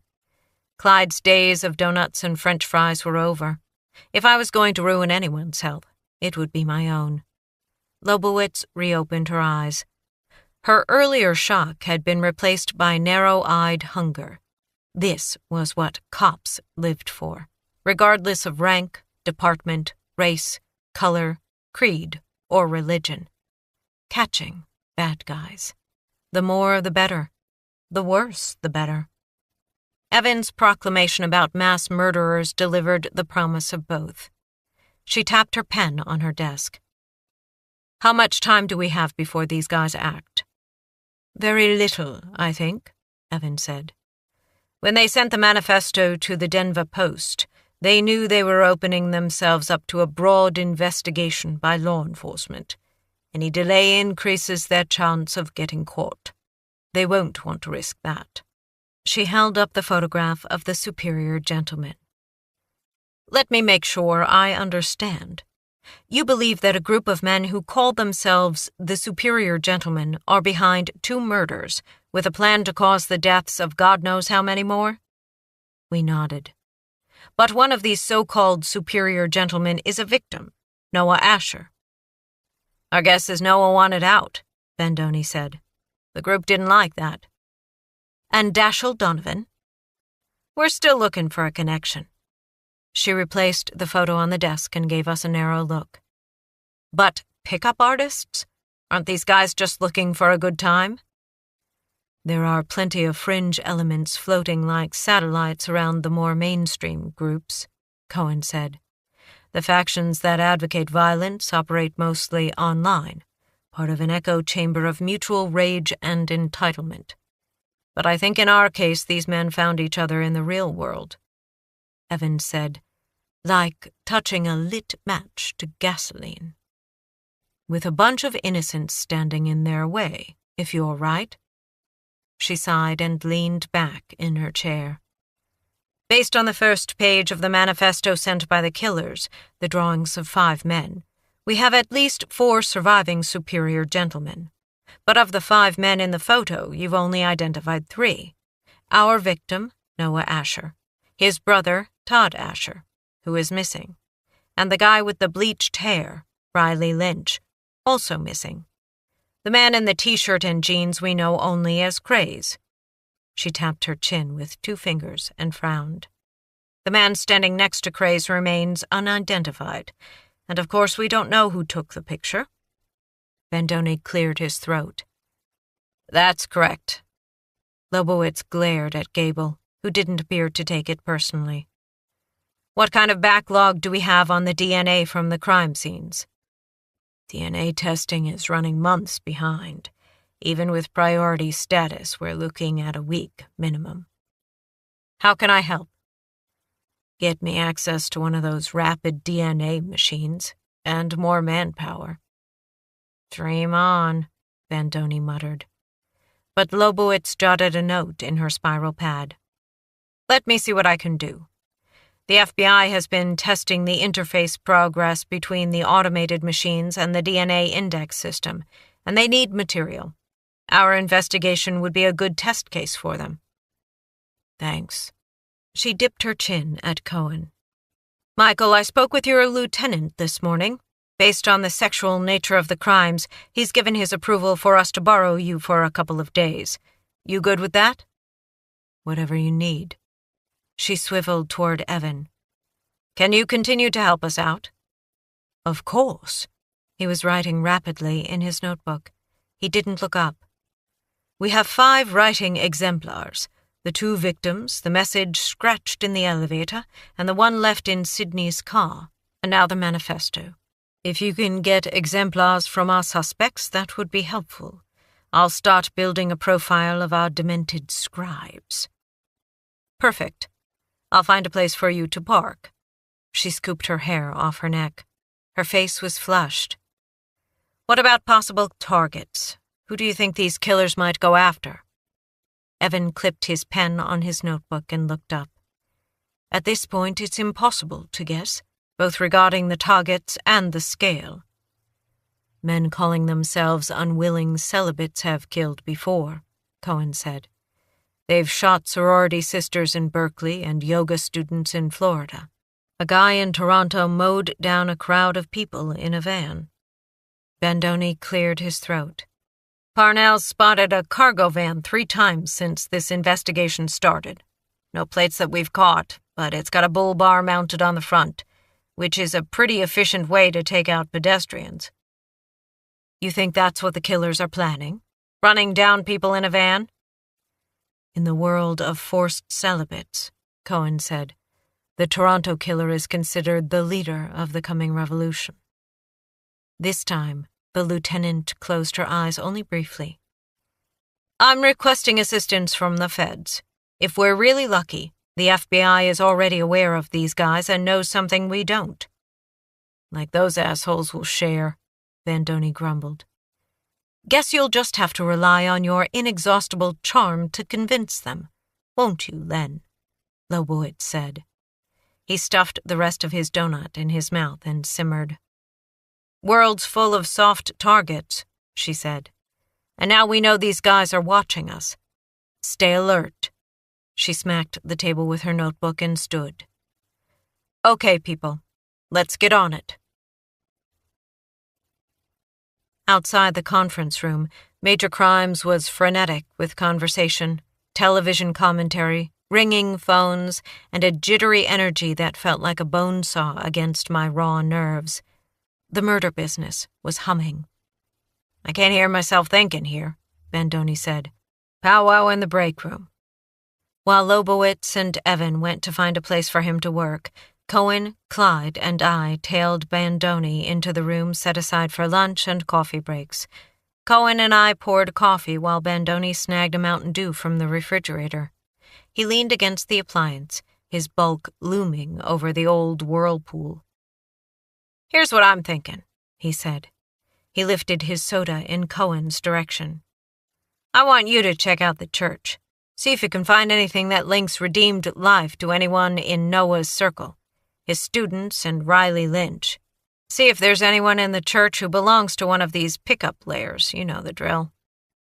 "I do," Cohen said mildly.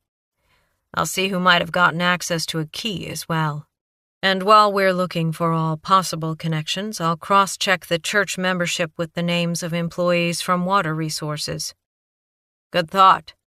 Bandoni tipped the Mountain Dew toward me. "What you and Fido are going to do is find Ami. Alive, dead, getting her nails done, on a rocket to the moon, whatever. Find her." I nodded. "I'll see if my contact in the FBI was able to get me a last name off the TPS registry. Outside of that, the only possible link I've got is Top A. The warrant came through, so I'll take a look at their records, see if Ami worked there and if they've got an address on file." I took a sip of the coffee and made a face. "Plus, I swear the women I talked to recognized her when I showed them Noah's drawing. I'll lean on them." "Good. You hear anything from North Platte's Detectives Bureau about the warrant for Cold Ship?" I flushed and shook my head. "I'll follow up on it." He took a long swallow, set the can on the counter. "I'll have patrol bring in Markey and Rivero, make sure their alibis check out, and see if they have other names to add to the pot.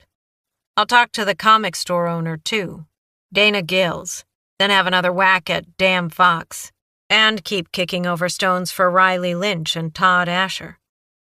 He went back to the refrigerator, pulled out a cellophane-wrapped chocolate ding-dong. "Bandoni," I said, pointing at the ding-dong. "Seriously?" Bandoni stared at the small cake as if he wasn't sure how it had gotten into his hand. Then he shrugged. "I've never been more serious about anything in my life." He opened the ding-dong and took a bite. One of the detectives leaned around the door. "Bandoni, you got a call on your landline, 'cause I'm your fucking secretary." "Stay in touch, rookie," my partner said over his shoulder, his words mumbled around the chocolate. He swallowed. "Unless you hear otherwise, we all powwow at the Black Egg later this afternoon. Donovan's autopsy after that. Special thanks to Emma Bell and her willingness to go the length for us. And what is it you jarheads say?" He slapped the door frame. "Eyes in the back of your head? You see that van or any, I don't know, naked Barbie dolls, you call me. Got it?" "Got it." As soon as he was gone, Cohen and I faced each other. "I don't like it," Cohen said. "Which thing specifically?" "Your possible stalker." "Our possible stalker." He snorted.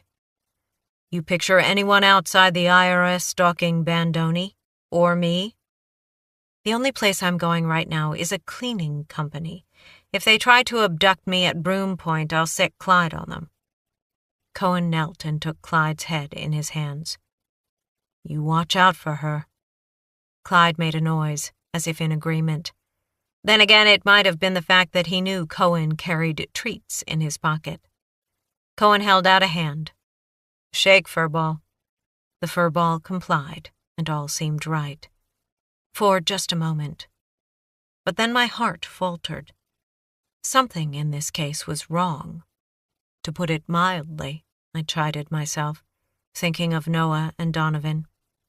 Even so, beyond the mutilated bodies of our victims and the possible threat of mass murder, a high-voltage threat seemed to pulse in the air. an electricity that made the hair lift on my neck. Smile. I'm watching you. Marine paranoia? Or a Marine's sixth sense? Have a nice day. When Cohen stood, I leaned into him and pressed my hand to his cheek. He turned his face to kiss my palm, his lips soft against my calloused skin. He smelled clean and good, of soap and shampoo and the underlying scent that was his alone. The world couldn't be all bad, not with people like Michael Walker Cohen in it. I wrapped my arms around him and squeezed. I'd resisted him for a long time, but I'd finally come to the realization that Clyde and I wanted the sweet domesticity he offered, the calm, a place to call home. Cohen was an antidote to war and trauma. We needed him. I needed him. And there was the fact that he was great in the sack. Sometimes a girl needed that, too. I'll be careful. I ran the pads of my fingers over the scars on his hands. You be careful, too. We should all stay frosty. Deal. With his foot, Cohen kicked the break room door closed. He wrapped his arms around me and moved his lips to mine. For 2 glorious minutes, the world went away. Then the door banged open. Bandoni. Forgot my... He stopped. Ah, jeez. Get a room. I stopped at the lab to ask Gable to prioritize testing the Barbie doll and to give him the note left the previous night, then headed to Top A. Kaylee's Volkswagen convertible sat in an otherwise empty parking lot. The place looked forlorn. Wind gusted through the pine trees and rattled a lone tin can down the street. The picnic table where I'd talked to Helen, Erica, and Lupita was empty. A single candy bar wrapper fluttered against the metal leg of the table. I killed the Chevy's engine. My phone buzzed as I was reaching for my coat. Mac McConnell, my contact in the FBI. I was about to give you a call, I said. Good timing, then, she said. I just got a possible name for your girl. If the name gives me a lead, I'm restocking your liquor cabinet. A drink at Joe's Tavern will do, she said. A woman named Aminta Valle could be your Ami. She and her father, Cesar, came to the United States almost 6 years ago when Aminta was 13. They were granted temporary asylum under a temporary protected status designation. You have any details on why they got the asylum ruling? It's a way too familiar story. When Aminta was 12, thugs from Kai 18 tried to conscript her brother into the gang. When he refused, they swore they'd rape and kill Aminta and force the boy to join anyway. The police just looked the other way. Aminta and her father and brother fled for America the next day. Fucking world sometimes, I murmured. It gets worse. The boy's appendix ruptured. Nothing like a hard kick from the universe when you're already down. Enrique died in a camp in Mexico. Aminta and Cesar tried to return home to bury him, and the gangbangers came after them. They fled again. Tragedy piled on tragedy. Heartbreak visited upon people guilty of nothing more than being born in the wrong place at the wrong time. I pressed a button and lowered my brand-new window to let in a gust of chill air. In the back, Clyde slobbered on the glass, his tail wagging. He was ready for action. Thanks for the information, Mac. You have an address for Aminta and her father? Valle Sr. passed away a few months ago. Ami lived for a time in North Platte, Nebraska, but she returned to Denver at some point before her father's death. Now she's listed as residing at their home in Globeville. I'll text you the exact address. Anything else? North Platte, home to our poultry cars and cold ship. That's it for now, Mac. Thanks. Call when you're ready for that drink. And she was gone. I stared out at the empty picnic table and imagined the women who'd been sitting there, angry and frightened, braced for whatever additional calamities the world would unleash on them. I was sure that for Ami, and maybe for the other women as well, disaster had come in the form of the superior gentleman. I got out and opened the back for Clyde. Let's see if we can right some wrongs, partner. Clyde's tail fanned the air, and he looked up into my face as if to say, damn straight. When I walked into Top A, the front room was empty. Maybe it was Candy's day off. I made my way to Kaylee's office. The door was open, and when I rapped on the jamb, she looked up with wide eyes and a mouth rounded with surprise.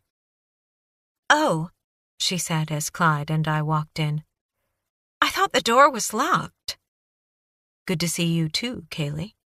I took my old chair across the desk from her. "Nice sweater set. Pink today." Her ponytail swished. "Thank you?" I leaned forward and parked my forearms on my thighs. "So, Kaylee, did you get a chance to talk to your boss about letting me look at those names?" She blinked. "Names?" "Names and phone numbers for whoever cleaned Mr. Asher's home. Remember that?" "Oh." More blinking. "I forgot." "It's okay." I placed a piece of paper on her desk. "I have a search warrant now." She frowned, picked up the warrant, studied it. After a moment, she dropped the paper as if someone had just informed her it had cooties. Her chest heaved with her sigh. "Fine," she said. She went to work on the computer. In 3 easy minutes, she had the name of the woman who had cleaned Noah's home. If I didn't have better things to do, I would have found a reason to slap handcuffs on her and haul her down to the station. Technically, her earlier refusal had been legal, but maybe I could get her for pissing off an officer of the law. There were more than a dozen dates of service for Noah's home, November through February, and the same cleaner each time, Aminta Vaya. Excitement fizzed in my blood. "I need whatever information you have for Miss Vaya," I told Kaylee. Kaylee went back to typing. After a few seconds, she gave me a shrug no one would mistake for apologetic. "She's been purged." My throat threatened to close at Kaylee's word choice. "Purged as in?" "Deleted from the system. She must have chosen to end her relationship with Top A, or perhaps she was fired. I can't tell because she's been purged. Let's move on to your customer database." I was operating purely on instinct now. "I need to see the files for some of your other clients. I'll write them down." I grabbed a notepad on Kaylee's desk and made a list. Dashiell Donovan, Rivero Martinez, Todd Asher, Riley Lynch, Marky Byron. "Fine." More typing. "Nothing for Dashiell Donovan." Disappointment smacked. I'd been sure I'd found the common thread. "Or Rivero Martinez, or Todd Asher." She rolled her eyes at me. "Keep going?" "If you would." More typing then. "Riley Lynch and Marky Brown are customers. What do you want to know?" "Everything." I kept my expression neutral. "Who cleaned their homes?" "Looks like... Even more typing, faster now. Apparently we were clear of what Kaylee considered dangerous territory. "Looks like it's Erica Flores. Both men have a long-standing request for her. Erica is one of our best team members." "So you do allow your customers to request a specific cleaner?" She swiveled toward me and sniffed. "It's only because Mr. Lynch and Mr. Byron are friends of Kurt's." Now the excitement popped in my veins like champagne bubbles. "Kaylee, do you know about the superior gentleman?" "You mean Kurt's friends?" "Yes, Kurt's friends. Is Marky one of them?" A crease appeared in her smooth forehead, but she nodded. "And Riley Lynch?" "Yes." Marky was one of the superior gentlemen. I'd had the little shit in my hands and let him go. I kept my voice level. "What other Top A customers are friends of Kurt's?" The crease deepened, and she shook her head. Just Marky and Riley. And I guess Noah was too, but all our other customers are businesses. Which left Craze as our mystery man. I need to talk to Kurt. Call him and tell him to get down here. Her chin came up, defiant. Kurt's on vacation. Kona. That's in Hawaii. An uneasy prickling started in my gut. It didn't feel like the morning's donut. I sat up. Yeah? Yeah. You're positive? I'm a very positive person. I couldn't argue. Everything in the office decor reinforced the idea. Stay positive. Kaylee's chin rose even higher until she had to look down her nose to make eye contact. I drove him to the airport myself. Must be true then. Kaylee, are you familiar with what it means to make false statements to a detective? The flawless skin of her forehead wrinkled. You mean lying? Exactly. But I haven't. Maybe your memory just slipped a little. I pulled out the photo of the superior gentleman and set it on her desk. I showed you a photo the last time I was here. Now I want you to look at it again. And this time I want you to look very, very closely. Do you see anyone you recognize? There was a shadow in Kaylee's eyes now as she gaped at me, probably thinking that orange wouldn't go with her skin tone. Don't look at me, I said. Look at the picture.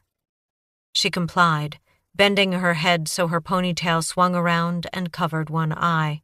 When she looked up again, her cheeks sported a vivid shade of pink that clashed with the sweater set.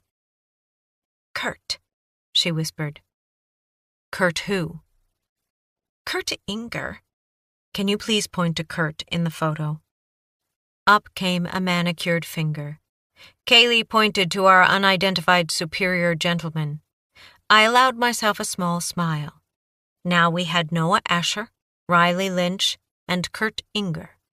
Perhaps Marky was the photographer, or maybe he simply hadn't been there that night. But we had our superior gentleman. Only Craze remained a mystery, and the missing Todd Asher, whom I was beginning to worry about. Just to be sure, I said, you're pointing to the man in the middle, the one with shoulder-length dark hair and the black ankle boots. Chukkas, she whispered. The boots are called chukkas. Chukkas, you drove Kurt to the airport. No. No? I don't really think he's in Hawaii, she confided. Where do you think he is? As if a dam had broken, her eyes filled with tears. She shook her head wildly until her ponytail seemed to fly under its own power, and soft strands drifted free around her face. Her resemblance to a songbird caught in the clutches of a hawk was startling. Kaylee, tell me. I need to know. I spoke slowly, as if talking to a child. Where is Kurt? I don't know, she wailed. I don't know. He made me promise I wouldn't even tell anyone he was gone. You can't arrest me for not knowing. Clyde's ears came up at Kaylee's distress. I kept my own voice soft. But maybe you have some ideas. A friend he might stay with, or a favorite town where he likes to vacation? I don't think he's on vacation. I think... She hugged herself and leaned across the desk toward me. I think he's, hiding out. Why would he want to hide? Drugs, maybe? Drugs. As in dealing? Or as in he's off somewhere on a bender? I don't know. He just said... She stopped, started again. He just said that I was to tell anyone who asked that he was in Hawaii. It's okay, Kaylee. Take a deep breath. Another lesson from Interviewing 101. Be friendly, sympathetic when appropriate. Use the subject's name often. When was this? A few days ago. Right around the time Noah was trapped somewhere, being tortured.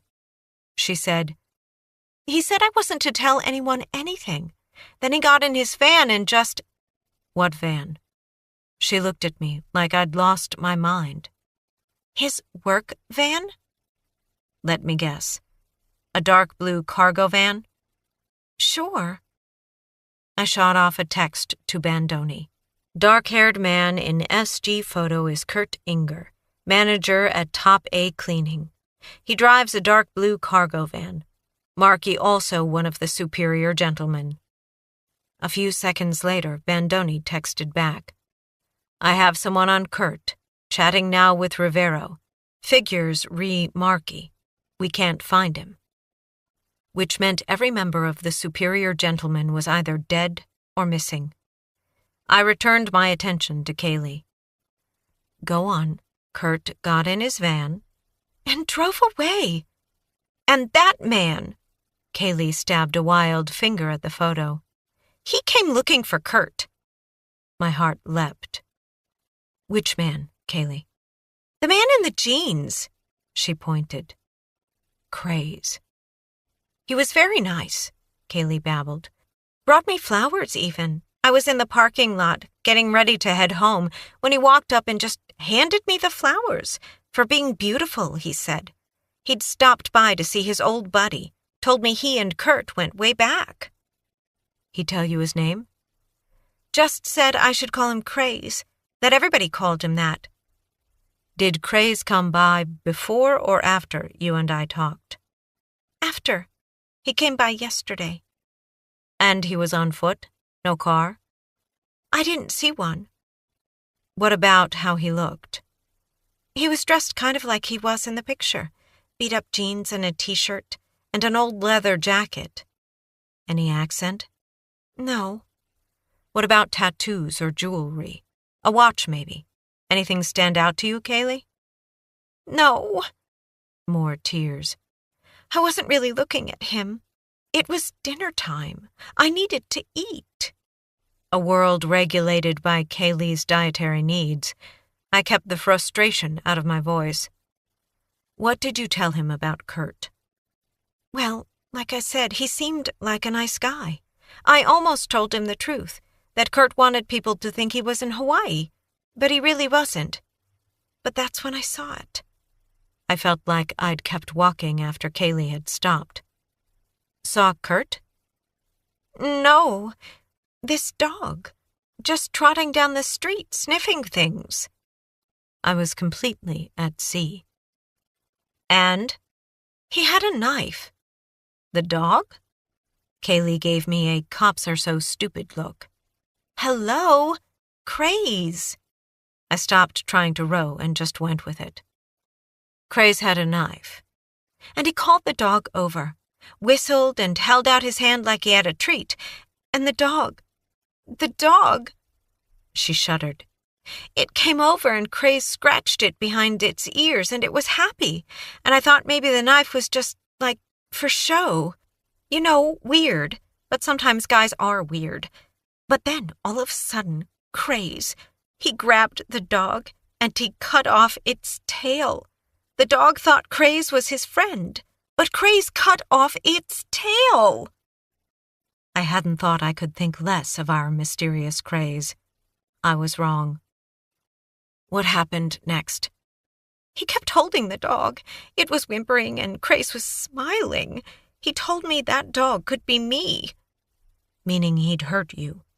"Uh-huh. He tilted his head to one side like he was studying me. Like I wasn't, human. I thought he'd hurt me. So I told him Kurt wasn't really in Hawaii." "What did he do?" "Just kept looking at me. Then he said to let Kurt know he was looking for him. He let go of the dog and the dog ran away. Then he left." "Are there cameras outside?" "Yeah, but just for show, we never connected them." "Did you see where he went?" Another wild headshake. "I got in my car and drove away. I was terrified. I almost didn't come to work today. But of course I had to give the women their assignments for the day. Helen and Erica and Lupita. And then I remembered that we become what we think about. So I didn't think about him, other than to lock the door this morning, which I guess I didn't." I had to squeeze my eyes shut, just for a moment. Then I said, "Kaylee, I need you to get out of here and not come back until I say it's safe for you to be here." "I can't, But first, I need you to go to police headquarters and make a statement. I'll get someone to escort you there." "What? No, I'll lose my job. He was just some weirdo. Kurt will clear everything up when he gets back." I used my dog training voice. "Grab your purse and anything else you need." "Things like this can't happen to people like me. Craze, and the police. I have an MBA. I graduated cum laude." "Congratulations. Pack up. Right after you tell me how to find Erica and the other women, Helen and Lupita." "You can't bother them. They're working." "That's okay. I still need their numbers." Kaylee stared at me for a moment, then shook herself and turned to her screen. She scribbled 3 phone numbers on a sticky note. "Just one more thing," I said. "I need a list of addresses for all your clients." A sniffling sigh followed by more typing. "There, it's printing now." I signaled Clyde to wait, then stepped into the hall and called for a squad car. When I returned, Kaylee was putting herself back together with a compact mirror and a tube of lipstick. "Kaylee, I'm going to give you some advice, one woman to another." She placed the lipstick in a drawer. "Okay." "A police officer will be here soon to escort you to headquarters. Follow him in your own car. When you're done, don't come back to work." "But—" "No. Go home. Lock your door. Call Candy and all your other employees and tell them to stay away. Because the man with the knife is a very bad man. You can't simply will him away with positive thoughts." "What if Kurt comes back and I'm not here? He'll think I'm a terrible office manager." "Oh, Kaylee," I said softly. I touched her hand. Her fingers were cold. "Better than being a dead one." Chapter 22. Someone once told me that murder cops are the foot soldiers in the battle between good and evil. Sydney Parnell, Personal Journal. I leaned against the Tahoe and watched as Kaylee drove away, her Volkswagen close behind the departing squad car. A tap of brakes, the brush of tires on loose gravel, and both vehicles turned the corner and disappeared. Clyde stared up into one of the pine trees, ears swiveling, his gaze fixed on a crow as it clung to a branch and croaked its rage at our intrusion. I crossed my ankles and fisted my hands in my pockets. I felt as though we definitely now had the who. Our killers were the superior gentlemen, Marky, Riley, Kurt, and Craze. But we didn't have the why. Why had they murdered their friend Noah? And had they done something with Ami? Most immediately important, who else did they intend to hurt? And who the hell was Craze? If he was their leader, why had he come looking for Kurt? The crow flew higher into the tree. Clyde pranced around the trunk. What was Dashiell Donovan's connection to the superior gentleman? Why and how had he become their target? I wondered, too, if I was missing something important in the men's link to Top A. Had Kurt simply talked his friends into using his cleaning company? Just a few pickup artists who wanted their homes to look as spiffy as their clothes? Before they turned to murder, that was. And what about Kurt? Was he my stalker? It was like tuning in to a distant radio station, the occasional burst of words, then more static. I pulled out my phone and started making a round of calls.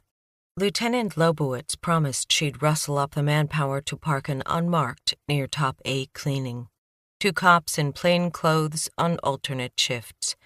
I didn't really expect Craze to show, but maybe we'd get lucky. Next, I dialed Erica, who had cleaned the apartments of both Riley Lynch and Marky Byron. Straight to voicemail. I tried Lupita. Voicemail. Then Helen. The voicemail trifecta. Silence, apparently, was trending. Maybe the women would return my calls when they went on break. At least Bandoni answered. He grunted through my recitation of the conversations with Mac and Kaylee. When I was done, he said, "So we add Kurt Inger and Marky Byron to the list of the missing. If Evan's right, we now got 4 pissed-off, sexually deprived dickwad killers hiding out somewhere plotting mass murder." But if these guys are in it together, why was Craze sniffing around the cleaning company looking for Kurt? We ain't exactly talking the A-team here. Most of these asswipes probably ain't interested in playing second fiddle. My guess is we got a little internal difference of opinion. We get lucky, these guys will blow each other to kingdom come without us having to lift a finger. Hold on. Over the connection came the sound of voices murmuring, and Bandoni saying something about buying Rivero whatever he wanted for lunch in order to keep the kid close and talking. Then he was back on the phone. Rivero's alibi checks out. He says Marky is a brilliant artiste, and that was why he kept his trap shut about the superior gentleman when you talked to the two of them. Didn't want to upset genius, apparently. Nothing else? Nothing else. You heading to the address your Phoebe friend gave you for Aminta Vaya? That's my plan. And I'll keep trying to reach the other women. When are you having a sit-down with Dan Fox? Right after I finish with Rivero and put on a hazmat suit. Stay in touch. I disconnected and slid my phone into my pocket. Clyde had given up on the crow and stood facing into the gusts, his mouth open and tongue lolling. His tail swept back and forth like a sail in a high wind. He sniffed around my pocket for his hard rubber Kong, the pot of gold at the end of every working dog's rainbow. "You ready to catch some bad guys, partner?" I said, in Clyde's favorite high-pitched voice. Clyde's tail wagged harder. I opened the passenger door and gestured for him to get inside. He hopped into the passenger seat and waited while I used the canine harness to buckle him in. "Soon, buddy," I said, ruffling his ears. "You might get to run down an entire platoon of baddies, and then we'll buy you a case of Kongs." Clyde and I pulled up in front of a small, tan, brick bungalow with a patch of winter-brown yard and a once-white picket fence. Dead twigs from nearby poplar trees crunched beneath the tires as I rolled to a stop. I zipped my jacket, and Clyde and I got out beneath a low-hanging sky. A flock of starlings rustled past us in a headwind. The warrant for Ami's house was in process, but I didn't need it to do a casual search. If necessary, I could break in based on our need to conduct a well check. The rooms, closets, beds, pantries, basement, and attic, any place that could conceal a body, was fair game. I'd kept the lock-picking kit in my pocket, but it turned out I didn't need it. The front door was closed up tight, but when we went through the gate and around to the back, we found the rear door standing wide open, a rock the size of a car battery shoved up against the kick plate. I ignored the way the skin on my back crawled. I paused on the concrete slab with its charcoal grill and weathered table and chairs and peered into the gloom of the living room while Clyde sampled the air. A drift of last autumn's leaves had blown in and plastered themselves to the rain-soaked carpet, releasing a sad whiff of decay. The rest of the room was tidy, a gold and brown sofa with tasseled pillows tucked in the corners, an empty coffee table, and a silent television set, a throwback console that had to be from the 80s. On the wall above the television hung a large metal cross with decorative scrollwork, surrounded by family photos. Wind worked cold fingers down my collar. I glanced toward the neighbors, houses on either side and one across the back fence, but rows of poplars and several immense blue spruce trees obscured their view of Ami's house. I'd get patrol to do a canvass, see if anyone saw anything, but my gut told me it would be pointless. Clyde's eyes were on mine, waiting for instructions. His body language assured me we were alone. "Good job, boy," I dropped my hand from my holstered gun and leaned into the house. "Hello? Denver PD. Anyone home?" My words bounced off the far wall and echoed back. "Okay, partner." I snapped on gloves.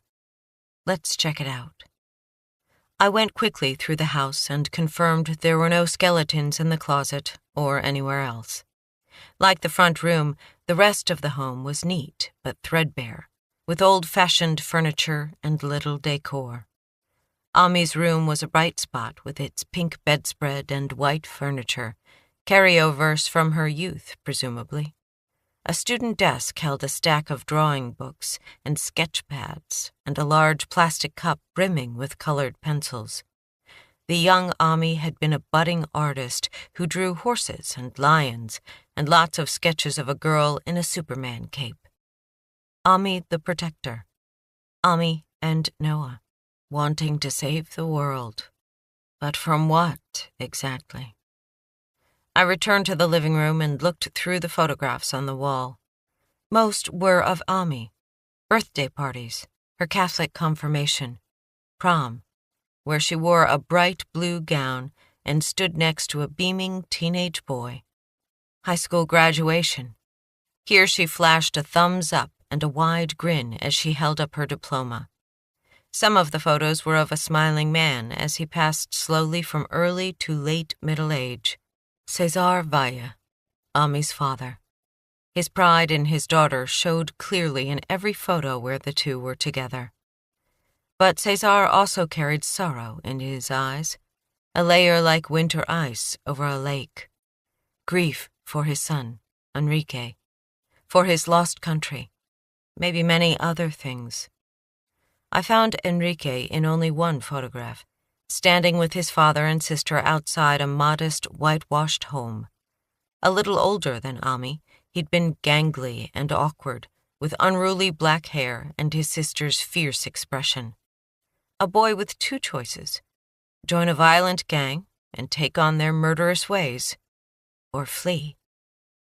Two photos lay frameless on the floor, perhaps blown from atop the television set. In one, Ami sat with a group of women at a picnic table. I recognized two of the women, Erica and Lupita. The women had been lying when they'd told me they didn't know Ami. Their friendship went all the way back to Nebraska. I knew because I recognized the concrete patio and the black outdoor ashtray, which I'd seen when I zoomed in on Cold Ship during my Google search right after Noah's death. I studied the wariness in the women's eyes. All three women had worked at Cold Ship before relocating to Denver.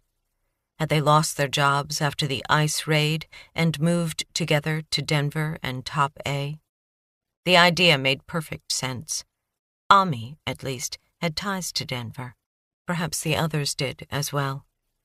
But the coincidence of Ami's boyfriend, Noah, ending up on a Cold Ship car, that was harder to swallow. Why would the superior gentleman care about Cold Ship? I let my thoughts wander, looking for a connection between dots that refused to line up. But after a minute or two, I shook my head. If there was something there, I couldn't see it. I used my phone to record the photo, then picked up the second picture. Ami's father.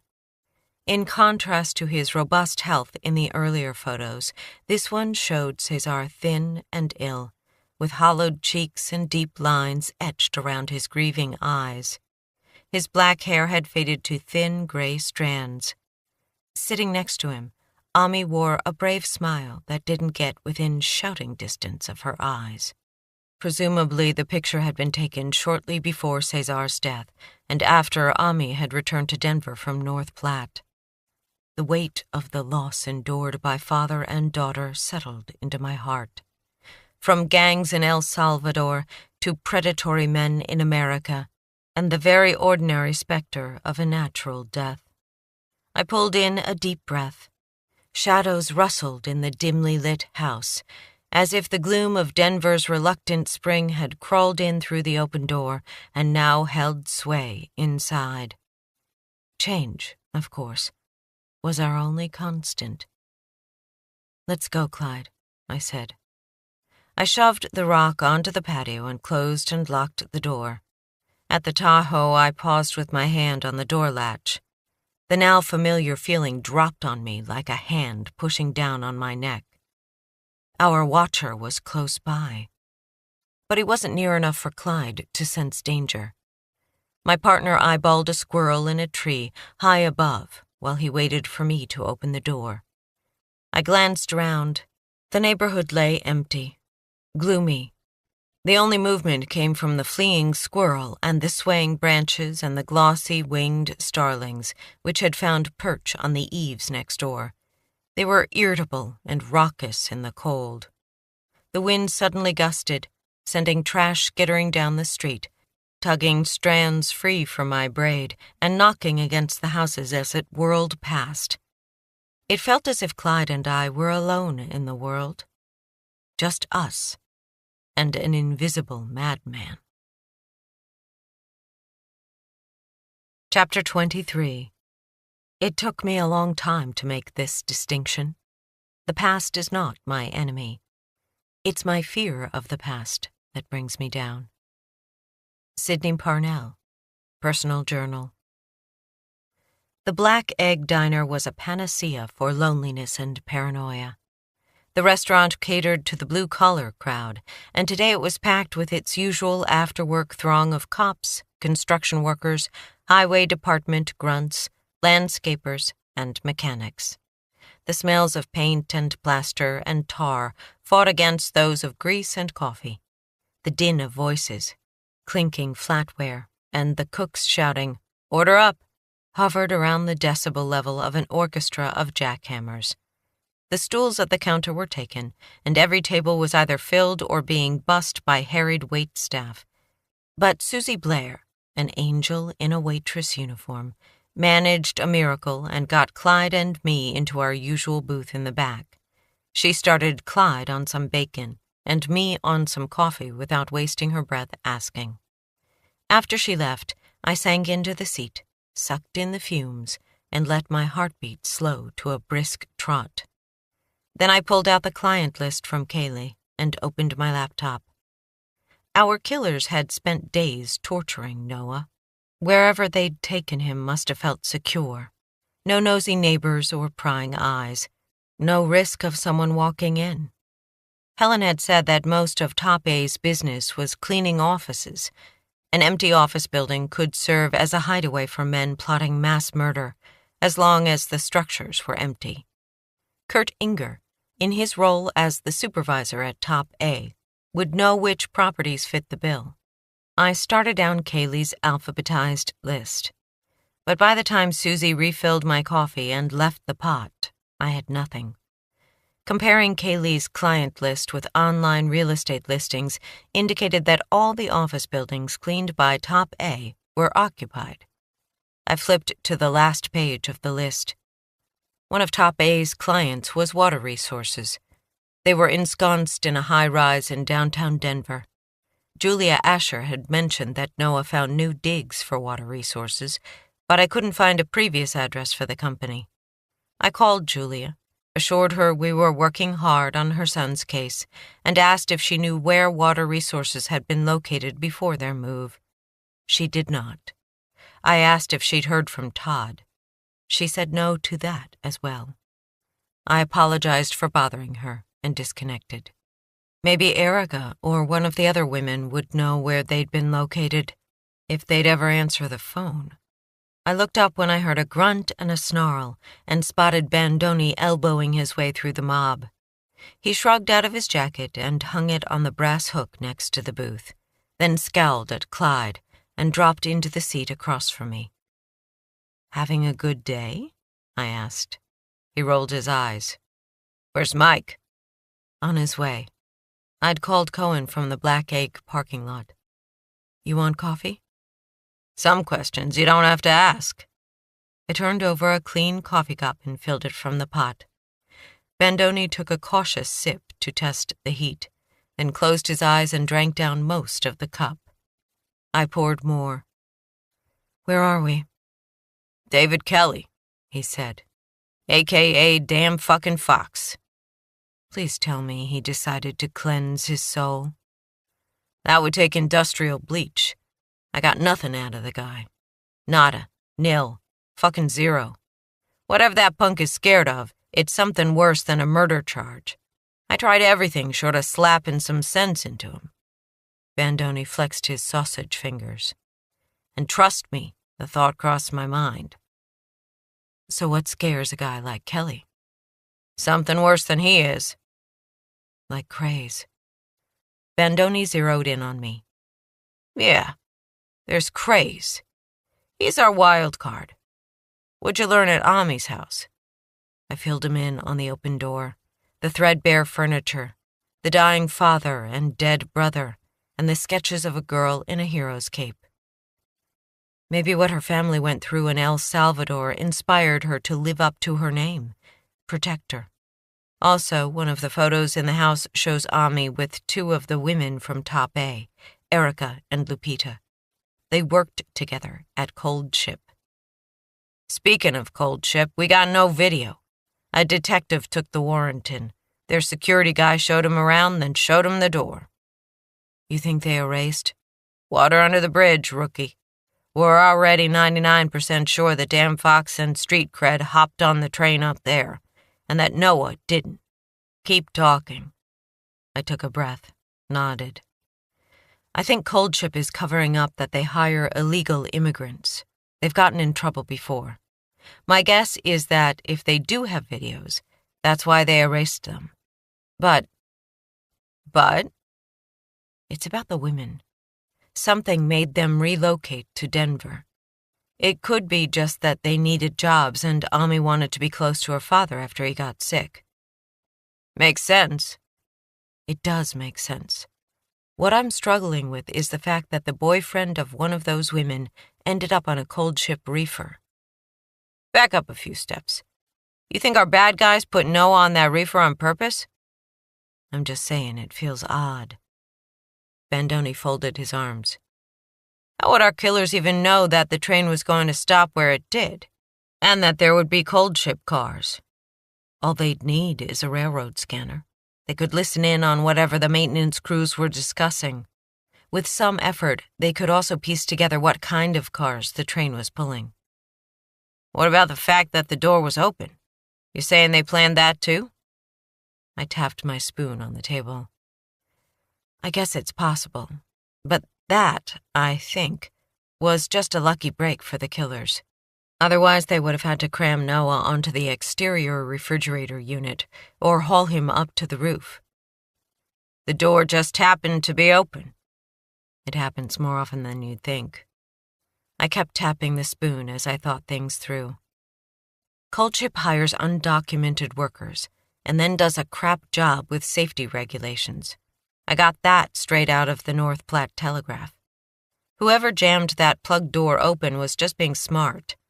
And, sadly, also giving our killers both a murder weapon and a place to leave Noah's body. But why? Bandoni leaned back in his chair. Why would his killers go to all that trouble? I'm thinking. Cold Ship and Top A both hired undocumented workers. Ami, Erica, and Lupita had worked at Cold Ship, then gone to work for Top A. Ami had cleaned Noah's house and become his girlfriend. Erica had worked at the homes of Marky and Riley, which meant what? Bandoni huffed. Still thinking? Yeah. The North Platte Telegraph article had mentioned an immigration attorney. It was time to give him a call, see if he could shed any light. You're giving me a headache with that fucking banging, Bandoni said. I set down the spoon. We're missing something. He scowled. You figure out what it is, you let me know. Moving on, Lobowitz got the holy grail for Ron Gable. The rapid DNA machine? Exactly. He's been running through DNA like an addict slamming pills. And he's got good news for you. He asked me to pass it along. I could use that about now. He linked the DNA from all the nursing home rapes. It's the same perp. Still no ID, but this is real progress. He said to tell you congratulations. I refilled my coffee, checking to see if my hands held steady as a happy dance of adrenaline and feel-good chemicals pirouetted through my veins. We were breathing down the neck of a man who'd been torturing women for years. Maybe the next incident would break the case open. "Good work, Parnell," Bandoni said. "We might make a detective out of you yet." Susie appeared at our table. She gave Bandoni the evil eye. "Where's Michael?" Susie had been on me for years to find Prince Charming. In her mind and mine, Cohen was the spitting image. Bandoni apparently did not fit the bill. "Cohen's on his way," I said. "This is my partner, Detective Bandoni. Bandoni, meet Susie." "Ah," Susie's frown vanished. "Well then, it's a pleasure. What's your poison?"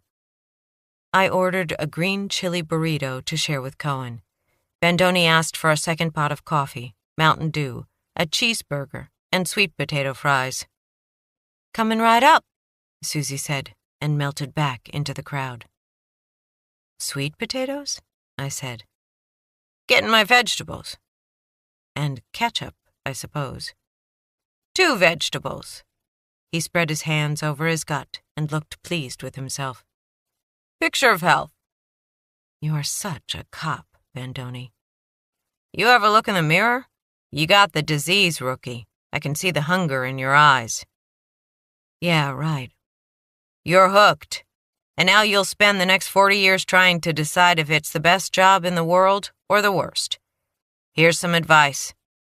He planted his elbows on the table and leaned in. His breath smelled of coffee and cigarettes and peppermint. "Soon as you lose faith in what you're doing, you quit. 'Cause after that, you're nothing but a fucktard sucking up precious air." Bandoni was right. I had the hunger. I'd had it since I found the shrine to Noah in the middle of a field. But faith that I was the right person for the job, or that the job was right for me? The jury was still out for deliberation. "Now," Bandoni said, "I want you to hang on to that hunger, 'cause I got bad news, too." And I was feeling really great there for a minute. "Gable tested your Barbie doll. No fingerprints. But he did get DNA. That sounds like good news. The DNA from the doll matches that from the nursing home rapes." I jolted upright. My hand caught the coffee mug and tipped it over. Bandoni grabbed napkins. "That's not possible," I said. "It's a mistake. The samples got contaminated." "Anyone but Gable, I'd agree, but not him." "Something wrong with the machine, then." He finished mopping up the coffee. "The samples are linked, rookie." "But it makes no sense. Kurt has a dark blue cargo van. He's the one who's been following me." "Which kind of suggests he's the rapist." "He's too young." "No, he's not. After your call this afternoon, I checked. He would have been 17 or 18 when those rapes happened. Old enough. But these so-called gentlemen are working together. Maybe it was one of the others." I pictured Riley and Marky and Craze, and tried not to go where my thoughts wanted to take me. My stomach twisted. Is that supposed to make me feel better? "What it is." "Don't tell the others," I said. "Not yet." "Why the hell not? They need to know." "Cohen will worry, or try to put me under house arrest. Just wait until we're sure it's true, okay?" In the next second, Clyde shot out from beneath the table and unleashed the might of his wagging tail, almost taking out a man in an Excel Energy uniform. All for Cohen, who was working his way toward us through the crowd. Dog's best friend. I scooted over in the booth and felt my lover's fingers grasp mine as he slid in beside me. Evan was a few paces behind, creating a stir as he weaved through the cops and laborers. He squeezed in beside Bandoni's bulk. "Mohammed comes to the mountain," he murmured. "Your hands are cold," Cohen said to me. I caught Bandoni's eyes and gave my head a faint shake. "Not yet." He frowned but nodded and folded his hands on the table. "What do you two geniuses got for us?" Cohen shrugged out of his coat.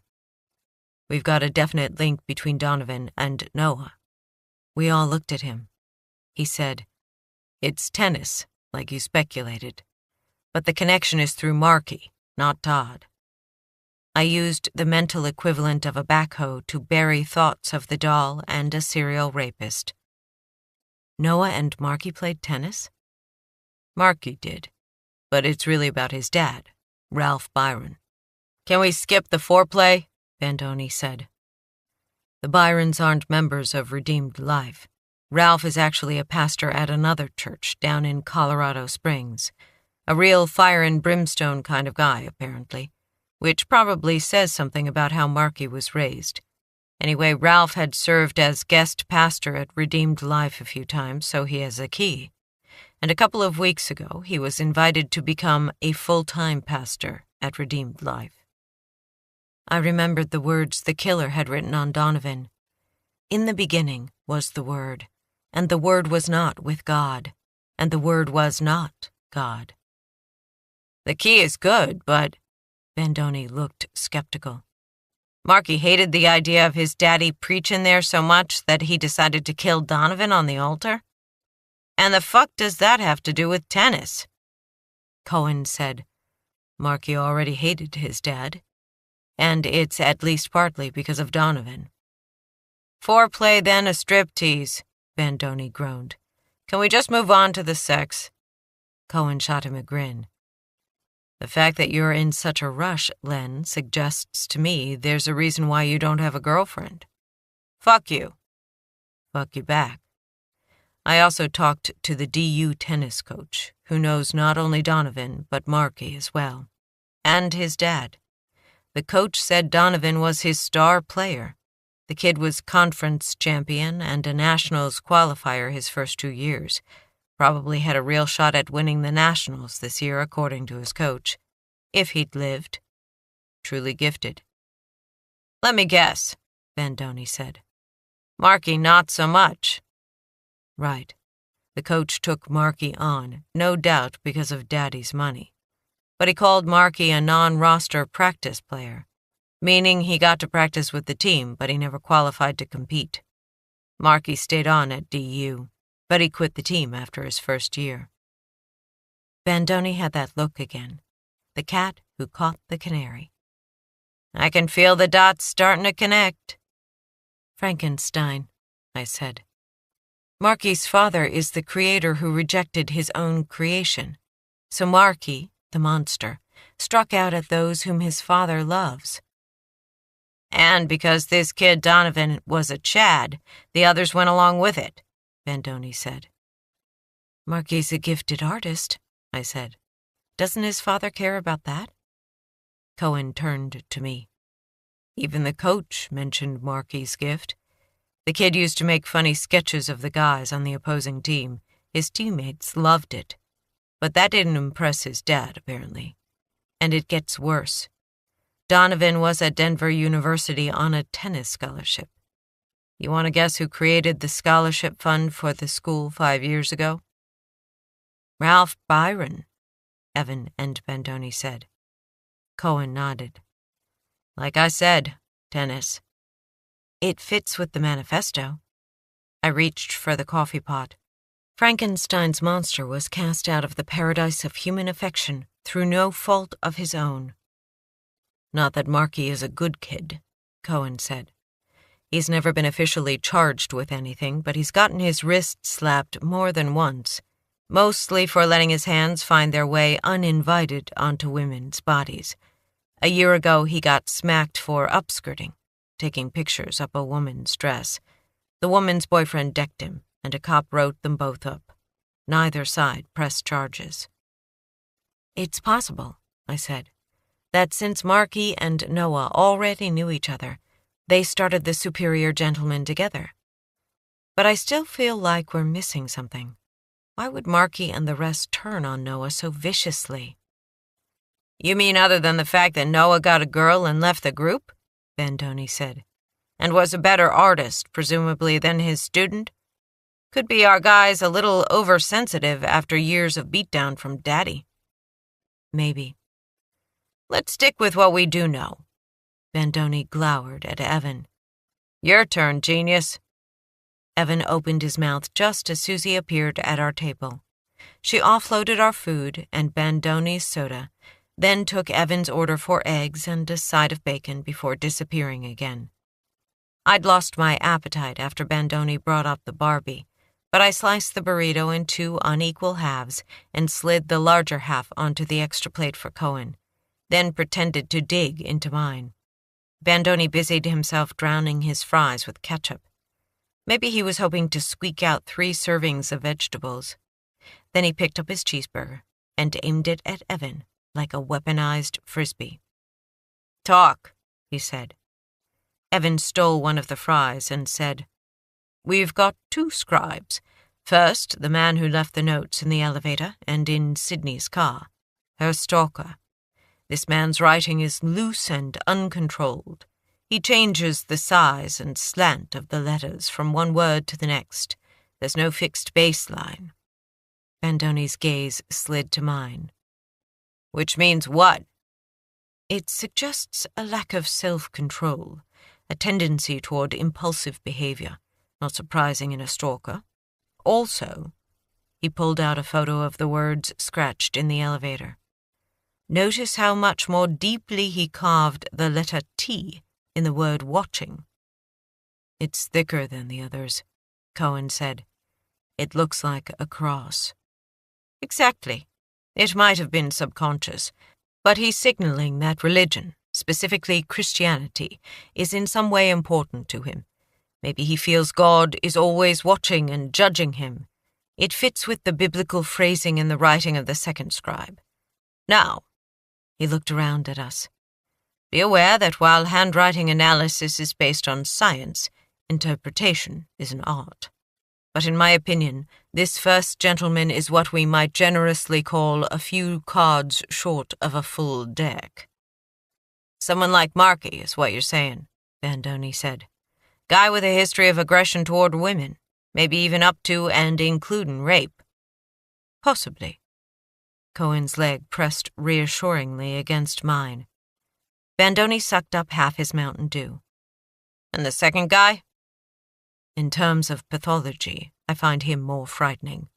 Spacing is important, and all of you saw how tightly he spaced his words on the bodies of our victims.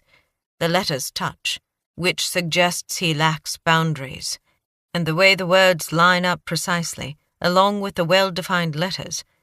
I'd say this man knows exactly what he's doing and how much harm he's inflicting. His rage is tightly controlled, as are his actions." Evan propped his elbows on the table and fisted his hands. "This man isn't insane, like our first scribe. He's deliberate. Some might say evil." Abruptly, the diner fell silent. It was a weird temporal anomaly during which, for an instant, no one spoke. No one rattled their forks or set down their glasses. The cook and waitstaff quit calling out orders. The grease fryer in the kitchen paused in its popping. The 4 of us stared at each other. Then the din fell back into place, a soothing reassurance that life went on. Susie appeared with Evan's eggs and bacon. Evan grabbed the pepper. "Let me see if I can summarize," Bandoni said. "We've got a nutcase and the devil working together to destroy the world. They probably have minions. All of them are hoping to kill as many people as possible before they exit stage left. That sound about right?" Evan dug into his food. "I'd say that sums it up nicely." "Long as we know what we're dealing with," Bandoni said. "Now eat up, kids. It's time for the rookie and me to get a move on. Dashiell Donovan awaits." I turned to Cohen. "You mind taking Clyde home so he doesn't have to wait in the truck during the autopsy?" Bachelor night. He leaned over the table, and Clyde licked his face. "Hey, Furball, what do you say we get a pizza and beer and do a bunch of farting?" Outside, day shaded toward evening. Clouds bunched over the mountains, and an icy wind breathed winter into the March air. I knelt and took Clyde's head between my hands. "Be a good boy, Clyde," I said. I'll see you in a few hours." Clyde looked tired, and for a moment I hesitated. My partner wasn't a puppy anymore, but his energy usually outlasted my own. He studied me solemnly as I got back to my feet. "Clyde might be a bit under the weather," I said to Cohen. "If he vomits or gets diarrhea or a fever, I'll rush him to the vet, then I'll call you." "Thanks." I gave Cohen a quick kiss. "See you in a few hours." "I'll keep the home fires burning," he murmured. "And if anything changes, I've got the vet's number memorized." Clyde made a low moan in his throat as I walked away and got into the Tahoe. I started the engine. Cohen and Evan waved. They looked sad and oddly worried. The price for working a case like this. I gave them a thumbs up out the window. Bandoni pulled past me and onto the street. I followed. Chapter 24. Some try, through violence, to control a world that seems to have passed them by, to satisfy their hatred for what they cannot have, and their hatred for those who have it. Sydney Parnell, Personal Journal. Attending the post-mortem of Dashiell Donovan was, as Bandoni put it, nothing like a family picnic. The similarities between Donovan's autopsy and Noah's were agonizing. Young men brought down in the prime of life, each the victim of rage-fueled torture, followed by a singularly violent coup de grace. Hardest of all was the way in which the killer's fury had been made manifest in the words they'd carved into their victim's flesh, an engraved testimony of madness. There were differences, of course, the cause of death, the form of torture, the locations of their bodies, but the final result was the same. A cold steel table in the autopsy suite, the body of a young man laid out beneath surgical lights.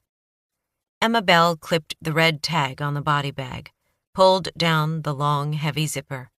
She and her tech slid Donovan's corpse free. Somewhere in the distance, Donovan's parents were on their way from Twin Falls, flying into the ruination of their lives. Closer by, Noah Asher's family sat hunched inside their own grief. I wondered where their second son had gone, and if we should be worried.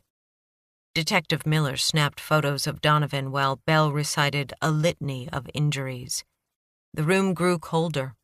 I looked up and saw Noah standing behind Bell, his ghostly image wavering under the harsh lights, an expression of deep sorrow on his face. He did not speak, but I heard his words anyway. "Fix this, and find Ami." "I'm trying," I whispered behind my paper mask. Bandoni glanced at me. I looked down. When my phone buzzed in my pants pocket, I jumped. I fished it out and checked caller ID. John Yeager, the immigration attorney I'd read about in the North Platte Telegraph's article on Cold Chip. I'd called Yeager on the drive over and left a message asking for a call back. Now I held up my phone, showing Bandoni. "I need to call this guy back," I said. "I'll be in the lobby." He regarded me gravely for a moment above his thin paper mask. Then he nodded and turned back to the autopsy table. I grabbed a couple of 3-ring binders on my way to the front, because both the inner and outer doors would automatically lock behind me. I propped the binders in place to keep the doors from latching. Then I went out into the cold. A glance up and down the street showed only empty pavement, no cargo vans, no stalkers. I relaxed. The lobby my ass. What I needed was fresh air and nicotine. The March night had come on hard, the thread of frost silvering the air. I zipped my coat, turned up the collar, and, against my better instincts, pulled out the cigarettes and lighter I'd purchased on the way to the medical examiner's office in a fit of pre-autopsy anxiety. I lit up while Yeager's phone rang. A click, and then a man said, "Detective Parnell, we've been playing phone tag." "Thanks for returning my call." I snapped the lighter shut and stuffed it in my pocket. I pulled your name from an article in the North Platte Telegraph concerning an ICE raid on a distribution warehouse. I'm wondering what you can tell me about the raid and the fallout. That goes back a bit. 18 months, isn't it? Yeager's voice was thin, with a light tremor. I pictured him white-haired and frail. ICE got an anonymous tip that Cold Chip was hiring undocumented immigrants. The tip turned out to be right. In response, the company laid off a third of its employees and promised to clean up its act. I entered the picture when I filed a lawsuit against Cold Chip on behalf of some of the workers. Unsafe working conditions mainly, but also sexual harassment. Your firm handles labor law cases? We usually don't, but because some of the plaintiffs were undocumented, we took it on. It felt like a chance to make a point, that everyone deserves to work unmolested and in a safe environment. What was the outcome? Like most cases, we settled out of court. A shame because we had a good case. But the undocumented workers got cold feet, and there went half our plaintiffs. Not that I blame them. It might help my case if you'd share the plaintiffs' names. Sorry, non-disclosure was part of the settlement. I made my way down the steps and into the thickening dark. My cigarette flared and faded. Any idea who tipped off ICE? Yeager was silent so long that I thought the connection had broken. I checked my screen. The call was still open. Mr. Yeager? Yes. A phlegmy cough. At first we thought it might be a disgruntled worker. When that didn't pan out, we looked into the possibility that the call came from a male employee accused of sexual harassment. Maybe he decided if the women wouldn't sleep with him, he'd cost them their jobs, get some of them deported. But it turned out the truth was a little stranger. I took another drag and tipped back my head. Diamond point stars glittered in the deep vault of the heavens. Strange in what way? Well, he made a sound between a chuckle and a sigh. I say strange, and it was. But I suspect it had more to do with the helplessness and terror these women feel, rather than with the truth. I'm listening, Mr. Yeager. Some of the women told me they'd been threatened by a man who didn't actually work for Cold Chip. They said he rode the trains and raped migrant women in the boxcars, which of course is sadly and horribly believable. But they also told me that the man was a giant with yellow eyes, that he could fly, that he could walk through walls and appear out of nowhere. The women called him crazy, named him El Diablo, the devil. My gaze fell away from the stars. Crazy. Craze. In North Platte. With Ami. The women swore he appeared in their apartments as if out of thin air, sometimes to hurt them, sometimes to threaten. He wanted them to sell themselves while he watched from the darkness. I don't think it was even for the money. It was just plain ugliness.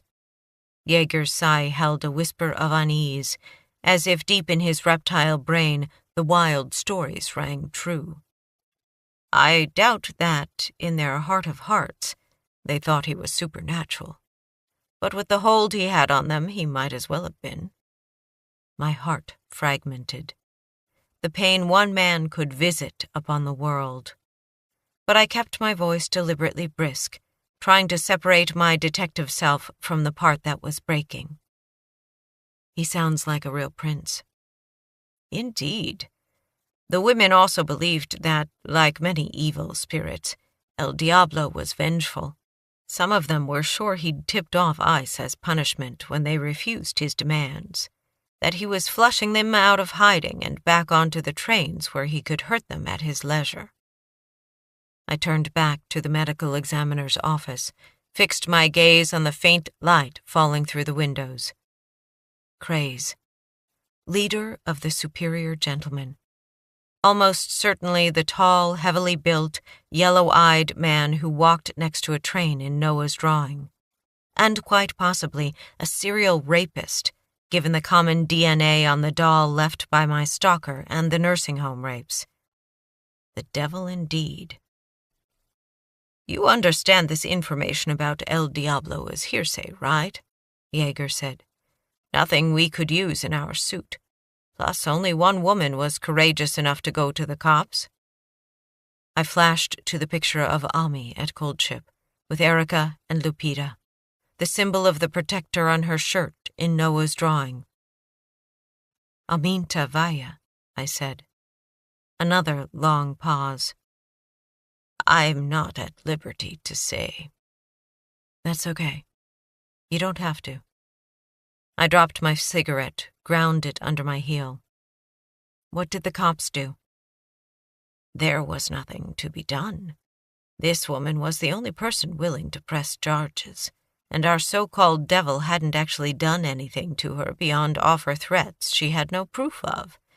She was trying to help her friends, guard them from this guy." Ami, the protector. "Detective Parnell," Jaeger said. "Is this related to a case you're working now?" "A double homicide. 2 men." A pause. "Then I think there's something else you should know. The woman who stood up to El Diablo, the one whose name you might have just mentioned, she called me from Denver a month ago.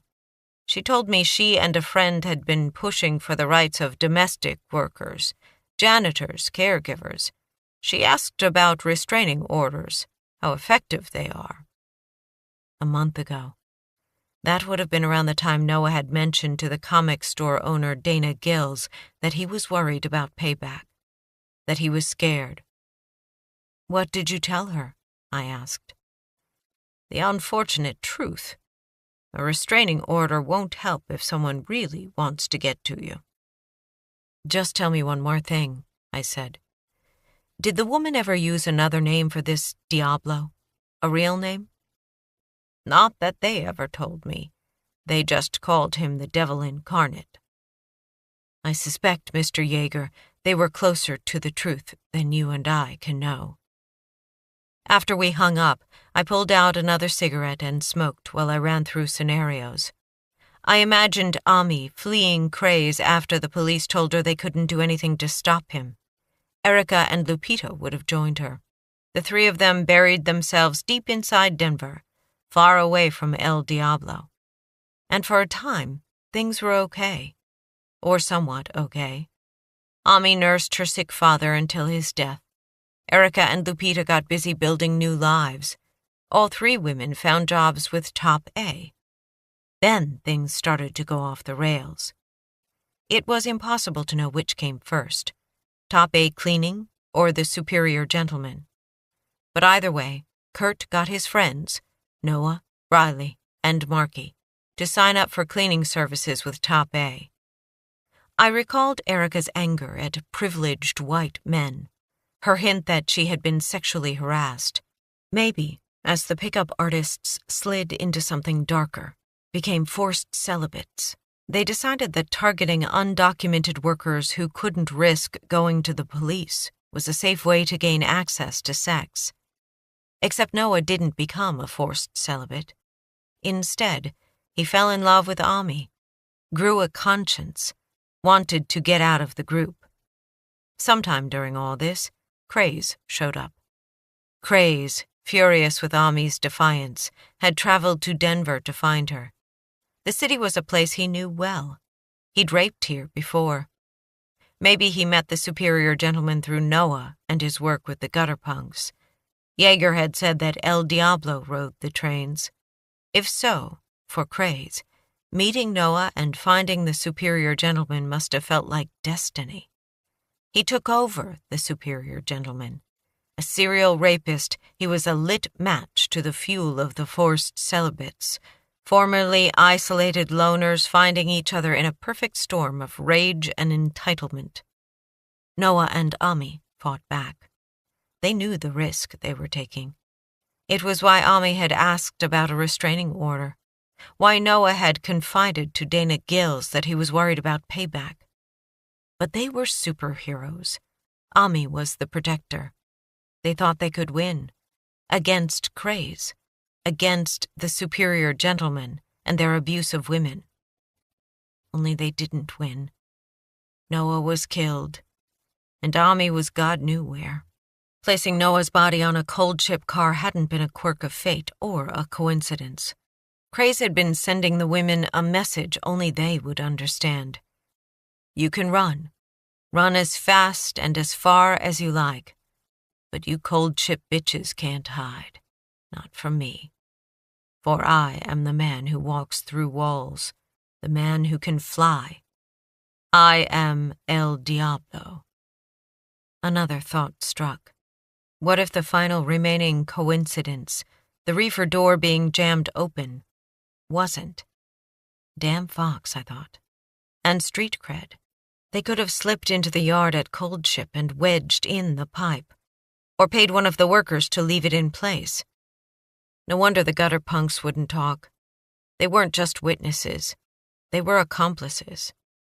I shook myself. After Noah, the men went after Donovan.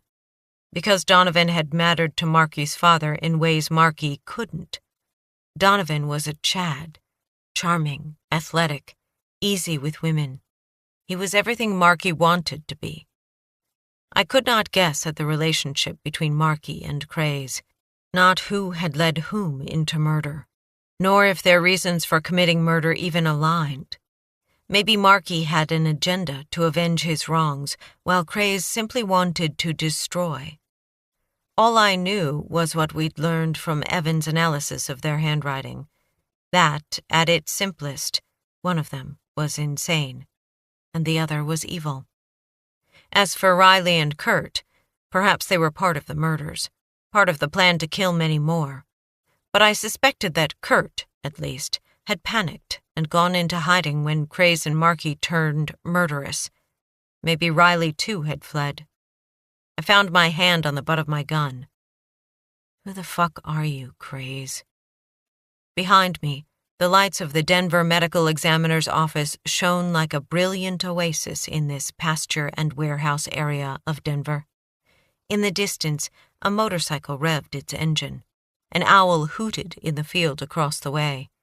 As I stared into the darkness, Kaylee's words swam into my mind. He tilted his head to one side, like he was studying me. Like I wasn't, human.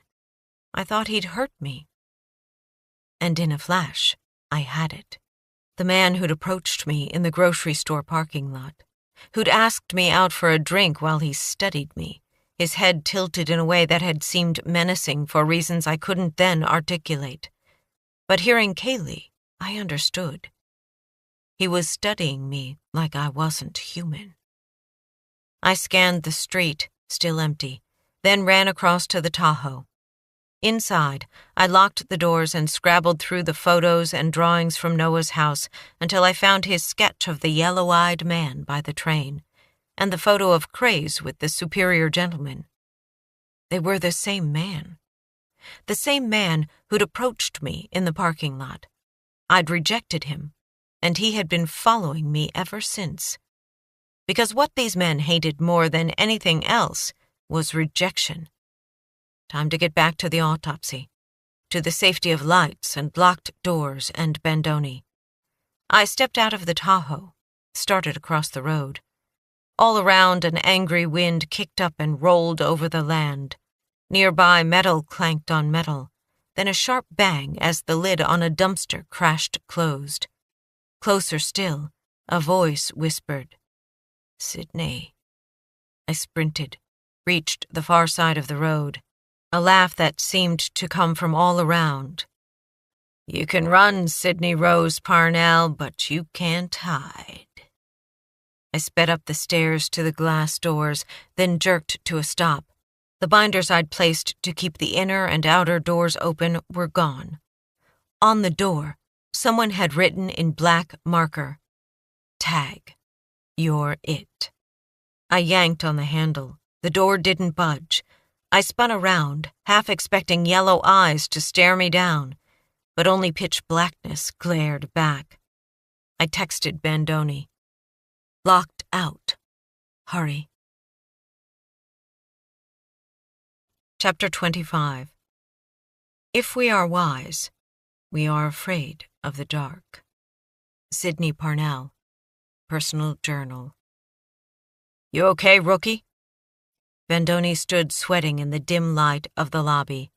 He'd shoved his mask down around his neck, and now he gulped air like a swimmer coming up from the deep. I'm fine. Under my coat, my heart was in full gallop. Thanks for coming so fast. For a minute, I really thought... Thought what? Nothing. I glanced past Bandoni toward the door. Night breathed against the glass. He said, I thought you were going to be in the lobby. I changed my mind. Bandoni glared at me and mopped his face with the paper mask. Let's go take a look. But I touched his arm. They're long gone. They were just sending another message. I steered him toward the chairs and told him about my conversation with John Yeager and my theories about Craze and Cold Ship and the train, and about my stalker. When I finished, he shared his own news. The lieutenant's been working with the feds. Our FBI friends have come up with a couple of possible targets in case Evan's right, and these guys really are planning to make a move in the next few days. There's a women's leadership conference scheduled for the day after tomorrow at the Crown Plaza Convention Center. That's close to where we found Noah's body, I said. Yep, and students from Denver University are holding a pro-women's march in Lodo, bright and early tomorrow morning. DU is Marky's school. And Donovan's. Can't you just picture all those kids packed into a shopping corridor where vehicles aren't supposed to go? I closed my eyes, envisioning a van with a heavy-duty grill mounted on the front as it plowed through a crowd of pedestrians. I was saved from the image when my phone buzzed. Helen from Top A. Finally. Helen, I said. Thanks for calling me back. They're gone, she said. Her voice was thick with tears. Who's gone? But of course I already knew the answer. Erica and Lupita, she said. And Ami. They've taken them, and God only knows what they're doing to them. Helen was at the home of Father Thomas, a priest at Our Lady of Guadalupe Church. Ami and Erica and Lupita's church. Helen had gone to Father Thomas with her fears, and he'd urged her to call the police. She'd finally agreed. Now Bandoni rode with me to the priest's house. I found myself looking in the rear-view mirror for Clyde, but the back of the Tahoe was silent and empty. Since I'd heard nothing more from Cohen, I was sure that by now my men were sacked out and snoring. After my experience outside the medical examiner's office, Bandoni was taking no chances. He verified that the address Helen gave us belonged to Sean Patrick Thomas, and he checked Thomas's DMV photo. Then he called for a patrol unit to meet us at the priest's home, and to wait outside while we talked to Helen. Patrolmen Ryson and Ulmer were already there when we pulled up. The man who opened the door to our knocks was ginger-haired, with pale freckled skin and a grave expression. He wore black slacks and a black shirt with a clerical collar. As cautious as Bandoni, he checked our IDs before ushering us in. Helen is in the basement, he said after he'd locked the door. Not the most comfortable room in the house, I'm afraid, but it's where she feels safest. We followed the priest into a hallway and past framed photographs from other countries. Images of rural villages set in forests or farmland. Families posed before modest homes or next to donkeys and primitive farm equipment. You've been in Latin America, Father? I asked. Many times. El Salvador, Guatemala, Honduras. The Catholic Church is very active there. Father Thomas opened a door and led the way down a narrow flight of stairs, the wooden steps creaking beneath us. A bare bulb created a patchwork of light and shadow, and the smells of cigarettes and epoxy and the sharp burn of a soldering iron rose to greet us. Faint beneath it all lay the musk of concrete and the recent damp. "If you're wondering about the smell," Father Thomas said over his shoulder, "my hobby is stained glass." The stairs ended at a sharp turn to the right, and we followed the priest into a long, paneled room. 2 chairs, a sofa, and a coffee table created a seating area. Beyond stood a large work bench covered with colored glass, soldering irons, and tools I couldn't name. Helen stood in front of one of the chairs, her face white, her hands clenched into fists. She wore the same uniform I'd seen her in before, khaki slacks and a blue polo shirt. Her pale blue eyes were red and wet. She'd pulled her hair into a loose ponytail. A few strands clung to her damp cheeks. I introduced Bandoni to Helen, and Thomas gestured for all of us to sit. Bandoni and I took the sofa, his bulk making the springs shriek in protest. He tipped his head toward me in a go-ahead gesture. I placed my phone on the table and tapped record. I began. "Helen, can you—" Helen overrode me. "You've got to find them." "Of course. We understand your concern, and we're as anxious as you are to locate the women, but we need you to start at the beginning so we have a complete picture." Helen freed her bedraggled ponytail, scraped back her hair, and pulled it through the loop again. She straightened her shoulders. "All of this started with Kurt Inger." Kurt, she told us, had realized that hiring undocumented women offered benefits to the company. Lower pay, longer hours, an ability to cheat the women out of overtime and sometimes out of entire paychecks. "Then he realized the biggest benefit of all," she said. "Free sex." She picked up a pack of cigarettes from the coffee table and shook one out. Father Thomas rose and struck a match for her. She closed her eyes as she puffed. "Thank you, Father." She turned back to us. "Kurt hung out with a group of like-minded assholes. They called themselves the Superior Gentlemen. Ha! They wouldn't know a gentleman if one walked up and introduced himself." Her pale eyes snapped at me through a cloud of smoke. "That photo you showed us? That's them." I set the picture of the Superior Gentleman on the table. "Can you identify them for us?" "Happy to." She aimed a finger at the men like a gun. "Kurt, of course, Riley Lynch, and Noah Asher, who started the group with Marky Byron. That was before he met Ami, before she helped set him straight." "They were in a relationship," I said, curious what Helen would say. "They were in love, but it was Romeo and Juliet from the start. The girls, Erica and Lupita, they didn't trust Noah. And those assholes," she gestured again toward the photo with her cigarette, "they were pure poison." "And the 5th man, who is he?"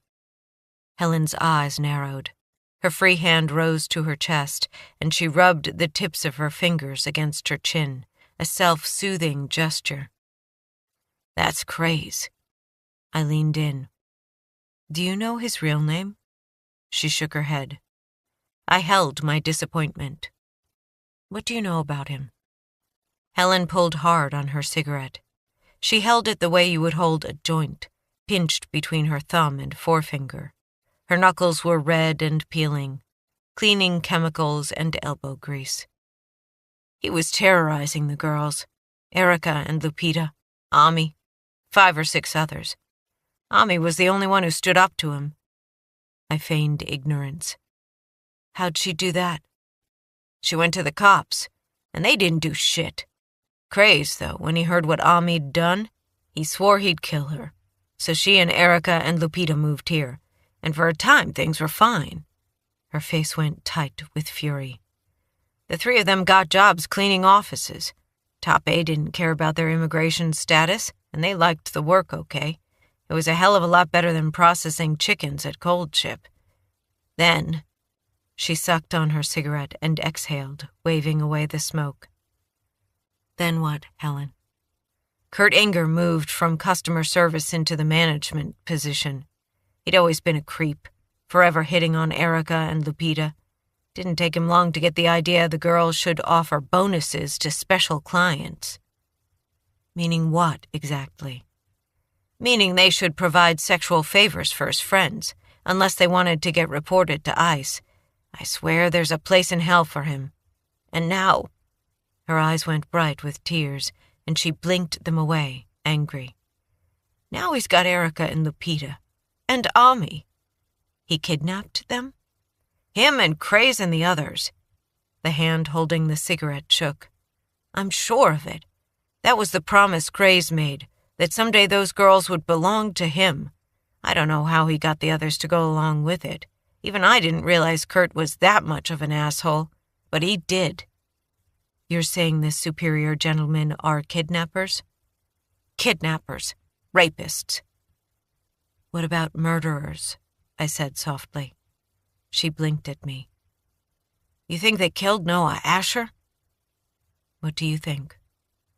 Oh, dear God. She pressed the heel of her hand to her forehead. I don't know.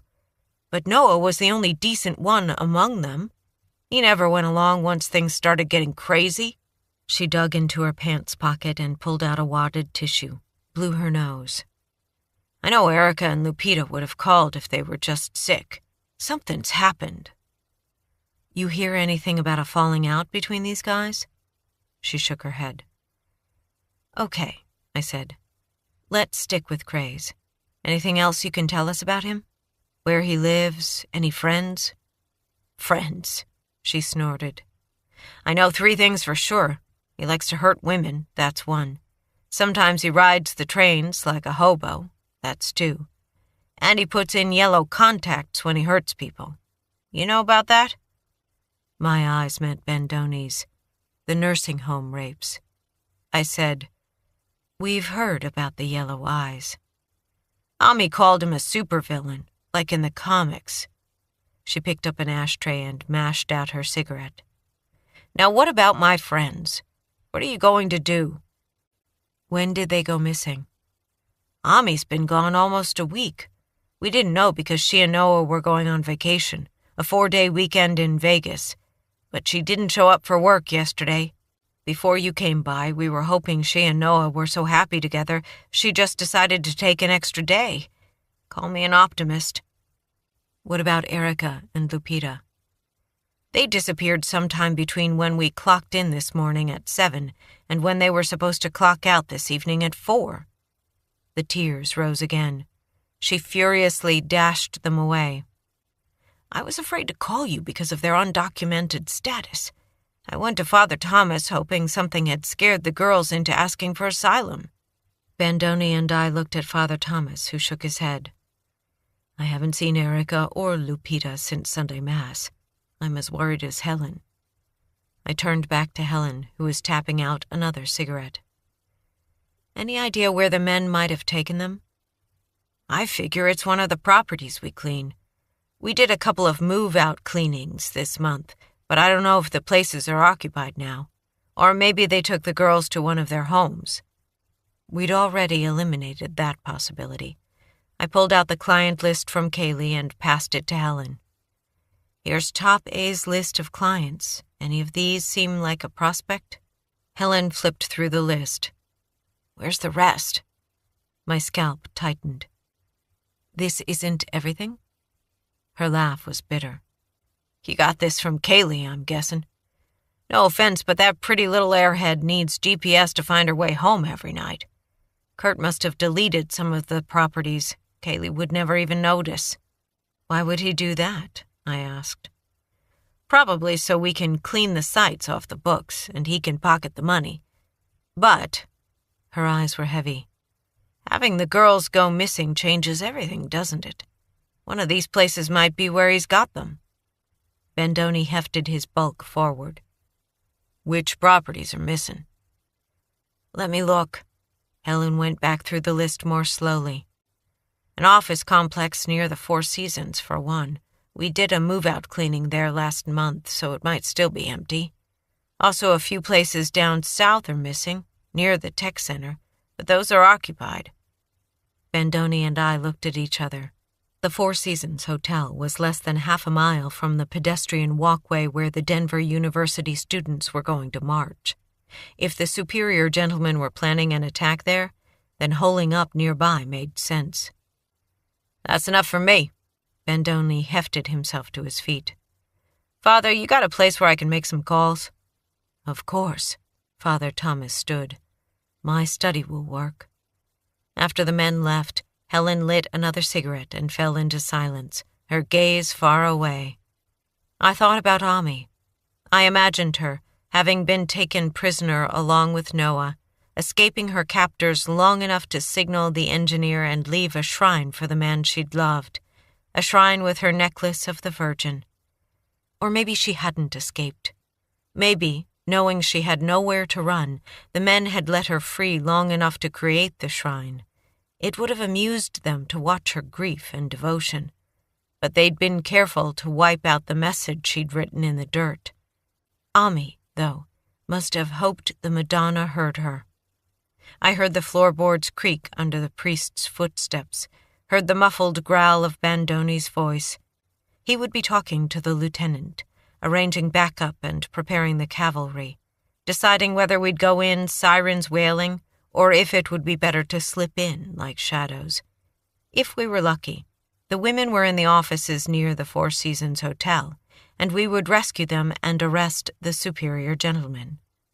If we were really lucky, it would go down without a single shot being fired. I thought about Noah and Donovan. We hadn't been very lucky so far. Helen sighed and leaned back in her chair, closed her eyes. Smoke drifted lazily up from her cigarette. Exhaustion rolled over me like a black tide. I recognized the fatigue for what it was. With the case apparently drawing to a close, my mind was loosening its hold on my body, sending a signal that it was okay to relax. I shook myself out of my stupor.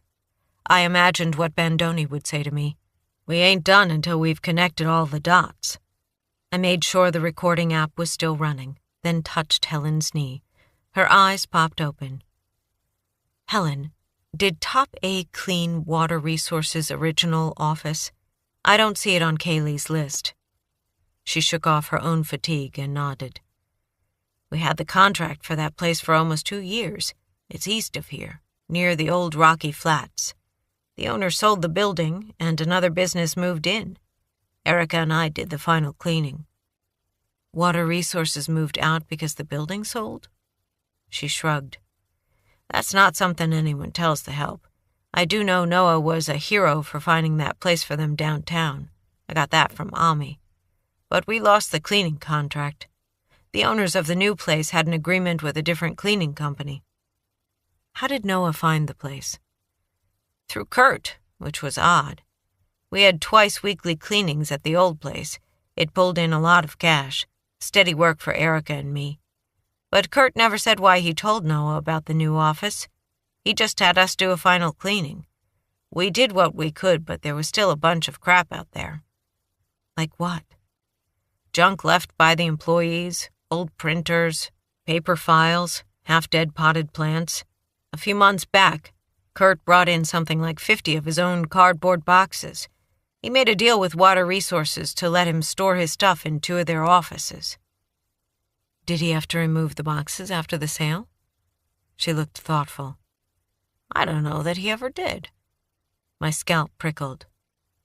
"What was inside?" "Cleaning supplies. Kurt said he'd gotten a sweet deal on the inventory from another company that was going out of business." "So he might have left the boxes there?" "All I know is they were still there when I turned out the lights and gave Kurt the keys." She lit a third cigarette from her second. Her chapped hands trembled. "You gotta find those girls, Detective Parnell. They're like daughters to me." We stood on the sidewalk in front of the priest's house. Officers Ryson and Ulmer had gone. The wind had eased off, and the nearby houses were dark. Somewhere in the distance a dog barked, answered a moment later by a volley of nearer, higher-pitched barks. "It's the Phoebes case now," Bandoni said. "Domestic terrorism. They own it." When he broke the news that the takedown was no longer ours, adrenaline had gone shooting through my system like a pinball without an exit.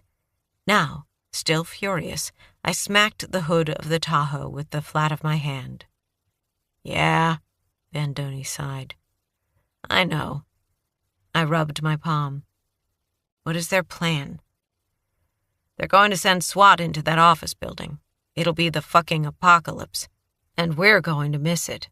Unless you want to go down there and watch from a distance along with Lobowitz and the rest." "I guess the fucking apocalypse is a good thing." "Sure, long as it gets the job done."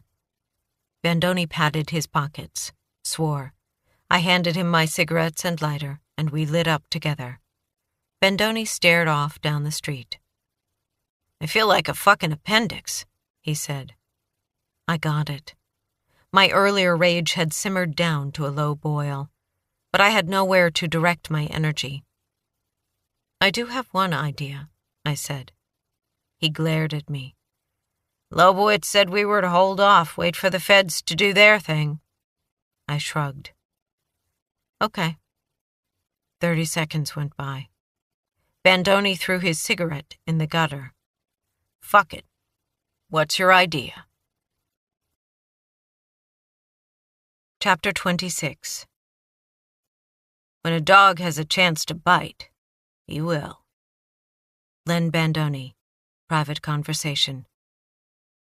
"You know how to use the internet?" I asked Bandoni as we headed east on I-70 in a light rain. The wet road flowed like a dark river beneath us. Bandoni said, "Fuck you." "I'll take that as a yes. My laptop's under the passenger seat. Why don't you see what I can learn about the company that bought the building near Rocky Flats? Because we'll need the owner to let us in. Is that what you're thinking?" "Sorry." He grunted as he pulled out the computer. Always a good day when the grasshopper tries to tell the master how to do his job. I shot him a quick look. He was already tapping like a madman. A few minutes later, he was on the phone, talking to the owner. "Yeah, it's an emergency," he said. "You think I fucking want to poke around a goddamn office building in the middle of the night?" Pause. "No shit." Another pause. "That's right. See you soon." He hung up. "Did you really just talk to a member of the public like that?" I said. "That wasn't a member of the public. That was Lloyd." Lloyd Schumacher. A long time ago, he was one of us. Financial crimes. Then his wife's parents left them a shitload of money and he went into real estate. He's like a fucking tycoon now. Owns buildings all up and down the Front Range. He scowled. "Could have been me." "How's that?" "Lloyd offered to cut me in, but I was too busy trying to save the world." "You're still trying to save the world." "For all the good it's doing. We're chasing fucking snipe. Maybe boxes, and maybe crap left in offices. What's that going to give us? A chance to write in our reports that we kicked over every rock. Detectives of paper, masters of forms. Meantime, the Phoebes are the heroes. Maybe we'll get lucky and the whole place will be crawling with mass murderers. I haven't had that kind of luck in years." "And anyway, is that really what matters to you?" I said. "Being the hero?" He laid his eyes on me. His gaze was heavy. "Word is, that's your job, jarhead." I heard the bite of steel in his voice and was surprised at the sudden burn of tears behind my eyes. Denver newspapers had made me into something I wasn't. A hero. A golden girl. A woman who, according to the media, rose from nothing to rescue men, women, and children and single-handedly save the world. "Screw that," I said. A streetlight shot a flare of gold into the cab, then left it in darkness as we drove on. "Don't diss it," Bandoni said. "You got legacy, rookie." "So do you." He barked a laugh that turned into a smoker's cough, deep and harsh.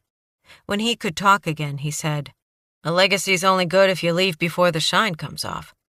I'm like one of those beat-up old lions, scarred and toothless, worthless in a fight, but too stupid to crawl off into the savannah and die. That's not what... Fuck it. Bandoni cut me off. Let's move on. Lloyd says our address is 3 stories, but only the first floor is rented out. He lives close by, so he'll meet us there. He stowed the laptop. I'm starting to feel better. This whole thing feels hinky. I'll bet my pink-puckered ass that if those boxes are still around, they ain't filled with cleaning supplies. That's an ugly visual, I said. But I was thinking, you go, partner. He pulled his gun, checked it. Anything looks weird, we call in backup. No cowboying. Stay strictly inside the lines. Like this is a coloring book and we're the crayons. He rapped the window with his knuckles. Why don't you call Loverboy? Tell him to meet us out here with Fido. Might be evidence he can sniff out. I was all in on that, assuming Clyde felt better. I dialed Cohen. No answer. I ignored the uneasy feeling in my gut, left a message with the address, and disconnected. They were fine. Everything was fine. And when we see him, Bandoni said, you're going to tell him all about the Barbie doll and the rape kits, because the only kind of partnership worth having is an honest one. Okay, I said. Partner. Damn straight. We drove on in the rain, the tires hissing beneath us and the wet turning the world into a wash of gray and black. GPS directed us north off I-70 and onto a 2-lane blacktop. We passed turn-offs for residential areas, then a fast food joint, a tire store, and a gas station where a woman stood hunch-shouldered by a car with New Jersey plates and more rust than metal. I hit the gas, and the lights dropped away as we rolled into darkness. Open fields on both sides.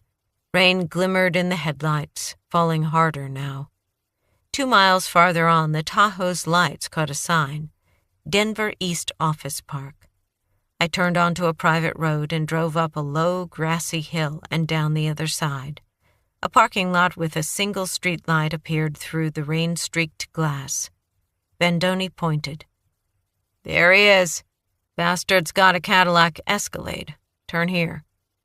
I pulled into the otherwise empty lot and parked near a red SUV with vanity plates. Office for you. No one was inside. I killed the engine. Ahead rose a 70s-style tan brick building with windows on the top 2 floors and a main entrance approached by a covered walkway. An illuminated sign in front read, Tyrell Industries, the words fractured in the downpour.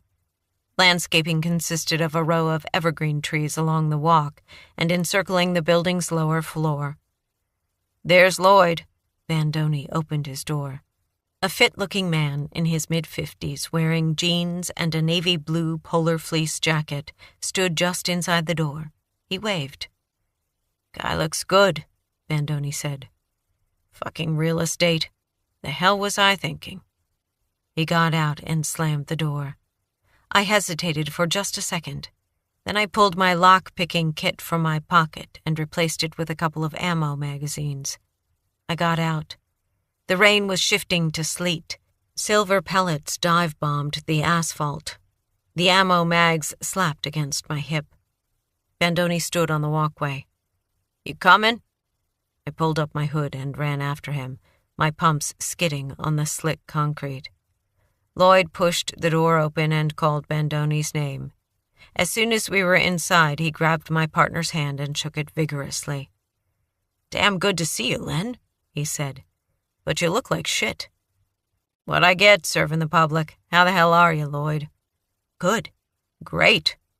He eyeballed Bandoni's gut, then looked at me. He still eat like he's hoping for a heart attack? Total garbage disposal. I dried my hands on my slacks and held out my right. I'm Sydney Parnell. Pleasure. Lloyd's handshake was warm and firm. Bandoni said, The rookie's so new she don't even know how to find the can yet.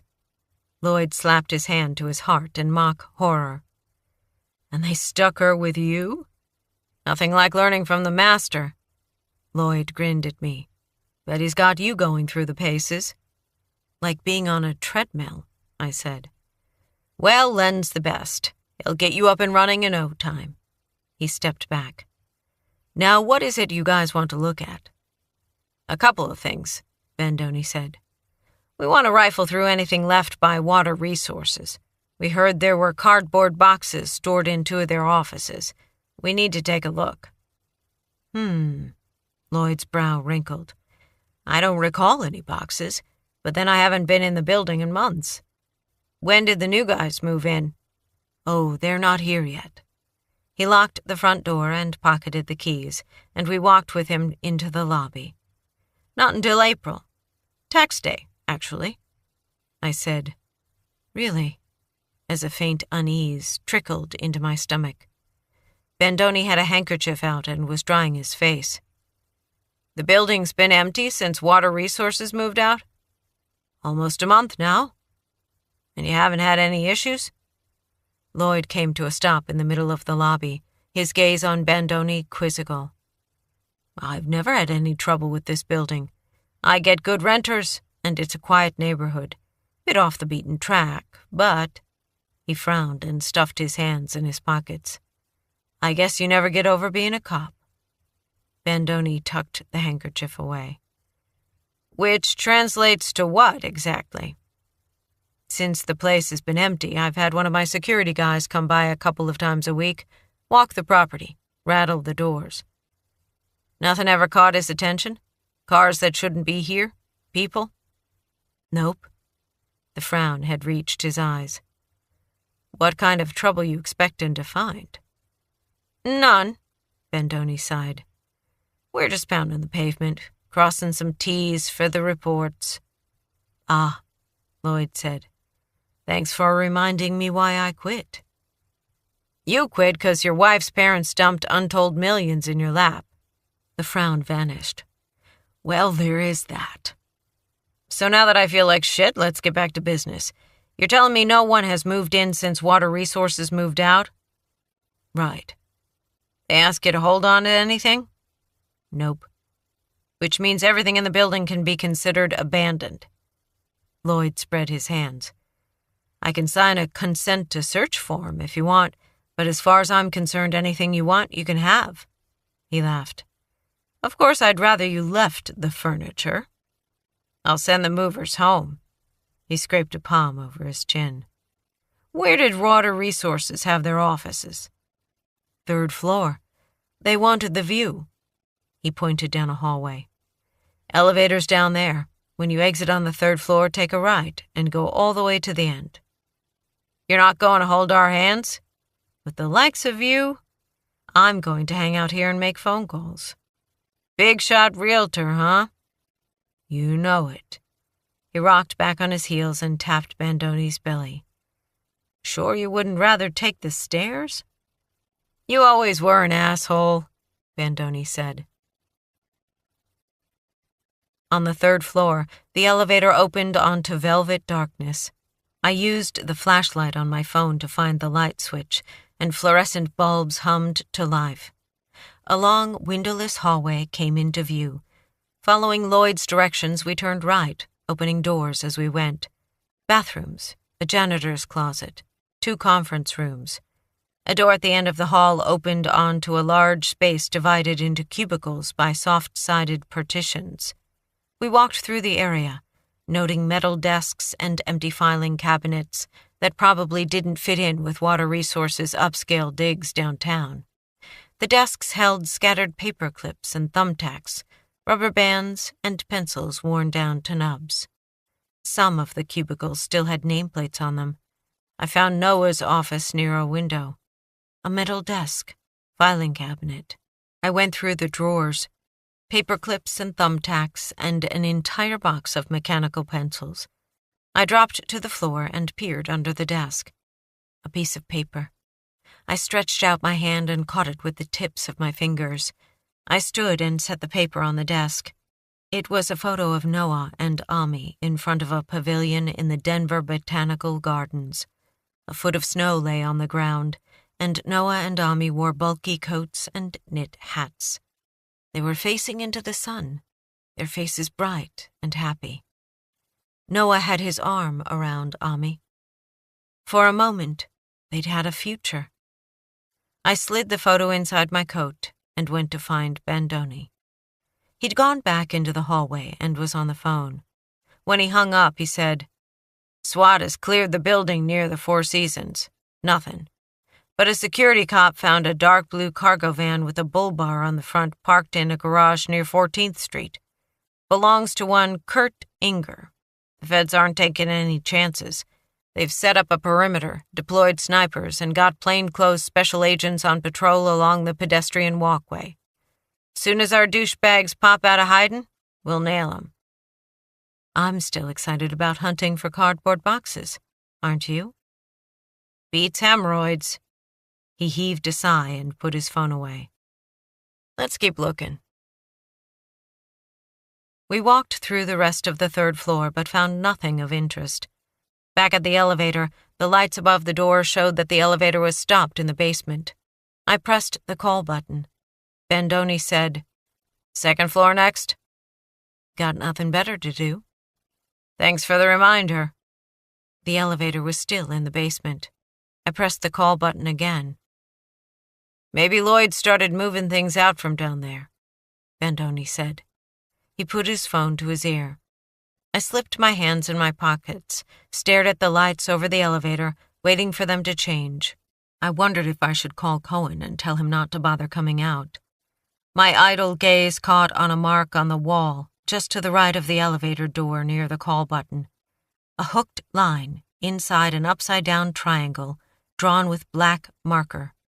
A casual mark, of no consequence, unless you'd seen it before. A shepherd's crook, the Phoenician letter P. Adrenaline exploded into my blood like an electrical current hitting water. The superior gentleman might be hiding somewhere near Denver's lower downtown, waiting for the start of the student march. The discovery of Kurt's van just about guaranteed it. But the women were here, in this empty building, where no one would find them. Where, I shuddered, no one would hear their screams. "Lloyd ain't answering," Bandoni said. He pressed the call button. "Ami," I whispered and pointed to the mark. "She's in the building." "What are you talking about?" The lights went out. Chapter 27. What makes a real hero? You're asking my opinion? Gunny leaned back with his cigar. A real hero knows when he's finished, when his sanity's gone MIA and his body won't do what needs doing, and he's hanging on by a thread that's seriously unraveling. A real hero knows when to walk away and make room for someone whose balls are still swinging free. 'Cause here's the deal. Gunny leaned forward and stabbed the cigar in my direction. Walk away at the right time and you might have a chance of coming back. Gunnery Sergeant O'Rourke, Habaniya, Iraq. Private conversation. Fuck, Bandoni said. Above the elevator, the emergency lights shone. The B glowed a steady red. I said, Bandoni, look. I used the flashlight on my phone again and shone it at the mark on the wall. He grunted. Noah's tattoo. And the symbol on Ami's shirt. What if they're holding the women here? Wouldn't it be more straightforward to figure Ami drew it when she cleaned the place for Top A? Helen said she and Erica always cleaned this office, not Ami. Adrenaline made my head light. That's why Kurt told Noah about the new office space for water resources, even though it cost him a cleaning contract. It was so the superior gentleman could move in here, away from prying eyes. My light caught Bandoni's angry, startled face. Okay, good thought, he said. Let's find Lloyd and then we'll figure out the rest of it. I gave the call button a final furious stab. We'll have to take the stairs. Bandoni groaned. My lucky day. We started down, our shoes squeaking on the tile, the light from my phone tossing our shadows against the wall. Behind me, Bandoni's breath rasped in and out like a bellows. Even with the help of gravity, he was moving slowly. As we approached the second-floor landing, he lost his footing. I spun around fast, but he'd caught himself, both hands white-knuckling the railing.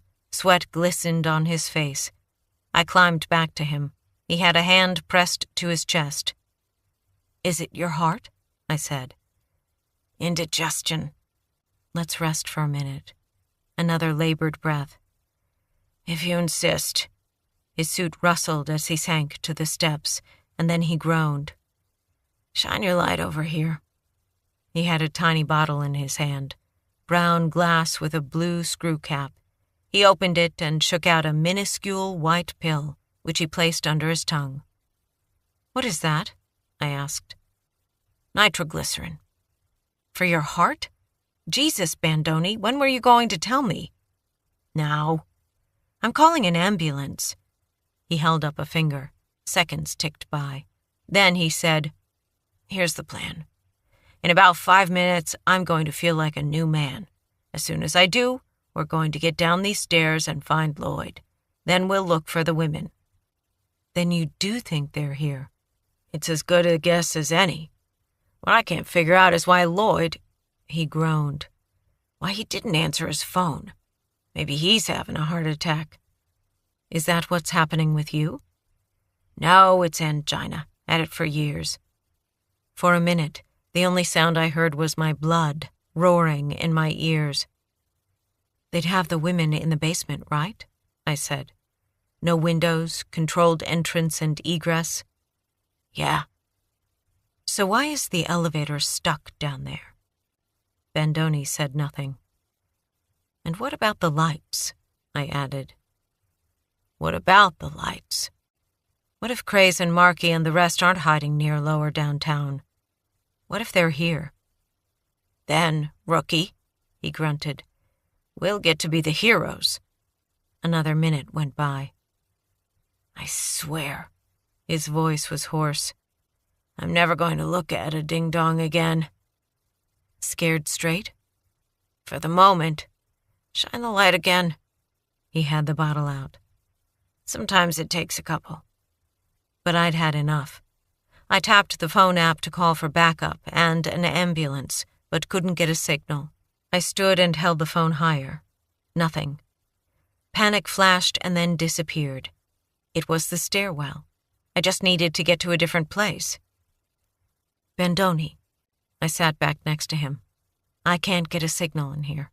Probably the walls are too thick. I'm going to the first floor and I'll call for backup from there." I didn't mention the ambulance. "Just give me another 5 minutes," he said. "I'll be back in half that." I offered him 2 of my 4 ammo magazines. He took 1 of them. I said, 2 minutes. Don't you fucking die on me." "Furthest thing," he gasped, "from my mind." I slipped off my shoes and went down the remaining stairs fast and silent. Just before the last turn and the final set of steps, I stopped and shone the light around the corner. The bottom of the stairwell was empty. Straight ahead were 2 doors at right angles to each other and maybe 10 feet apart. One presumably to the basement, the other marked first floor. A narrow passage on the right led to the space between the stairs, a perfect place for an ambush, but the stairs blocked most of my view. I turned off the light, pulled my gun, and towed my way around each step in the inky dark. At the bottom I stopped and listened. Silence. I spun around and, with my gun aimed at the shadows under the stairs, walked backward toward the door that led to the first floor. Beneath my stockinged feet, the floor turned suddenly wet and sticky, and the rusty nail stink of blood hit my nostrils. Lloyd. They were here. The superior gentleman. I kept walking, feeling my way in a dark so thick I couldn't see my gun. The skin between my shoulders was cold and tight. I expected to feel a bullet punch through flesh and bone at any second. Or maybe it would be Craze's knife. When I bumped up against the door, I felt behind me for the knob. It wouldn't turn. I jiggled it, pulled, tried turning it the other way. No go. I paused for 3 heartbeats, contemplating a run back up the stairs to Bandoni, and then beyond to the 3rd floor where I should be able to get a signal. I sure as hell wasn't going into that basement without an M4 carbine and a platoon of Marines. And whatever they'd done to Lloyd, I suspected he was beyond my help. I'd taken 2 steps toward the stairs when the lights came back on, irradiating the stairwell, bathing everything in harsh, blinding brilliance. In front of me, the floor was streaked with thick lines of blood, now smeared where I'd walked through it. Go, I told myself. Look under the stairs. Maybe he's alive. And another thought. Maybe he's not alone. My left hand spasmed, a reflective reaching for Clyde, and then a matching spasm of my heart for Cohen and Clyde, and what they might walk into if I didn't find the killers first, assuming Clyde was okay, and that Cohen had gotten my message. I crept along the passageway toward the space between the stairs. Just before the gap, I gripped my pistol hard to stop the shakes, drew in a breath, and pivoted. Kurt Inger stared at me from out of the shadows. A shotgun blast had destroyed the top A survivor's chest. Drops of red patterned his chin and cheeks. His hands lay clasped in his lap, as if in his last moments he'd begged his one-time friends for his life. Next to him lay Lloyd, tossed on his back like garbage, his throat cut ear to ear. Fury rose in a black wave that swamped my heart and roared like a flood in my ears. Shaking with rage, I spun back toward the stairwell, my gun up, finger on the trigger. I wanted, with a fierce, savage rage, to kill something. "Don't get mad, Corporal," the sir whispered in my mind. "Get even." I nodded and sucked in air, waited for the black tide to wash away. A faint sound reached my ears. For the briefest second, I thought it was the wind, that the storm had gotten strong enough to penetrate the building's thick walls. Then I realized it was the sound of a woman, weeping. The basement door opened. Lupita, small, fragile Lupita, stood in the doorway. Shudders shook her body. Her wild and terrified eyes found mine, and her lips formed a word. "Aidez-moi." Help me. A form appeared behind her. A man with pale skin and soft brown hair that flopped over his forehead above his one visible eye. He wrapped an arm tight around Lupita's throat and dug his fingers into her shoulder. In his other hand he held a knife. Marky Byron. "Drop your gun, Sydney," he said, "or I'll kill the bitch." His steel-edged voice contained nothing of the boy-man I'd met at the comic store, nothing soft or uncertain. Marky Byron wasn't cherub or lapdog or frustrated artist. He was ice. I kept my gun up. "Fuck you, Marky." His shoulders moved as his hand dropped and did something behind Lupita. She screamed. "You don't want to make me angry," he said. "Every time I'm upset, I take a little more of her flesh." Lupita sobbed. "Por favor, no, por favor, no." "I'm a cop, Marky. I can't put down my weapon. It's against—" Lupita shrieked. "But," I said, "maybe we can make a deal." Marky's knife reappeared, blood shimmering on its length, and he smiled. "That's better. Here's the deal. You put down your gun and come with me, and this little bitch goes free. And who knows? Play nice, and I might even spare your fat fuck of a partner." I wondered if Bandoni was already dead. Marky raised his voice. "You hear that, you old fat fuck? Or has Craze already cut your throat, too?" His eyes were hot on me. "We listened to the two of you coming down. Denver's finest. What a joke." "Think about Bandoni later," I told myself. "Keep this one talking." "Why'd you kill Kurt?" I said. "I thought he was one of you." "Kurt lacked vision, just like Noah and Riley.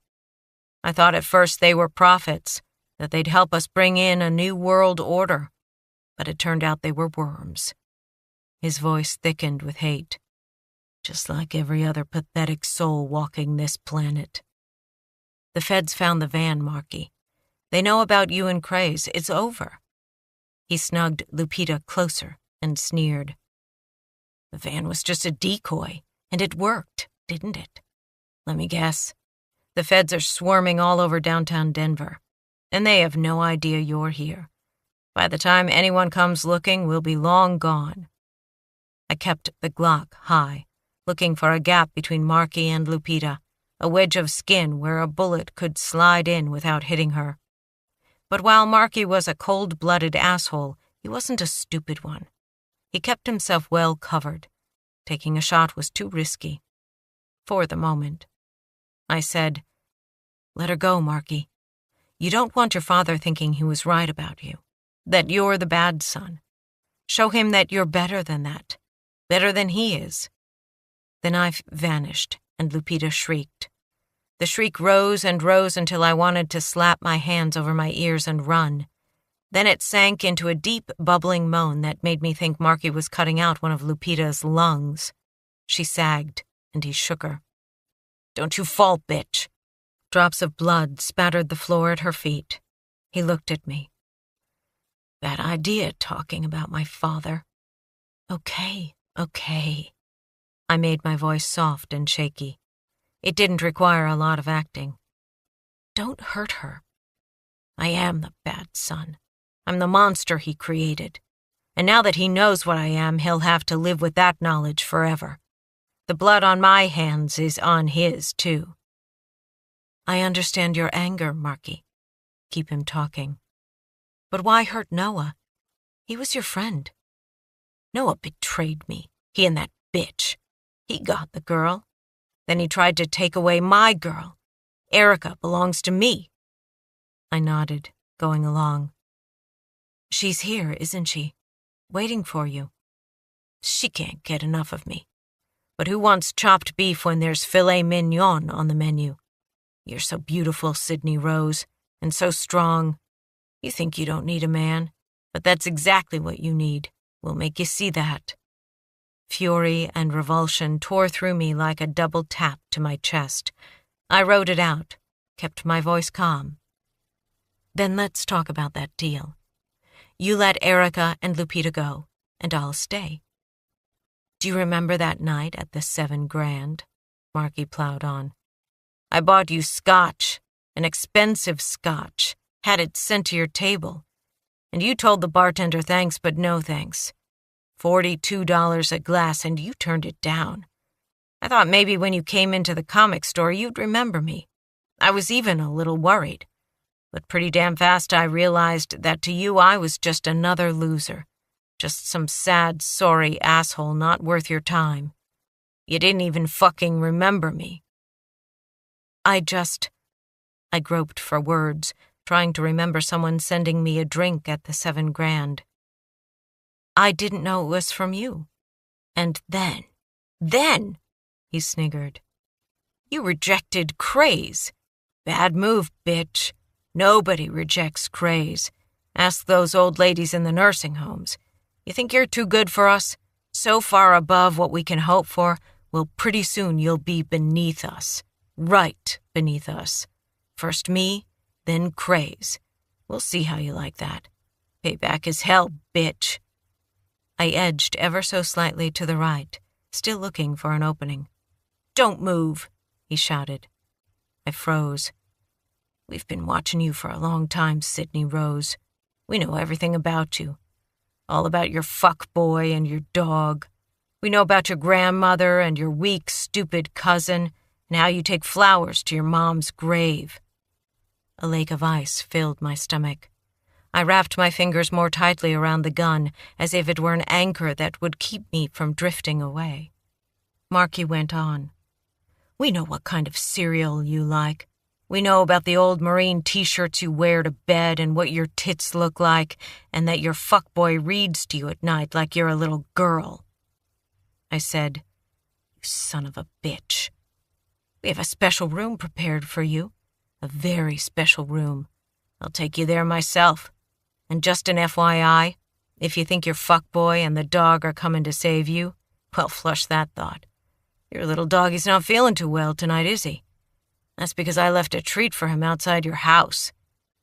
I ignored how the ice tried to reach into my legs. Don't think about Clyde. Clyde's okay. I risked another slight shuffle to my right, looking for a better angle.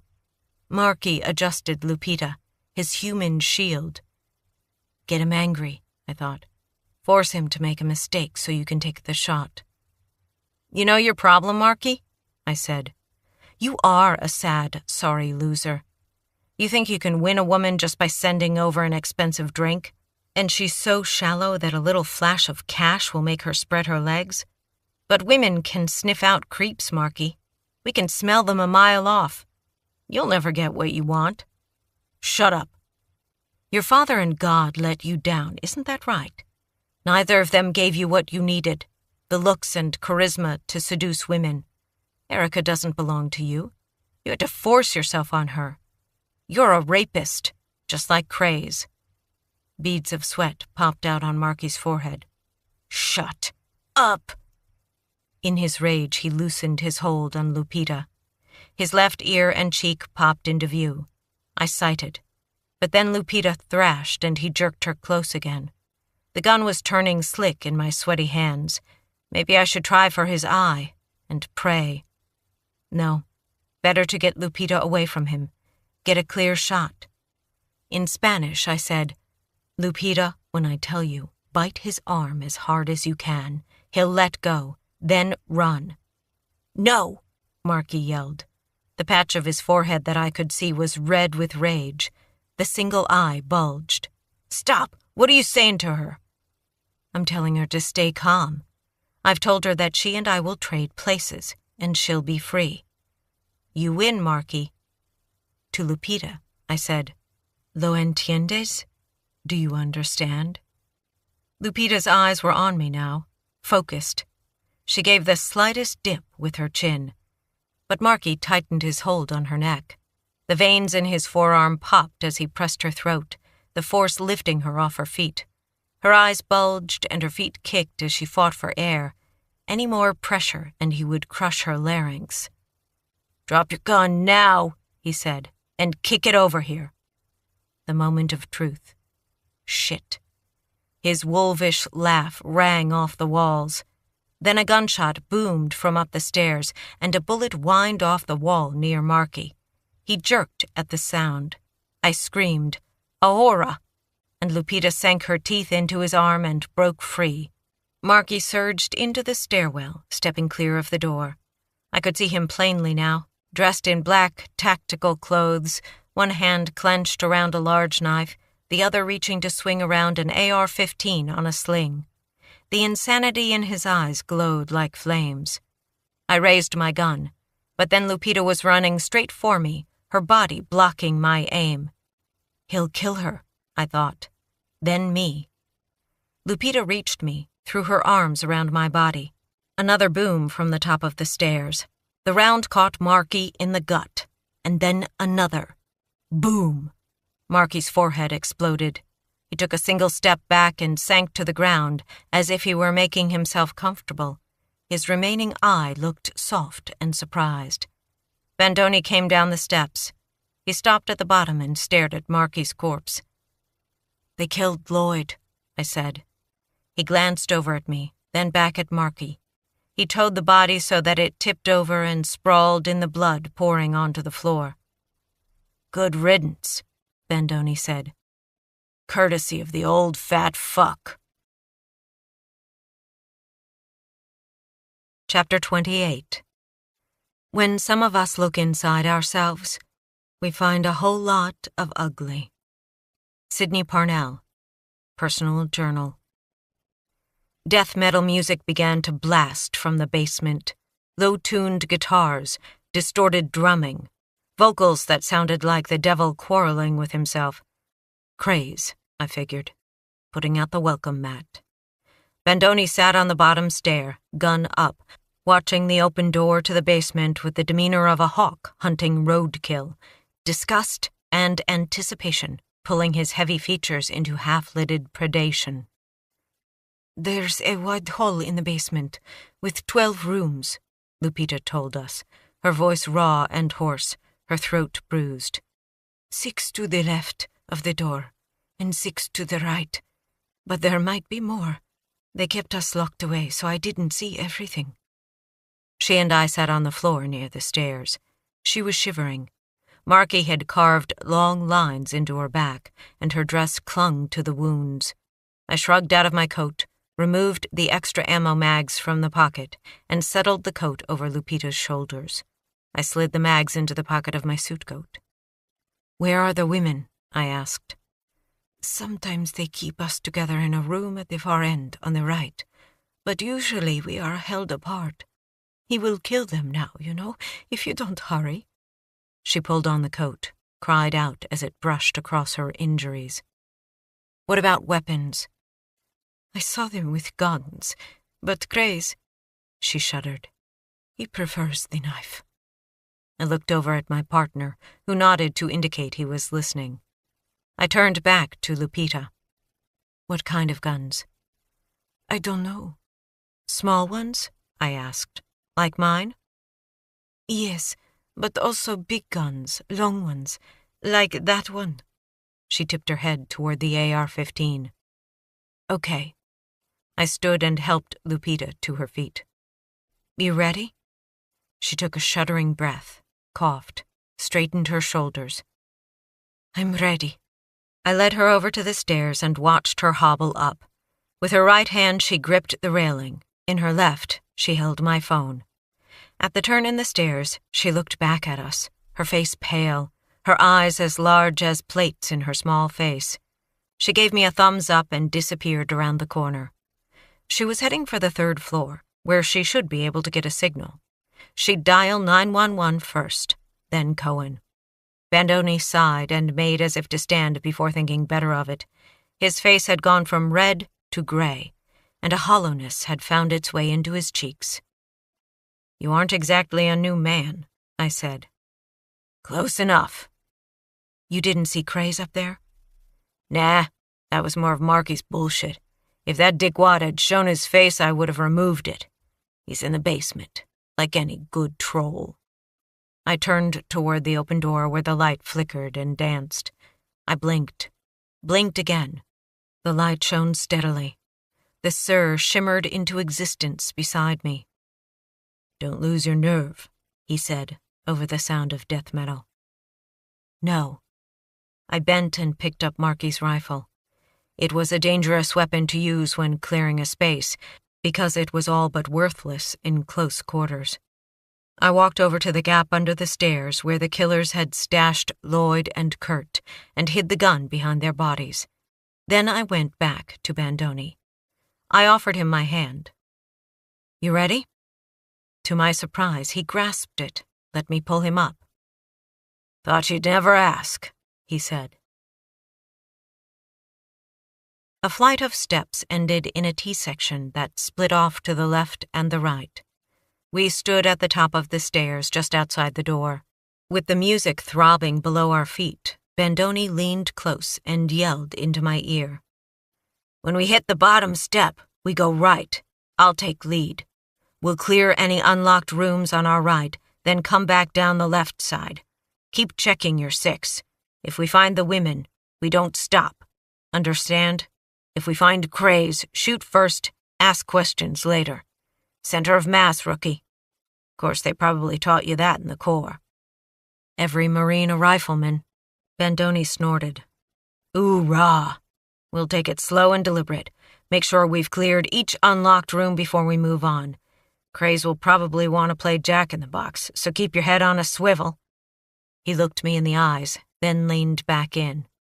"You got it?" I nodded while the music screeched about violent death. "Craze might have company. You see anything with a dick, shoot it." He frowned. "Present company excluded." Again, I nodded. My mind was slipping into the zone, shutting down the parts of my brain that were trying to tell me that going into the basement after Craze was the dumbest fucking thing I'd ever done. "Eyes in the back of your head." Bandoni said and pivoted into the doorway, his gun aimed down the stairs. He hit the first step and kept going. I stayed close behind. At the bottom, he cleared the immediate area and turned right. I tucked in my elbows, Glock at the ready, and followed. A wide concrete hallway stretched before us, maybe 30 yards long, with closed doors on both sides. The space was dimly lit by overhead fluorescents, half of which were dead. Other than the doors, the hall was empty, featureless, benign. Beneath our feet, the floor thrummed with the music. My bones vibrated. We reached the first door. No hinges were visible, which meant it opened inward. Bandoni crossed to the far side and nodded. I put my hand on the knob, tested it. Locked. We moved on, hugging the wall, continuously scanning the doors, waiting for one to pop open so that Craze could take aim while we stood like targets against the wall. But Craze, Lupita had said, he prefers the knife. We could hope. My heart thumped with the music, and my mouth was so dry that swallowing felt like eating sand. But a calm had descended, a form of detachment I'd adopted in Iraq, where the choice was to either suck up the fear or run wailing into the wilderness. Craze had dragged us into war, but war was what I understood. Bring it on, motherfucker. We reached the next door. Again, Bandoni crossed to the far side, and I grasped the knob. When it turned, I pushed on the door with enough force to open it wide. Inside was Riley Lynch. One glance told us he was dead. We cleared the room. Then we turned back to Riley. Noah's high school friend was naked, tied hand and foot to a high-backed wooden chair. His head was propped upright by a knife embedded in his throat. His expression the kind you saw only on the faces of those whose last minutes on Earth had been a nightmare. I ignored the fracture in my heart, and we exited the room.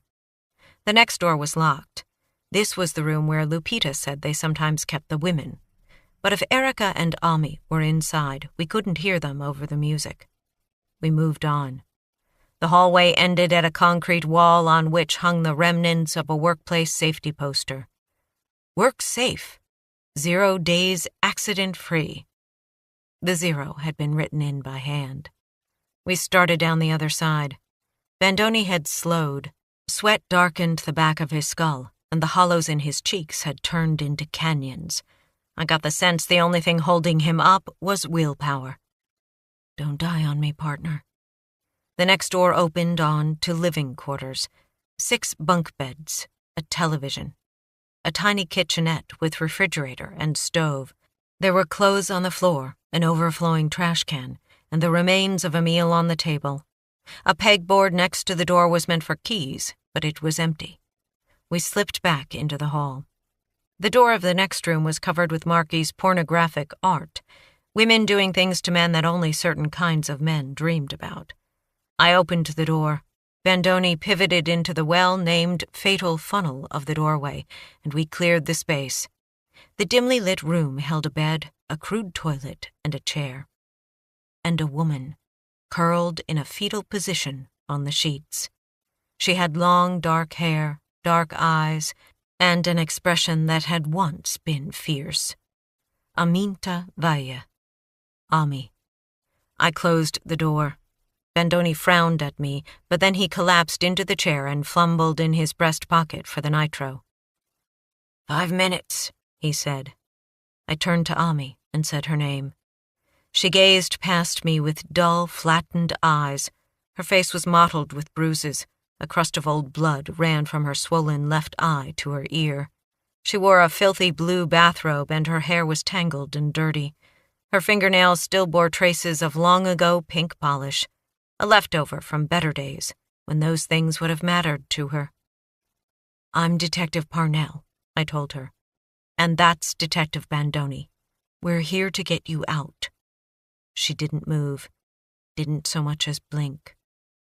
I saw the mark you left upstairs, the letter P, Protector. You were so smart to write it on the wall. No response. My eyes went again to the chipped nail polish. Strange how something so innocent, so everyday, could feel like a knife to the heart. I said, "I have something for you." I pulled out the photo I'd found of her and Noah and held it in front of her eyes. She made a dry, clicking noise in her throat.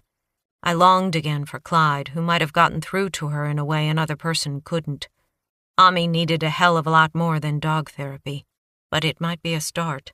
I reached out a hand to touch her hair, but she flinched. I lowered my hand. "We can't stay, but we'll come back for you." A tiny crease appeared between her eyes. She made the clicking sound again. "It's going to be okay," I promised. Like it was something she could take to the bank. Like that and a bottle of pink nail polish would erase everything that had happened in this room. I placed the picture on the bed next to her and turned to my partner. He looked like he needed a hell of a lot more than 5 minutes to recover, but he nodded and heaved himself to his feet, and we returned to the door. "Don't think about Ami now. Don't worry about Bandoni. Keep moving." My hands were shaking when I reached out to open the door. Ami's presence had destroyed my warrior calm. I took a deep breath. Cool, detached. You are a machine. Bandoni and I stood to the right of the doorway. I raised my gun and opened the door, pivoted into the fatal funnel. I intended to step quickly out into the hall and move to the right so that Bandoni could follow. Instead, a red-hot spear slid into my left thigh just above my knee. I screamed as my leg folded under me and I tipped forward out into the hall. The walls turned sideways. I clung to my gun as I scrabbled to push myself up. The walls stayed sideways. Bandoni stood where I'd been only a second ago, leaning out through the doorway, firing wildly and shouting at me to get back in the room. Words bubbled up from my Marine days. To protect your fellow Marine, lay down repeated rounds of suppressive fire so that the enemy cannot fire without risking mortal injury. Good old Bandoni, laying down suppressive fire. Only it didn't work. Another hot spear sliced along my right shoulder, and the Glock dropped from my hands. It seemed important that I tell Bandoni to leave me, to get back into the room with Ami, to hide there until help came. But when I opened my mouth, the only thing that came out was a moan. Bandoni grunted. My eyes fastened on him as he fell back into Ami's room in a spray of red. Something grabbed me by my right arm, yanking it, and I shouted with the pain. The walls righted themselves, but now they sailed past as I bumped and bounced along the floor, my leg and shoulder on fire, my head smacking concrete, my blood leaving a bright red smear on the dark cement. A gunshot echoed, and the grip relaxed its hold. I shook myself free, scrabbled onto all fours, and skitter-crawled into the nearest room. I rolled onto my back and kicked the door closed with my good leg. It must have locked automatically, for a second later the doorknob rattled, and then the entire door shook when something slammed against it. Not something. Someone. I dragged myself to the side of the door and fell against the wall. The music screeched and growled as fire rolled from my shoulder and my leg and began to eat its way along my bones, devouring flesh. A deep black sinkhole opened in front of me, and I felt myself tip forward, falling toward the blackness. I moved my leg, and the pain jerked me back to consciousness. I leaned my head back against the cold concrete and waited for the fire to slow.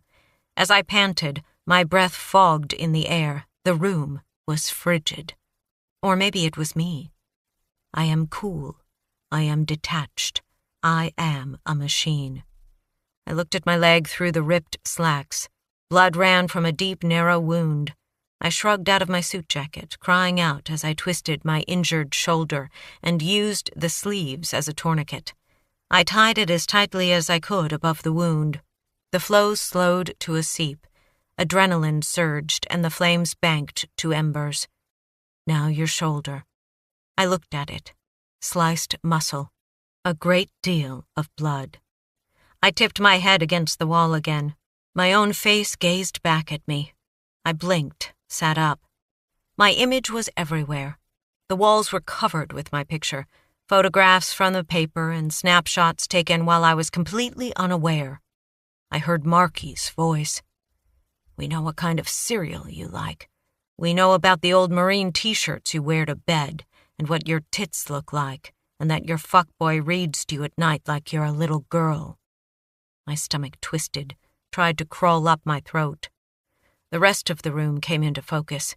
It was unfinished, as if the builder had simply run out of money after he'd gotten this far. Bare walls seeped water. Bare pipes ran overhead. A rusting drain breathed out the reek of dead things. There was a bed and handcuffs dangling from the ceiling, and plastic sheeting on the floor, and other things both shiny and dark. Things with edges and points. "We have a special room prepared for you," Marky'd said. "A very special room." I turned my head, vomited. Next to me, the door burst open. A man stormed in, as tall as Bandoni but leaner, bare arms bunched with muscle, his chest wide and strong, tendons thick as rope in his neck, his long hair a viper's nest around his shoulders.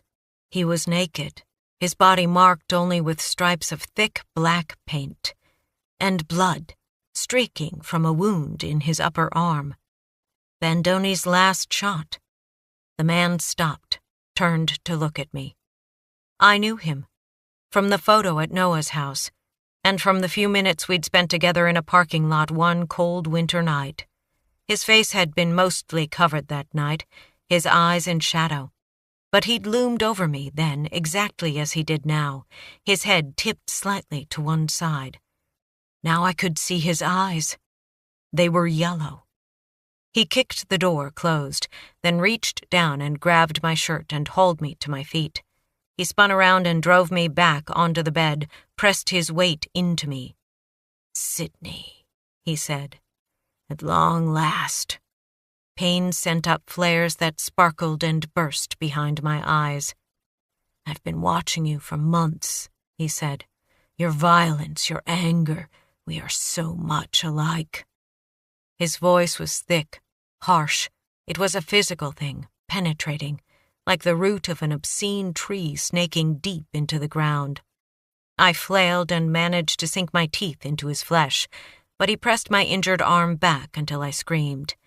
Then he pushed some more. "Yes, fight me, Sydney. Hurt me if you can. You and I, we live for the fight, for the pain."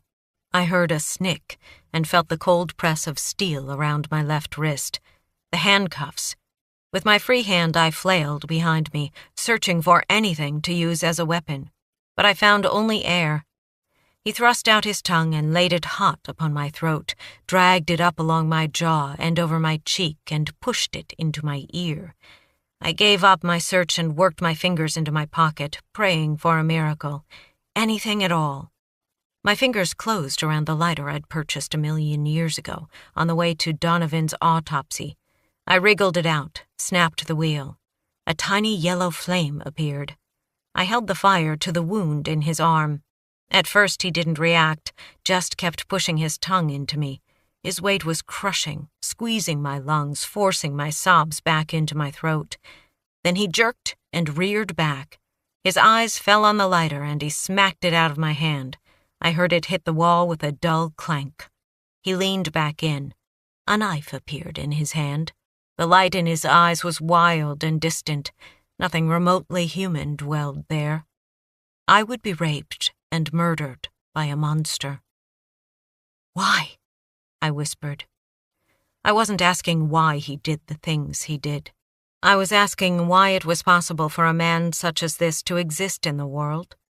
He pinned my legs with his, grabbed my blouse, and used the knife to slice it open. His hand went to my pants. Fabric fell apart. I twisted, trying to heave off his weight. The wound in my leg began to bleed again in such a rush, pain danced up and down my nerves. I shoved the heel of my hand against his face, working to get a thumb into his eye. I found something soft, pushed. He bellowed and knocked my hand away. The distant light in his eyes turned darker, drew nearer. He gave a slow, heavy-lidded blink and peered at me the way a lion might examine a downed gazelle, wondering how long it would take to stop kicking. He wrapped one hand around my throat. With the other, he brought the knife to my eye. "This will make your pleasure greater," he said. "And mine." A great, thundering crash sounded behind him, the door slamming open, and air rushed into my windpipe as Craze threw back his head and roared in pain. I caught a glimpse of blackened gold fur, and then the bed shuddered as the force of Clyde's attack drove it against the wall. The handcuffs jerked, and I felt a sickening pop as my shoulder dislocated. Craze released me and spun around, the knife held high, as Clyde danced away, preparing for another leap. I watched as Craze's wrist cocked, ready to flick the knife. "Clyde!" My voice was raw. "Geh nach links!" Go to the left. Clyde skittered to the left, and the knife smacked into the wall where he'd been only seconds before, and clattered to the floor. My partner lunged forward and buried his teeth in Craze's leg. The two of them shuffled around the room like old boxers, Craze trying to reach the knife, Clyde locked on. Enraged, Craze threw himself at the wall, smashing Clyde against the concrete. He backed up, did it again. Clyde's growl changed to an odd, soft whimper. "Out!" I coughed. "Out!" It must have taken everything Clyde had to release his target, but he pulled away, circled to Craze's right, and made as if to lunge forward before dancing back. The movement of the bed when Clyde leapt had driven it closer to the objects I'd noticed before, the sharp, ugly things laid out on a table. While Clyde darted in and out and Craze lunged, trying to get his arms around him, I grappled again for a weapon. My hands closed around cool plastic. I hoisted up a red and gray drill. Printed on the side was the word craftsman, and below that, 350 feet-pounds max torque. A half-inch diameter bit protruded a foot from the drill. Craze landed a kick on Clyde, and my partner flew backward, slamming into the wall. El Diablo whirled back toward me. I read death in his eyes as he leaned in close and reached once again for my throat. He found it, laid his thumbs against my larynx, and closed his eyes in ecstasy. I raised the drill, pressed the point of the bit to his temple. I said, "Adios, fucker," and pulled the trigger. Epilogue. We are all trying to create a good place in the world, that place where maybe we give a little more than we get. Sydney Parnell, Personal Journal. I sat with Clyde in the chill quiet of the fog-drenched beach, waiting. We had come here every morning for a week so that I could celebrate one small fact, that the sun would rise and the world would go on. The sand was damp beneath us. Moisture dewed my skin, beaded on Clyde's fur. Mere feet away, the Atlantic alternately rumbled and hissed in the darkness. The air smelled of salt and seaweed and fish, primal things. Soon dawn would seep into the world. Clyde leaned into me, and I wrapped my good arm around him. He nosed my palm, then licked my fingers. I ran the fingers of my other hand gently over his ribs. He didn't flinch. "That's my boy," I whispered. "Stronger every day." Between the bruised ribs caused when Craze slammed him into the wall and the food poisoning, Clyde had been miserable for a few days, but he'd bounced back quickly. My partner had been through a lot worse, and he was tough. I was working to be just as tough. The truth was that while I was supposed to be Clyde's teacher, more often he taught me. The molecules of the air shifted ever so slightly, parting to let in a faint pewter light, the miracle of a coming day. I tightened my hold on Clyde. As with the last 6 mornings, I'd left Cohen sleeping on the beachfront cottage he'd rented for my convalescence and come down to the Massachusetts shore to wait and sit with Clyde and to think about everything that had gone down 4 weeks earlier. I'd been doing a lot of thinking lately. That, and physical therapy, and eating lobster and watching old comedies on TV with Cohen, my body curled into his on the couch, and later our bodies entwined in bed as heat and sweat rose from our skin and were erased by the ocean air. I'd been doing a lot of dreaming, too. Those things we could not resolve in the daylight followed us into the night, urging us to find answers, to find a way to lay our ghosts to rest. The answers were slow to come. A month after I'd put a drill to Craze's skull and killed him, we still didn't know who he was. We'd learned a few things about him, confirmed others. We knew he'd been in Noah's home under the guise of friendship, that he'd raped women in assisted living facilities throughout the Denver metro area after taking a brief job with a cleaning company under the name John Smith. We had linked him to at least 15 rapes. Carolyn Jackson now had a picture of her mother's attacker. It was the best we could do. None of the details we dug up gave us a name or offered insight into El Diablo. "This man isn't crazy," Evan had told us. "He's evil." Those words followed me into my dreams. Whatever Craze might have been, he was at least in the system now.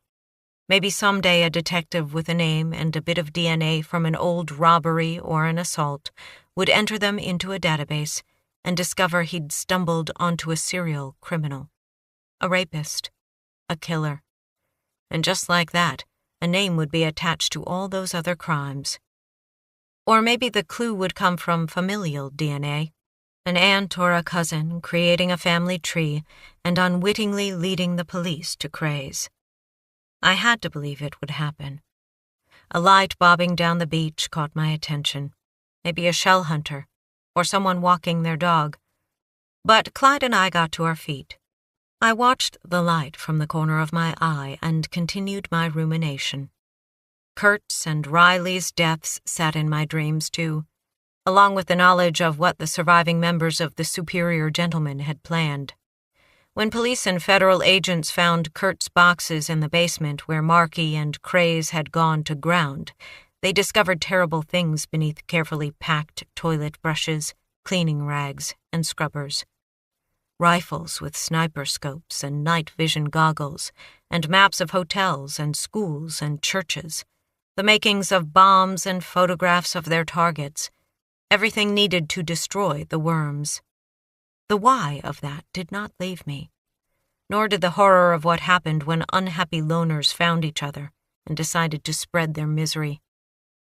Dan Fox and Street Cred had confessed to their roles in propping open the cold chip refrigerator car, but swore they had no idea what Craze had planned. A jury would decide if they were telling the truth. Todd Asher was a bright spot in all this. While we'd been tearing apart the city trying to find him, he'd been hiding from the world at his girlfriend's house, emerging astonished and relieved at the news that his brother's killer had been found. And that he was dead. The bobbing light drew closer. Clyde and I backed away from the water's edge, went to stand near a tumble of rocks. A few minutes later, the light resolved into a flashlight, and soon a father walked by with his young son. The toddler wore rubber boots and carried a plastic pail. The father whistled a tune under his breath. They held hands and smiled. They passed on by, never seeing us in the gray gloom. For many, the world was still a safe and sane place. And that was how it should be. I leaned against the rocks and, finally feeling ready, reached into my pocket for the letter that had arrived 3 days earlier from Noah's mother, Julia Asher. I slid my finger under the flap, opened the envelope, and eased out the folded pages. Dear Sydney, forgive my boldness in addressing you by your given name when I know you have worked hard to earn the title of detective. But what I want to say to you feels better when shared between women. First of all, I've been spending a lot of time with Ami. I paused in my reading while the wind fluttered the edges of the paper. Ami, she of the long silences and downcast eyes, the obvious wounds and the deeper hidden scars. She's doing as well as we can hope. Erica and Lupita and Helen have all moved into Ami's father's house with her. Helen is a mother hen with those girls. They need each other. I actually spend a lot of time there. Lupita taught me how to make pozole rojo. The writing blurred in the salty air. Pearl-pink light spread over the unending swells of the ocean. The sand beneath my feet turned russet. I've filed for divorce from Noah's father.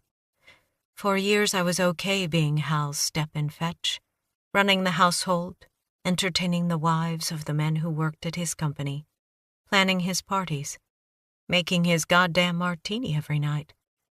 But not anymore. Not after what happened to Noah. I have to do something that matters.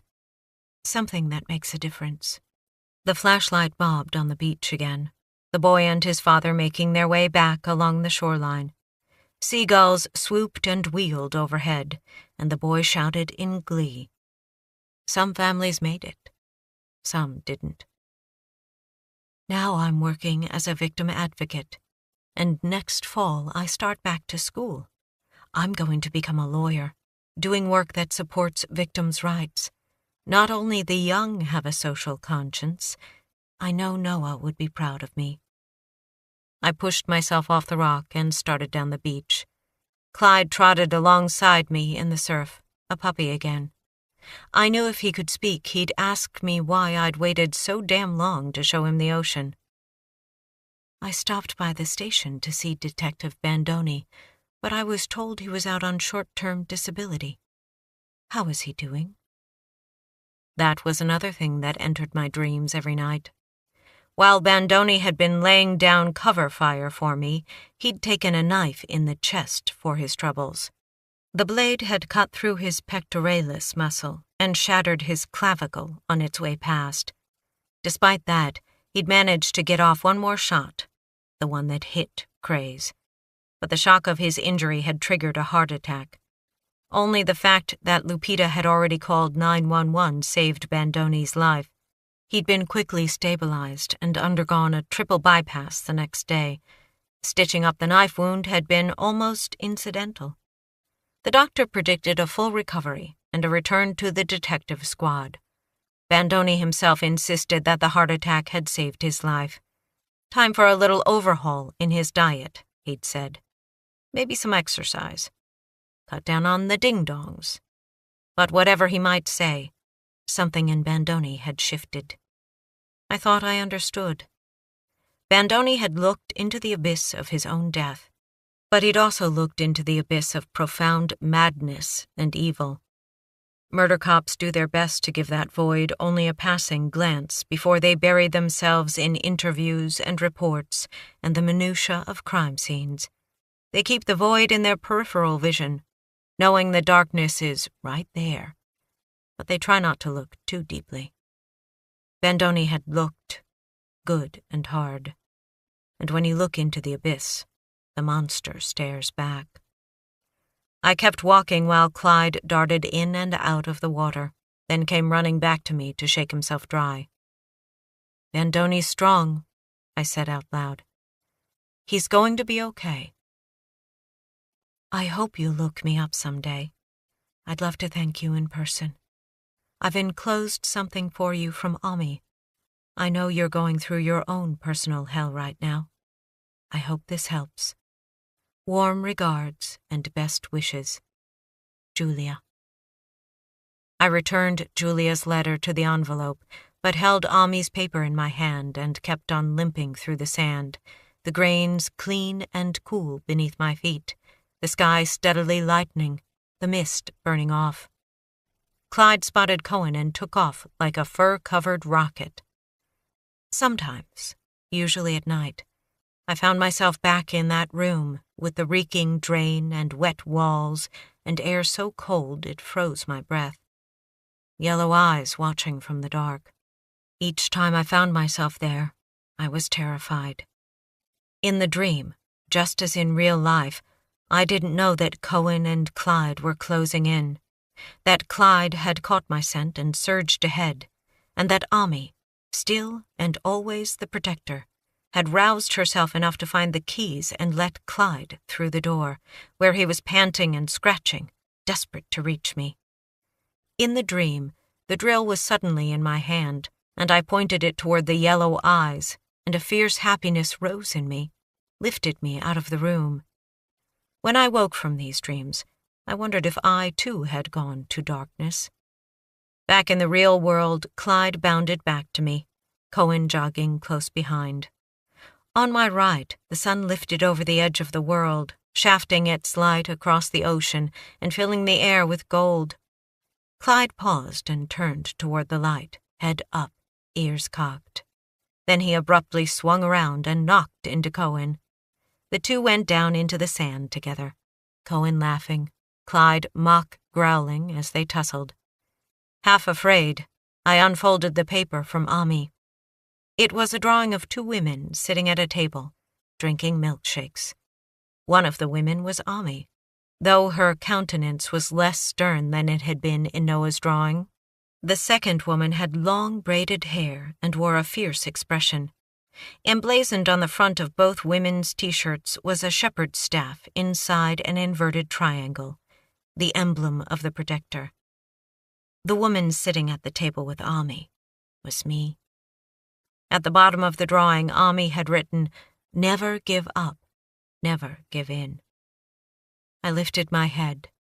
In the surf, Cohen had gained his knees. Clyde barreled into him again. Cohen shouted, and back down they went. Everything else dissolved. And with utter certainty, I knew that this could be the sum total of my world if I let it be.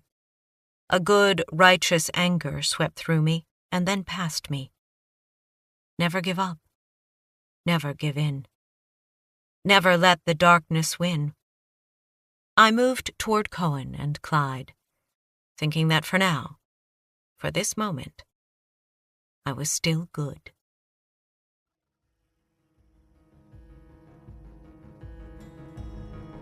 We hope you've enjoyed our presentation of Gone to Darkness by Barbara Nickless, performed by Emily Sutton Smith. Performance copyright 2020 by Brilliance Publishing, Inc. All rights reserved. For further information concerning this program or other Brilliance audio titles, please visit our website at www.brilliancepublishing.com. No part of this recording may be played for an audience or reproduced in any form. It may not be streamed, downloaded, broadcast, or copied without written permission. Address all inquiries to Brilliance Audio, P.O. Box 887, Grand Haven, Michigan 49417.